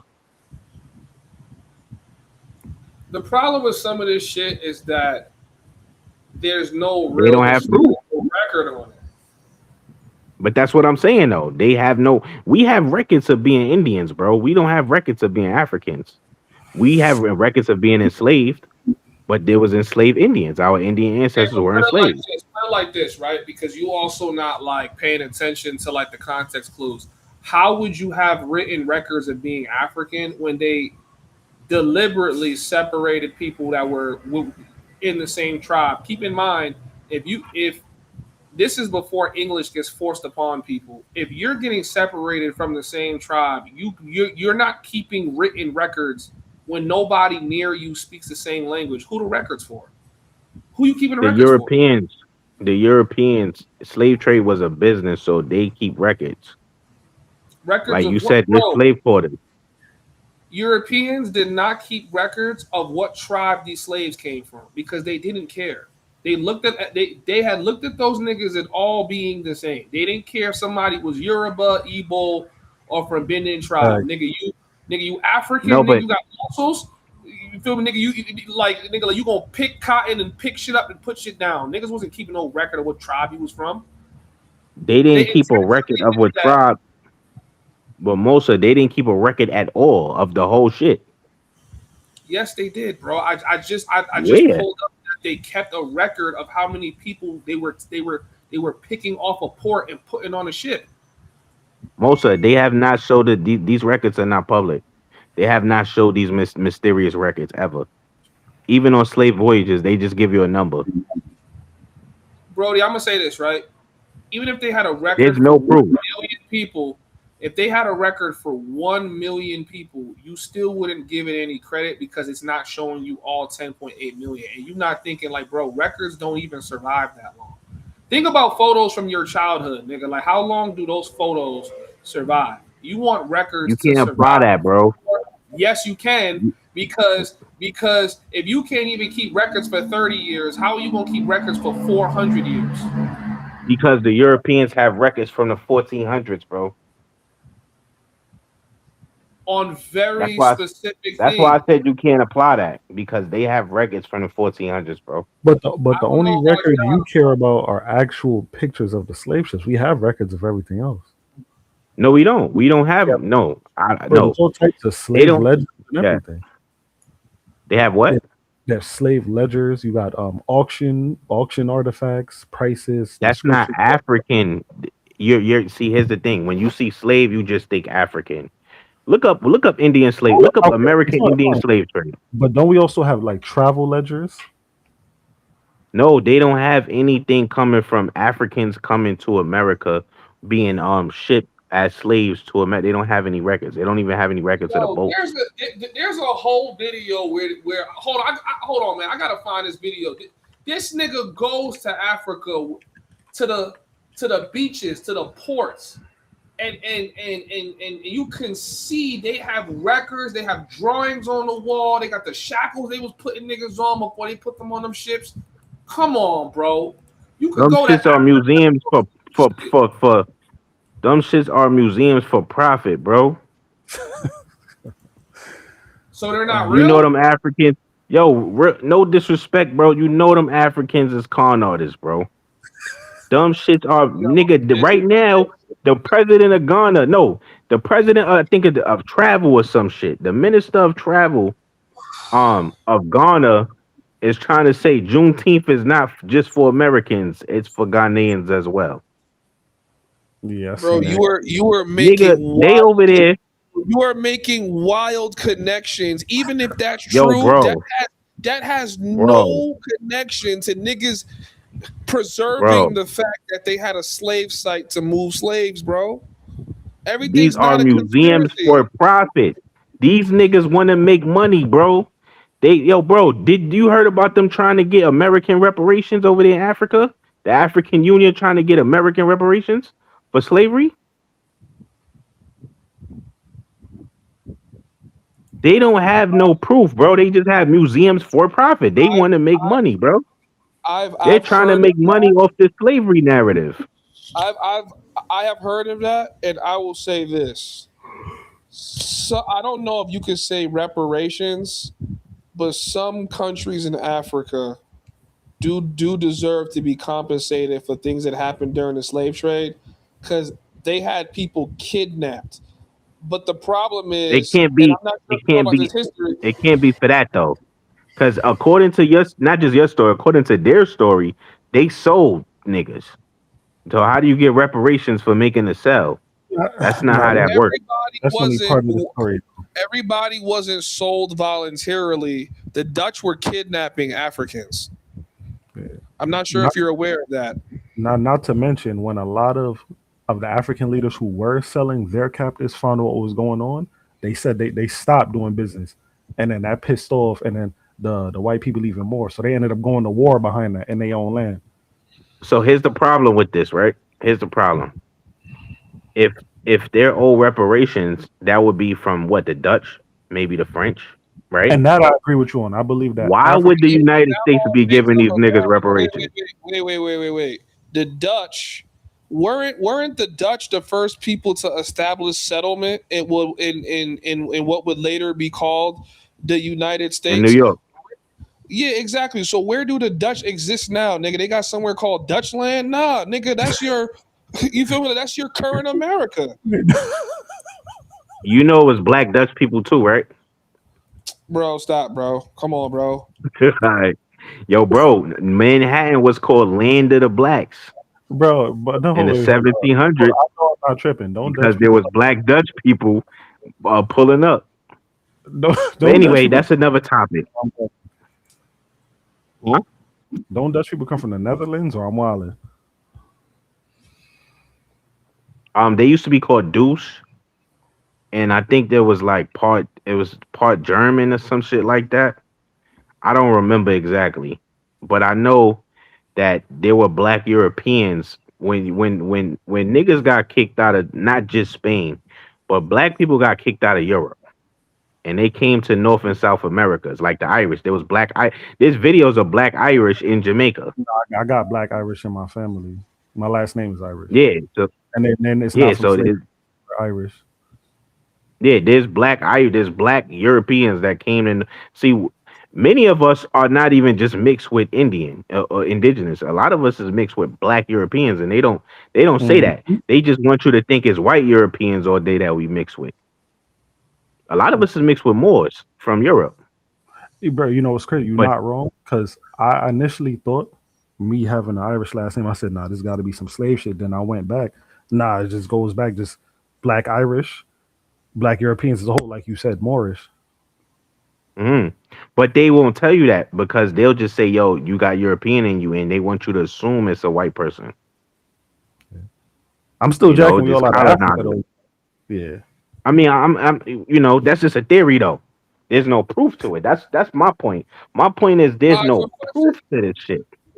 Question, Rod. So the black European royalty that was royalty in Europe, where they came from?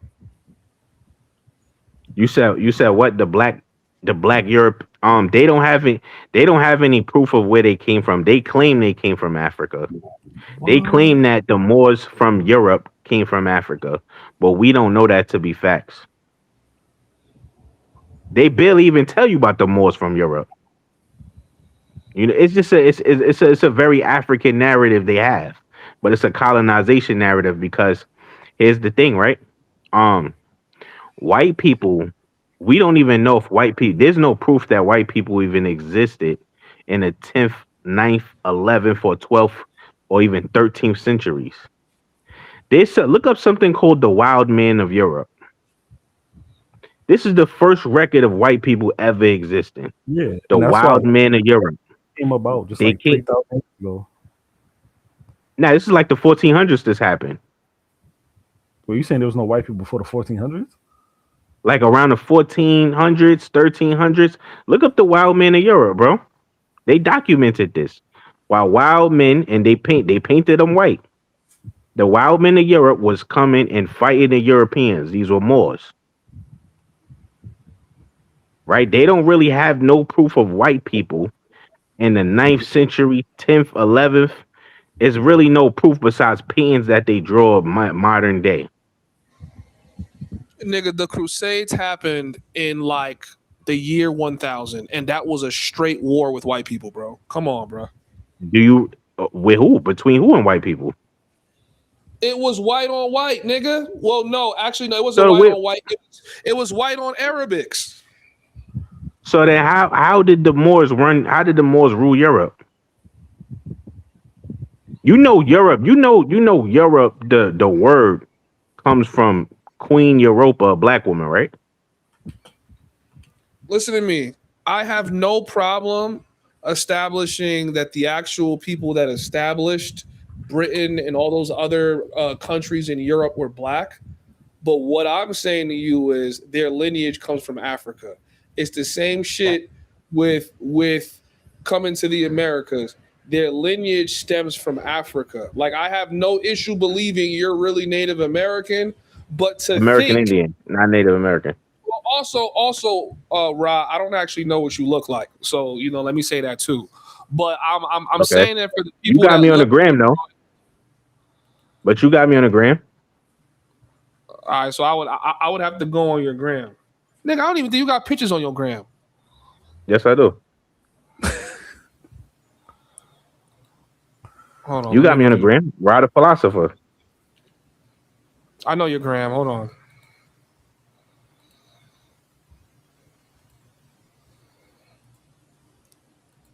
Nigga, I'm a you light are a skinned Negro.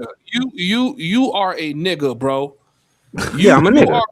You are full blown nigga, bro. You might be Native I'm a American. I'm not nigga. gonna put that past you, but you are definitely a nigga, bro. A nigga from Indians Africa. were niggas, bro. Nah, see now you try to have, no, Indians were niggas. They even called them. Nigga They from even called them Indian niggers. Indians were niggas, bro. Indians were niggas. They reclassified them as Negroes. Yeah, I'm a nigga, but I'm not an African nigga though. I'm Man, an this nigga. Indian nigga. Nah, let It's me check. different. Yo, y'all Negro, niggas is so Negro. anti-African, bro. This shit crazy, bro. That's not I ain't gonna lie. anti-African, bro. And that's a thing. That's not anti-African, bro. That's not, bro. That's somebody lying, and we're trying to dispel a lie. And you got to understand the reason why they calling us African. It's not just because they want us to connect to Africa. No, we have land, acres, millions of acres of land that they stole from us here in America. Go by Black phenotype. Americans. Go by phenotype. Just for 1 second, bro, because nothing you saying about them stealing land is false. That's all true shit. Let's go by phenotype, though. Do you know how many uncles I have that look just like you? Why is that? Bro, I told you before. There's a few niggas that look African in the North and South America. There's a few niggas in Africa that look like Black Americans. Do you know that there were many Black Americans, not just Black Americans, even indigenous people, I think of Brazil, had moved to Africa in the 1800s. You heard? You know we moved to Liberia, but we moved to other places in Africa too. It wasn't just Liberia. So there has been some natural mixture. You heard? But a mass of 10, 12 million, no. There's been some natural mixture, bro. Just not 10, 12 million. It's niggas in Jamaica that look African. No, that's a fact. Isn't it? But look, you could look at Jamaicans and they got like two different you got some Jamaicans that look straight African, then you got some Jamaicans that look like they Black Americans. They got like two different whole phenotypes in Jamaica. Big 2E says stop the dude from talking. What y'all think is cat? Let me know. Mosa, please react to Indian video I sent the Native American. Do not look African. Please react. So we can't be Black American. Stop the dude. Please react to it and let this Ra explain his foolishness. Bro, react to Dane Calloway. Go to Dane Calloway. Ra. Yeah. Is that a pain, my nigga? This nigga just share a pain. Let me see. All right, this Nigga shit a modern day painting. I gotta find one of those old school paintings, bro, because I want to understand why they look the way they look. Matter of fact, bro, they have real actual images of these niggas in like the 1800s. Let me see if I can pull that shit up. Bro, go on YouTube and go to I Show Speed in Taino Indian. Those are not Haitians. Nah, that's a modern day painting though. I don't know. Hold on. But yeah, there's dark skinned Negro Taino. This is what I'm trying to show you. This right here. Let me pull this shit up. This right here, right? In fact, let me just say this image and put it on the screen because that's better. Because you need to help me explain why the majority of Native Americans look like this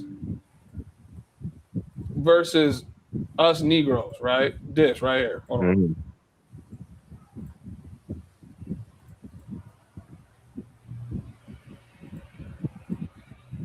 Now, let me lay my point down first, too. Mm-hmm. And as you're here in South America, the majority of Latinos look like this. When you look at the Native Americans, most of them look like this.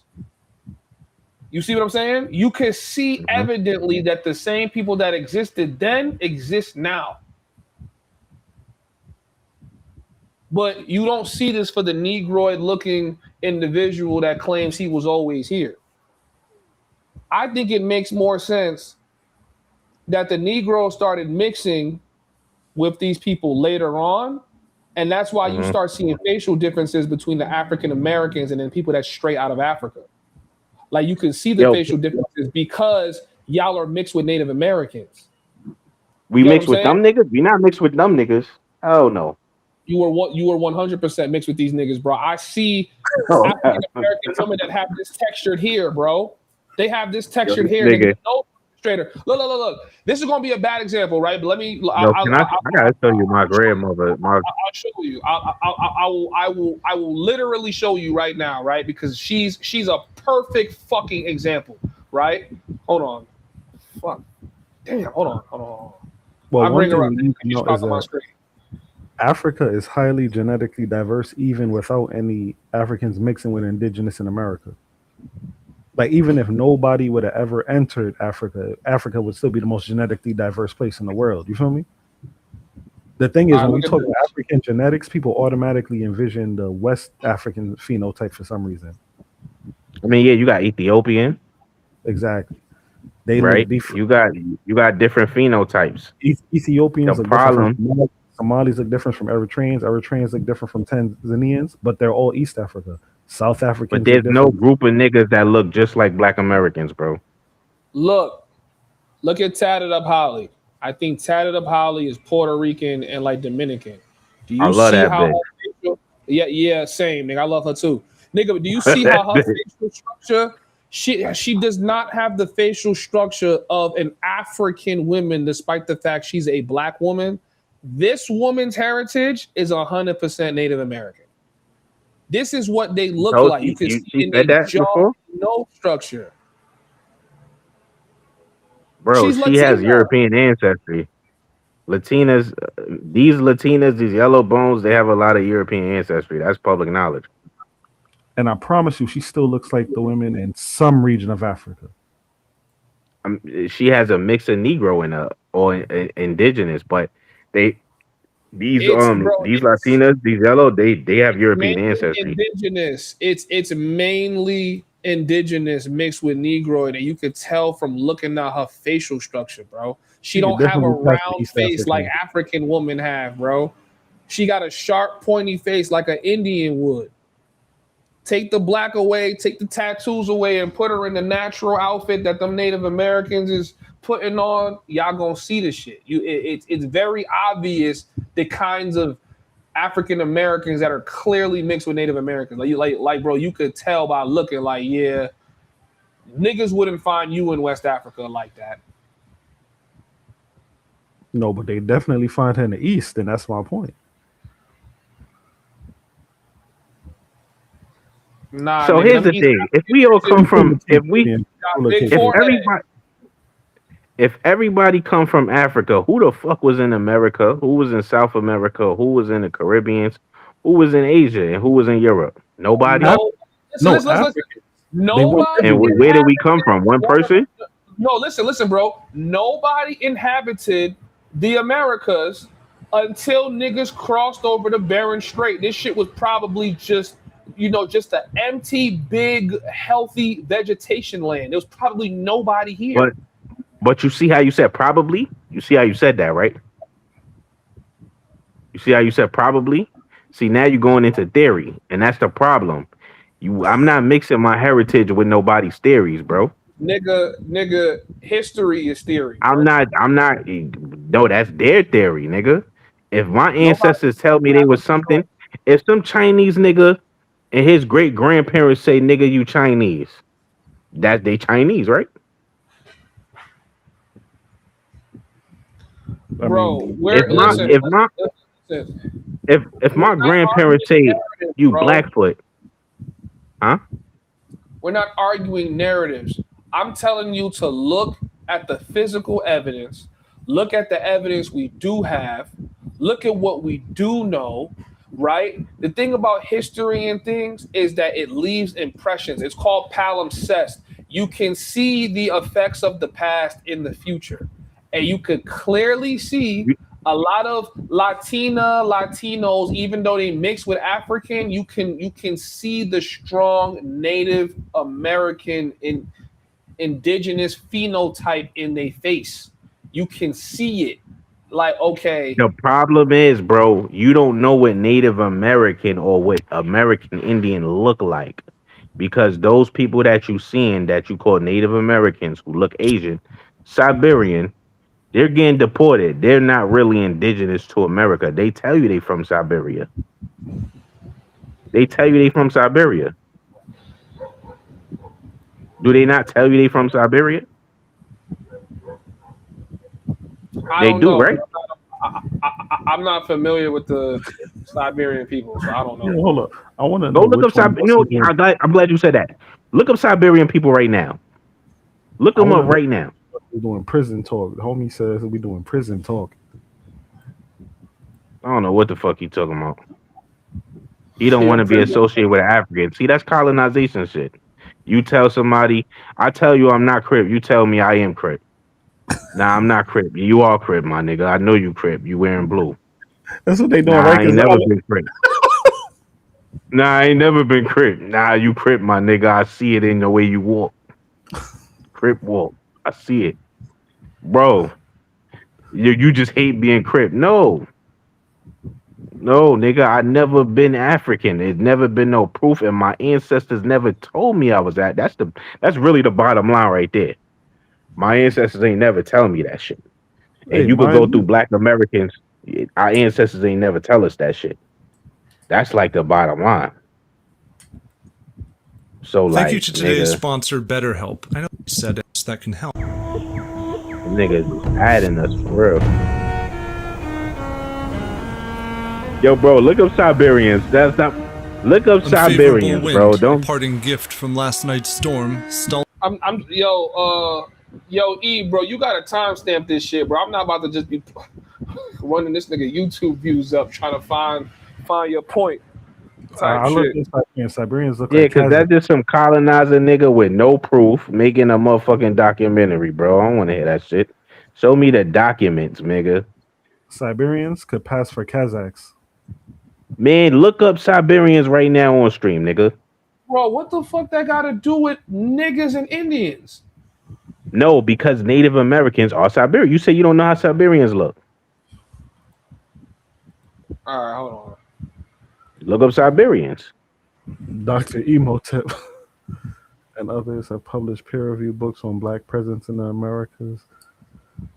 Yo, Brody, I'm gonna dismantle this whole argument, but I'm gonna bring it on screen. All right, Siberians, they look Asiatic. Boom. No, they look Kazakh, but yeah, those are the red natives. Same shit, nigga. The Native, Kazakhs look like Asians. the Native Americans right there. Okay, boom, right? I just said Asians came through the Bering Strait into listen. The Siberians. All these Native Americans, indigenous people that live in the Americas come from Asia. They're Asiatic. They come from Siberia, Asia. bro. That's Asia. But Yes. Siberia is in Russia. In Europe and Russia is the same shit. Doesn't matter, right? Yeah, Right but now, that's what I'm telling you. take white people, take white people out of the equation because we know white people spawned out of nowhere, right? So let's focus on who was here first. Asians, you can see the slants in their eyes. When you look at Native Americans, you can see the slants in their eyes. I'll bring it back up they're Siberians. like, you feel me? Like, Asians were the first people in the Americas. The first. Nobody else was here before them. No one was here. You can see it. Look, So, am I tweaking? yeah, they're Siberians. So I just got a question. How come they're getting deported, bro? Bro, that has nothing to do with their lineage, nigga. That's all just some white man telling niggas where they can stay and where they can't stay. Yo, bro. They not only do they tell you they're Siberians, they did pass the Bering Strait to get here, bro. And here's the thing: they don't have records like that. These niggas right here don't have. That's why they don't have any records really. How come we got more records than them of being Indians? How you know that? I know that for a fact. We have more records than them, bro. They don't have records like that. I'm talking about records from the 1800s.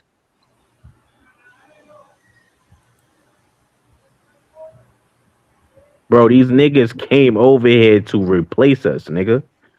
That's what the government brought them over here for. They're not indigenous, bro. That's why if they wouldn't have been getting deported, bro. You got to put two and two together. Why would you be getting deported if you're Bro, more I'm indigenous gonna than say us? this with how strong the Negro phenotype is, and like you would see a lot more imagery of dark African looking Native Americans if they had always been No, in take the abundance African, bro. We not the way African, you bro. claim. We got different phenotypes. This is why you fucking up. You keep trying to apply the African to Indians, bro. The Olmec heads. The Olmec heads are Negroes, bro. Look up El Negro, Olmec. That's an Olmec head. The Mexicans digged it up and said, nigga, this is not us. This is a Negro. Literally. They called it El Negro. It's literally called El Negro, bro. Look up El Negro, Olmec. We don't even have to do that because these the Olmec heads you talking about, nigga. I know about the Olmec heads, nigga. They look Look up the other Negro. one. That's one of They them. look And that's Negroid. one of them. Look up the other one. That's a whole Negro right there. But look up the other one though. Because it's people that try to say that's a look at that shit to the right. Look at that shit to the right. All the way to the right, my nigga. All the way to the right. Click that shit. Click it though. Put it on the big screen. Let's see that shit. El Negro, nigga. Because when you see the first one, people try to say, oh, then that's Mexican. All right, well, the Mexicans dig this shit up and they call him Negro. Hold on, y'all. My bad. I can't see it. There we go. The Mexicans dig this up and they call him a Negro.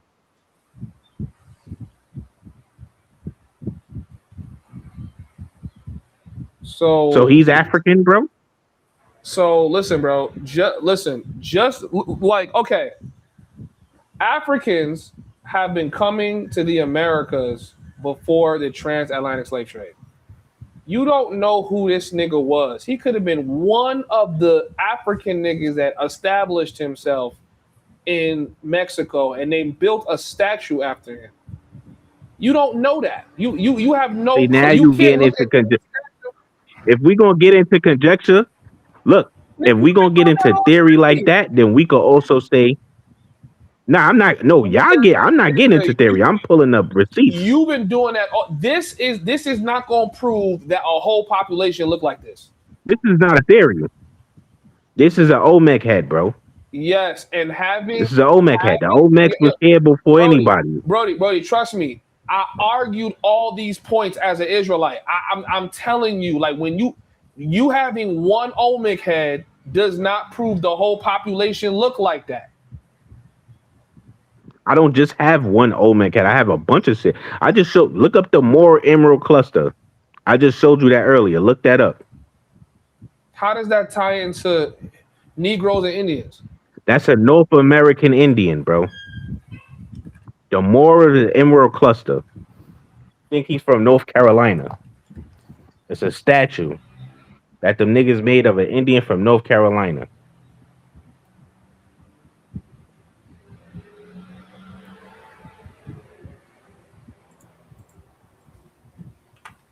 So what's that? That's an African?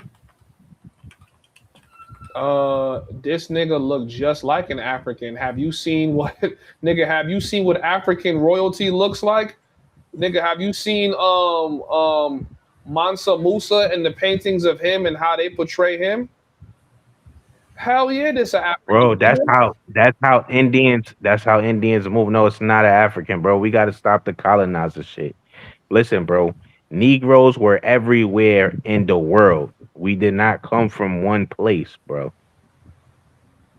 White people come from one place, and that's the Caucasus Mountains. All of We didn't come from one place, came bro. from one place, and we spread out, and that's what we're arguing. That niggas spread out. You're trying to say niggas. That's a theory. So, okay, so basically, the Garden of Eden, hypothetically speaking, was in America and Africa and Asia all at the same time. Like, nah, nigga, we started somewhere and we migrated, nigga.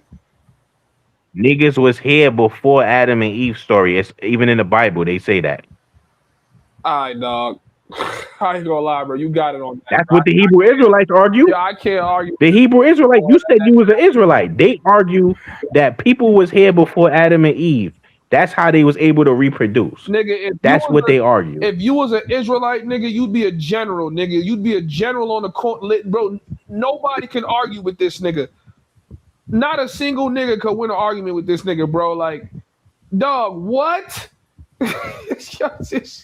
What do you mean? You know what? My fault. This was the first time you heard this? This is the first time you heard that? That niggas was in America before Adam and Eve? Yeah. No, I didn't say America. I said people was here on Earth before Adam and Eve. That's the story of the Bible. That's what people say. In the Bible, that's what it says. That they had to reproduce. They had a child and they had to reproduce with the population. I've never heard that shit a day in my life. Adam and Eve. All right. So listen, if you never heard that, look, bro, nah. If you listen, I don't give a fuck about the Bible. So if you never heard that, I'm not gonna mention it. But you mentioned the Bible. That's why I said that. I don't really give a fuck about the Bible. But the Bible has a lot of holes in it. The Bible actually mentioned people being here before Adam and Eve. Bro, but it has a lot of holes in it. It actually does not. But I'm not using the Bible as like a historical reference point. It's more like symbolic. Like, yo, Adam and Eve is supposed to be the symbolic start of mankind. And that start is in the Bible. Scientifically and biblically, humanity started at one point. And what most of us agreed at one point started, which is what Aaron was saying, is that we started in Africa. So we're technically all African, which I agree with to an extent that I do not believe Europeans are African. And I think even some Asians are not really African, because remember, you have like Neanderthals, which most white people have 2 to 4% of Neanderthal in their bloodline, which is literally non-Homo sapien. So it's not human. This is a scientific fact. This is not my opinion. That white people have a percentage of them that's not human. Facts. Same thing with Asians. Not human. This is science. It's proven. It's not these theoretical shits that we've been doing all stream. No, y'all been doing. I'm not doing theory. I'm 1924 Racial Integrity Act. Look up 1924. I'm not doing theory. Y'all niggas doing theory. Yo, bro, I've been pulling up shit. Y'all niggas, nigga, I'm tired, bro. I can't with this nigga. Yo, bro, y'all niggas say the outer Africa theory is a fact. This nigga just. That's like saying the Big Bang theory is a fact. Chat. For those of y'all watching, does this caricature on screen not look like a full blown African nigga? Put a 1 in the chat. Bro, he looked like a full-blown Indian nigga. Nigga out here colonizing, bro. I'm colonizing is crazy.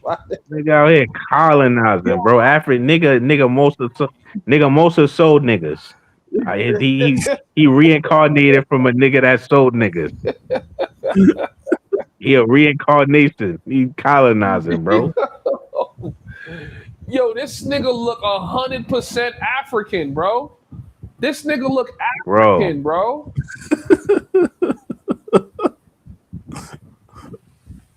This that nigga is not convince me it's Indian, my nigga. This nigga is this whole swag African, bro. What? Hell no. That nigga whole swag Indian. Africans ain't move like that, nigga. You niggas dripped out in gold like niggas ain't move like that, nigga. You crazy, nigga. You see that swag? That shit is impeccable, nigga. Yeah. That shit is impeccable. This nigga is tripping, bro. Niggas ain't moving around like that, dripped in the gold, nigga. Nigga, do you not see the fucking depictions of Mansa Musa, bro? I could pull up hella African kings, nigga. I could pull up kings from my tribe, bro. The gold crown and gold all over, nigga. That is African swag, bro.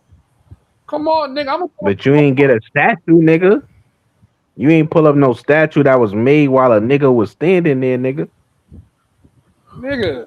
Look at this, nigga. This gold, nigga. This drippy, nigga. What are you talking about? That ain't nothing compared to what the homie just had on, nigga. Nigga, but this the The echo. homie had on shit. Nigga to the right. That ain't that. Jewelry, nigga. Like, bro, Negroes been doing the most since the beginning of time, nigga. Niggas been doing the most since the beginning of time. Like, this nigga right here, he doing the most. You know why? Because he African, bro. Oh no, nigga. Bro. Nigga is Niggas been doing the nigga is most colonizing. Nigga is colonizing us, boy. Off the rip though. Hell no, nigga. That's a whole Indian nigga, man. If he was Indian, where would he even have gotten that jewelry from? America, nigga. What the fuck? Nigga, you know how much jewels is in America? It's too early for that. We Are you crazy, bro? The gold rush ain't happened. Yo, bro, y'all really hundreds or thousands of years after. And then not only to find jewels, but then to craft them into jewelry. No, that nigga is African. Bro, all right, now you just making us. You could look up where he from, bro. You just making shit up now. Y'all niggas funny. Now y'all niggas just trolling now. Niggas just making shit up. Yeah, that nigga look like he from Africa. Nigga, they tell you he's from North Carolina, my nigga. Wait, that's what it says? Yeah, let me see if I can find it for you. The niggas from like the Carolinas. Hold on. Nigga, look at the ancient Ghanaian empire, nigga. Ghana, nigga. This Let me see. gold. Let me see how the nigga gold. Go down. Let me see the nigga. Go down. Man, that nigga wasn't dripped out like that nigga we just seen, homie. Oh my god. Come on, son. Yo, hold on. Nah. See, I'm not dripped out, nigga. Go back up, son. Go to the right. So is that Thor? Is that Black Thor? Go down. Where? Who? This nigga? Scroll down a little bit. Right there.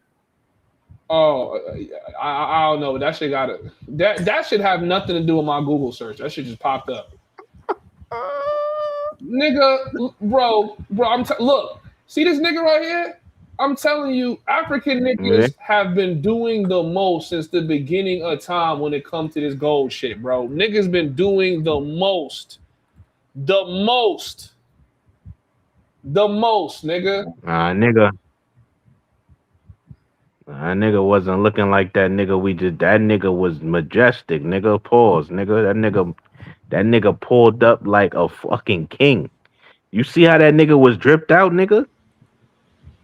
Yo, bro, you can't. You see how that nigga? Listen, you can't find me you can't find me one more photo of an Indian nigga that look like this. Oh no, I can. I got mad at him in my phone, but I can't even go out this motherfucking I got mad at them, bro. They got actual statues in Europe of Indians, Negroes, that look just like that. I think it's better to believe that these are the African niggas that came over to the Americas. Niggas. And it's y'all are using that to make a complete disconnection from Africa. Bro, it says that the Moor with the Emerald Cluster depicts a black African, but is believed to represent an indigenous American. I don't even know what that means.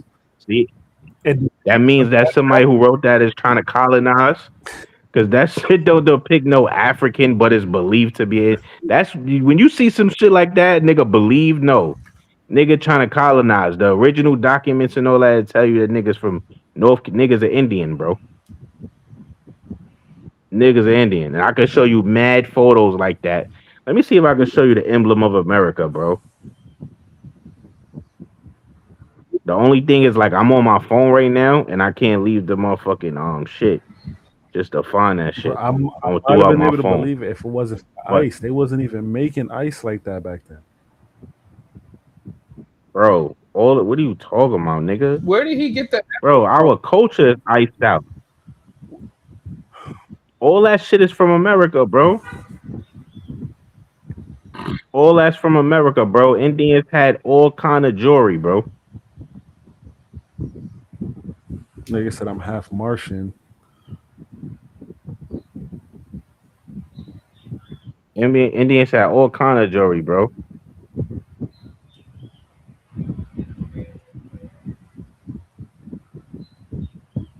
Nigga said he been getting cooked all stream. It's been a 9-hour stream. That's OD, bro. You can't say he been getting cooked all stream.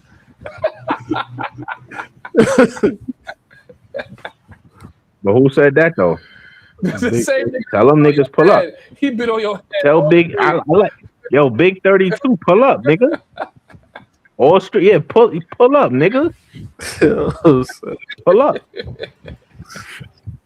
Pull up, cause I got facts. You heard? I don't know if that was you. What was the nigga Caribbean? Where he was from? Bahamas or some shit. You might even think about the Bahamas. He talking about this nigga ain't even. I thought he was from the Bahamas in America.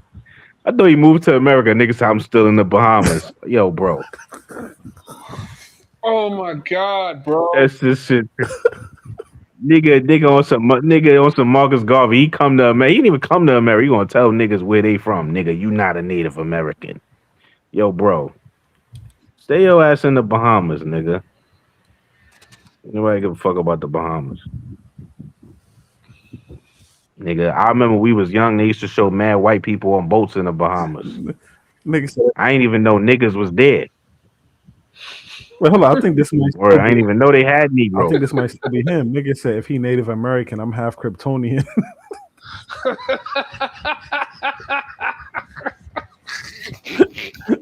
What was that, Baba Slaw? And then he spelled Kryptonian CRIP.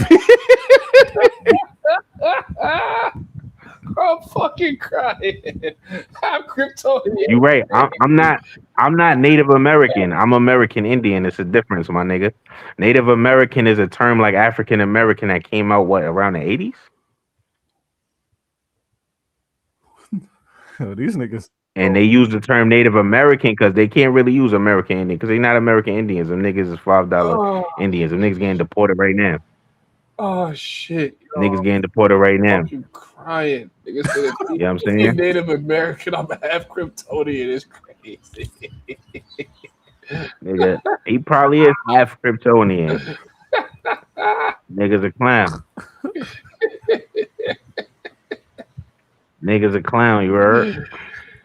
Yo, These niggas is childish. Niggas is mad childish, my nigga. This shit is hilarious.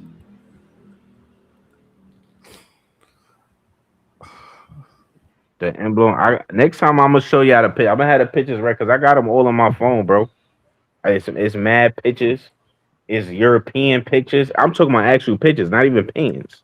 Of straight Indians, straight indigenous Negroes. Know what niggas? You know what I'm saying? You see the Olmec. Listen, I don't mind having these historical debates, but next time if we do this, we could plan it out. Niggas gotta come with real facts, bro. I need links to. Yeah, I'm gonna come with some facts. Sources, photos, all types of shit, man. But you know.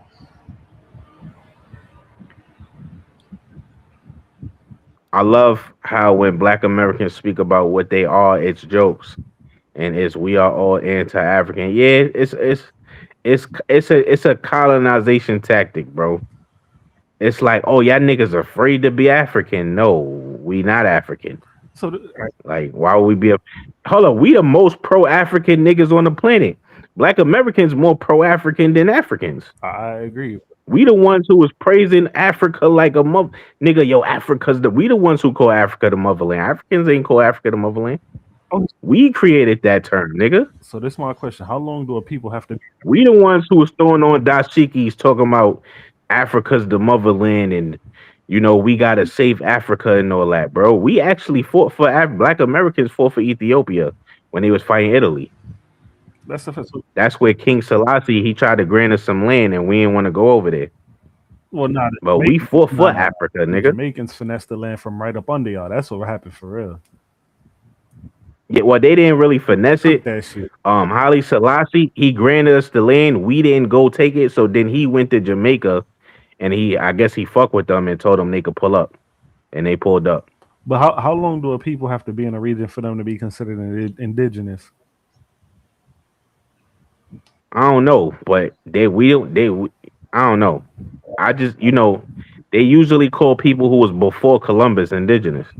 Mm-hmm. and we before Columbus, nigga. So I'm just saying, bro. We ain't got no. We don't have no. Y'all never met no Black Americans with no African stories, bro. Okay, but just Y'all tell us we don't know. so we clear though, if Africans traveled to the Americas before Columbus, and y'all was there for a few generations procreating all before Columbus, you're still indigenous, but you can still acknowledge that you came from Africa too, right?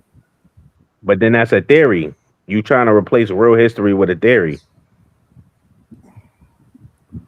I feel you. Like that's not you. That's colonization. That's the bottom line of colonization. Replacing real history with theories.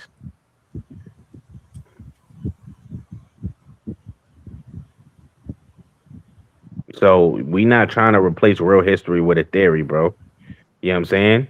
There's black people all over. Look at the indigenous Asians, bro. The indigenous Chinese, the indigenous Japanese, bro. The Well, Negroes. here's the thing, and if we're gonna use the example of Asia, that even more proves my point because of how close in proximity Africa is to Asia.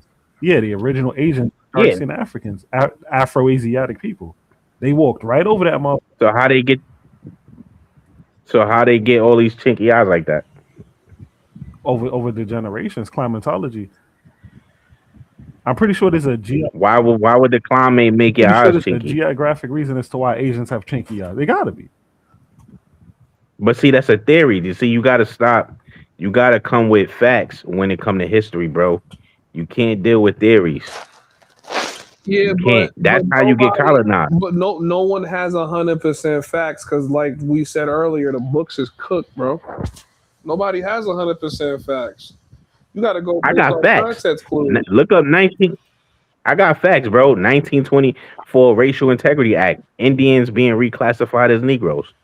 Go on YouTube. Look up 1924 Racial Integrity Act. No, I know about that already, though. Yeah, I All right. know they took dark skinned Indians and they classified them as Negroes. I definitely believe that. That's all facts, but that doesn't mean y'all weren't mixed in with the Africans. Like we said already, we I'm not saying we wasn't. I'm not saying 10 niggas wasn't mixed in with Africans. I'm saying that nigga, 300,000 niggas wasn't. It could have been 10 niggas somewhere. I don't know. I think But I the know first 300. people on these lands were the Asians, bro. They were the Asiatics. I think the first people on these lands were the Asiatics. And I think inside of waves, we saw the African people pull up even way before Columbus. Mixing been happening. You've been having different tribes that So look different up here. And then niggas said, "Oh shit, yo, Mosa, so I want you to look something up, Mosa. what's up?" I want you to look something up. Look up Black Americans having more than 20 million acres of land stolen.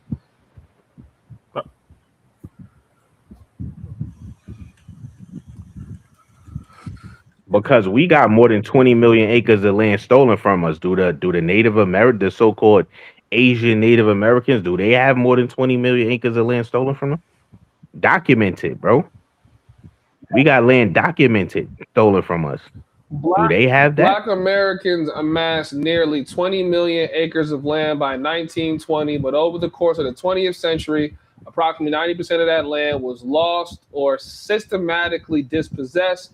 Historical and economic research indicates that 12 million and 16 million acres of black owned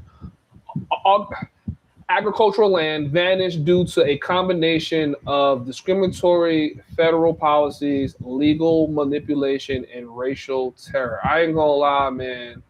The white man is the devil. I'm sorry. That's fucking insane. That's why they keep telling us we from Africa, bro.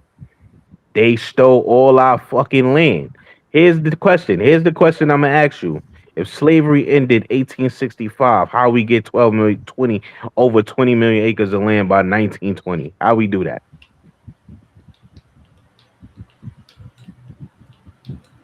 That's a good question. We already had the land. We already had land, bro. We already had millions of acres of land, even during slavery. That's probably one of the It was stronger free Negro towns. My fifth grade grandfather started a free Negro town that his family was already in and never was enslaved. David Boston in North Carolina. All right, And let that me free ask you Negro a town was question. full of Indians. You know, just to move it, because nigga, we've been arguing this shit for like 3 hours. But let's just, like, move it past it. Right? Yeah. How would y'all get this land back? Like, what's the strategy? So with my family and most of our family, it was taken through the probate courts. You heard? So basically you gotta take the documentation. It's documentation. I got documentation. Yo, my such and such.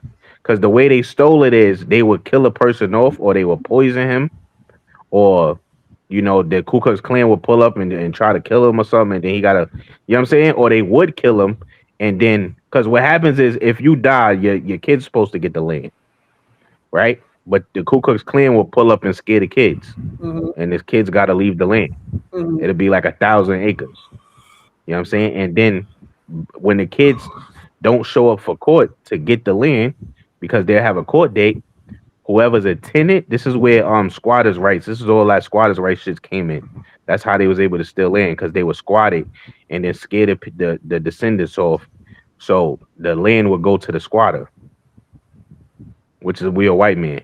What's the name of that movie? That's a lot of the. There's a movie that like depicted that. Sometimes the white guy would come and Yeah, I heard about it. and I guess like the Native American women would marry the white guy because they didn't have a man or Yeah, that's another one. yeah, And they would die. They would get poison killed. a woman. Yeah. They'll poison the woman. Yeah, they would get killed, and they would take the land from being a squatter. That was a big thing, bro. That happened all over. You heard? They had a bunch of different schemes to take the land.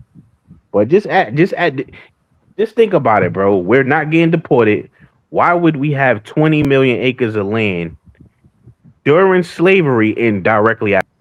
Because we own land during slavery too, and enslaved Africans couldn't own land, according to their story.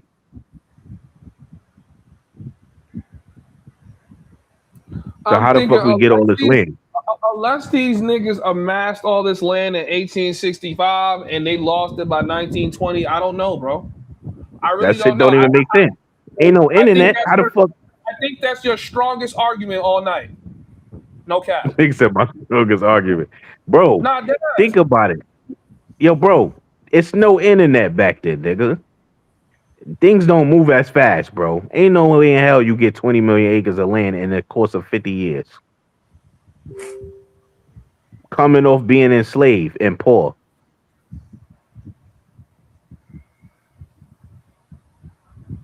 That don't just happen, bro. And That's we a good have point. more than 20 million acres is an estimate. We have more than that. We have over 20 million acres. Think about Tulsa, Oklahoma. What Negro owned Tulsa, Oklahoma? That's a prime example of of a thing that happened to us. Tulsa, Oklahoma. What Negro owned it? It was a Negro that did own it. Y'all know that, right? How come it didn't go to his kids? The whole shit. The Greenwood did the whole shit. And how come it didn't go to his kids? Yeah, shouts to Stowe. We definitely gotta have more debates like this. It's Passport Bros debate and shit like this. And he got a title of Passport Bros kick knowledge or something. Passport Bros debate indigenous, or Passport Bros talk about spirituality.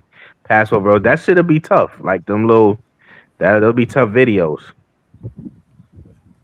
I'm gonna chop this stream up. It's funny because I still have that 11-hour stream that we did too. I should chop that shit up too. Honestly, Bro, I re-uploaded that on my shit. Did you see? Nah, I I don't know if I got the whole shit. Cause I didn't want you to delete it because that shit was gold, nigga. That shit was gold. I didn't want you to delete that shit, bro. These are the conversations that we need to be having more of. I ain't gonna lie. Yo, y'all niggas got it. It's been real. I'm sitting here acting like I don't got work in a few hours, so I'm that's crazy. Yeah.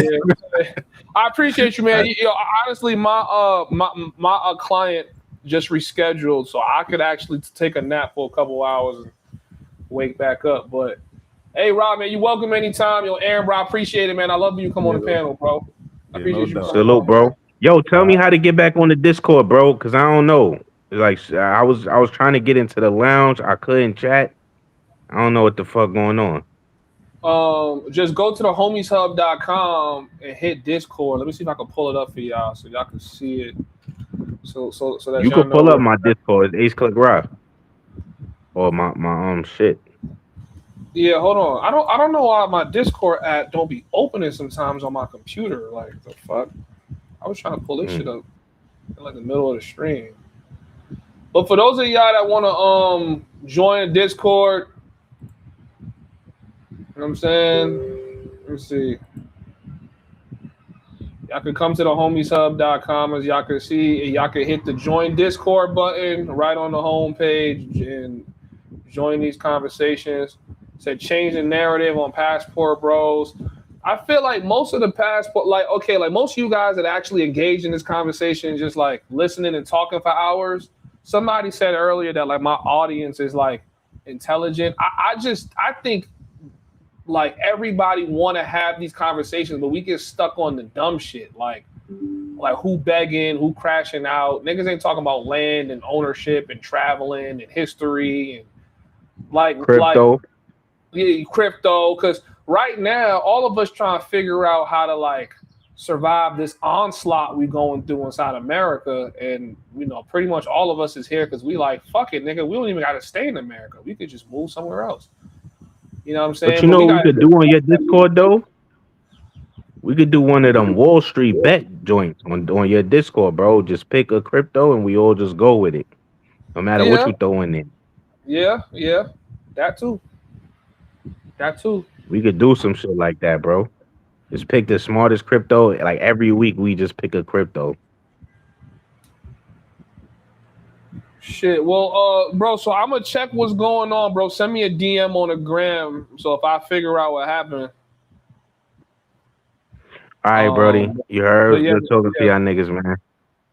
I appreciate you, man. All right, for sure, bro. All right, chat. For those of you guys that's in here, you guys know what y'all got to do. Join the Discord at thehomieshub.com, or you can go to thehomies.app. You can also just join the website, man. I got a lot of fun stuff coming for y'all. But you know, I'm building a studio right now. So for those of y'all that want to clip videos and make content and things like that, y'all could do that as soon as y'all join the Homies Hub. You can join the Discord and become a member for $10 a month. You get access to everything for $15 a month. $10 a month lets you drop links, promote your shit, share links and stuff like that if you are a paying member. $10 a month for the Discord, $15 for the whole ecosystem. You guys know what y'all got to do. I just dropped the link, thehomieshub.com. All you got to do is go to thehomieshub.com, literally thehomieshub.com, and hit join the Discord button, and that's it. All right. I appreciate you guys for rocking with us, man. This is almost a 10-hour stream. Hit the like button on your way out. Bless the Cash App, $ Homieshub. Send your boy a super chat.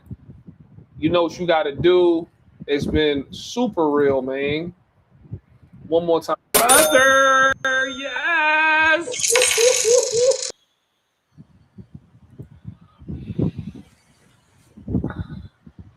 All right, chat. We'll be back on later. I appreciate you guys, man. Have a wonderful morning. Work hard, grind hard, get to the money. We'll be back on. Let's go. Yeah.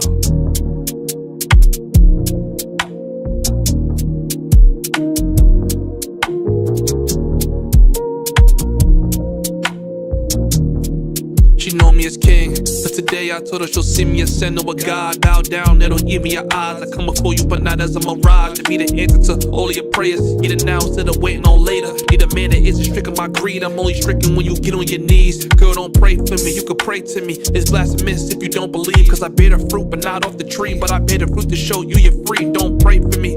All the things you wanna say for me, you can say to me. Activate my inner savior. Can't watch you act on your inner nature. I can't watch you slide down that pole. Watch new niggas take you home. I'm here to save your soul and purify you with that role. I can't just sit back and just watch you. You got a heavy burden, I'ma spot you. You feeling sick, I'll be a doctor. I want you to love me. I want you to love me. like a God that you ain't never seen. I wanna be to heaven you ain't never been. I wanna purge 11, that's been meddling. Life's a trip, keep you pedaling. Let my love just settle in. I write you letters in cursive, just let me be the one you worship. Yeah, worship. You can pray to me, you can worship. Worship, worship. You can pray to me, you can worship. Worship, worship. You can pray to me, you can pray to me, you can pray to me, you can worship. Worship me, you can worship me. Hey, pray to me, you can worship. Pray to me.